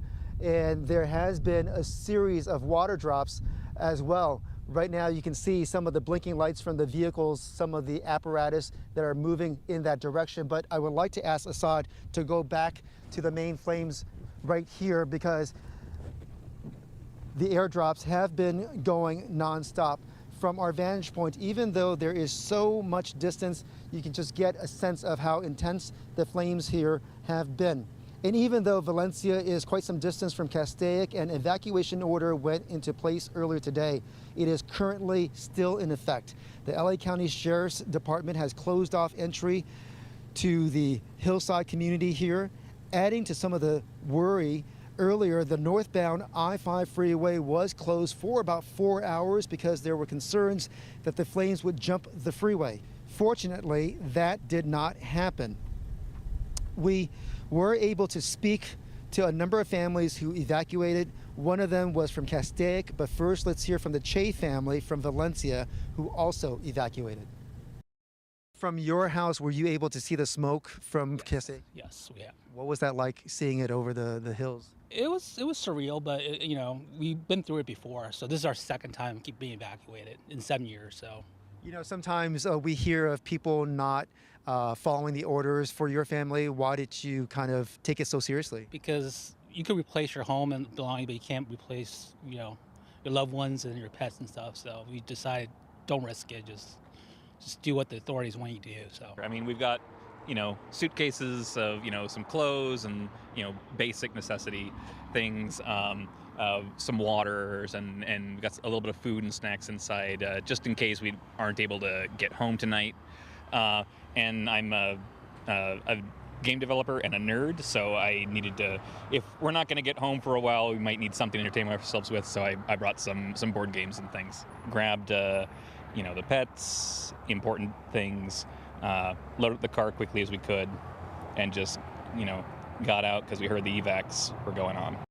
As we give you another look at the Hughes Fire, it is a reminder of why these evacuation orders are so important, because when you live in a community such as this with rolling hills, sometimes you may not be able to see that. And even if you are able to see that, maybe some of the hills might block off some of the burning that happens in another direction, which is why authorities put in these evacuation orders to make sure that people get out early. Reporting from Valencia, Jeff Nguyen, KCAL News. Well, hope those evacuation orders stay exactly where they need to be. Thank you, Jeff. All right, KCAL's Desmond Shaw live in SkyCal giving us these pictures right now of the fire. And it looks like the fire is, of course, in different areas right now. But Desmond, this is a much different look than earlier today. Thank goodness for that.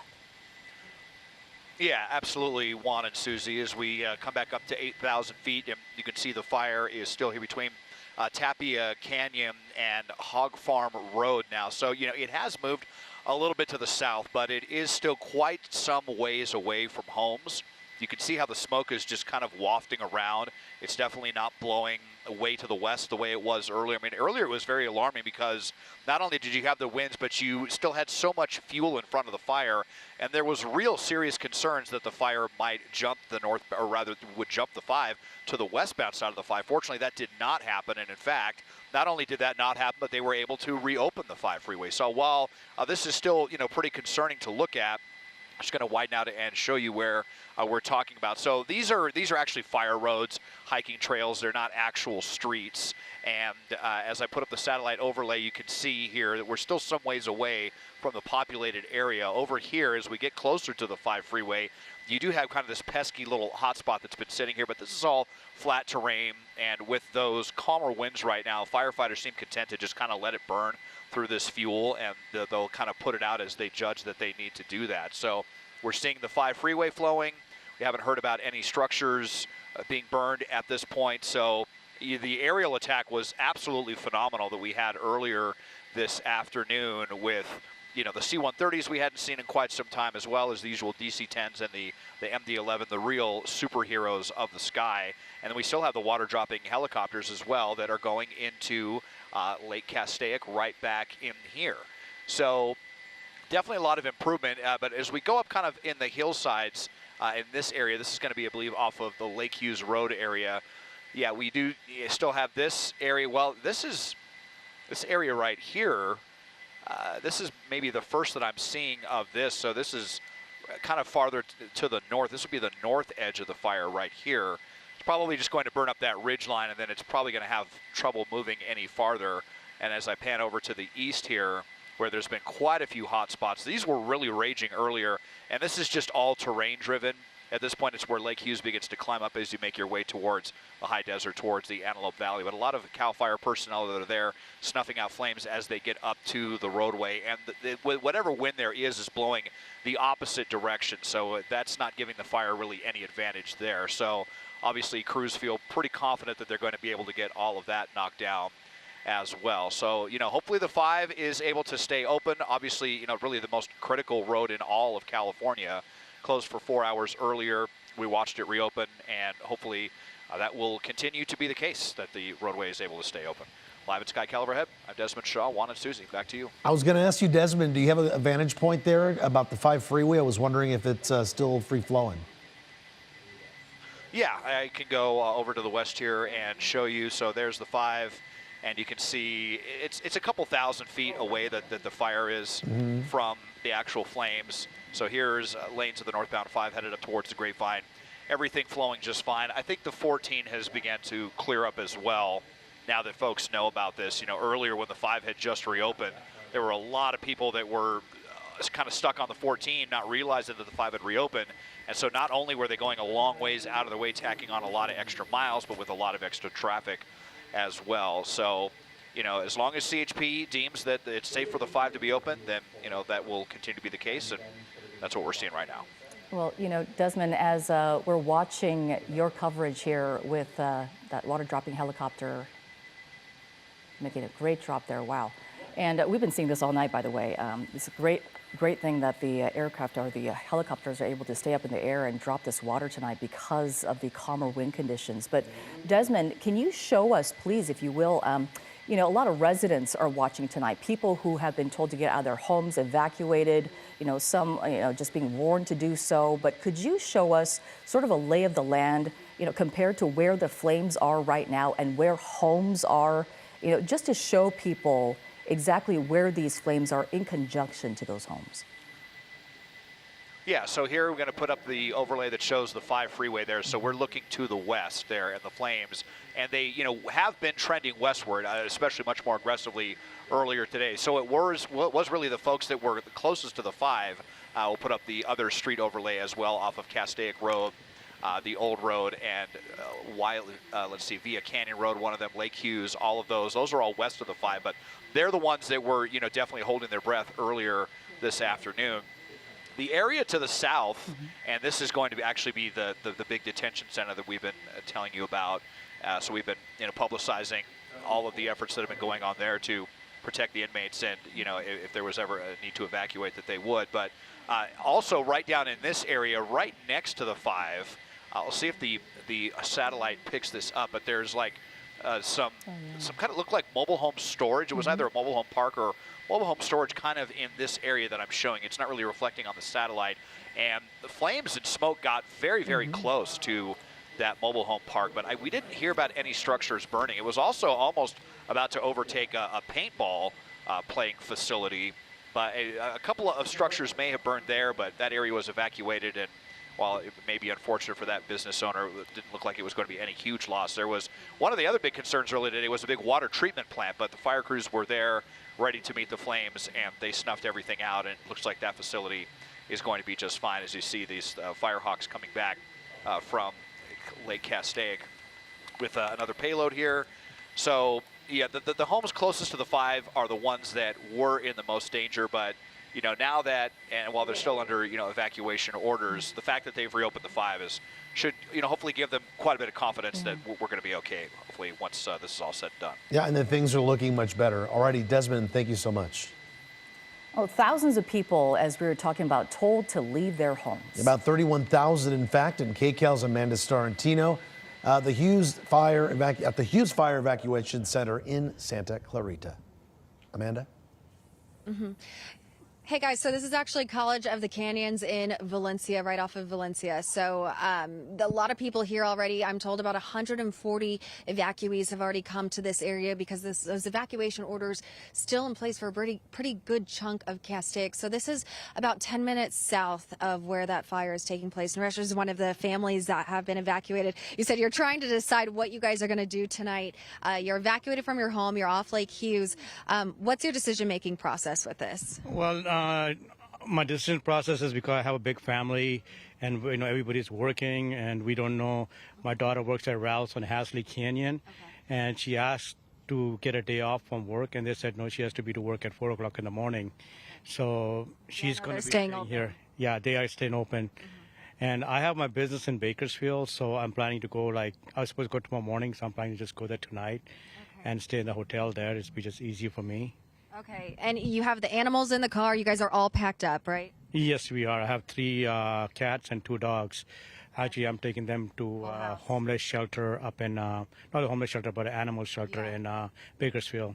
Gotcha. Okay. What did you see with those flames today? Because it got pretty close to your home, huh? Yes, it did. I was actually doing some errands in Valencia, and one of the managers of one of the places, oh, there's a fire in Castaic. I'm like, oh, really? So we went to the app and saw where the fire was. It was literally on the other side of the freeway, so I rushed back. And I was rushing. The freeways were all blocked, and it was kind of really tough to get back, because I had some belongings that I need to pack up and, get going. Okay. But you guys feel safe now? Yes, we are. Yes. I really appreciate the College of the Canyons helping the local residents and providing food and shelter for for all the people and also for the animals. All right. Well, thank you so much. Got to make some decisions now. We're getting late into the night. Thank you so much. I hope you and your family stay safe. We're good to walk this way? Yes. Okay, cool. So, great. Okay, so we did just get to College of the Canyons. Again, this is right off of Valencia, just a little bit south of where that fire is. We were just over at the fire, which is kind of taking place more between Lake Hughes all the way through Parker, and you can actually see it all the way down to Hasley. He said his daughter works at the Ralph's at Hasley Canyon. A lot of people are waiting in that parking lot. Lauren Posen was there talking to a lot of people there, just waiting to see if they could go back to their homes or not.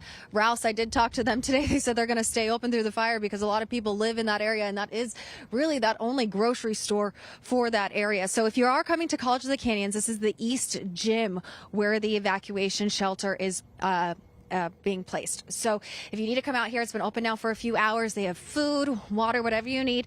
They also have a place for you to stay as well, because a lot of people still under those evacuation orders. We're walking through this with you guys right now, so just follow the signs through. If you take it off Valencia, we're going to walk up these stairs. The evacuation center's up here. Okay, so we're going to, okay. Okay. All right, we're exploring this with you guys. So for any families, this is the process you're going to take. So you're going to be able to see the signs when you are driving through College of the Canyon. And you can see people have their pets here. We have the Red Cross here. A lot of crews. You can see they have plenty of water too. So this is their whole setup here with the Red Cross for the evacuation center. Again, about 140 people here now coming that have been displaced from their homes because this fire came in pretty quick. My brother lives in the area as well, and he was saying because they couldn't get back to their home that they were trying to call hotels in the area, and they were all packed as well because people couldn't get back into their homes because those evacuation orders are still in place. So, you know, hotels are packed, hard to get around right now. So if you don't have a place, this is a great place to come. We can't take you inside for just the privacy of people. Just, you know, they're dealing with a lot right now, and they're just trying to get comfortable. But American Red Cross hosting this, some disaster relief for people that have been evacuated from their homes. You can see some water for them. Looks like they got pizza for dinner. Yeah. Do I want a piece of pizza? I'll probably take a piece of pizza in a little bit.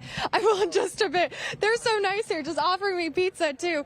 They're really helping out the whole community here, which is great to see. So definitely a comfortable place to come if you've been displaced. Again, this is at College of the Canyons at the East Gym.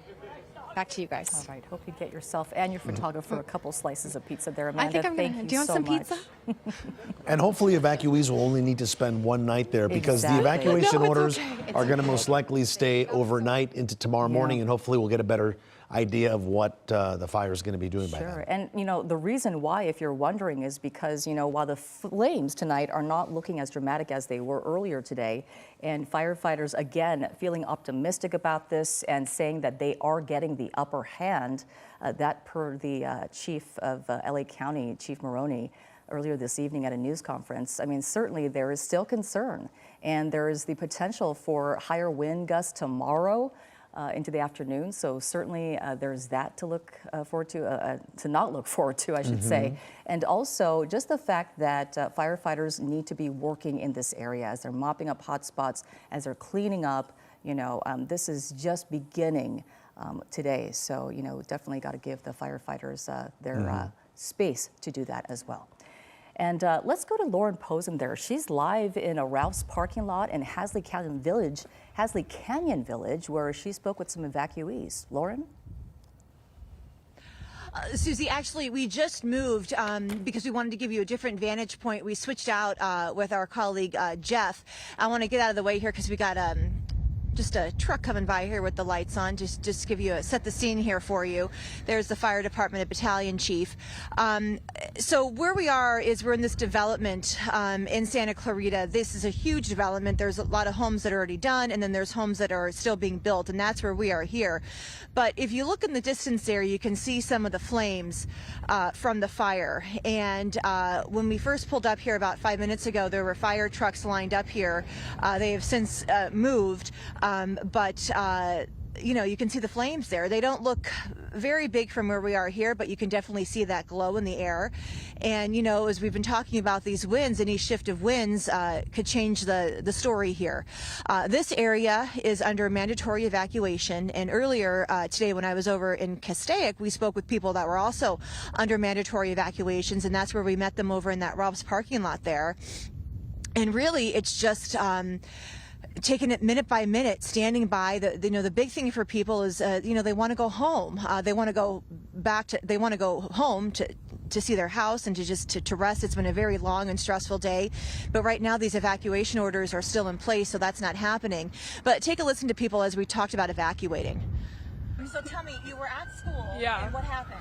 Yeah, you could see like all the smoke coming in, and like it kind of would block out the sun, so then everyone was kind of freaking out, and like people were going outside and calling their parents, and some kids that live in my neighborhood ended up just leaving, so I was like, that's like my sign to leave too. So I ended up just leaving, and then there were like kids just like running to their cars just to get home. So when we were down there at that Rob's parking lot, to give you an idea, we were by the I-5 north and southbound entranceways there by the old road. And at one point that whole area was closed down, but then I've lost track of time. I think around 7 or so they opened everything back up, and that's when everybody left. Either they went home if they could, because some of the people there were under just a warning, and others are making different plans for tonight to ride out the night until tomorrow, because those orders are still in place. The good news out here is it's not too windy, and you can see that there are eyes on the flames there. So, firefighters are keeping a very close eye on this and making sure that they've got a handle on it to make sure it doesn't jump. Susie and Juan? Right, thank you so much for that, Lauren. Let's go to KCAL News Assignment Editor Mike Rogers at the desk. Yeah, Mike has more on the aerial firefight and how it's all coordinated to keep everyone safe. And Mike, this aerial fight has made all the difference tonight. It really has, and that's what we're thankful for. I mean, they put a ton of aircraft on this from the start, both fixed wing and helicopters. I actually want to see if we can go up to SkyCal, because Des and I were just talking as we're looking at the fire and looking at the North County Correctional Facility where the fire is burning towards. And we actually just a couple seconds ago, and Des, I don't know if they're still there, but we saw them looking on the roof. We assumed that they were probably just checking to make sure that no embers had been cast from the fire to the roof. Des mapped it out for us. The fire from where it is to where the detention center is about 3/4 of a mile. And there you see that flashlight. Thanks, Des, highlighting it for us. That person on the roof there, what we believe is probably just checking to make sure nothing has kind of blown down in that direction. And as Des, if you can show us how close this is to the flames, we were looking about 3/4 of a mile. I want to remind you, there are about 4,500 inmates inside of that correctional facility right now. They are on lockdown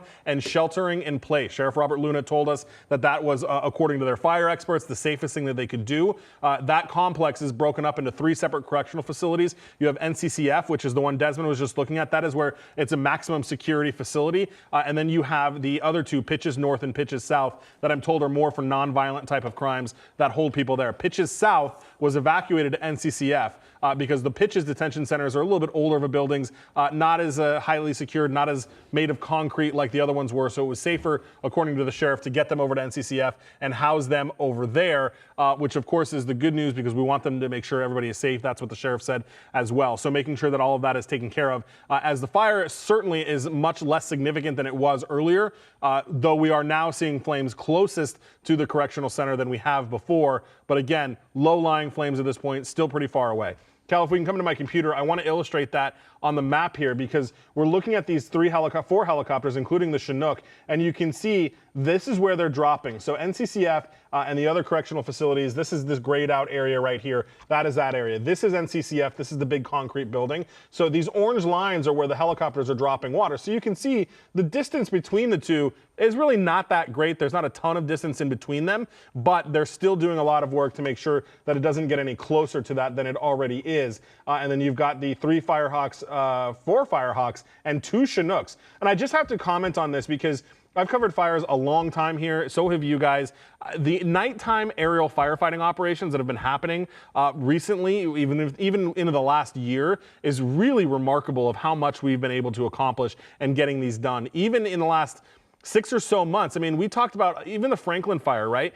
The Franklin fire at night, there was 1 or 2 nighttime water dropping helicopters. So to see 6 night dropping helicopters, including 2 Chinooks, which carry a remarkable amount of water, is really incredible to see. We're obviously so thankful for it that they're able to do that. So a lot of them, and then there's even a 7th helicopter up here that is kind of, this is one of the Sikorsky Sea Kings that is up here fighting the kind of northeastern flank of the fire that we talked about a little bit earlier. And I'll show you the topography there because it's important to know while obviously there are more homes here.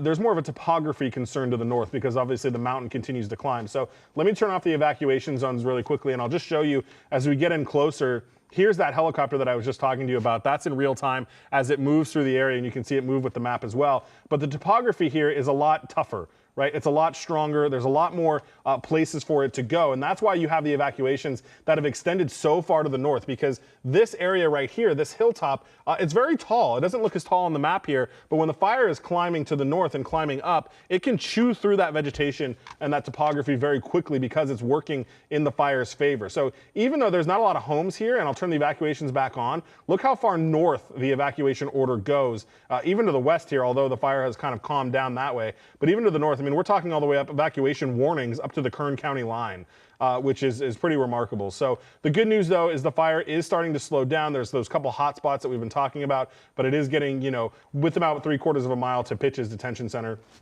as well as North County Correctional Facility, as we watch another water drop happening from one of those CAL FIRE Firehawks, you guys. And Mike, we still haven't heard how the fire started or whether or not power lines or anything or power was disrupted in the area? No, so I'm actually listening. I played back the radio traffic and I'm listening to it at about 10:40 right now, and it's just units getting on scene. It was a smoke report. CHP got the report as well, and I'll check.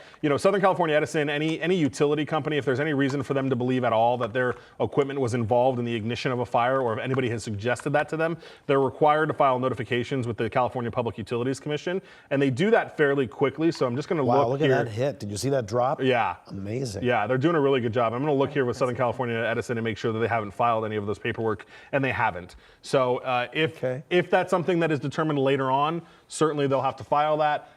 You do wonder because this fire was such kind of in a upper area that it's hard to tell what may have started it. I checked CHP's log to see if anything came off of the 5 freeway maybe that may have started it, and it doesn't indicate anything like that either. They're just they were starting to coordinate the road closures and all of that.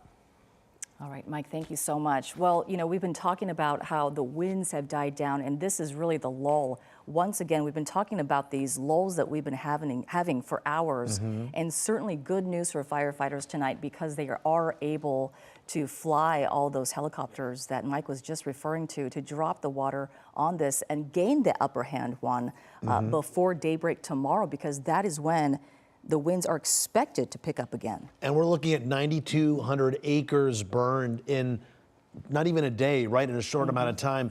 And think about the Palisades fire and the Eaton fires. Sure. That took several days to reach that number of acreage burned. So if the winds would have been stronger, if the aerial firefight couldn't have happened, this could have been a whole different story. So a lot of things are definitely in favor of this fire. Absolutely, but we have so much to get to in our weather department as it relates to the fire and a new storm on the way. Danny? Yes, I know. This is a big change for us here at home, even the talk of a storm, and this is going to bring widespread rain as we get to the week, and we've been waiting for this. We'll talk about it, but I do want to talk about this fire specifically, the Hughes Fire. It was able to explode so quickly and spread so rapidly today because we were dealing with the wind, but we're also dealing with really warm temperatures out there. I mean, we had temperatures running about 10 to 15 degrees warmer than yesterday, and it was the combination of the warmer temperatures, the northeasterly winds, that just had our relative humidity plummet into the single digits, and so this fire was able to spread so quickly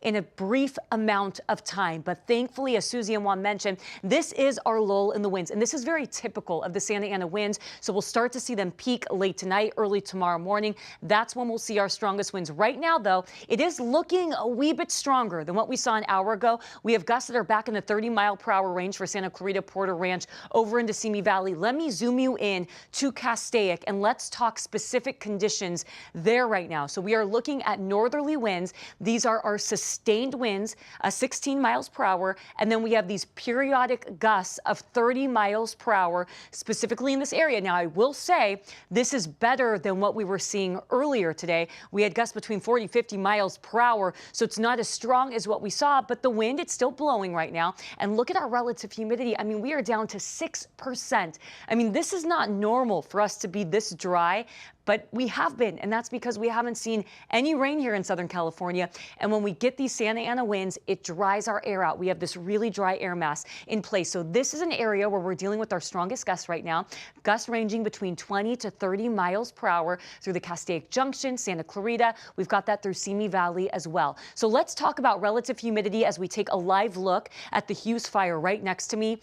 Everybody is dry here in Southern California. So we've got relative humidity still in the single digits, especially in the Santa Clarita Valley, in Castaic, and we're not going to see really good recovery tonight. But thankfully, as Susie and Juan mentioned, it's that break from the winds. So this is giving our firefighters the opportunity to kind of get a handle on this before we see those winds picking up tomorrow morning. So let's talk timing of the winds and the window for some of those stronger winds to develop. So going into tonight, 8 o'clock to around midnight, winds are looking pretty similar to what we're seeing right now.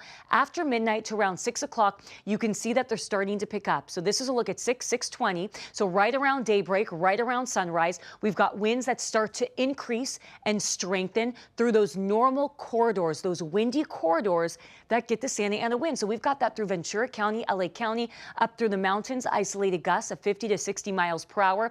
Specifically in Castaic tomorrow, we are looking at winds between 30, 40 miles per hour, gusts up to 55 miles per hour, very similar to what we saw earlier in the week. And we are going to see those winds strengthening throughout the morning time, 6 o'clock to around lunchtime. You can see it's a little bit more widespread, but again, traditional Santa Ana winds. So if you normally get the Santa Ana winds, that's where these winds will pick up tomorrow, and that's where fire danger remains elevated. Winds start to die down Thursday afternoon into Thursday evening. Red flag warnings are going to hold on until Friday, but finally we get to Friday. Not only are we seeing the winds die down, but we're seeing a major shift, a major change in the winds. They're going to be coming from the ocean to the land. That's that onshore flow. And finally, it's not just a brief time with onshore flow. This high pressure that has been stuck in place for the last 6 weeks, this is finally getting nudged out of the way. And that's because we have this storm on the way. And this is going to bring us some really big changes here in Southern California. So that storm, it is going to move in from Nevada this weekend. It's going to show up at our front door Saturday afternoon. By the time we get to Sunday evening, we're talking anywhere from 1/4 of an inch of rain to 1/2 inch of rain in many areas. This is widespread rain. Now, when we talk about rain, I know we do have the concerns, especially for some of these recent burn scars that we've seen over the last couple weeks, the last couple of months, for mudslides and debris flow. That is a concern going into this upcoming weekend, but that's mainly if we see these brief periods of heavy rain. So if we see thunderstorms, we're going to get those downpours, and that's what could lead to this. It's not looking incredibly likely. The chance, yes, is there. Sunday during the daytime for some thunderstorms to develop. We're going to keep a very close eye on that for you. But what we want is for this rain to move in slowly Saturday, Sunday into Monday. We want this to be a slow mover because we want the rain. We just don't want too much of it in a little bit of time. So let's talk timing of the rain. Not a washout the entire weekend. Saturday, we're waking up to the clouds, and you can see we've got rain that starts moving through Saturday afternoon into Saturday night. We've got mountain snow with snow levels dropping to 3,500 feet by the time we get to Sunday, and then the rain starts moving out by Monday morning. So this is a winter storm for us. We're going to keep a close eye on this for you. But Susie and Juan, we've been wanting the rain. We just want to make sure that it moves through slowly, so we'll keep you updated with any of those changes. Yeah, that's true, Danny. Thank you so much. Well, Danny's just talking about how the rain can bring us good and bad, and people near burn zones watching that possibility very closely. KCAL News reporter Nicole Comstock live in Altadena tonight with preparations and reaction near the Eaton Fire scar. Nicole? Yeah, you guys, we're in the Upper Hastings Ranch neighborhood in Pasadena where 150 homes burned down in the Eaton Fire, and utility crews here are barely cracking the surface of the repair work that needs to be done. Now crews have to safeguard the rest of the neighborhood from potential mud flow with this rain coming in this weekend. Take a look at this video here. There's barely any vegetation left up on the San Gabriel Mountains in Altadena 2 weeks after the Eaton fire burned 14,000 acres. 9,400 structures, including homes, were destroyed, and 17 people were killed, along with 24 missing people who are still unaccounted for. Now the conversation is quickly shifting to mud flow. Although we're not expecting an enormous amount of rain, the city of Pasadena says even a drop will flow 7 times faster than before the fires, meaning it only takes a fraction of an inch of rain to bring down mud and debris. CAL FIRE strike teams are coming in to help fill and set up sandbags to protect these neighborhoods tomorrow. We spoke with a family that still has their home, but now they're worried about mud and toxic ash coming down with this rain.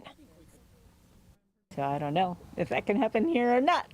Yeah, well, there's not a lot of vegetation up on the hills. There sure isn't. It's pretty bare. They're clearing toxic debris, so you can take a guess that it's not going to be healthy.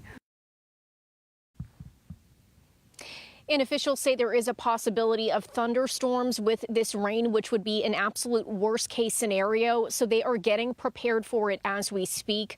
Starting tomorrow, they'll be using the Santa Anita racetrack as a staging area. They say they're bringing in 10,000 concrete barriers, 30,000 feet of straw, and 25,000 gravel bags to prepare these neighborhoods and make sure they can create a barrier between those burned hillsides and the homes that survived this devastating fire. Reporting in Pasadena, Nicole Comstock, KCAL News. Nicole, thank you. All right, back to our breaking news now in Castaic, and the Hughes Fire still burning tonight. Desmond Shaw live in SkyCal giving us this image tonight. Desmond, tell us about the firefight tonight and what you have seen so far. I've seen really aggressive efforts from these water-dropping helicopters right now with 2 Chinooks that are out here with a huge capacity, several thousand gallons of water that they're able to drop. Some of them are even configured to do multiple drops in certain circumstances, and then you have the Firehawks as well. So just a water-dropping squadron out here just south of Tapia Canyon, and it looks like this is maybe, you know, as far south as they really want the fire to burn. Here between Tapia Canyon and Hog Farm. We're kind of looking towards the northeast right now. So, you know, there has been kind of a little bit of a change in the way that we're trying to kind of strategically fight these fires. We've heard a lot from fire scientists over the years about how some fires need to burn to some degree. Obviously, we want to keep them away from structures and prevent loss of life, but sometimes, you know, it can be strategic to let these fires kind of expand a little bit, clear that fuel to a comfortable point, and then when it gets to a fire road, that's when you can attack it. And it looks like that's kind of what we're seeing now, as you see a lot of these helicopters coming into this canyon right here, and now they're really starting to hit it pretty hard after it's seemingly kind of letting it expand a bit to the south. So now it won't have any fuel, and once they can get all that heat out of the fire, then, you know, that should be that. So whereas before it might have just kind of been like an all hands on deck, just drop all over the place and just try to get it extinguished, you know, as quickly as possible. So perhaps, you know, a little bit of a change in firefighting tactics, not just in Southern California, really all over California, as another one of these Firehawks gets ready to come in right here. Lots of ground crews, tons of bulldozers down there as well, expanding fire lines, snuffing out hot spots as they come up on them. So, you know, still letting this fire kind of burn through whatever fuel it kind of just naturally needs to, while also keeping it corralled and away from homes.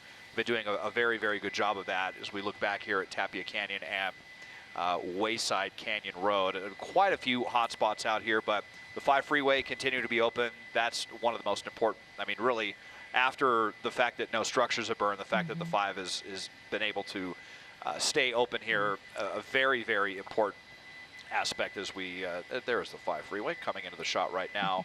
Traffic flowing pretty freely. We'll just turn the overlay off, and you can see everyone getting along right there. Fortunately, no one getting too distracted by the flames there just to the west of the freeway, or to the east of the freeway, I should say, to the east. That's what we were worried about, was potentially it spreading to the west, but that has not happened, and now with this lull in the winds, firefighters really taking advantage of that. And hopefully, you know, before they pick back up tomorrow, they'll have enough of these embers down that they can, you know, get this fire very well surrounded and prevent it from expanding and turning into, you know, a very destructive fire. So a lot of acreage being chewed up, but a lot of wildfire acreage and a lot of fuel being taken away. And once it's all extinguished, and if we don't have any loss of structures, then I mean it's definitely a very costly firefight. But to get all this fuel out of the way, a very good thing. And most of these slopes as well, if they get inundated with any rain, are not going to create any mudslide conditions in any neighborhoods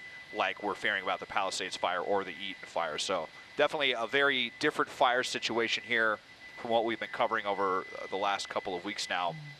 And just trying to corral the Hughes fire and get as much knocked down before the winds pick back up tomorrow. Juan and Susie. Yeah, and they're doing a great job there, Desmond. Earlier tonight at a news conference, LA County Fire Chief Anthony Maroney said firefighters never give up. He told us that 4,000 firefighters will be staying on the fire lines all night long into tomorrow. There's another one of those incredible water drops.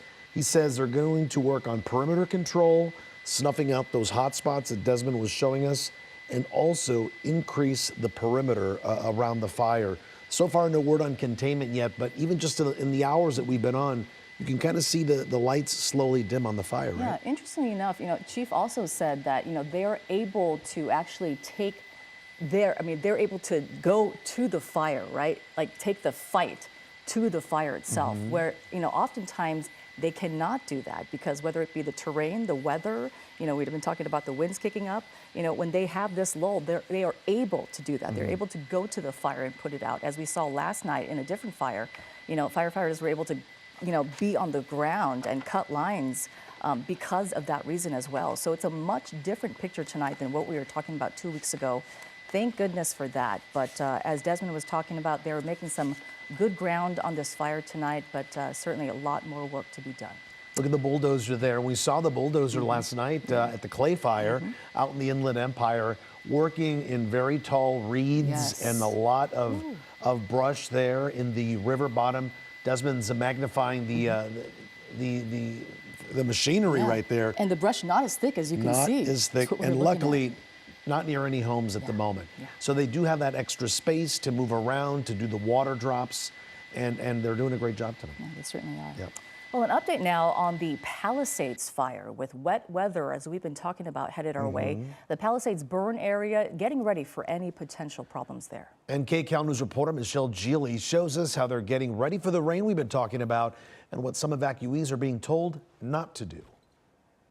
So my wife's family home burned down in the Palisades. My wife's cousin's house burned down in Malibu. Ben Agok drove up to his Palisades neighborhood where so many homes and hillsides are charred from the fire. Being in construction myself with the foundation, I mean, obviously when you have fires, the roots of trees burn down and it makes it very unstable in the soil. So obviously, now we have unstable soil and fire in houses, and there's mudslides happening, all over the coast maybe. So it's gonna be very unfortunate, but hopefully it's light rain and not too much.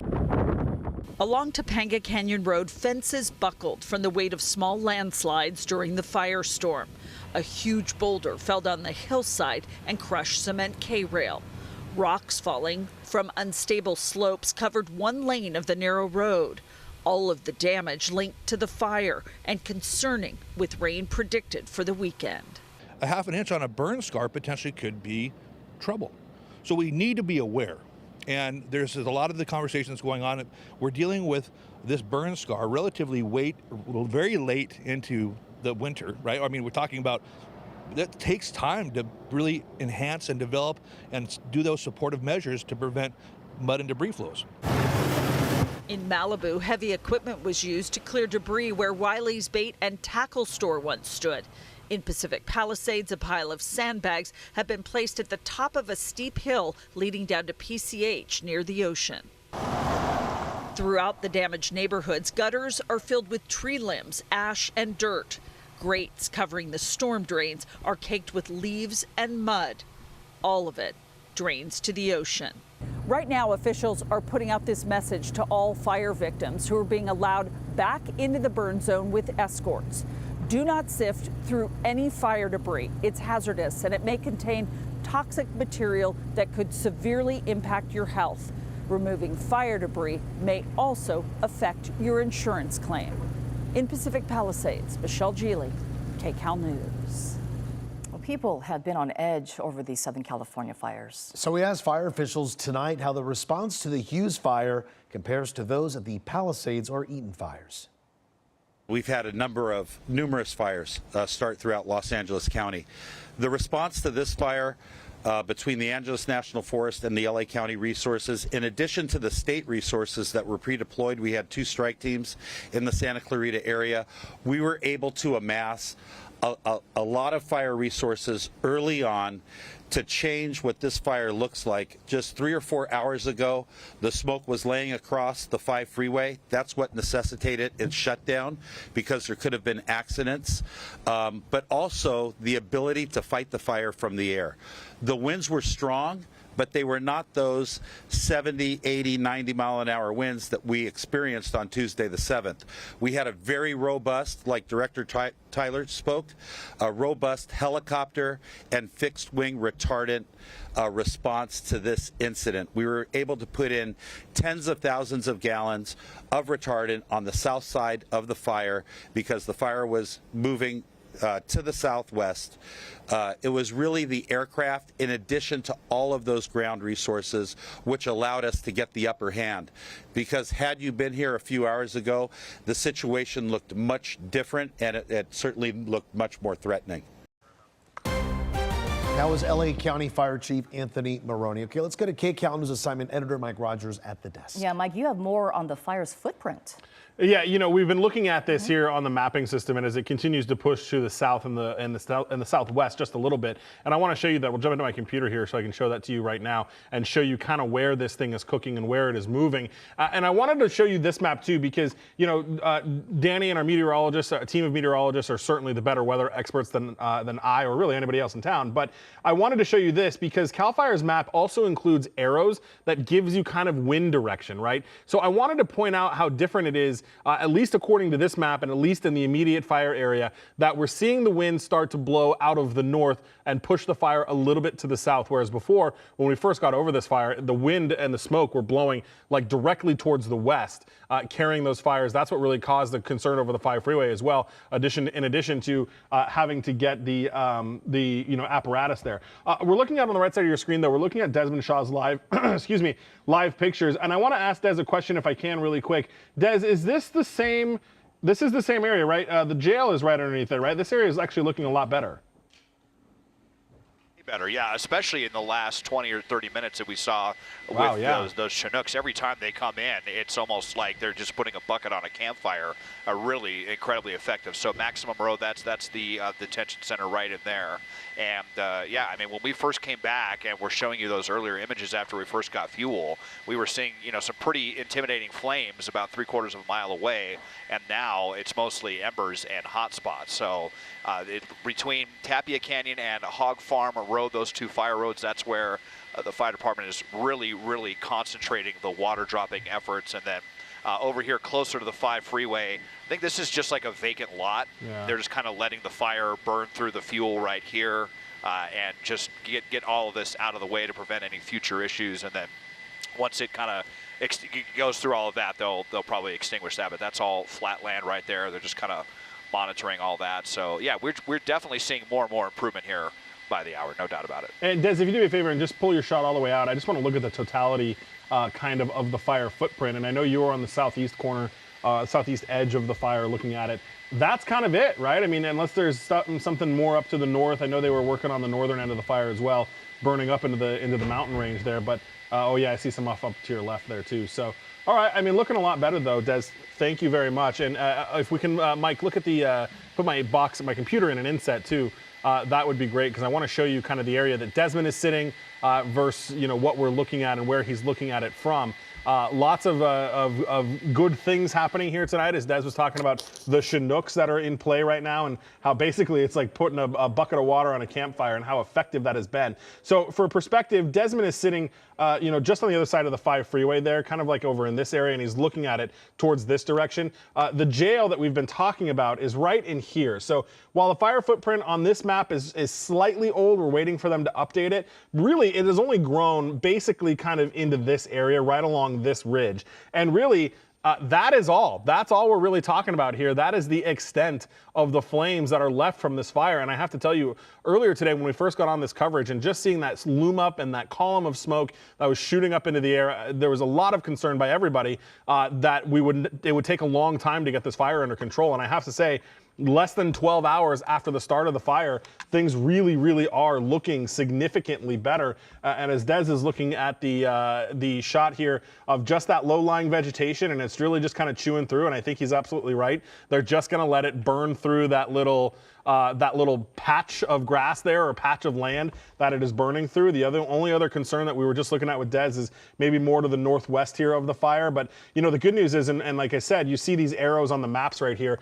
That is indicating that the wind is blowing, you know, kind of out of the north and to the south of the fire. So the good news is you know, you get this kind of area, and this is all topography driven, right? The reason the evacuations are so large up here is because if the fire gets into the hills, it can really make a run and go to the north. But you look at these arrows right here, and these arrows are showing that the wind is kind of blowing to the south. So the good news is, though, is that will make the fire burn back on top of itself, which of course is what we want, because if it burns back on top of itself, there's nowhere left for it to go. The land will have already burned and already been chewed through. So really, we're talking about a best case scenario here where they were able to get this fire, a lot of the active flames taken care of and out, really, before it got anywhere to a point where we were starting to lose homes and structures. Sure, thousands under mandatory evacuations, but not a situation like we saw with the Palisades and the Eaton fires, where things were so unfortunately destructive and destroyed. And as we come in tighter here, it did get close, right? There are some communities here, like I've talked about before, anywhere, let me turn off these giant arrows, anywhere you've seen here that you see the white buildings, though, those are buildings, homes, businesses, things like that. So you can see the orange is the fire footprint, the white are those buildings, and we can see as we approach the 9 o'clock hour that the fire got close to those, but hasn't touched them. And that is good news. All right, thanks so much, Mike Rogers. And KCAL News continues nonstop coverage of the Hughes Fire burning in Castaic. And here's the latest at 9 o'clock. More than 50,000 people in LA and Ventura counties are under mandatory evacuations or warnings tonight. There's been an aggressive firefight all day, and it will continue well into the night. And thanks to all the extra fire resources stationed in SoCal, so far no reports of any structures burned. The fire is 0% contained at the moment, but fire crews are taking advantage of better conditions before wind gusts pick up again tomorrow morning. Good evening, everybody. I'm Juan Fernandez. And I'm Pat Harvey. Our live team of reporters has been out near the fire lines all day and night. And let's get right to our Lori Perez. She's live in the hills above the community of Castaic tonight. Hey, Lori. Hi, guys. That's right. We are a few miles up Lake Hughes Road, well into the Angeles National Forest, above Castaic, as you said. Here you can see this is Elizabeth Lake Canyon. Lots of hot spots here. This is what they're keeping an eye on. We are far from homes and buildings, so what's burning here is just terrain, just the forest, but still a big area of concern. They want to make sure it doesn't get out of control, or certainly make another run down toward the community of Castaic. The situation that we're in today is much different than the situation we were in 16 days ago. We have so many resources from Northern California, from the Western United States, international resources, aircraft resources, the number of helicopters and fixed-wing retardant tankers that are available to us really allow us to attack a fire like this and have it laid down right as we reach nightfall. 20 choppers and fixed-wing aircraft, by our count, thrown at the fire, one of the largest aerial attacks we've ever seen. Many of the air crews called in for the Palisades and Eaton fires, and luckily still here. And a massive army of ground crews, 4,000 strong, jumping on the fire. The conditions that we're under aren't as severe as what we've been facing over the last week or two. But what you saw today is indicative of the conditions that we're in terms of the vegetation. Our wildland fire condition is critical. Absent wind, the fire is going to move through the vegetation like you saw today with the slope and chasing fuel. At the peak of the fire, 31,000 people were told to evacuate, another 23,000 put on standby. Officials say they're grateful. The vast majority got out and quickly, clearing the way for firefighters to rapidly get on scene. Many times we find ourselves trying to rescue evacuees But today, the community heeded that lesson and many evacuated the area, allowing them to fight the fire. LA County Sheriff's Department will swarm the area tonight to prevent looters, and the sheriff says his department has the resources now to handle any crisis. We're ready for just about anything, which, by the way, includes being prepared for any other incident that would break, God forbid, anywhere in the county of Los Angeles. So we apologize for that. We're way up in the mountains here. The signal is not great, but I do want to point out something to you while the signal's strong. If you look way up in the mountains there, those are hand crews. We saw them hiking up in the hillsides, kind of illuminated by their flashlights there. Those guys are going up into the hillsides. They're going to look for any hot spots and certainly create a perimeter to make sure that any flare-ups do not get out of control. That is very difficult work. It is pitch black up here. They only have the illumination, of course, of their headlamps and any flare-ups, frankly. And that is just a tremendous sight to see. You have to give it to them as they head up into those dangerous conditions. So that's just another example of the response that they are putting out here today to take care of this Hughes fire. It has been certainly an impressive thing to watch all day long. Conditions here at the moment where we are, the wind is very light, much different than it was a few hours ago when we were here. The wind was really blowing quite aggressively, and there were massive flames here. Now at the moment, just hot spots that they are watching very carefully. Guys, back to you. All right, thanks so much, Lori. And boy, your shot looks better than since the last time we spoke in about an hour, that's for sure. That's true. And you know, one thing I want to say too is just those firefighters, they've probably had more experience in the last 16 days than they've ever had in their lives. No doubt. And like that chief said, we are ready for this fire, and they certainly are. They're giving it everything they have. And Lauren Posen is live in Santa Clarita. Fire crews there are on standby near a housing development that's under construction. Lauren, what's the situation there? It's looking really good, Pat and Juan. I'll step aside so you can see what's going on here behind me. We got one battalion chief. He drove up about 30 minutes ago. He's been watching this hillside very rigorously as you know, the hours and minutes continue to go on here. The flames, I will say though, when we first got here, they were a little bit higher up on the mountain there, but now they're making their way down. But nothing really alarming at this point over here. Earlier today, we were down over in, up rather, in Castaic, and we spoke to evacuees over there at the Ruff's shopping center there. Many received those alerts on their phones. Some of them were mandatory, others were just an order. And we talked to them about packing and getting everything ready to go. And they said, you know, we really learned something from watching the Palisades and the Eaton fire and the importance of being prepared. But they said, you know, when, gosh, you get those alerts on your phone, you do kind of panic for a moment. Take a listen to what else they said. You want to go home, yeah? Yeah, I'm trying to go lay in my bed and stuff. But long day, school. Were you at school when you got the alert about Yeah, everyone started leaving and stuff. Like, no one was listening to the teachers. Everyone just left. It's mentally hurts, you know? Like, I just want to go home. Like, I'm tired of sitting here, you know? It's tiring. Right, so, you know, it's a little misleading, I think, when you're outside. Here comes another fire engine truck here, too. I'll let you look at that as it makes its way through here. You know, the winds where we were at down in Castaic, where that Ralph's is over there, you know, the winds were really calm. And so there was this perception of people that were under those mandatory evacuation orders, you know, why can't we go home yet? And it's just because, you know, really it's just a lull in the weather right now, and the firefighters are still trying to get that containment. So even though to us it might look like it's okay to go back, you know, the firefighters and the sheriff's department, you know, they're saying no at this point. So everyone we spoke to, they're making plans for tonight. I do know some of the evacuees I spoke with told me that a lot of the hotels are already booked. A lot of them are having problems getting into places because they have animals too. We saw so many people with their dogs. One lady had 6 cats in her car. We saw our own Amanda Sarantino with her chickens. I mean, it's a panic to get everybody out. Other people are staying with family, but we're just really just taking it hour by hour, just waiting for everything to settle and to get back home. Pat and Juan? Hope that'll happen soon. All right. Thank you so much, Lauren. And we have seen the winds calm down a bit, but they are expected to ramp back up. And KCAL meteorologist right on time, Evelyn Taft, on your tracking those stronger wind gusts, and they're going to start tomorrow morning? Yeah, absolutely. And indeed, we are getting a look at fire weather right now. And I will tell you, as you mentioned, Pat Juan, those wind gusts starting up again tomorrow morning through the afternoon. The good news tonight, as we've been saying, it's getting calmer in the wind department. But that doesn't mean that we're not looking at wind. We're still looking at some gusts, 23 miles per hour for Santa Clarita, 25 for Castaic. And these are your gusts, so we could really see some calm moments as we move into the overnight hours. And we're going to be taking you through that wind futurecast coming up in a little bit.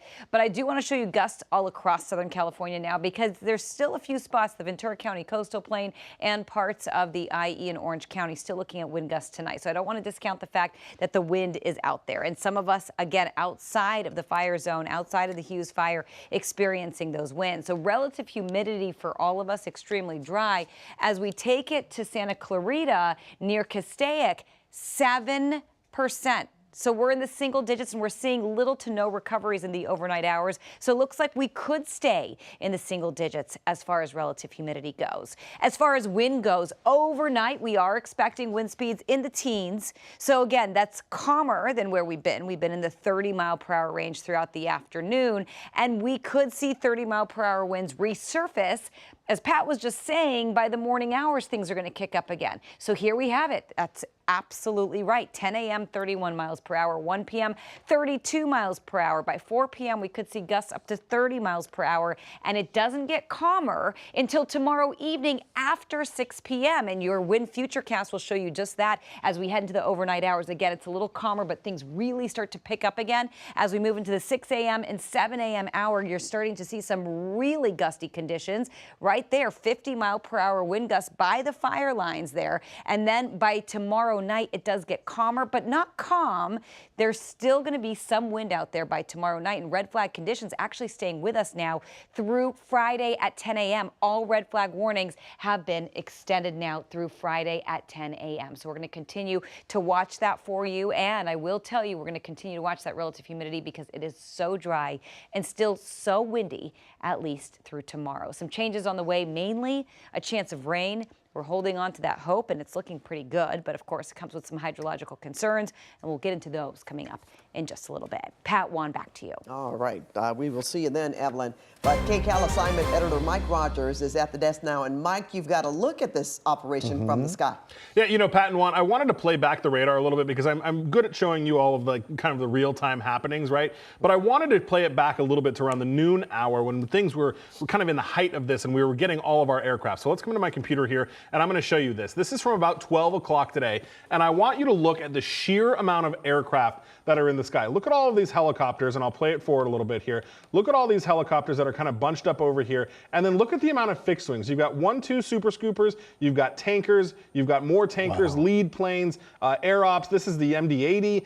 There was just a significant amount of air traffic over this area, and I'll just let it play out here while I kind of talk because it just shows you, and you can kind of see all the circles they're doing, and you can see how one area was focused on one place and somewhere else was focused on another. The initial attack, you had all of the fixed wings kind of concentrated in this area working on the ridge lines, and that is because that was the biggest concern, right? If the fire were to push down here to the south or the west, that is where the neighborhoods are. So that's why you had the big bulk of aircraft, the fixed wings right there doing their jobs. And then over here, right closer to the lake, you had all the contingency of fire helicopters that were there. So it really is just an incredible amount of aircraft that they were able to fit into this relatively kind of, you know, small-ish space where they were working on fighting this fire. Now, I also wanted to point out to you that where they're getting their fuel, and even more coming into the shot here as I widen this out a little bit, but you'll watch these tankers. They'll go back to Fox Field. So there are a couple of airports where they're feeling Fox Field is here. This is for the smaller tankers. The bigger ones like the DC-10 and the MD-80s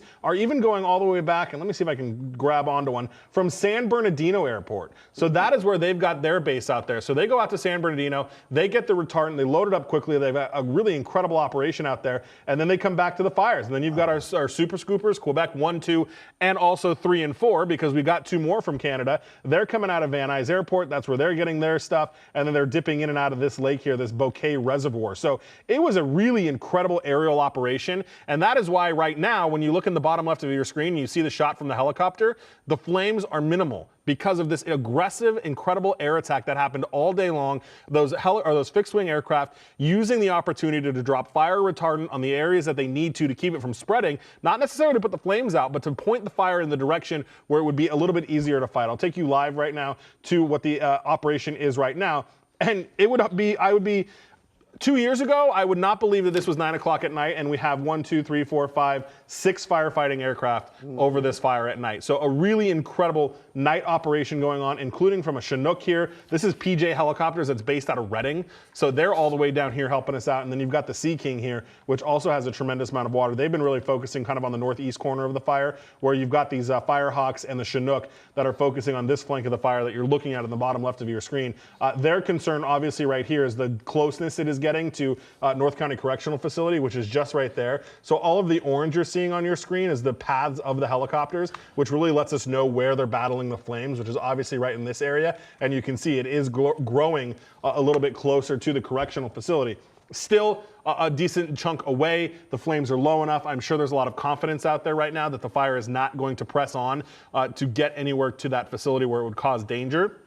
But what we know from Sheriff Robert Luna is they essentially are taking the same approach that Pepperdine does in Malibu, right? They have faith in their facility. They've consulted with fire experts who say it is safer to lock everybody down in that facility, shelter them in place, than try the daunting task of having to evacuate 4,500 high security inmates out of NCCF. NCCF is a high security facility for people that are either serving time for violent crimes or awaiting trial on violent crimes. Guys? You know, you would have to think, too, that the confidence that the Joint Commands had, the Cal Fire, Angeles National Forest, LA County Fire, they are all working together and came up with this plan to attack this fire head on from the ground and from the air. And the fact that they had all of those fixed-wing aircraft up early, that made the big difference. It made the hugest difference. And the fact that we were all, you know, the powers that be smart enough to say, just because Eaton and Palisades don't have any active flame, let's not get rid of everything just yet. Let's not send back all the aircraft that came to help us. Let's not send back all the firefighters that came to help us. Let's hang on to people for a minute. You know, very early on in the coverage today, we were interviewing some fire PIO who was from Fresno Fire, who was obviously still down here from the other ones. We heard that they pulled a group of people from Eaton Fire to take them over to there. So we were in the best place we could have been for this fire to start, with the number of aircraft and the number of personnel we have still available to us in Southern California. And once again, it wasn't too long ago that you couldn't fly at night. And or minimally, you'd have one helicopter, maybe two, but certainly to see 6 is really remarkable. All of them, night sun, obviously. Yeah, incredible. All right. Well, let's move on here and talk to KCAL News reporter Luz Delia Caballero. She's live in Castaic at Tapia Canyon Road and Castaic Road. Luz Delia. I mean, what a difference when we're talking about the last 4 or 5 hours that we've seen coming into this area. We're talking thick, dark smoke, very hard to breathe, and hillsides that are completely on fire. Now, a much different story, and this is a testament to the grand firefight that's going on here, multi-agency effort on the ground and in the air. I do want to take some time to thank our firefighters, and joining us now, Public Information Officer from CAL FIRE, Sergio Ariano. Thank you so much for being here. Thank you so much, Sally. We appreciate it. And so talk to us, because our viewers want to know. Obviously, we know it's a multi-agency effort. What are some of the new resources that are being used that are really proving to be beneficial in this firefight? One of the ones that you see behind us is our Nighthawk helicopter. That's something we just got not too long ago, and we're able to do night ops. So we're able to fly at night, you know, barring any bad wind. So that's one of the latest additions to our fleet. And can you talk to us about how this multi-agency effort does in fact help with the firefight? How does that work? Well, we're in Unified Command, as you know. We're with the LA County Sheriff's Office, the LA County Fire Department, the Department of Forestry, and BLM. So all the agencies combined have done a great job of trying to get all the resources out here necessary and activated quickly to make sure that this fire doesn't get any bigger than it is already. And with the previous PDS warnings, there was augmentation, there was also pre-deployment having engines in different areas. Has that proven to be beneficial as well? It has. We were anticipating the red flag warning, and because of that, we had staged crews strategically in different locations just in case something was to happen. And because of that foresight, we were able to get people here and quickly. We were able to get our air resources up and going immediately. And you know, people are generally concerned, even though physically we see hot spots or lines instead of whole hillsides on fire. The truth of the matter is that technically it's at 0% containment. Can you explain that to us a little more? Sure. Well, we haven't declared or given an update yet. So right now we're saying it's 0% contained because we're still actively fighting the fire. You know, tomorrow morning we'll have a better update. Like I said, we have our Nighthawks flying right now at night. The humidity will go up, the air is a little more dense, so our crews will be able to advance more and put out more fire overnight. So you'll get some numbers that change in the morning. When we talk about the devastation with the Palisades fire and the Eaton fire and how quickly that spread, it seems like early on you all felt very comfortable and have gotten comfortable a lot sooner than the previous fires that we're talking about, right? What has proved to be beneficial in this firefight, and does the wind factor into that, in that it was more calm earlier on? Yeah, we didn't have the 60 to 100 mile per hour winds, right, which would have made a huge difference. So wind was the number one factor that was in our favor. So that's one of the differences. The other is we had crews, like I said earlier, staging, right, ready to deploy as soon as possible along with our air resources. And we know that roughly 50,000 plus people have received mandatory evacuation orders, have gotten mandatory or evacuation warnings. What message do you want to send out to both, whether you got the order or the warning? Is it be ready, or what is it? Yeah, so we have 31,000 people that have been evacuated, right, and over 20,000 that are on evacuation warning. So we just ask that you be vigilant, make sure your electronics are charged, make sure that you have a bag ready to go, and that's maybe a change of clothes, it's your important documentation, some cash, prescription medications, and any things to charge your devices. That's what we ask. And just make sure you're vigilant and you look at the news, look at your phone, make sure you sign up for your alerts, and that's what we recommend. And as we were driving in when roads were being closed off, we noticed that there was a traffic jam on some roads, people ending up wanting to get out, and likely either they waited till the last minute or once they got the warning they ended up heading out right that second instead of doing it earlier. What challenges does that pose to the firefight when engines are trying to get in and roads are blocked or jammed? Well, obviously it creates delays sometimes, right, when there's a lot of traffic. So we ask people to be very careful, pay attention to the speed limits, obey all traffic laws, and if they see fire apparatus coming or any emergency vehicle, right, to pull to the right. That's what we ask of everybody. And we are tracking things on the ground. We also have Des in the air, and he's been doing a great job kind of telling us where he sees pockets of flames, hotspots, and he has noticed, at least from his point of view, that the fire isn't as spread out as it was initially. And we've talked to other fire officials who say, hey, we have hope that if the wind stays the way it is now and we don't see those huge gusts, that we are fighting this fight aggressively and we are confident. Is that still the case? I think so. Based on what we've seen behind us in the last several hours, I would agree with that statement. Is there anything else you'd like to add? No, that's it. Thank you. All right, well, thank you so much. We so appreciate everything you all are doing. You all are heroes, and we appreciate you. Yeah, thank you. Thank you so much. And just a reminder to all of you as you're watching this, it seems like the fight continues to put out these flames. As of now, we're talking about a fire that exploded. We're talking about 5,000 acres burned in a matter of 2 hours. The good news here is that we don't see those gusty winds. And as you just heard from Sergio Arellano, that this has definitely proven to be a benefit for this firefight, that they are not challenged by wind gusts that are blowing in every which direction. They seem to have a more calculated approach because they can really see where the fire line is going, and they can kind of strategize both boots on the ground and aerial tactics as well. So this is all promising, and at the end of the day, that hope remains with them and with us that they will be able to up that containment, if not overnight, within the next couple of days, which is really a blessing given that over the last 2 weeks, as you all know, with the Palisades fire and the Eaton fire, the updates that we were given were not as promising this soon in the firefight. So thankfully, we do have that hope to continue to pass on to all of you. That is great. And earlier tonight, Luzelia and Pat, LA County Fire Chief Anthony Maroney said firefighters never give up. And that's what we're seeing here tonight, right? They were working 9 24-hour shifts in a row. 9 24-hour shifts in a row, a lot of them. 24-hour shifts. My goodness. All right, our team coverage shifts now to SkyCal's Desmond Shaw flying high above the firefight. And Desmond, what changes have you noticed in just the last hour?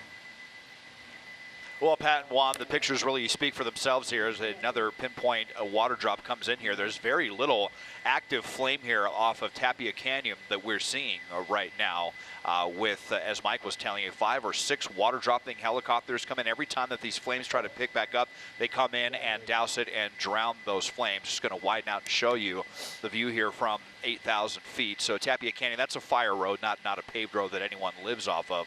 Wayside Canyon, Charlie Canyon, all kind of the same situation. But a big part of the reason why they've been able to do that, as I put the satellite overlay on, is of course the access to Lake Castaic, the lagoon there to the bottom, and then the main lake up there. This is also the southern branch of the California Aqueduct. So practically, I mean, for all intents and purposes, a limitless supply of water that's right there. And you're watching, you know, the Chinook come and drop and then come back and make another drop within maybe 5 minutes at most, if even that.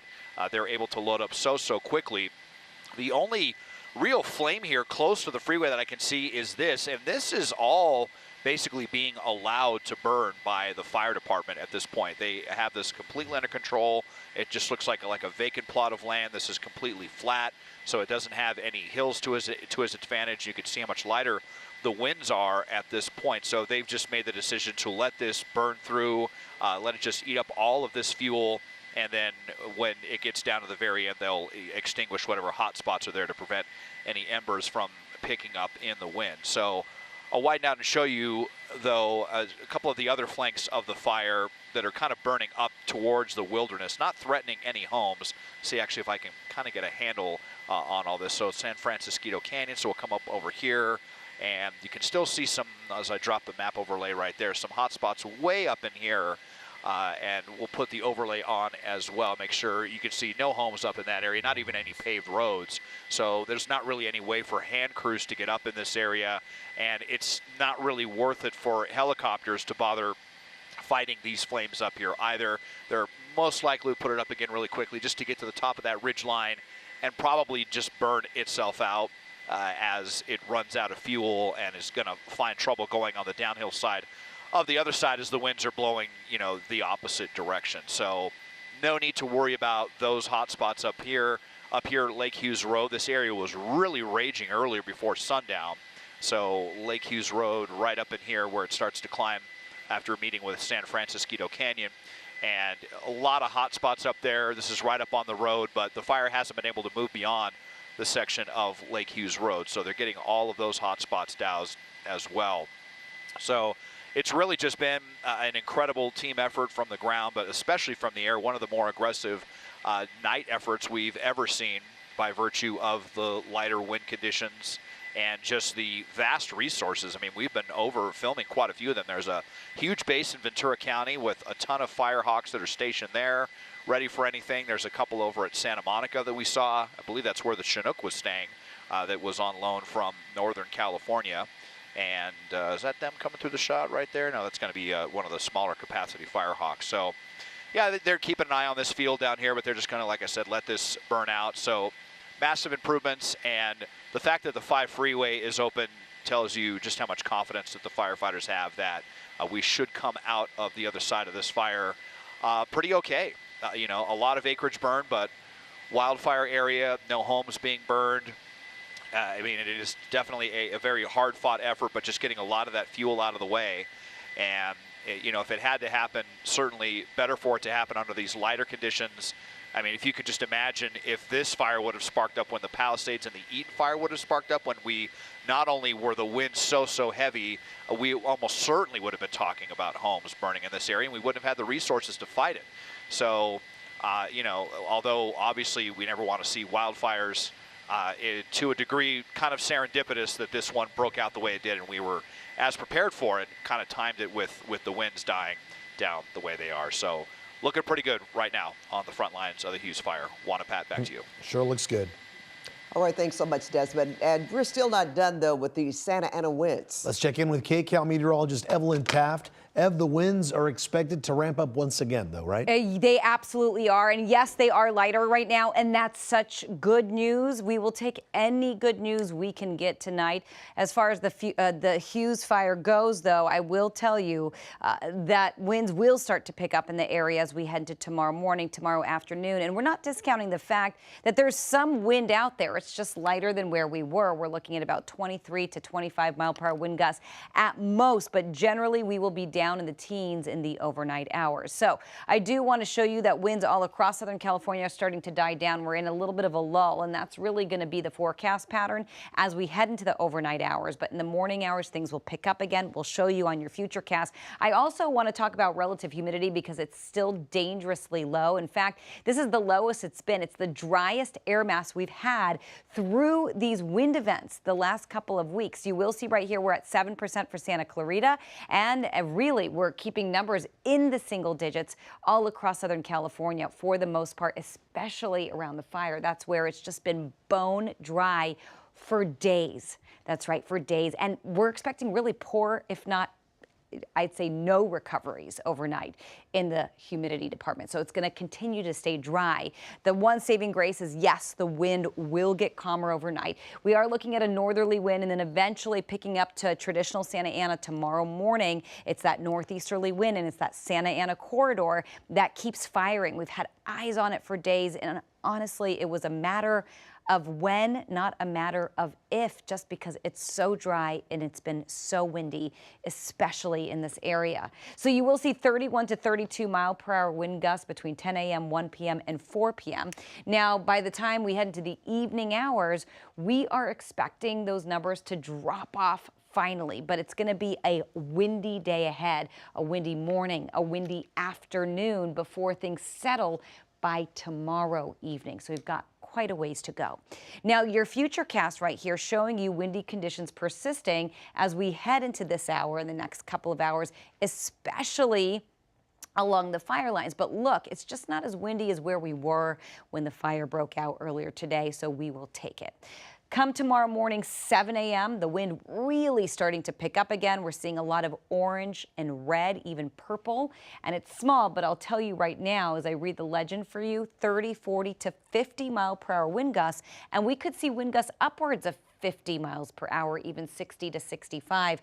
Through the afternoon, it only gets windier and it finally calms down by tomorrow evening. The other saving grace right now is the fact that we are expecting a chance of rain. It won't be until this weekend, but we're watching it for you and we'll have more details in a little bit. Pat, back to you. All right, we'll see you in a bit, Evelyn. Well, the Hughes Fire is still burning in Castaic tonight. Here's the latest at 9:30. Evacuation orders and warnings are still in effect for more than 50,000 people. The good news is acreage hasn't changed much in the last few hours. Well, it has been holding steady around 9,200 acres, but now is not the time to let our guards down.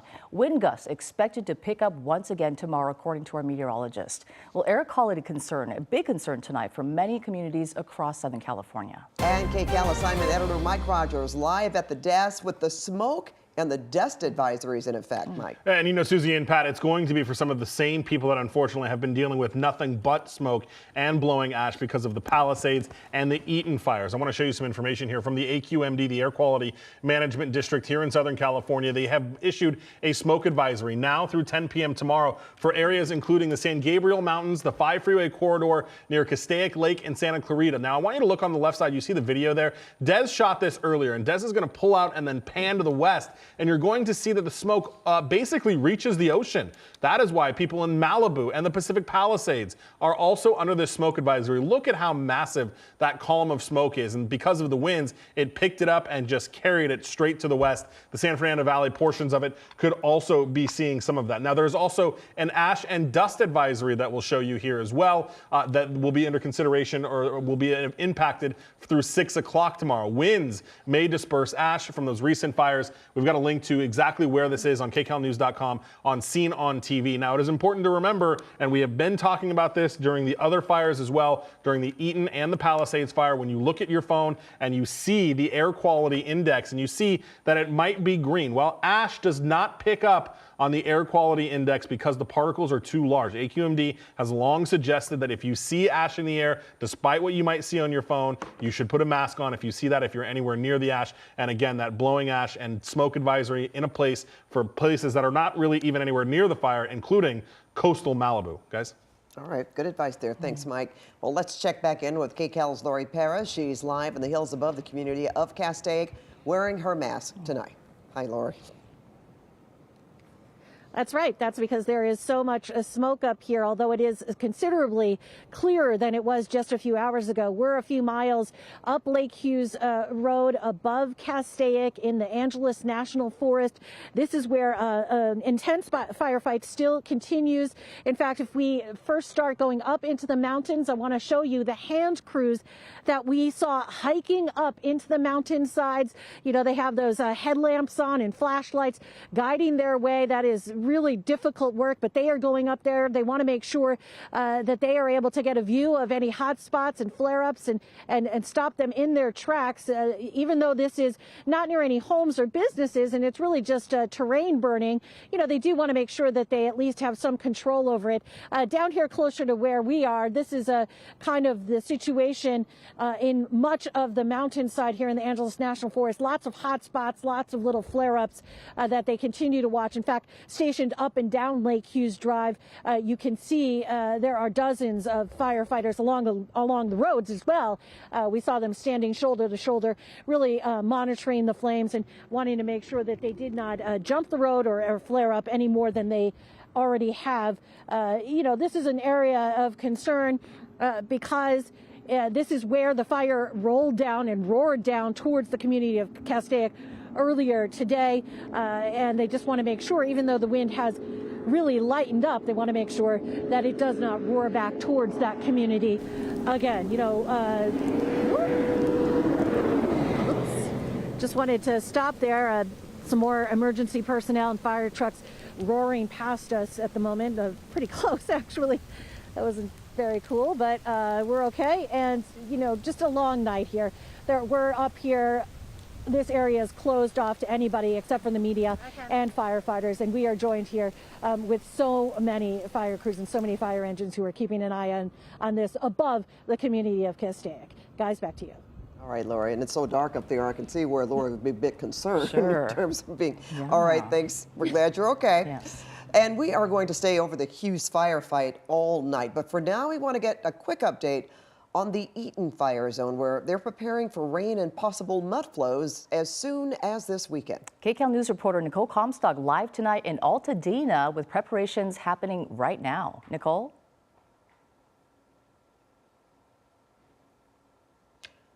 Oh, looks like Nicole can't hear us, but we're about to get to Nicole in Altadena. But it looks like, you know, a lot of these communities, Pat, you know, obviously we talk about the fire and the winds, but with meteorologists talking about the rain coming, it's just another concern after we see these fires and immediately after too. Yeah, that's going to present another problem. I was in Altadena earlier today, and they are certainly talking about shoring up those neighborhoods at the bottom of the foothills in particular, that so many of those homes are gone, but at the same time, there are a few that are left dotted, but you know, if you have mudslides, that's going to present a bigger problem.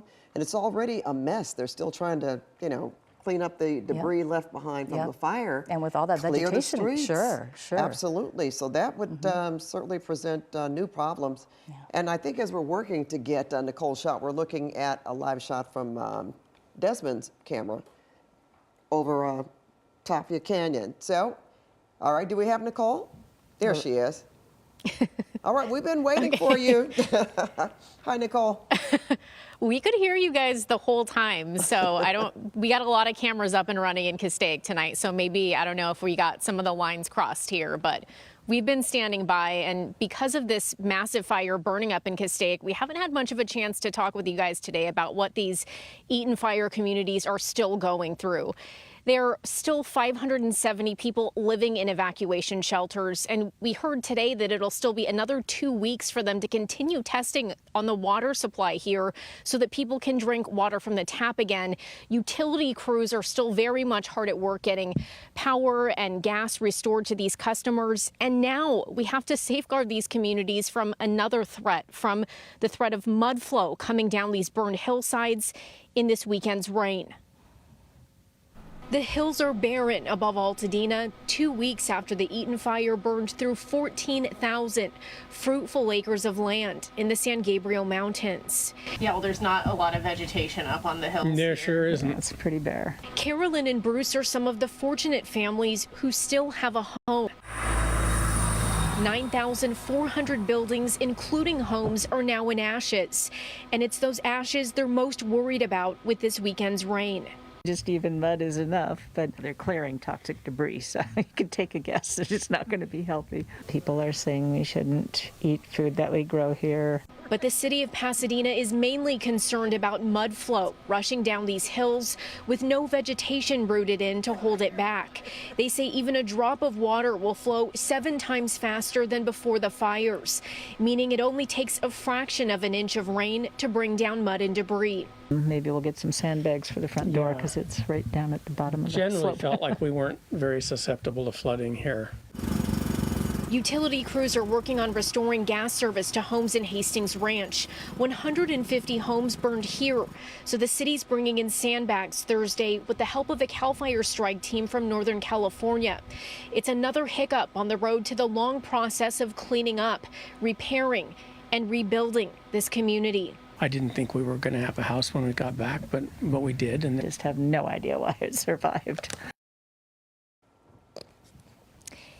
And the worst case scenario out here would be if we had thunderstorms over these hills. That's still a little bit of a possibility, and one that everybody is getting prepared for as we speak. So starting tomorrow, the Santa Anita racetrack in Arcadia will be used as a staging area for emergency supplies. So that's where they'll be bringing in 10,000 concrete barriers, 30,000 feet of straw, and then 25,000 gravel bags so that they can come into these communities and create a barrier between these burned hills and the homes that survived this devastating fire.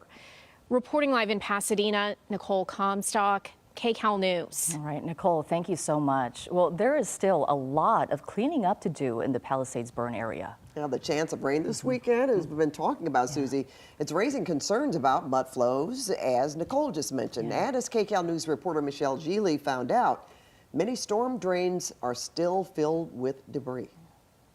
So my wife's family home burned down in the Palisades. My wife's cousin's house burned down in Malibu. Ben Agok drove up to his Palisades neighborhood where so many homes and hillsides are charred from the fire. Being in construction myself with the foundation, I mean, obviously when you have fires, the roots of trees burn down and it makes it very unstable in the soil. So obviously, now we have unstable soil and fire in houses, and there's mudslides happening, all over the coast maybe. So it's gonna be very unfortunate, but hopefully it's light rain and not too much. Along Topanga Canyon Road, fences buckled from the weight of small landslides during the firestorm. A huge boulder fell down the hillside and crushed cement K-rail. Rocks falling from unstable slopes covered one lane of the narrow road.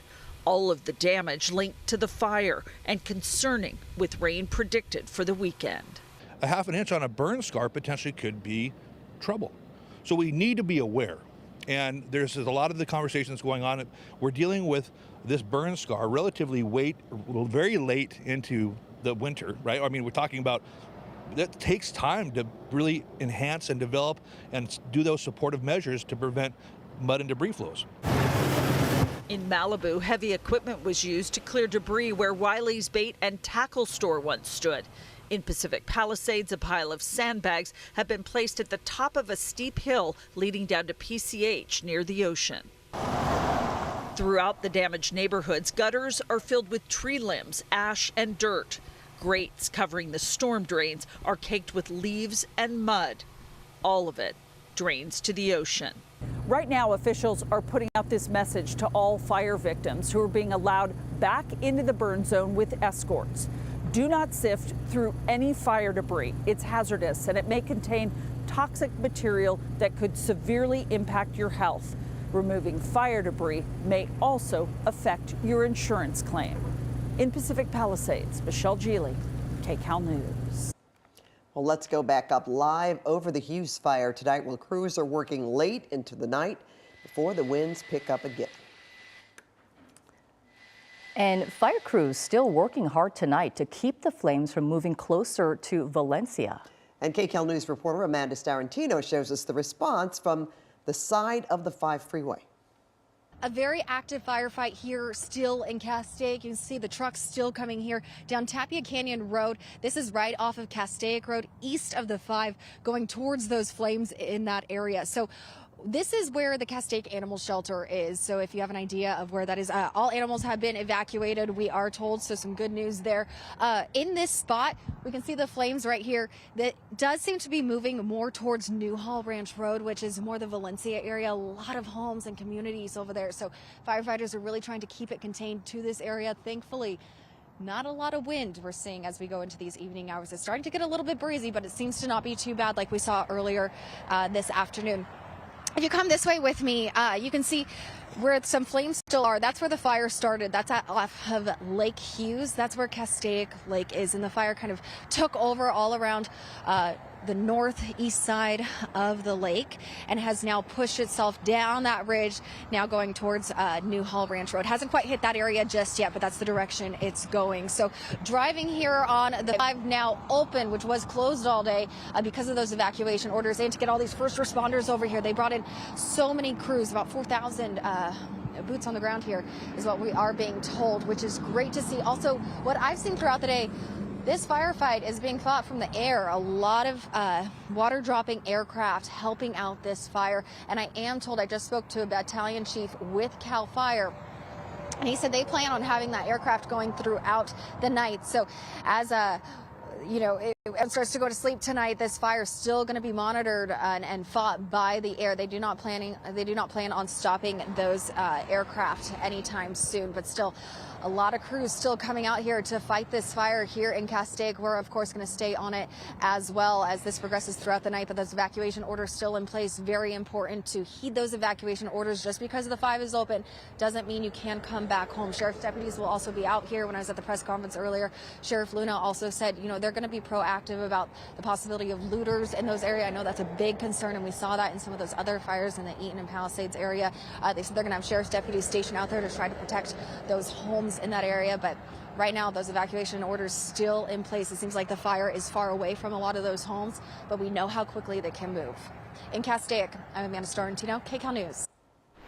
Really helping that firefight tonight. The winds calm right now, but they are expected to ramp back up. And KCAL meteorologist Evelyn Taft, you're tracking those stronger wind gusts, and they begin tomorrow morning. Exactly. Tonight I should be, Draft would work, right? Like I'm tracking, it's drafty. Thank you. Right? So, I think we might have a name change here. I like it. I like it, Pat, because I will tell you, indeed, we are tracking much calmer conditions. We are looking at, calmer conditions in the wind department for now, but not for too long. By the time we head into the morning hours, we're going to be at it again with the wind. So for Castaic, we're looking at a north to northeasterly wind. That does mean the fire's traveling to the south or southwest, depending, in the next few hours. And you will see the wind in the teens compared to where we've been. Now, tomorrow we ramp it up again, 30 plus miles per hour, 20 plus miles per hour, and then you will see those numbers really starting to slide by tomorrow evening. So we will have quite a few hours with just a return of that wind. So we're going to continue to watch it for you. And as we watch your futurecast tonight, you will see in the overnight hours, we will continue to see a bit of wind in the forecast for us. This is going to be tomorrow morning where things start to ramp up. Okay, so this is first thing tomorrow morning.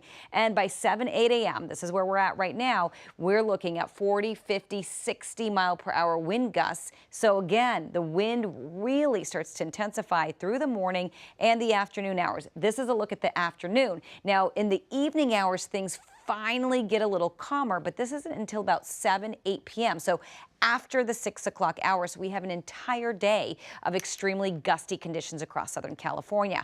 Currently, we're looking at gusts in the 20 mile per hour range, but wind speeds a little calmer than that. We've been in the teens. So again, calmer than where we've been, continuing to stay calmer as we move into the overnight hours, which is great news as far as the firefight is concerned. Relative humidity, though, not so much. No good news there because we're still in the single digits for Santa Clarita and Burbank and Malibu, and really single digits continuing to stay with us. And this red flag warning has now been extended through Friday at 10 a.m. because of the windy conditions, because of the low humidity. Fire danger continues to stay with us across at least 4 counties. High pressure has been hanging out the last 6 weeks. It hasn't wanted to budge. It's just been stubborn. Nothing's been able to get past it. Any rain has been going up and over it. Well, finally, after 6 weeks, that ridge of high pressure is going to break down, and once it does, it's going to let that storm in. It's coming in from Nevada. If it veers to the west, we could get more rain. East, a little less rain. At this point, looks like it's going to hit right over Southern California, bringing with it a 1/10 of an inch to up to an inch even of rain as we move into the weekend. This is Saturday. Now, as we move into Sunday, we're going to see rain and mountain snow as low as 3,000 feet. So it's a chilly storm system, but of course, the big concern is the thunderstorms. If we get any rain, even half an inch over a burn scar, that's where we could see debris flows and mudslides. So the chance of that happening, slim at about 5%, maybe 10% at most, but something we're going to have to be watching out for as we head into the weekend. For now, we're watching out for those winds, especially as we move into the morning hours, but things are tampering down a little bit as we head into the next few hours across Southern California and across the fire lines at the Hughes Fire right now. I'll send it right back to you, Pat, Susie. All right, Evelyn, thank you. And our team coverage continues now with Desmond Shaw live in SkyCal flying high above the firefight. Well, Desmond, I almost want to say, Desmond, we have to find the fire. Because from that shot, we don't see it. Oh, it's looking good. Yeah, it's really incredible from where we were this afternoon with the towering pillars of flame that were all over the place. Seemed like a completely out of control wildfire. And now this is one of the only hot spots that we can find right here off of Tapia Canyon Road, well to the east of the 5. And you see how completely surrounded it is by all of the ground crews down there. We just had the Chinook go through the shot as well. Definitely one of the big heroes of the day with the massive water dropping capacity. There they go over there. This part over here, really no need to worry about this. This is all just being allowed to be burned through by the fire department. They're just letting it kind of burn through whatever it wants to go through. And as it gets to the end of this kind of vacant lot, they'll just extinguish all of the embers before they have a chance to kick up when the winds kick back up. And it really just shows you how important the wind factor is, how the winds have decreased so much into the evening hours. And after the fire has burned through so much fuel. And of course, we have a massive water source not too far away at all. Where is it on my map tracker? I'm getting a little bit. There we go. There's Lake Castaic, the southern end of the California Aqueduct. And that's where they have been dipping into since the beginning of this fire foray. So no structures have been burned at this point. The 5 freeway reopened, only closed for 4 hours today. That was a big relief. Obviously, it was incredibly difficult for the folks that were just trying to get towards the Grapevine. A lot of people got stuck in that, thousands of people, and a lot of people waited it out, and they were rewarded actually with a great drive once the 5 managed to reopen. Folks that went over to the 14 to get around not only had a massive detour on their hands, but had a lot of company on that road and then up towards the 138.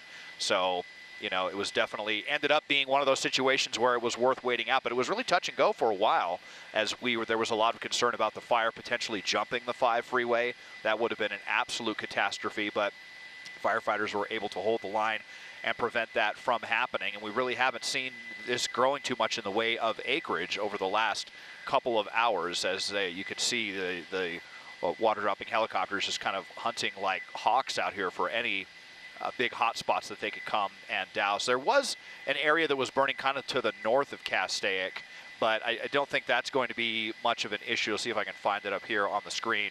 Yeah, up in this area, so north of the reservoir, is where we saw some hot spots burning up in here, but there's no homes in here. This may have actually been residual from where the fire began earlier this afternoon. We know that it was, all around Castaic Lake. So you're going to see this if you're headed up towards the Grapevine, definitely glowing in the distance, but this is all wilderness, and at the top of this ridgeline, it's going to have a lot of trouble expanding any farther beyond that. So really no need to devote any resources to it at this point, unless we get some kind of unexpected shift in the winds or anything like that. I think that may actually be a, not sure who that is right there. Might be a jet actually coming into Van Nuys Airport. So there you go. Looking a lot better here, and going to send it back to you now in the studio. Thank you so much, Des. And Susie, I guess that's what you get when you've got 4,000 firefighters on scene. Yep, and those 7 choppers in the air tonight. I mean, that air support tonight making all the difference, of course, in those firefighters. Yeah. Thank you so much. Absolutely. Well, before all of this, a frightening day for families in the Castaic area when schools and homes were forced to evacuate at a moment's notice. And KCAL's Jasmine Veal was out at this fire since it began. She spoke with evacuees who decided to stay. We're here on Old Road watching this Hughes Fire just glowing on the hills behind me right across the 5 freeway, and a lot of smoke, and we have ash falling from the sky as well. There was an aggressive air attack happening for hours today, and this fire remains difficult, but LA County Fire Chief says that they are getting the upper hand. The winds have died down. Again, we are here on Old Road at Wedgwood Court in front of the Country Village, a neighborhood under that evacuation order, and neighbors on edge all day watching this fire grow and spread as it moves south and east, and very nerve-wracking, especially for students to evacuate. Like 8-year-old Grayson here with his mom Megan. They live here. They've been standing by. Grayson, tell me what you went through this morning. At like 12:45, we did see me and my friends looked out the window. All we could see is pitch black, and we were kind of scared, like if we have to go out of the school, completely, and here. You had to leave your classroom and go to the multi-purpose room. Yes, and when we went in there, they had used their radios for the office to radio them to let them know who's going home in what class and what grade. So, because there's 2 Graysons at my school. One is in 1 grade higher. Well, they had to sort it all out, right, and call your parents. And Mom Megan, I know you rushed down there. Your sister-in-law rushed down to help pick up the kids. What were you going through? You saw the smoke around 10:45 when this started. Yeah, I was just trying to keep my cool. My husband did a good job helping me do that. I was just keeping my calm and trying to get some stuff together before going to get them, seeing how serious this was going to get. And as the plume got quite a bit bigger, I was like, okay, I think it's time to go get the kids. And so I got up to the school before. I knew that crowds tend to get a little wild up there, but honest to God, both of the schools, Castaic Elementary and Castaic Middle School, they did an amazing job getting all the parents and all the kids together, and they did a good job. Nerve-wracking, but you came home and packed. Yes, cars packed, we're ready to go.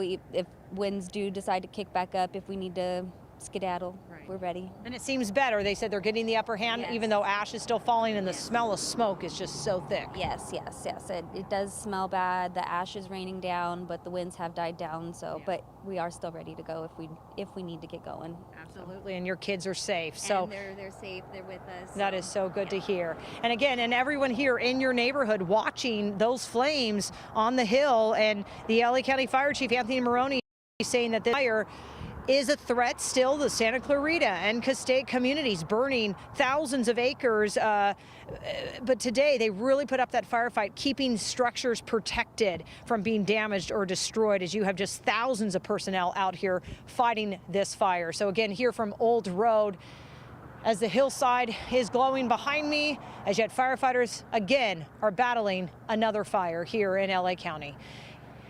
I'm Jasmine Veal, KCAL News, back to you.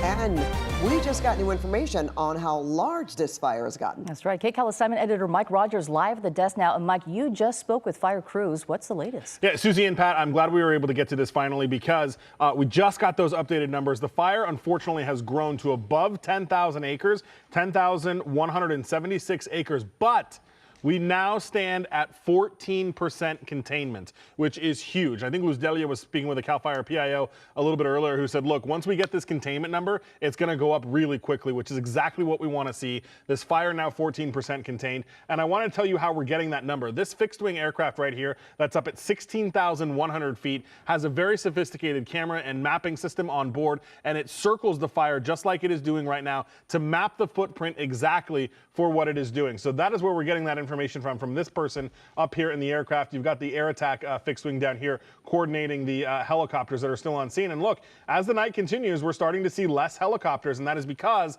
if you look on the left side of your screen, you are hard pressed to find flames anymore on this fire, which is such good news, especially for what has been dealing with what has been happening all day long and how intense those flames were earlier in the day. In fact, you've got the Chinook kind of here doing loops right now, maybe trying to figure out where they can even drop their water, because we're starting to get into that position here where we are running out of flames for the fire crews to put water on, which is the most important thing that we can talk to you about all night long. The Hughes Fire now 14% contained at 10,176 acres. I'm going to switch to a different map over here, and let me see if I can just refresh this and see if it updates really quick with the new acreage on it. It may not do it just yet. It hasn't done it just quite yet. On this map, it is still showing the old acreage, but still really significant progress that has been made. The fire footprint, has only grown since the last update. About 1,000 acres from 9,200 acres is what we had been reporting, now up to 10,176 acres. I would venture to guess once this map updates, a lot of that is going to be kind of in this area right here.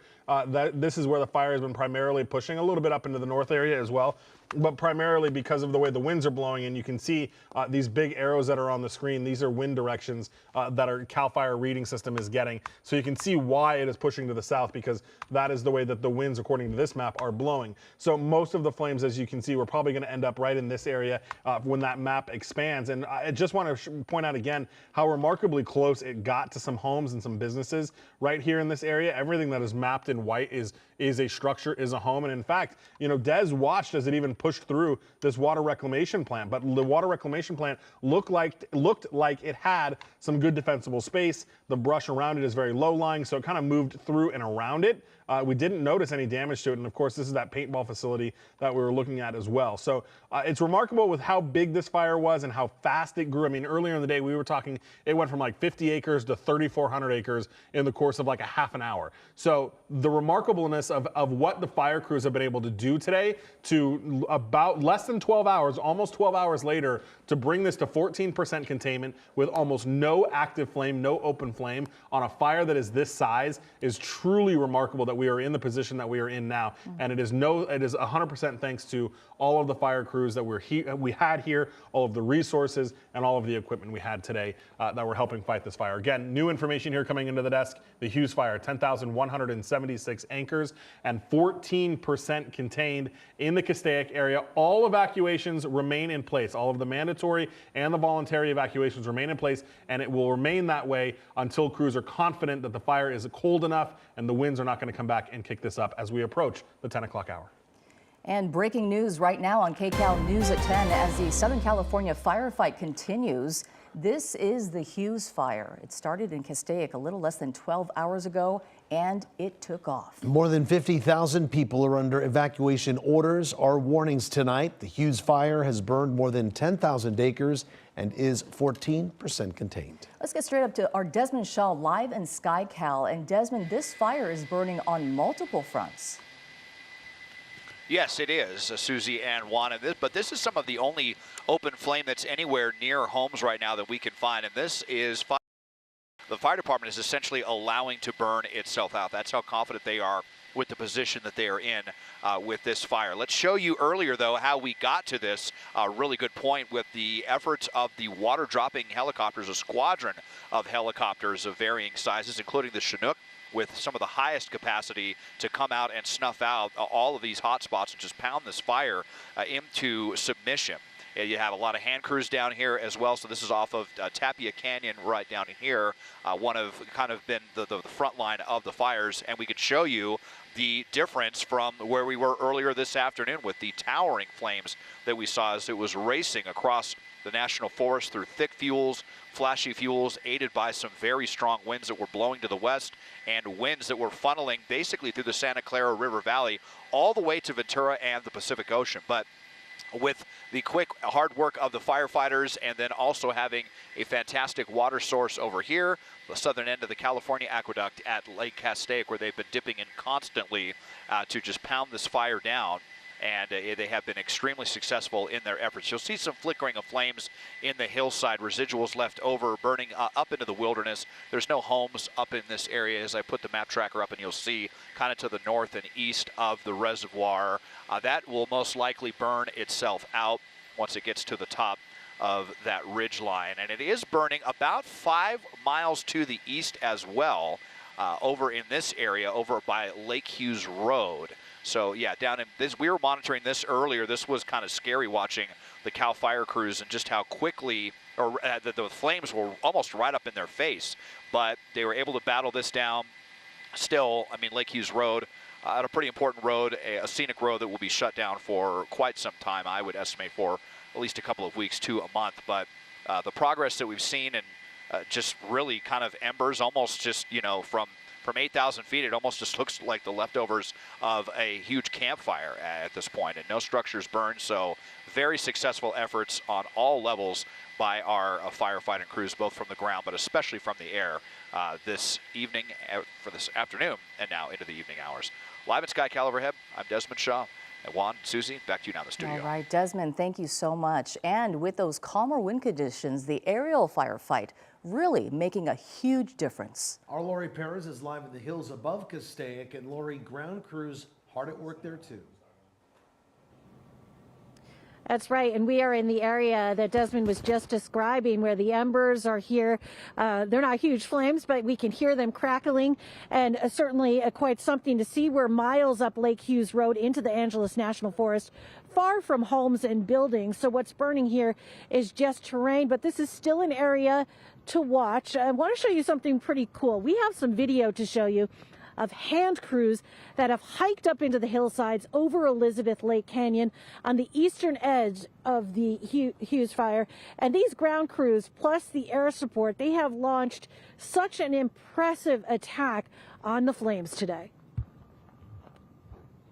The situation that we're in today is much different than the situation we were in 16 days ago. We have so many resources from Northern California, from the Western United States, international resources, aircraft resources, the number of helicopters and fixed-wing retardant tankers that are available to us really allow us to attack a fire like this and have it laid down right as we reach nightfall. 20 choppers and fixed-wing aircraft, by our count, thrown at the fire, one of the largest aerial attacks we've ever seen. Many of the air crews called in for the Palisades and Eaton fires, and luckily still here. And a massive army of ground crews, 4,000 strong, jumping on the fire. The conditions that we're under aren't as severe as what we've been facing over the last week or two. But what you saw today is indicative of the conditions that we're in terms of the vegetation. Our wildland fire condition is critical. Absent wind, the fire is going to move through the vegetation like you saw today with the slope and chasing fuel. At the peak of the fire, 31,000 people were told to evacuate, another 23,000 put on standby. Officials say they're grateful. The vast majority got out and quickly, clearing the way for firefighters to rapidly get on scene. Many times we find ourselves trying to rescue evacuees. But today, the community heeded that lesson, and many evacuated the area, allowing them to fight the fire.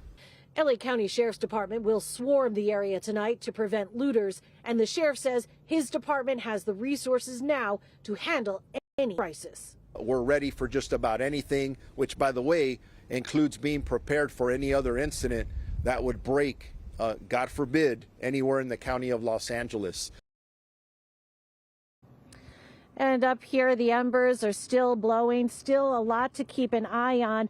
The good news is the winds are pretty light here at the moment, much different than the scene a few hours ago when we were here, and the flames were still raging right where we are. But again, the wind pretty light at this moment. That is no doubt helping the firefighters. We are live above Castaic on Lake Hughes Road. Guys, back to you. Those winds are key tonight. All right, thanks so much, Lori. And Mike Rogers on the desk for us tonight. Yeah, so Mike, take us through the latest fire mapping. Yeah, you know, we just got that update from Cal Fire, or in LA County Fire rather, mapping it at just over 10,100 acres with 14% containment, which is the great news. And you look at Desmond Shot there from SkyCal, that is the last active flame that we were able to find in this fire, which is the most amazing thing that we could be talking about tonight. I want to jump into my computer though, because I want to show you the fire's footprint and where it has been and where it is burning to when you look at it right here on the map. So look, it's all topography based, right? You have it as it came up into the lake area where it kind of started off to begin with. And when it burned up towards the water's edge, that's where it stopped, right? We got lucky with the winds, because what I was very concerned about was that the winds were going to be able to have the embers jump over the lake and get into this area. And if that were the case, we would have been looking at a lot more significant problems. Des and I, when we were first looking at this fire this afternoon, the smoke was pushing so intensely to the west and to the south. There was a lot of concern that the smoke would be, or the smoke would be carrying embers that would then dump it over here and start another fire over there. That's why when you look at these evacuation warnings, the evacuation warnings or orders rather, are huge compared to the footprint of the fire. Why are there so many evacuation orders to the north of the fire? Well, because the further you go north, the steeper the hillsides are. And if the fire were to take hold in these canyons and be able to move to the north, and then you would have that concern about up there. Same thing to the west. When you look at the way the winds were blowing earlier today and the way the smoke column was going, any of the embers that got picked up over here could have started another fire. Fire crews not taking any chance on where they wanted these evacuation orders. And I want to get in here because I want to show you where the most active area has been tonight. And that has been right here near the lagoon at Lake Castaic. And as you look at here, you see a Cal Fire Firehawk helicopter and a Chinook that are dipping out of Castaic Lagoon. This is live right now on the radar. You'll see them bounce around. You've got another helicopter right here. That is a second Chinook that is also dipping out of the water there. So lots of good information, lots of good news here about this, and especially when we talk about just how close the fire could have gotten or did get to the buildings right here. There's a small RV park right there, it looks like. And let me minimize that and I'll show you exactly what is in that area. Let me turn off the evacuation zones, because you can see this is a whole community right here on Ridge Route Road. There's a community here of people that live there. There's a community center there, a pool. You've got some more RV storage over here. Then you've got a recreation center. And the orange here on the map is exactly where the fire burned. This is the exact footprint of the fire. And you can see not much space at all between the nearest buildings and the nearest community centers there that it definitely could have gotten very, very close to. So very lucky and very thankful that we are not seeing much open flame anymore, and that they were able to bring this fire up to 14%. And Luz Delia Caballero was talking to a CAL FIRE spokesperson earlier today that said, look, once we start hitting that containment number, it's gonna skyrocket really quickly, and we have good confidence that we'll build containment. One more thing before I let you guys go, I just want to, while we're talking about containment numbers finally, I wanna make sure everyone knows and point out that containment does not have anything to do with the active open flame. It is how much line they've been able to solidify and harden around the fire. So when we talk about 14% containment, we are talking about they have built a line around 14% of the fire's footprint. So it is not that there's no flames, it's that they've been able to solidify a line 14% of the fire's footprint. So that number will continue to grow as they do that hard work, but it does get more difficult, guys, once it gets up into the canyon. All right, Mike, thank you so much. Our Lauren Posen live tonight in Santa Clarita. Fire crews are on standby near a housing development that's under construction. Lauren, how are things shaping up there? Looking really good, Juan and Susie. We're at Tesoro Highlands tonight. This is the upper development of this community here. At the bottom is Tesoro, and up and down the neighborhood streets there are fire engines lined up on standby just in case the winds would take a shift. We're showing you now what we were able to see earlier was a good amount of flames, and as the hours have gone by here, it looks from our vantage point to be completely out from what we can see on this side here of the hill. Again, we're at Tesoro Highlands. Earlier today we were down over in Castaic at the Ralph's shopping center over there, where people who were evacuated were just kind of hanging out waiting to see when they would get the all clear to go back home. Obviously that's not tonight because those orders are still in effect, but we were talking with people there about evacuating, what they were taking, and just kind of anxiously waiting to see what would happen next. Take a listen to what else they told us. It took us quite some time to get out. You threw everything you could. We threw everything we could. It is full. The car is actually full. Yeah, my mom has lupus really badly, and I'm disabled. And not only that, I'm getting over COVID and bronchitis. So it's still like I hadn't eaten anything, and I'm just like I couldn't even think. You know, it's just like what do I take? Like I took some sentimental things. And that particular woman we spoke with, Lauren, is her name. She was, we texted earlier tonight, and she was saying they were having a hard time getting into a hotel or even a motel because a lot of them were booked. They also had their animals with them, so that's also been somewhat of an issue tonight for evacuees as they're trying to get shelter. And if they don't want to stay at a shelter, they want to stay at a hotel or a motel. A lot of rooms are booking up because of these orders. That being said, other people that we spoke with are just staying with family tonight and just, anxiously waiting to get that all clear to come back home. Juan and Susie? All right, Lauren, thank you so much. And now to KCAL News reporter Luz Delia Caballero. She's live in Castaic at Tapia Canyon Road and Castaic Road. Luz Delia. Well, we can tell you conditions are much better. Air quality still not ideal, but I mean the smoke isn't extremely thick where we are.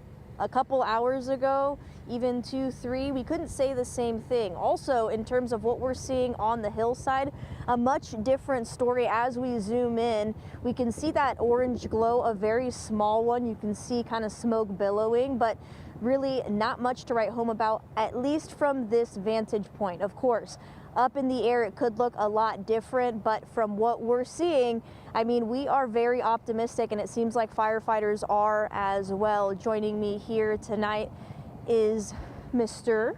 Jay Tracy, CAL FIRE spokesperson. Thank you so much for being here. Absolutely, my honor. So we understand containment has gone from 0 to 14%. What can you tell me about acres burned? Has that gone up as well? Sure, we're at 10,176 acres. I would assume that's from the UAS drone that they have overhead that's kind of mapping the hot footprint of the fire through infrared technology. And we were talking about how there are an extensive amount of resources. Can you kind of walk us through why that has really helped in this firefight? Sure, well, anytime that you have a fire of this magnitude, especially with the weather and the fuels in the state that they were in, anytime that you can get additional resources as soon as possible, the better off you are, and the better odds you have of putting that fire out as just as quick as you can. And why was it so important this time around to have those extra resources? Was it because of what we saw with the Palisades fire and Eaton fire when winds were involved, that we didn't want to take these chances this time around, or? Well, I'm sure that's probably some of all of that. This fire obviously took off pretty quickly. We still are in a red flag warning. I believe that's going to stay around towards the end of till the end of the week. But that being said, too, they want to try to get these fires out just as quick as they can and get them contained before they do get into more populated areas. And this fire broke out earlier today. We are not even at 11. Even midnight, and already we have 14% containment, a much different story than the last couple of fires that we've seen. Has the extra personnel, boots on the ground, aerial reinforcements, has that played a key role, would you say, or a wind not being as aggressive tonight, or a combination of both? Sure, well, I'd say, generally speaking, every fire is a little bit different. Fire is driven by 3 predominant things. It's fuel, weather, and topography. So every fire is going to be a little different based off of the fuel, weather, and topography in those respective areas.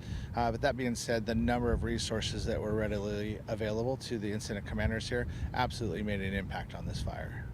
And for those who are still under evacuation orders and who are in the areas who, fire officials made sure that as many people who could get out were able to get out. Does this 14% containment mean they can go back? Can we make that abundantly clear if that's a no? Well, you definitely want to make sure to watch your alerts. So the containment doesn't necessarily mean that everybody's going to be able to come back. It's respective to the size and the footprint of the fire as to where that containment line is and how proximal that is to the neighborhoods that were evacuated. So looking at Genesis, if you can see your zone, we're trying as hard as we can to get you back into your home. I promise you that. There's hundreds and hundreds and hundreds of firefighters out here doing their darndest to wrap this thing up so we can get folks back into their homes just as soon as possible. But it's important that they don't rush back in, especially when they're under evacuation orders, right? Well, they won't be able to get back in under an evacuation order if they've left. Once that warning, the order goes to a warning, then they'd be allowed back into their homes. But under a warning, you're still kind of in one of those precarious situations where we might have to ask you to leave again should things turn and go the wrong way. And so, moral of the story here is be ready to go. Yeah, absolutely. So, protect.genesis.com is an awesome resource to get plugged into. So knowing where you are, knowing where the fire is, and having your stuff together, having your go bag ready, your medications, and maybe some valuable documents and those personal items that you want to take, have those packed up and ready to go. So when you're given the warning, if you have an opportunity to get out and go somewhere, maybe another family member's home, you can do so under the warning. And then when the warning changes to an order, then we do ask that you go immediately and get out of the area so the firefighters can come in and do their jobs. And when we talked to you all earlier, we saw a few hot spots that, produce significant flames. Now they're out, but I'm starting to notice and feel, as you as well, this wind is coming back. Is that certainly one of the main concerns here in being one of the challenges to hinder this firefight? Wind is always a factor. Wind's going to drive the fire. Wind can pick up, the small smoldering embers that are, small fires that are just kind of skunking around or maybe just smoldering, and the wind picks up. It can flare those fires up. It can also cast embers downwind from there and cause other spot fires. That is a big concern because of just the fuel bed receptivity right now. The humidity has been so low here for so many days, and with the winds, the fuel beds are just very receptive to any start of a fire at all. So the wind's a big factor, and hopefully it doesn't get to enough to where the air assets that we have over the fire are not able to fly. And are you optimistic with the forward progress that has been made, with all the progress that has been made, that things are looking good, relatively speaking? Sure. Well, firefighters are always optimistic, right? We're always doing great, and we're doing our best. Like I said, there's literally hundreds of firefighters out here on the line doing their best to get this fire wrapped up just as soon as they can. So with that being said, the number of resources we have, the support that we have, behind them, the command structure that's set up, running a unified command already with, BLM, the Forest Service, LA County sheriffs, and LA County Fire is a huge benefit to running an operation like this, and as many assets and resources that we have here, it's great to have that, kind of backing and that foundation going to get the guys out into the field. Well, thank you so much for being here. Thank you for all that you do. No worries. And just to sum things up, it seems like progress continues to be made. Yes, that wind is coming back, but they feel that with the additional resources they have a good handle and a good idea on where the fire is going, and hopefully that containment only continues to go up and the amount of acres burned doesn't go up too much. Guys? All right, Luzderia Caballero, thank you so much for that. All right, meteorologist Danny Roberti has been tracking these winds, and boy, have they significantly calmed down. Yes. Sure have, Danny. Yeah. No, that's exactly right, Susie and Juan, compared to earlier today. Right now, you are getting a live look at the Hughes Fire right there to the side of me. And on my side, we're tracking the timing of the winds and also what we're seeing out there right now. Evelyn and I have been keeping a close eye on this for you. Earlier today, we had gusts between 40 to 50 miles per hour. Right now, we're talking gusts between 25 to 30 miles per hour. So yes, the winds have calmed significantly. It's still breezy out there. They're mainly coming out of the north right now, which is actually forcing the fire to the south versus the southwest, which is what we saw earlier today.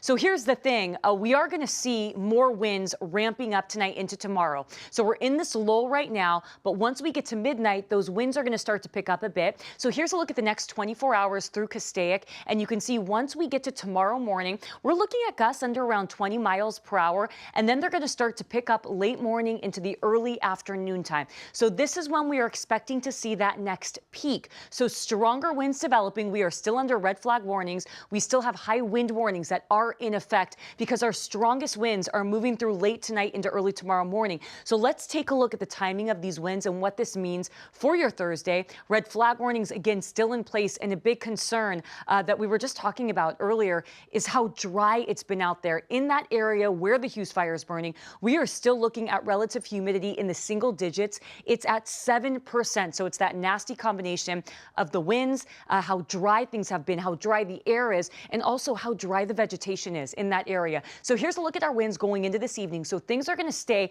pretty similar to what we're seeing right now. It's through those windy corridors that normally get the Santa Ana winds. This is a look at 2 in the morning, 2 to around 6 o'clock and into 8 o'clock. You can see those winds picking up through LA, Ventura counties, areas like Castaic and Santa Clarita. We're going to be seeing winds picking up between 30 to 40 miles per hour with gusts nearing 50 miles per hour going into tomorrow. Stronger winds up in the mountains. Now, these are going to be isolated, strong gusts.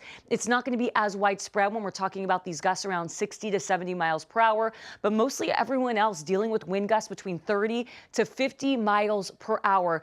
And the thing is, even though we're not dealing with winds as powerful as earlier in the week or as that first windstorm, things are still so incredibly dry out there. This is why our fire danger will remain critical going into the next 24 hours. So here's a look at 2 o'clock in the afternoon. We still have gusty winds through LA, Ventura counties, the Inland Empire, and also Inland Orange County. Thursday evening, those winds are going to start to slowly die down. And then finally, by Friday, we are going to see a major shift here at home. The onshore flow is back, and that's all because we're going to see a storm moving in, and this is going to bring us the chance for widespread rain going into this upcoming weekend. I'm going to take a step out of the way. I actually want to show you what our relative humidity is looking like right now. First, we'll get to our current wind gusts, and you can see it's not just LA County through those windy corridors where we're dealing with our strongest wind gusts. We've also got some windy conditions through areas like Chino into Inland Orange County, Porter Ranch, Simi Valley, gusts around 30 miles per hour right now. Here's that relative humidity that I was just talking about. We are not seeing much improvement tonight going into tomorrow morning. You can see we're still dealing with relative humidity in the teens and even the single digits, especially in areas like Santa Clarita into Castaic, where our relative humidity it is under 10%. So we've been dealing with dry air this entire winter. We haven't seen rain here since last May, at least measurable rain or decent rain. So this has been our driest start to the winter since the 60s. We're still seeing this. We've been talking about this for weeks, and that's why fire danger is elevated going into the next couple of days. We have red flag warnings that are still in effect, and these have been extended until Friday morning. I'm going to take a step out of the way. Let's take a look at what our other current conditions are looking like in this area. Red flag warnings. Okay, so these were supposed to expire Thursday evening. They've been extended. So it's not just where the Hughes Fire is burning. We still have a blanket of red flag warnings. This is for LA County, Ventura County. This includes our mountain communities into the Inland Empire and also Inland Orange County, where we will continue to see winds. Again, they're going to ramp up tonight into tomorrow. It's also very, very dry out there. And in many of these areas, we're just dealing with dry vegetation. I mean, we've had 2 really rainy winters the last 2 years, 2023. 2024. We get to 2025, we've had all this lush vegetation out there that's now dried out. So that's what we're up against right now. That's why fire danger is elevated. But Susie and Juan, I mentioned that big change that's on the way, a storm this weekend. Coming up, we're going to talk more about the timing of rain and what this means for your Saturday and Sunday. That's in your next weather. Alrighty, Danny, sounds good. Thank you.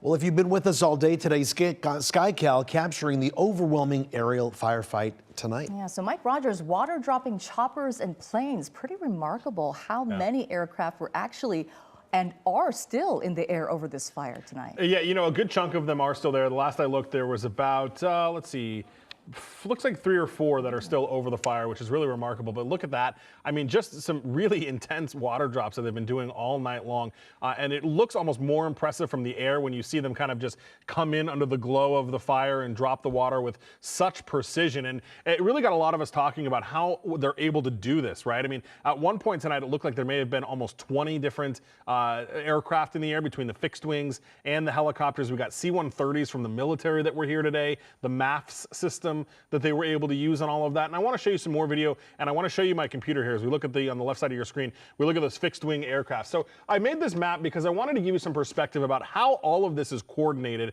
and how on earth they were able to get as many aircraft into the air at one time as they are. So it's basically broken up into layers. On the right side, on the lower end of the threshold here, you've got helicopters. They are maxed at about 500 feet above ground level. So they're doing a right orbit and they are kind of dropping the water, picking it up, and they don't really come any higher than 500 feet off of ground level. Then the next level you have is the air tankers, and they're doing a left-hand orbit like you see the DC-10 dropping retardant right there, and they're functioning at about 1,000 feet above ground level when they're doing their drops, maybe a little bit lower if they need to hit something in a certain way. Then above that, about 1,500 feet, that's where you have the air tankers and the super scoopers that are doing their orbits. That's where they're kind of going in circles while they await the air tack to give them an exact direction of the way that they need to drop and where they need to drop. And you'll see they're also making a left-hand orbit. Watch all of these guys as they come off of the fires. They'll make those orbits there and move on about it. And then up there at 2,500 feet, above all of that, you have air attack. Air attack is basically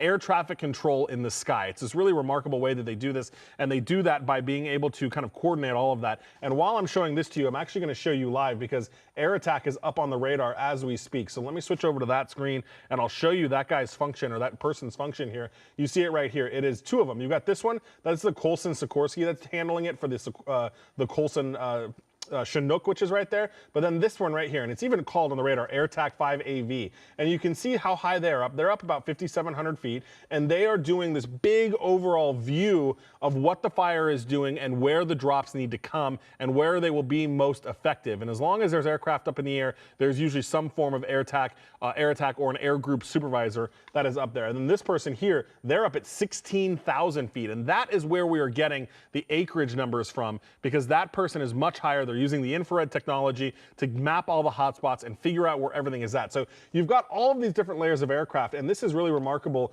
how they're able to kind of function through all of this and get all of this done. And I want to play back, and I'll do it live here really quickly because I want to show you at one point when the fire was, look at this. This is when the fire was kind of most active. This is around 12:30 this afternoon, and a number of aircraft that are in the air right here is incredible. You've got the tankers that are dropping retardant. You've got the super scoopers, Quebec 1 and 2. You've got another tanker. You've got MD-80s. You've got DC-10s in here that are all doing a really remarkable job at getting the handle on that fire, and that is what we were able to credit for today, the fact that tonight at about 10:30 we're not seeing any open flames. All right, Mike, thank you so much. The Hughes Fire broke out in the middle of the school day, setting off a scramble to evacuate classrooms and get kids away from the fire zone. Well, tonight our Jasmine Veal spoke with 2 students who looked out the window at school and saw the smoke coming their way. We are here on Old Road at Wedgwood Court in front of the Country Village, a neighborhood under that evacuation order, and neighbors on edge all day watching this fire grow and spread as it moves south and east, and very nerve-wracking, especially for students to evacuate. Like 8-year-old Grayson here with his mom Megan. They live here. They've been standing by. Grayson, tell me what you went through this morning. At like 12:45, we did see me and my friends looked out the window. All we could see is pitch black, and we were kind of scared, like if we have to go out of the school, completely. And Mom Megan, I know you rushed down there. Your sister-in-law rushed down to help pick up the kids. What were you going through? You saw the smoke around 10:45 when this started. As the plume got quite a bit bigger, I was like, okay, I think it's time to go get the kids. Honest to God, both of the schools, Castaic Elementary and Castaic Middle School, they did an amazing job getting all the parents and all the kids together. Let's go to 9th grader Justin Yamamoto. Tell me about your experience at Castaic High School today. You looked outside, and that is when chaos erupted. Yeah, absolutely. So around our 4th period time, which is 10:30 to about 12, we were noticing a big plume of smoke coming out, and we were obviously thinking it's not a lot. And then like 20 minutes later, obviously it turned into a lot bigger of a mess, and it was just pure chaos at the high school. You guys started getting up and saying we have to go. Yes, ma'am. Absolutely. Like, we just You said embers were flying around. Yeah, you could obviously see ash and embers falling from the sky. It was like something out of apocalypse. It's scary. I was speaking to a second grader. He said he looked down and it was just this wall of black as well, I mean, at the Castaic Elementary School. Yeah, absolutely. So like looking out, it was just like, wow. Like you would never think you could see it like in reality. But there it is, all black, red, like a bunch of angry looking colors and something scary. It is scary. Indeed. Thank you so much. So nice to meet you, even under these circumstances. Yeah. Be safe. I know school's probably canceled tomorrow, right? Thankfully. Yeah. And Jasmine's right. Official word tonight, all schools in the Castaic Union School District will be closed tomorrow due to the ongoing Hughes Fire. In breaking news, the Hughes Fire is still burning tonight in Castaic. The fire started about 12 hours ago and exploded in size very quickly.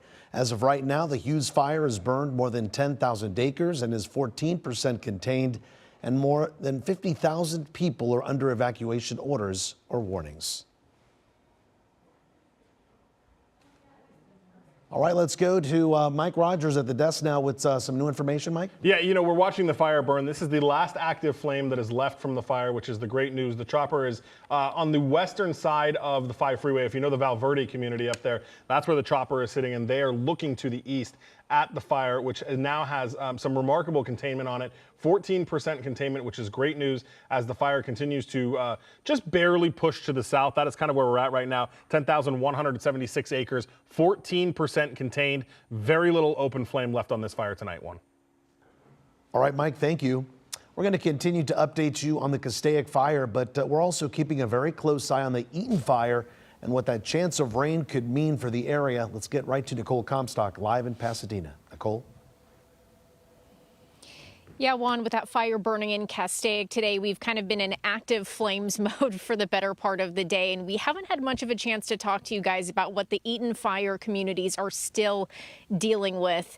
There's still about 570 people living in evacuation shelters. We heard tonight that it'll be at least 2 more weeks until they'll continue testing on the water here to give people the all clear to be able to drink it again. Utility crews are still hard at work getting gas and electric restored to all of these customers. And now, of course, we have to safeguard these communities against a new threat, the potential of mud flow coming down from this burn scar with this weekend's rain. The hills are barren above Altadena 2 weeks after the Eaton fire burned through 14,000 fruitful acres of land in the San Gabriel Mountains. Yeah, well, there's not a lot of vegetation up on the hills. There sure isn't. It's pretty bare. Carolyn and Bruce are some of the fortunate families who still have a home. 9,400 buildings, including homes, are now in ashes. And it's those ashes they're most worried about with this weekend's rain. Just even mud is enough, but they're clearing toxic debris, so you can take a guess that it's not going to be healthy. People are saying we shouldn't eat food that we grow here. But the city of Pasadena is mainly concerned about mud flow rushing down these hills with no vegetation rooted in to hold it back.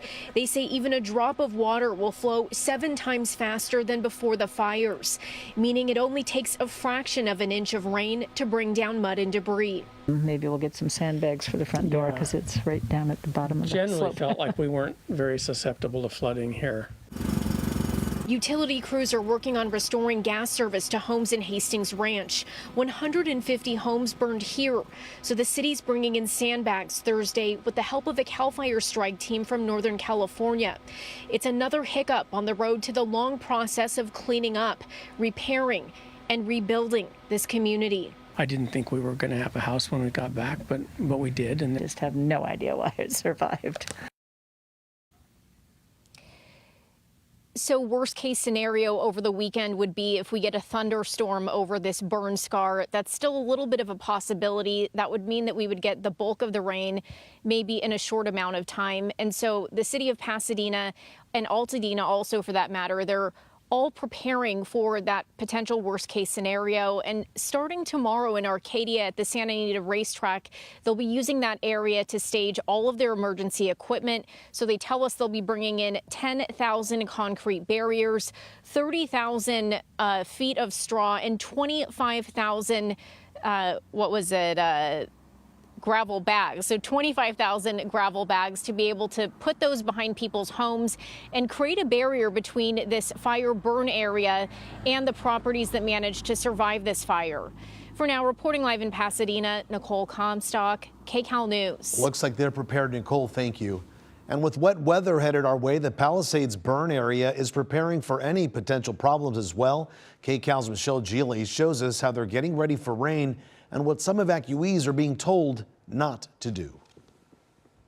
So my wife's family home burned down in the Palisades. My wife's cousin's house burned down in Malibu. Ben Agok drove up to his Palisades neighborhood where so many homes and hillsides are charred from the fire. Being in construction myself with the foundation, I mean, obviously when you have fires, the roots of trees burn down and it makes it very unstable in the soil. So obviously, now we have unstable soil and fire in houses, and there's mudslides happening, all over the coast maybe. So it's gonna be very unfortunate, but hopefully it's light rain and not too much.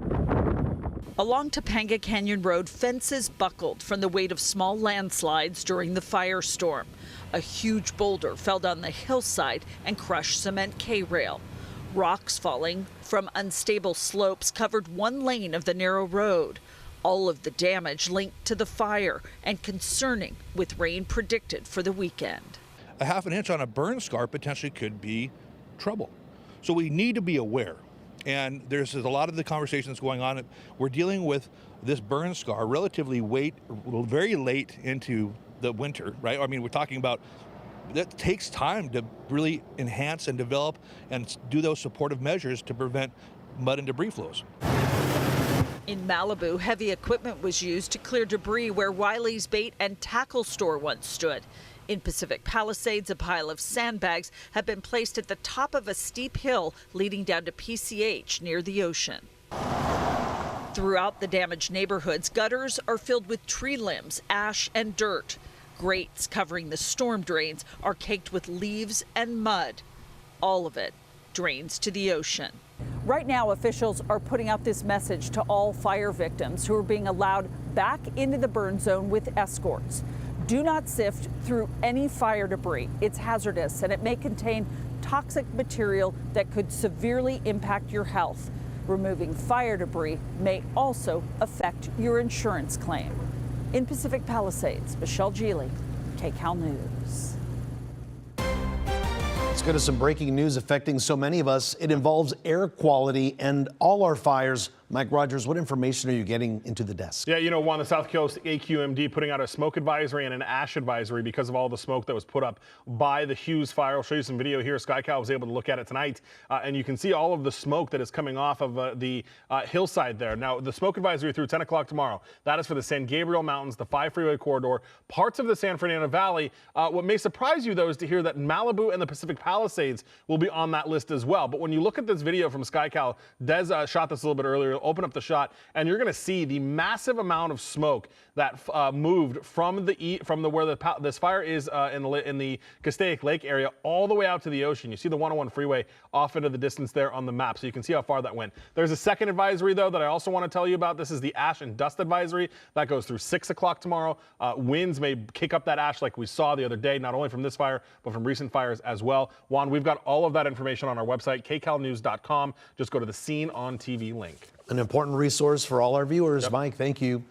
All right, let's go to Lauren Posen in Santa Clarita on the Hughes Fire. Lauren, a cold night for this firefight. A very cold one and windy as well. But the good news is the fire that we first saw when we got here about a couple hours ago looks from our vantage point to be completely out. It should just be over my shoulder over here on the mountaintop. It's completely gone. I can tell you that we're at Tesoro Highlands, and there were a fire battalion that was standing by over here keeping an eye on the flames, but he has since gone. I can also tell you further down the hill in Tesoro, there were sure, and I haven't seen because we've been stuck up here, but I know that when we came up, we saw lots of fire engines up and down the neighborhood streets there, keeping a close eye just in case the winds were to take a shift and this area would become in jeopardy. But right now it's looking really good. Earlier today we were in Castaic over at the Ralph Shopping Center. We were speaking with evacuees. Everyone very anxious to get back home tonight. I know that's not going to happen, but we're getting closer to tomorrow, which is a good thing. And hopefully tomorrow everyone will be able to go back home. I know that there were some issues getting hotels and motels for people because there was just such a need because everyone got evacuated. So that was some issues people were running into. But right now it's just really taking things hour by hour and just waiting for those orders to get lifted so people can go home. But right now it's looking really good. A lot of firefighters out here. We saw so many different crews from all over the state here helping as well. So it's great to see. And I think this is the outcome we wanted for tonight. So it's looking really good. Juan? We wish it could always turn out like this. Lauren, thank you. Mm-hmm. All right, let's go back to our Luz Delia Caballero, also in Castaic. Luz Delia.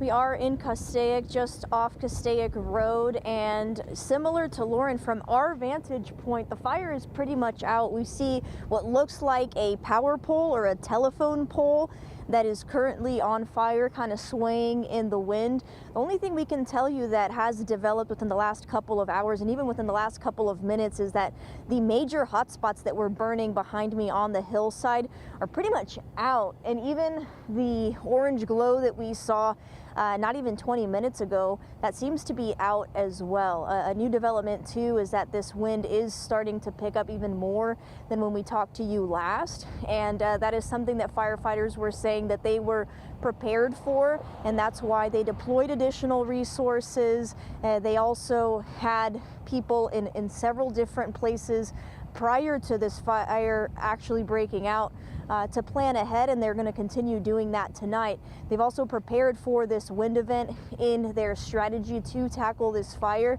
They're going into this confident, they're going into this hopeful, and they're saying that the last thing that they'll lose is hope, and that they're going to keep fighting this firefight until it is put out. Again, like we recently received the update on the acreage burn, more than 10,000 acres burned, 50,000 people under evacuation orders and or evacuation warnings. So that's a lot of people that are nervous tonight, not knowing if the winds are really going to kick up those flames and blow those embers, and then we're going to have a not so positive outcome. But we are hoping for the best, and firefighters are saying, hey, you know what, we're comfortable, we're confident, we did everything we needed to do to prep for winds starting to pick up, and right now they're certainly showing it with 14% containment, and they're hopeful that that number continues to go up at least within the next several hours into tomorrow. Guys? Good news, Luz Delia, thank you.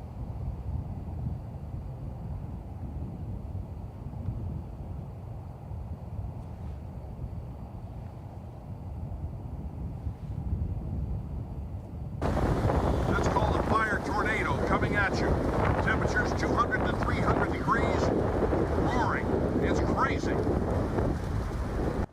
What you just heard right there, the voice of Pete Demetrio from KNX News Radio on the Hughes Fire. Meteorologist Danny Roberti, I'm sure you're looking at this right here. Look at that fire tornado. We saw several of these today. Yeah, Juan, I mean, that is incredible to see. So this is what's called a fire-nado. Sometimes it's called a fire whirl, and yes, it was captured by a KNX reporter. It almost looks like a tornado made out of flames that's just spinning. I want to tell you how this works. A lot of times we talk about fires making their own weather. This is what we saw with that fire-nado that you're seeing on the side of your screen that was taken from earlier today. What happens is these fires, it makes the air super, super hot around it. The air rises incredibly quickly. It starts pulling in more air very fast, and it creates this spinning vortex that kind of looks like a tornado made out of flames. So that gives you an idea of how hot this fire was. The winds that you're seeing too, I mean, it's basically taking the smoke and the fire and it's turning it horizontal. That gives you an idea of how high the winds were that we were seeing today. And we are going to see another round of these really strong winds going into tomorrow. So coming up, we're going to walk you through not just the timing of the winds, but you saw where Luz Delia is. It looks cold out there with the winds. We're going to break down for you the fire weather, the cold, and also the timing of rain for our weekend. That's all coming up in your next weather. Susie, Juan. All right, yeah, and cold where Lauren was too. Danny, Yes. thanks. Well, evacuation centers are being set up like this one at College of the Canyons in Valencia. KCAL's Amanda Starantino is there with a look at all the efforts to make sure everyone who shows up is welcome. So many people in the Castaic area have been under evacuation orders throughout the day, and a lot of people don't have a place to go. So thankfully at College of the Canyons, the American Red Cross has set up an evacuation center if you do not have anywhere to go for the night. This opened up a few hours ago. They have about 140 people already coming in this way, and they have food, water. We saw they already offered me some pizza too, so food for people if you weren't able to get to eat today. So some dinner. Who doesn't like pizza? You got water, and we can see the pets are here too. This is Angel. She's with the American Red Cross. What kind of area is this for people to come to? What can they expect when they get here? When they get here, you are fully welcome. We have food, we have shelter, we have drinks, we have things for people. We are getting kennels for dogs and cats if you need a cat or your animals to come with you. We also have cat cots set up so people can come in and sleep and have a blanket. We definitely recommend bringing any important documentation that you may have. So any kind of medical records, medications, anything like that, and anything that's more comfortable. So definitely bring your phone chargers, bring extra clothes, bring your showers, essentials, things that are going to make sure that you can sleep, you know, your favorite pillow, things like that. How many people can actually fit in this area?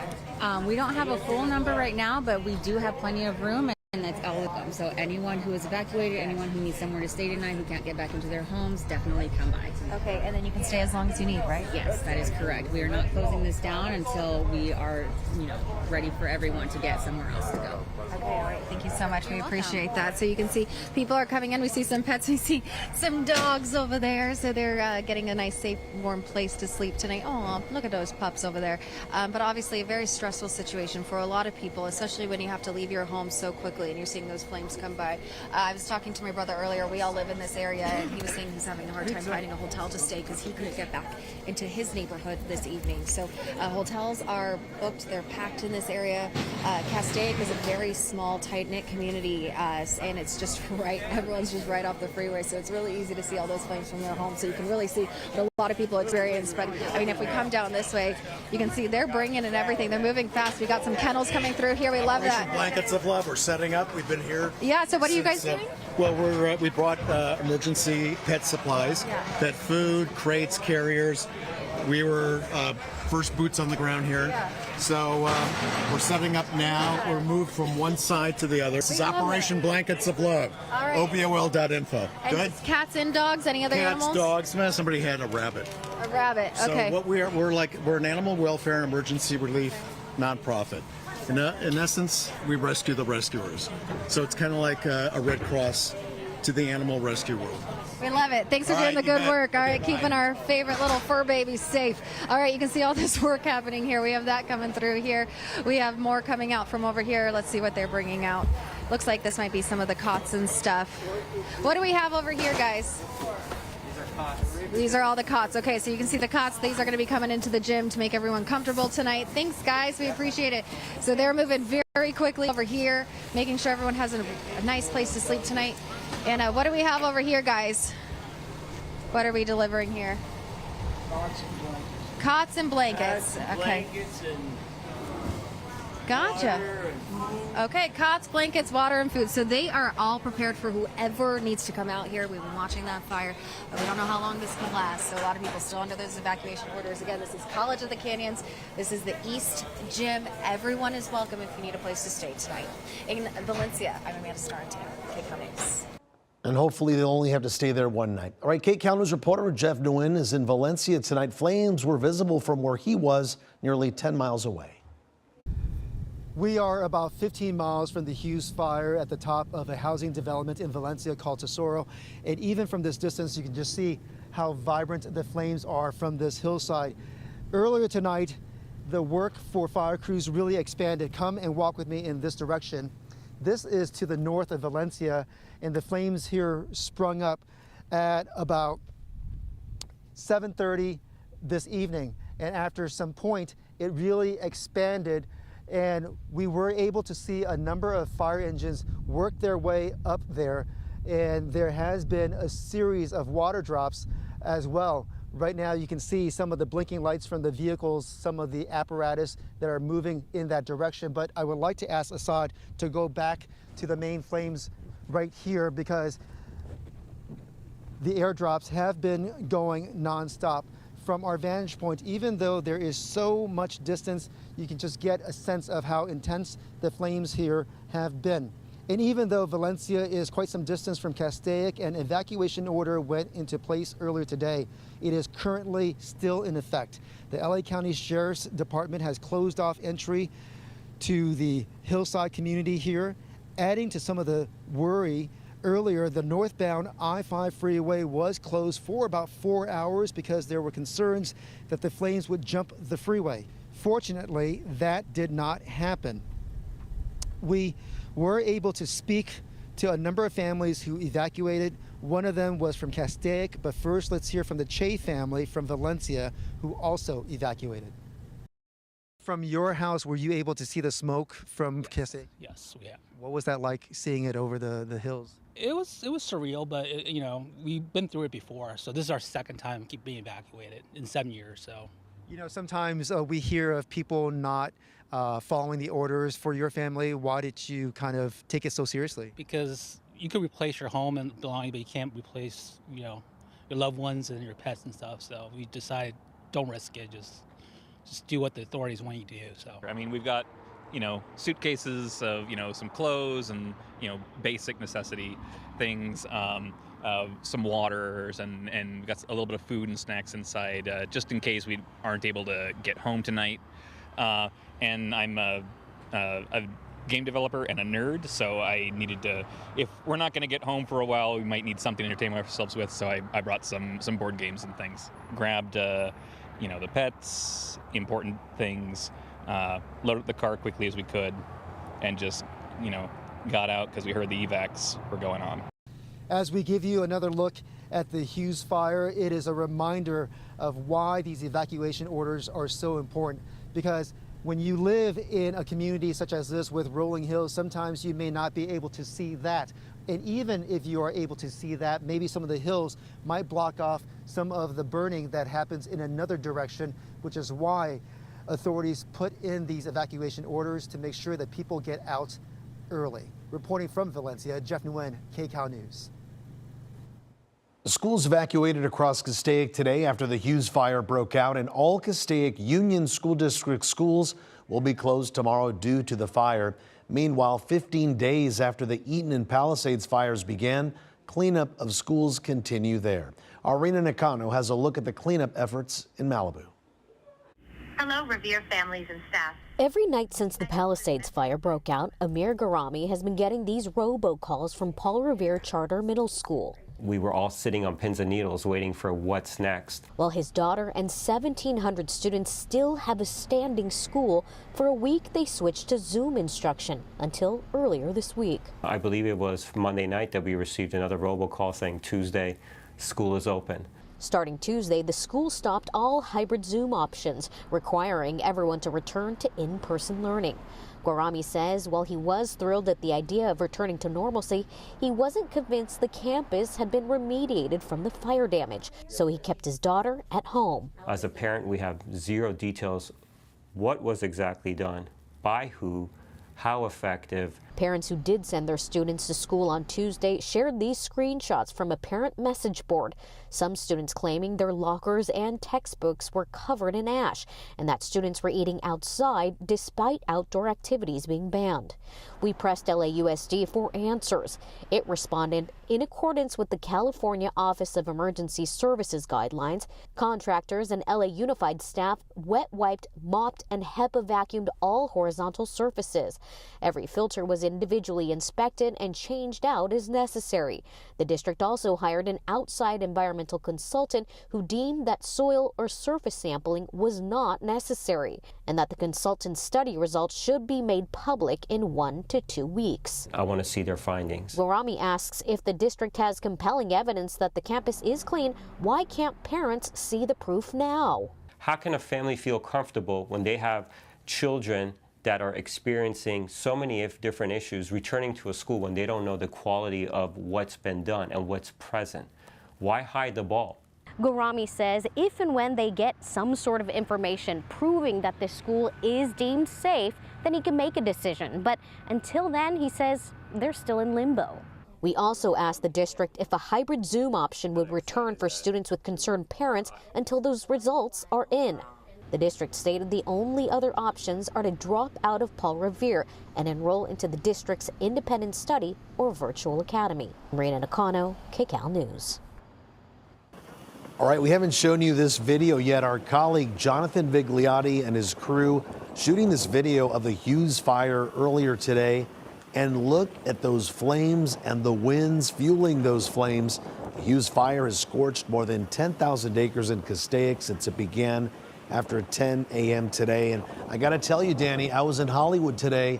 I'm heading into work this morning, and you could see that dark, thick, black plume of smoke. Yeah. All the way from the 101 freeway where I was in Hollywood. It almost looked just as menacing as the Palisades fire. I think even worse, it just was so dark, and we saw so much fuel burning. And this video is showing exactly what you were saying earlier, these fire nados. And just look how close the firefighters are to this. Oh my goodness, Juan, just looking at that. And I know for so many folks here in Southern California and for many communities, it's so scary to see this now and to hear Santa Ana winds, because there has been so much heartbreak over the last couple of weeks. And yes, we were seeing this today, Juan. Even on my drive up from Orange County, I was on the 5 making my way towards the 101. I could see this that far south. So many folks here in Southern California seeing the magnitude of the Hughes Fire, and what kind of made this so difficult and for it to spread so quickly today. I mean, we weren't just dealing with the wind and how dry things were, but we were also dealing with warm temperatures out there. Temperatures are running about 10 to 15 degrees warmer than this time yesterday, and that's what helped this fire explode as quickly as it did. We saw that very quick. So you can see current conditions right now. Winds are consistently coming out of the north, 15 miles per hour. So we're focused on current conditions near Castaic, near the Hughes Fire. Kind of a big piece of this. It's not just the wind. Yeah, we've got gusts around 27 miles per hour, but it's also been the relative humidity. I mean, this has been the concern this whole week. It has been bone dry out here in Southern California, and that's why fire danger has been elevated to critical in many areas, and that's what we were dealing with the Hughes Fire today. So let's take a look at what we're dealing with in this area, those areas where you see the oranges through the Santa Clarita Valley. We've got some gusty winds between 25 to 30 miles per hour. I want to mention this is not as strong as what we were seeing earlier in the day when the Hughes Fire spread as quickly as it did. So this is looking a little bit better. We're getting a lull in the winds, but we're not done with it. We're going to see winds ramping up steadily as we go into tomorrow. So this is the opportunity for our firefighters, kind of the hope that we're feeling, for them to get a good handle on this. And they've been doing an incredible job this evening with the firefight. So you can see the gustiest conditions, Santa Clarita, Porter Ranch, into Simi Valley. We've also got some of those normal gusts through the Inland Empire over towards inland Orange County, gusts nearing 40 miles per hour in Chino. So that's where it's a little bit more blustery, dry for everyone here in Southern California. We've got many areas that are registering our relative humidity in the single digits. Chino, we're down to 4%. This is not normal for us here in Southern California. Burbank over into Simi Valley. Simi Valley is actually looking better. Santa Clarita, though, you can see those single digit relative humidity marks, basically showing that we hardly have any moisture in the air. And so that is why going into tomorrow, we are dealing with another day where we are on high alert in terms of fire danger, and where if fires start, they could spread quickly like we saw today. We've got a window of strong gusty winds that we're tracking. It's still very dry out there, and it's going to be overall another warmer day for us. Those pinks indicating that critical fire danger. This includes LA, Ventura counties over towards the Inland Empire. and also inland Orange County. So the big focus tonight is when are we going to see those winds ramping up and peaking again? Let's talk window for the strongest winds, and then we'll start talking about the big changes later on in the week. We've got gusty winds that are going to start to pick up going into tomorrow morning. So right around sunrise, you can see that purple right there up through the San Gabriel Mountains, gusts nearing 50 miles per hour. We're going to see that in areas like Castaic into Santa Clarita. Here's stronger winds by around 9 o'clock. So my focus for the strongest winds, it's really 6 a.m. to around our lunch hour. You can see this continuing going into the afternoon, and then we will see some of those winds between 30 to 50 miles per hour finally starting to die down Thursday afternoon. Red flag warnings will stick with us until Friday. We'll keep a close eye on that. It is smoky out there. Mike Rogers mentioned it. We've got smoke spanning Ventura County into LA County, but the big change for us, it's this guy right here. After 6 weeks, this ridge finally moves out in this upcoming weekend. We are looking at a storm that's moving in from Nevada, and this is going to bring us anywhere from 1/4 of an inch to 1/2 inch of rain, widespread rain. And I know the concern is too much rain falling in a quick period of time, but it does look like Saturday, Sunday into Monday, big pattern change. We're going to see rain, cooler temperatures, and onshore flow.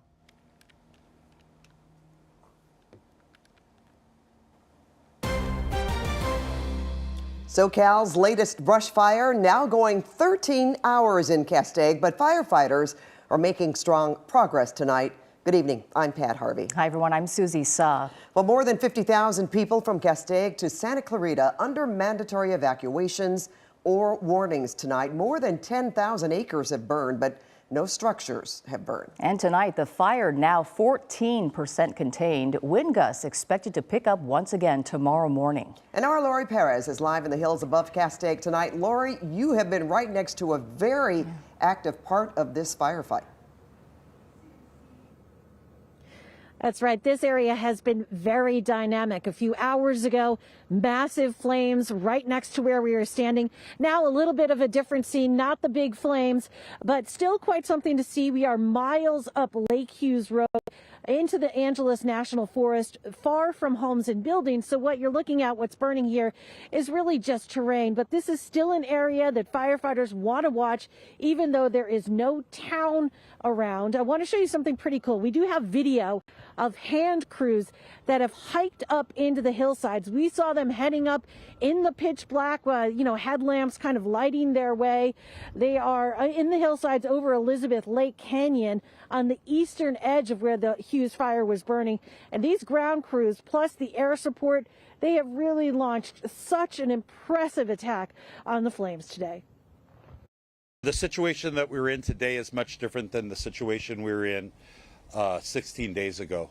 We have so many resources from Northern California, from the Western United States, international resources, aircraft resources, the number of helicopters and fixed-wing retardant tankers that are available to us really allow us to attack a fire like this and have it laid down right as we reach nightfall. 20 choppers and fixed-wing aircraft, by our count, thrown at the fire, one of the largest aerial attacks we've ever seen. Many of the air crews called in for the Palisades and Eaton fires, and luckily still here. And a massive army of ground crews, 4,000 strong, jumping on the fire. The conditions that we're under aren't as severe as what we've been facing over the last week or two. But what you saw today is indicative of the conditions that we're in terms of the vegetation. Our wildland fire condition is critical.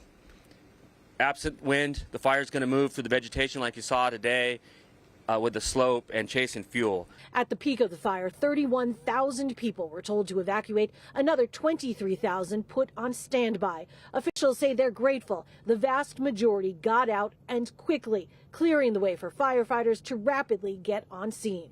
Many times we find ourselves trying to rescue evacuees.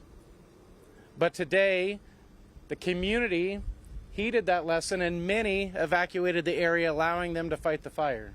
LA County Sheriff's Department will swarm the area tonight to prevent looters, and the sheriff says his department has the resources now to handle any crisis. We're ready for just about anything, which, by the way, includes being prepared for any other incident that would break, God forbid, anywhere in the county of Los Angeles.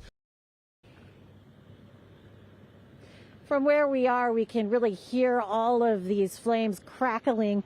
The good news is the winds are pretty light up here at the moment. That is no doubt helping firefighters. And again, even at this hour, there are many of them up here in the mountains, up Lake Hughes Road here in the Angeles National Forest. You can see another crew heading up behind us. For now, we'll send it back to you guys. All right, Lori, thank you so much. And as Lori was just referring to, always a crucial part of the firefight, of course, what happens with those winds? Well, meteorologist Danny Roberti, you've been following what we can expect overnight and tomorrow, right? Yes, Pat and Susie, we are keeping a very close eye on the timing of the winds because it feels like over the last couple of weeks, these Santa Ana winds, they have been relentless and we have not gotten much of a break. So we are going to see another burst in the winds tonight into tomorrow morning, and then big changes this upcoming weekend. We're going from fire weather to a storm, a winter storm that's going to bring us rain. That's not the case right now. I want to take a look at current conditions right there near Castaic. So we do have wind out there, but it is, I will say,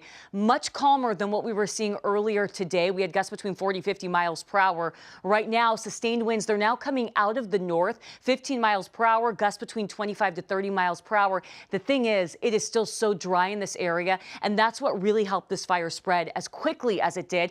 All of that dry vegetation out there. So here's a look at our current conditions. You can see through Santa Clarita over into Castaic, 25 to 30 miles per hour, 30 mile per hour gusts over in Simi Valley. And then we also have some winds that are continuing. Chino, that's an area where it's a bit blustery. Areas like Fontana, we're talking wind gusts between 30 to 40 miles per hour. So the relative humidity, this has been a big concern over the last couple of days.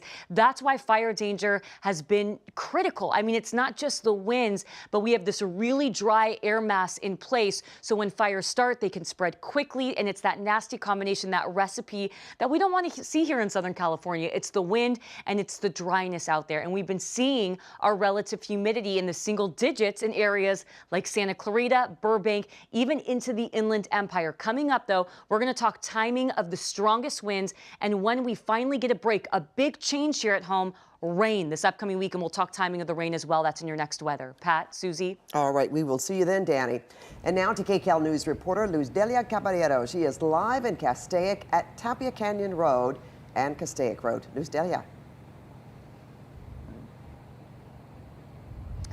Well, things are looking good, at least from our vantage point. Over to our left, we're not going to show you because it's dark, but that's the good news, is that it's dark. I mean, we don't see an orange glow, we don't see any smoke. If anything, we only see what appears to be a power pole or a telephone pole that is kind of chipping away with fire and swaying a little bit in the wind. Behind me here, you can also see something that has developed recently. It's a hot spot, believe it or not. Maybe like 2 minutes ago, those flames were much higher, it was much brighter, and I think the concern right now is that these winds are starting to kick up ever so slightly, but it does make a difference. I mean, we can feel the difference temperature-wise. It's a lot colder, but we can certainly feel the wind, and that's a challenge that firefighters say that they have planned for. You know, they brought in extra people, they pre-deployed them ahead of this fire breaking out. They made sure that they had additional resources, and the firefight today and all strategies incorporated this challenge that the wind would come back. And so what we're seeing right now is anytime hotspots pop up, we see firefighters kind of assessing the situation, engines rushing over, and then quickly we see engines coming right back to look at the entire area from afar to assess whether embers are starting different hotspots. So that's kind of what we've been seeing, at least within the last hour. And I'm going to tell you, and this is great news, that these hotspots that have been popping up quite frequently are put out just as fast. And so right now, firefighters are feeling optimistic, and they're hoping that containment goes up and that we can keep the acres burned to about 10,000 acres. But of course, time will tell at this point. Guys? Luz Delia, thank you so much. And our team coverage continues now with KCAL assignment editor Mike Rogers live at the desk. Mike? Yeah, you know, Susie and Pat, I just wanted to show everybody kind of the footprint of this map and where it has been burning and why it caused so much concern for everybody today. This is of course, the Hughes Fire that we've been talking about, and you'll see on my computer here, the fingers that everyone had so concerned about was this area right here that burned so close to these sets of buildings that are all right in this area off Lake Hughes Road. Now, interestingly enough, I was playing back some of the radio traffic. The first reports of the fire were at the 5 in Lake Hughes Road, but likely seeing the large plume up that was coming up over the mountaintop. But you see here, we had a nice break. Actually, where the fire burned was actually pretty helpful because once it hit the water here at Castaic Lake, the lake acted as a very natural fire break. Now, as we have talked about so many times today, if we were in a much different situation where the winds were a big factor, the lake would have done nothing to stop it and it would have jumped over here and continued to the west. So very thankful that that didn't happen. The most active areas of the fire right now that we have seen kind of grow, which is what's caused some of the concern, is down here in the basically the southern end of the fire here, where it's gotten into some of these lighter flashy fuels that are down in here. Now, I want to point out because Pitch's Detention Center, as well as North County Correctional Facility, is right here. So there was concern earlier today about the 4,500 inmates that are in this facility right here. And you can see why there was concern because the foot of the fire did get pretty close to that correctional center. But as we have seen tonight, the most active flame at this point is pretty much out. But I'll show you the mandatory evacuations and warnings span a really large chunk of land. I mean, you were talking, you know, basically from the 138, which is kind of in the 126 rather, which is right here, all the way to the Kern County line. There is some sort of evacuation in place. It is a really, excuse me, really large evacuation area that we are looking at right now. And you guys, I just have to say, from an assignment desk standpoint, we have gone to a lot of fires. We have dispatched the chopper to a lot of fires. And honestly, the way we kind of first judge a fire is what we look at it in the first couple of minutes of it. And the loom up on this fire was massive. I am so shocked that here at 11 o'clock tonight, we are talking about no open flame on this fire. When I first saw this fire, this loom up about 10:45, 11 o'clock this morning, I thought this would be something that we would be raging into the night, and it just really goes to the credit of all of the aircraft that we had in the air today to be able to get us to a point here where we're in the 11 o'clock hour and not seeing really any open flame at all. Thank goodness. All right, Mike, thank you so much. That's called a fire tornado coming at you. Temperatures 200 to 300 degrees, roaring. It's crazy. Wow, that was the voice of Pete Demetrio from KNX 1070 News Radio looking at a fire tornado spawned by the Hughes Fire. And Lauren Posen is live in Santa Clarita, where fire crews are on standby near a housing development that's under construction. Good evening, Lauren. Good evening, Pat. That's right. We're at Tesoro Highlands, and yeah, it's really wonderful to see as we were making our way up here in the development.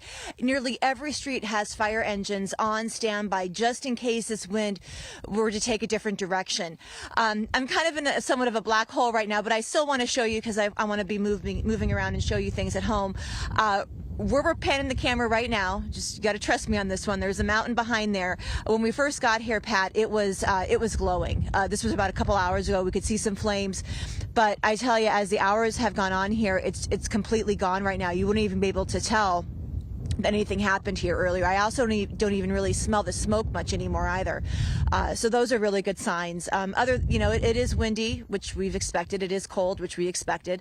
But I don't know if we expected this such great of a result tonight, which is really great news for people living, in these areas. Because I was with evacuees earlier today over in Castaic, over at the Ralph's shopping center, and we were all talking, and they were saying about how quickly they had to evacuate and just how scary it is and was, especially seeing what happened with the Eaton fire and the Palisades fire. Take a listen to what some other evacuees told us. It took us quite some time to get out. You threw everything you could. We threw everything we could. It is full. The car is actually full. Yeah, my mom has lupus really badly, and I'm disabled. And not only that, I'm getting over COVID and bronchitis. So it's still like I hadn't eaten anything. And I'm just like, I couldn't even think, it's just like, what do I take? Like, I took some sentimental things. And that particular family we spoke with there, we were talking earlier tonight, they were having a hard time getting into a hotel and even a motel because everything got booked up so quickly. They also had their animals with them, but I was able to confirm that they were able to find someplace safe to stay tonight, which is great news. And everyone really is just waiting anxiously to get the all clear to go back home because it looks like firefighters got a great handle on this. Pat? Yeah, they did terrific work. All right, thanks so much, Lauren. And we are keeping a close eye on the Castaic fire. Also tonight, people near the Eaton fire burn zone are closely watching for the possibility of rain this weekend. That's right. KCAL News reporter Nicole Comstock live tonight in Pasadena with preparations and reaction. Nicole? Yeah, you guys, and thank goodness we didn't lose any homes today to that fire in Castaic, but let's not forget our neighbors in Pasadena and Altadena who have lost hundreds, if not thousands, of homes to the Eaton fire 2 weeks ago. There are still over 570 people living in evacuation shelters. We're hearing it'll take at least 2 more weeks for them to lift that do not drink the water notice here. Utility crews are still very much hard at work turning on people's electric and gas service to their homes. And now, of course, we need to keep this community safe from another threat, from the possibility of mud flow coming down these burned hills with this weekend's rainstorm. The hills are barren above Altadena 2 weeks after the Eaton fire burned through 14,000 fruitful acres of land in the San Gabriel Mountains. Yeah, well, there's not a lot of vegetation up on the hills. There sure isn't. It's pretty bare. Carolyn and Bruce are some of the fortunate families who still have a home. 9,400 buildings, including homes, are now in ashes. And it's those ashes they're most worried about with this weekend's rain. Just even mud is enough, but they're clearing toxic debris, so you can take a guess that it's not going to be healthy. People are saying we shouldn't eat food that we grow here. But the city of Pasadena is mainly concerned about mud flow rushing down these hills with no vegetation rooted in to hold it back.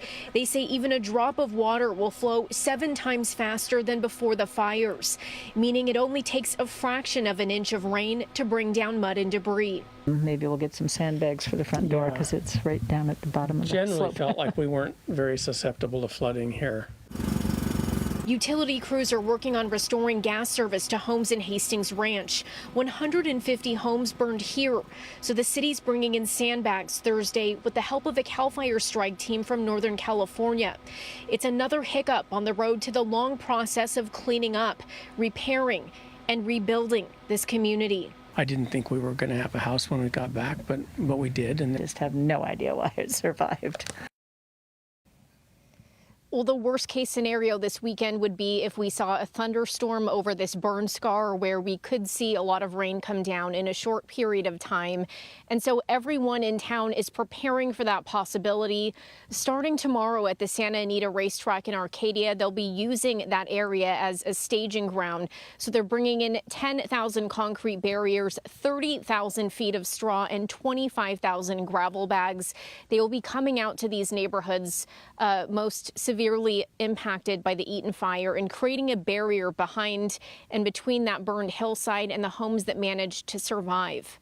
Reporting live in Pasadena, Nicole Comstock, KCAL News. All right, Nicole, thank you so much. All right, we have news. Breaking news right now that there is a fire burning off the 405 freeway. Mike Rogers, tell us what we're looking at here. Yeah, so Des is getting into place. I want to let you know where Des is looking at this from. He is over Porter Ranch looking at the south. This fire is burning off the 405 and basically Valley Vista or Sepulveda, south of Ventura Boulevard, south of the 101. It just popped off less than 15 minutes ago. 11 o'clock was the start time on this. So they are getting air resources in place to come take a look at this and get this figured out here. The good news is yes, we see the glow from a good distance. It doesn't look like it's that large just yet. I'm going to try to get eyes on it here from a different camera if we can see it at all. Yeah, not just yet, but yeah, the 405, well, here, let's look at it on this one. If we can put my computer in an inset really quick, I can show it to you on one of these Alert California fire cameras that is able to pick it up here and right off the 405 and the Sepulveda Pass. And this almost kind of reminds me really of almost the Skirball area, where remember we had that fire almost at the same time as I think the Woolsey fire was kicking off. But you can see this. This is from a camera that is right there near, it's called Mountain Gate camera, and it's not far from the pass. You can see the 405 traffic moving in through it. and this is a playback from the last 15 minutes or so. And you can see it's right up there on the hillside. And let me look, the 405, so they're going to start shutting down at least the off-ramp of Getty Center right there. They're closing northbound Sepulveda as well. So CHP getting involved to get some of the lanes shut down on the 405 freeway. And again, Desmond is getting a little bit closer there as we see him kind of pushing through. There's Desmond's live pictures there as he is coming in from the northern end of the San Fernando Valley. All right, do we have Des now? Because it looks like, are we ready to go to Desmond? Okay, I can hear you, Des. I'm here, Pat. All right, sir. Yeah. Well, yeah, we were making our way back to the Hughes Fire. Now, here we go. I just saw someone tweeting an image that looked like the fire starting right off of the 405, maybe near Getty Center Drive. So we're turning back around. We'll have this pretty soon. I'm not sure that the map tracker is going to do us, not very much good from this distance. We're still looking for quite some time. So, yeah, I mean, I think we all remember the really dramatic pictures of the 405 and people that were driving into the hellish flames at a morning rush hour at one point a couple years ago. Was a really iconic image, and this is looking kind of similar to that. So there's the 405 at sunset for some perspective, and so this looks like it's going to be probably closer to Getty Center Drive, and looks from this perspective like it's burning on the east side of the freeway. There's definitely a lot of brush there. I mean, yeah, it looks to be from this vantage point anyway, I almost identical to that fire that I was just benching a couple of years ago. So, I mean, you can see all of the thick brush right here, even from a couple of miles away. We are passing by Van Nuys Airport right now, so still kind of from a distance. We'll see how this affects the 405 freeway. They're almost certainly going to shut down some on and off ramps, if not the freeway itself. And, you know, if we're talking about winds moving to the south or to the west, then that's definitely going to necessitate a closure and, you know, potentially fire burning into some, you know, really premium Los Angeles neighborhoods in the Bel Air area, as it looks like we do have a Firehawk here that is sizing up this fire right now and just kind of getting a lay of the land. And I know we also had some other helicopters that were stationed at Santa Monica Airport. I believe that Chinook that was up on the Hughes Fire was one of them. So I'm wondering now if they're going to have to pull some of the resources from that fire to come check out this brand new start, and all these embers getting kicked up right there, erupting. Okay, we're already starting to get some water drops on this, so hopefully they can get ahead of this, and we'll see, but we'll be in position here shortly, Pat. We'll have a much better view here in less than 5 minutes. Okay, Mike, do you have an update? Yeah, first of all, I'm listening to the radio traffic. This is fully LA City's fire, but they're bringing in help from LA County, so not taking any chances, getting as much resources as they can. There are already 4 water dropping helicopters here. Okay. So that is fantastic news. They were up immediately. It's all LA City water dropping helicopters, which have not been being used on the Hughes Fire. So LA City launched 4 out of Van Nuys immediately, and they are already overhead, and you saw one of them in Desmond shot doing water drops. They are getting help from LA County Fire now as well. We don't see any freeway closures. The 405, although tons of looky-loos, which is wildly unsafe to stop on the freeway like that, are there, but the 405 freeway at least looks open for now, although CHP is shutting off the Getty off-ramp and a couple of other locations as well. They're checking Sepulveda, and I'm reading a note here that CHP is looking for a suspect. So I want to be clear, I don't know a suspect in what, if it's this or if they're dealing with something else, but there's a line in here that they will check Sepulveda for the suspect. Well, guys, yeah, you know, we know, we've heard about fires in this particular area before, even before it's grown out of control, but you know, something being set, if you will, whether it's from a cigarette or anything like that. And firefighters have jumped in and put these things out. The interesting thing too is, we're gonna get to Danny in a moment, I'm sure, but Susie, I'm looking at a report that says the winds are 5 miles per hour.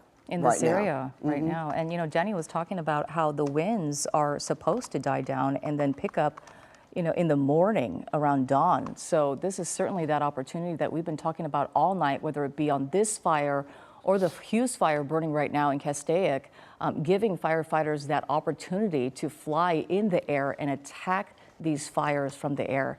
Let's go to our meteorologist, Danny Roberti, to talk about the conditions right now and what they are expected to be like overnight, Danny. Yeah. And Pat and Susie, you are exactly right.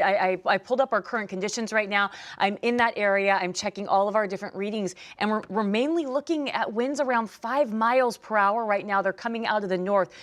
So this is not a wind-driven fire right now.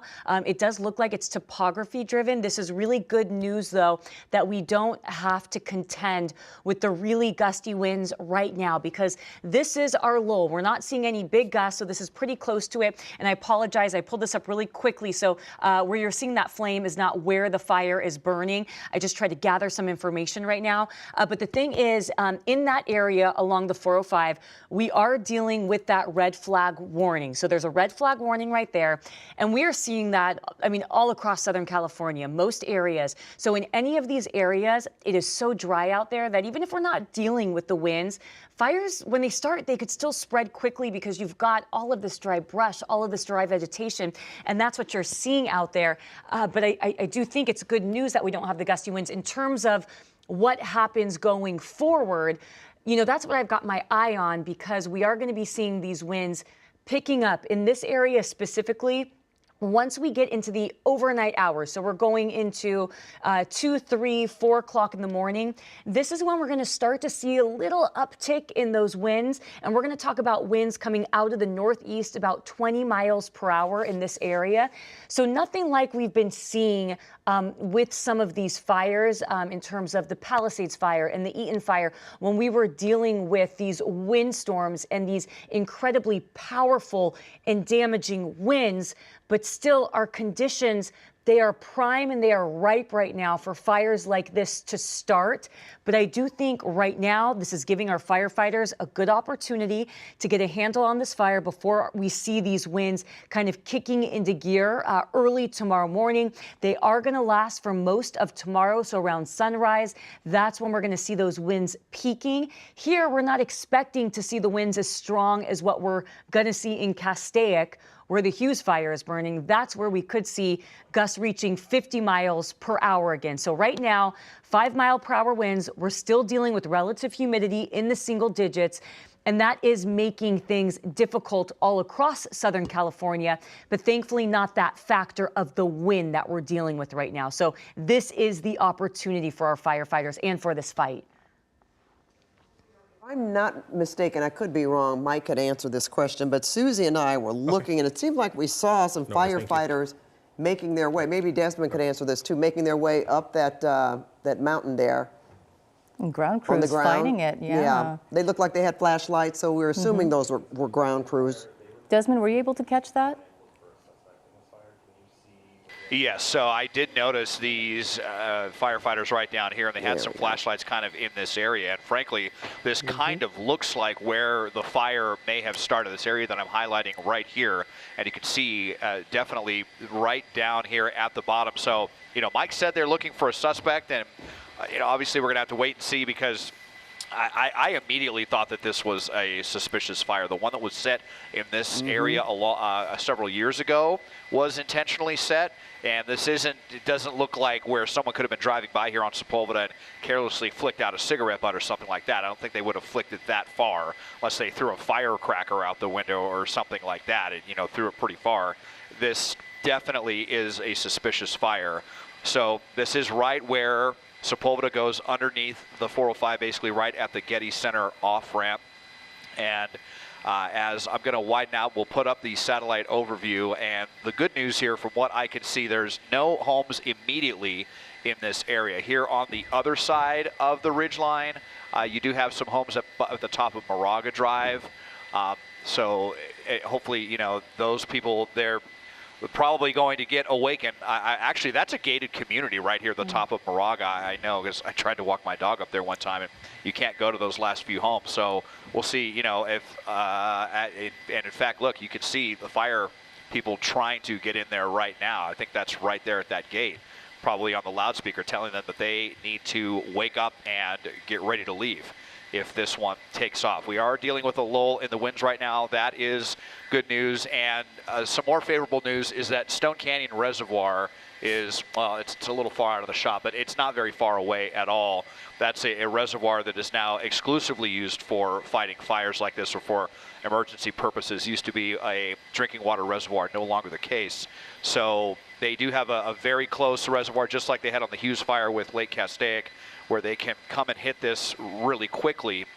You know, 4 water dropping helicopters, maybe they can even scramble a couple of more. And, you know, we're in that situation where we have a fire now breaking out at night again. And what does that mean? It means that we can't have the most useful resource, those air tankers. I mean, you know, we do have the Freeway right here, and I don't, hopefully it's not going to turn into a major deal. I can't imagine that it's going to blow up the way that the Hughes Fire did today. But, you know, this is obviously near a much more populated area and next to one of the busiest freeways in the world. So there's definitely going to be some ramifications, you know, if it's evacuations or if, you know, Sepulveda shut down right now, see how this expands. But, you know, hopefully they can just get the worst of this knocked down before those winds pick up back up later on this morning, guys. Well, you know, if you're living in Brentwood or around those areas, you've got to be pretty nervous, because this is where we saw that fire, what, a week or so ago, the extension, so-called, of the Palisades fire, reaching around Skirball Drive, near some of the same area here.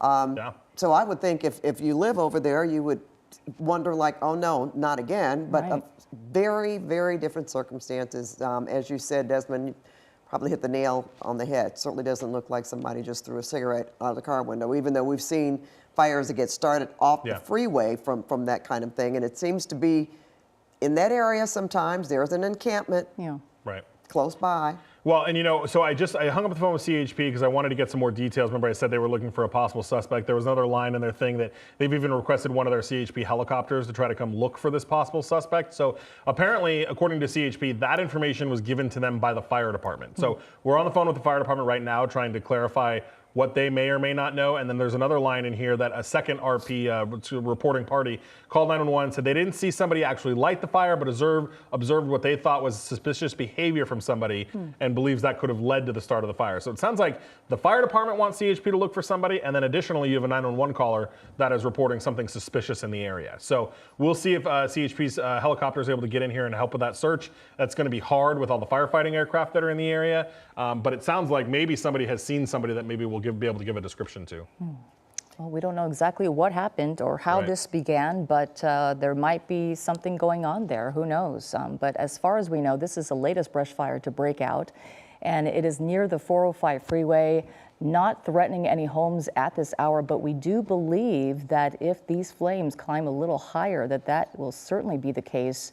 And we imagine that the LA Fire, or not the fire department, but LAPD is going you know, through those neighborhoods right now, perhaps doing that call on the loudspeaker saying that it's time to evacuate. We haven't heard of any official evacuations yet, whether they be mandatory or voluntary or warnings at this point, but we imagine that might be coming here soon as those flames get closer and closer to the top of that ridge. But if you're just joining us here on KCAL News, again, this is the latest brush fire breaking out just after the 11 o'clock hour. And Mike was telling us on the desk how many resources are already being thrown on this fire, and we have that advantage because of all these different fires that have been breaking out right now. But, you know, in this area, but the LA Fire Department is the one throwing water on this tonight, right, Mike? Yeah, that's right. They're the ones in the air. And to your point, Suze, I just want to really talk about how they're not waiting at all to ask for help, right? This fire is exclusively in LAFD's jurisdiction.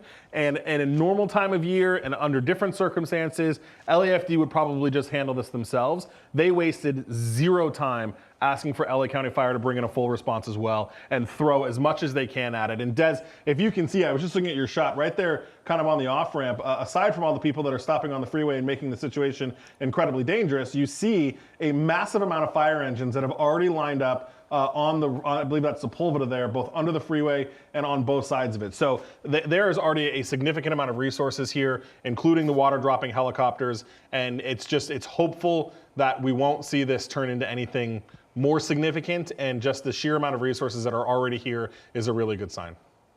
But from what I'm reading, if that's confirmed or not, they requested 20 additional engines. They did, yeah. Right, to go to that area. Yep. And structure defense is being established on Moraga Drive. Yep. Now, according to Desmond, there is a community there, a gated community, but we haven't heard about, would that be the sheriffs actually going to tell people if they wanted them to evacuate or not? It would, right there in that area, it would be LAPD. I haven't heard anything about evacuations. The last size up they gave was about 10 acres.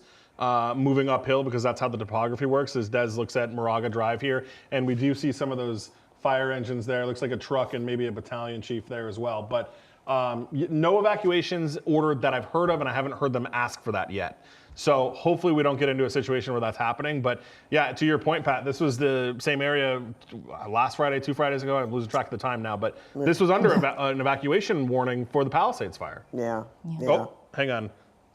They're issuing an evacuation warning right now for Moraga and for lower something. Let me see if I can play that back and listen for it. But Moraga Drive is what I just heard an evacuation warning for. Not an order, but an evacuation warning.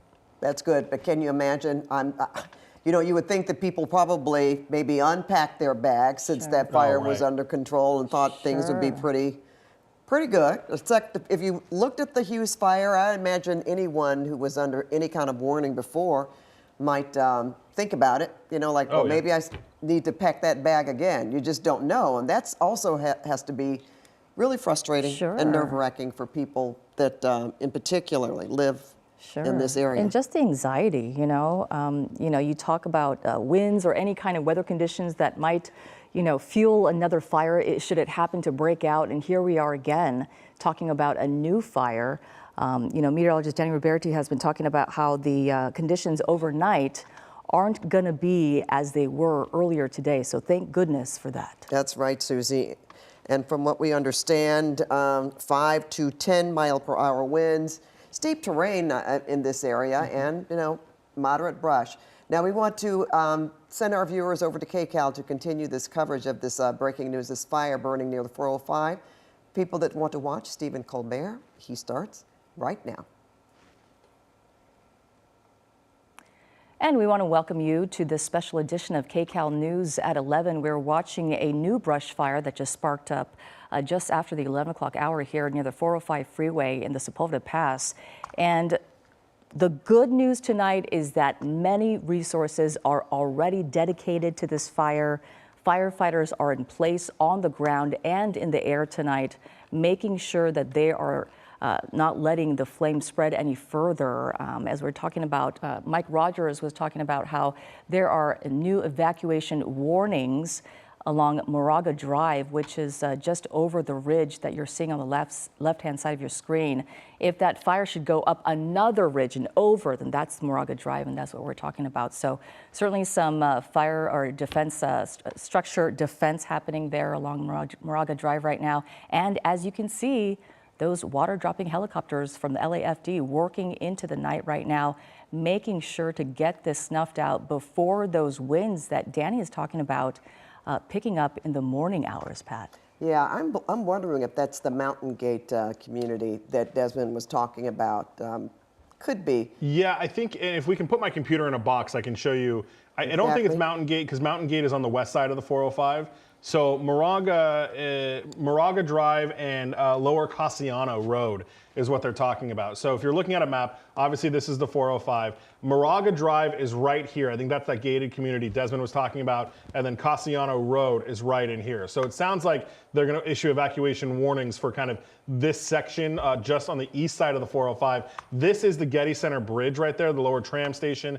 And the fire is kind of burning right up into this hillside that Des was looking at. Des is showing that to us on the left side of the screen on the live pictures, Moraga Drive and Cassiano Road. You can see where it is burning up into the hills. It looks like it would have to burn, you know, a little bit more east and to the south to get to those communities, which is probably why we're seeing a warning versus an order at this point. So that is what they are working on getting. I'm listening to them talk about that on the radio.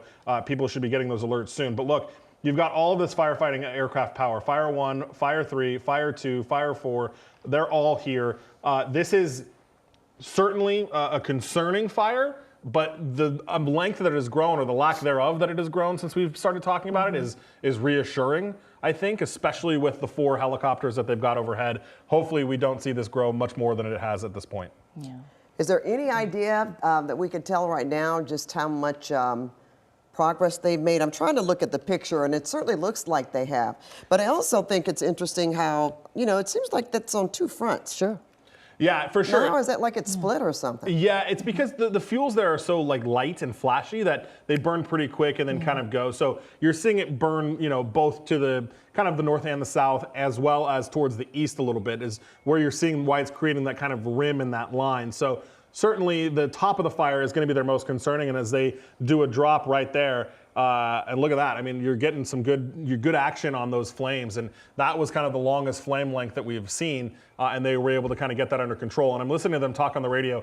The head of the fire, which is that area that we just saw, and the left flank is where they're going to focus kind of their water drops on right now and try to get that under control. And again, you've got one helicopter up there doing Helco, which is the coordination of all the helicopters, and then you've got 3 that are doing water drops, and there you go. I mean, they're coming in and hitting that. I mean, that's not even, 30 seconds between drops? Yeah. I mean, these guys are like on it.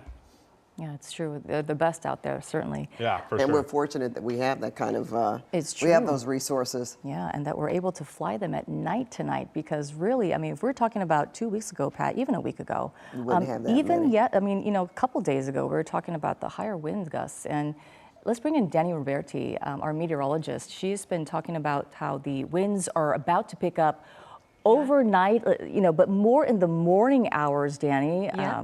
Let's talk about that for a second and what firefighters can expect in this fight. Yeah, earlier today, firefighters were up against a lot. When the Hughes Fire started, we had in Castaic gusts between 40 to 50 miles per hour. Everyone right now is seeing that lull. And Susie and Pat, you're exactly right.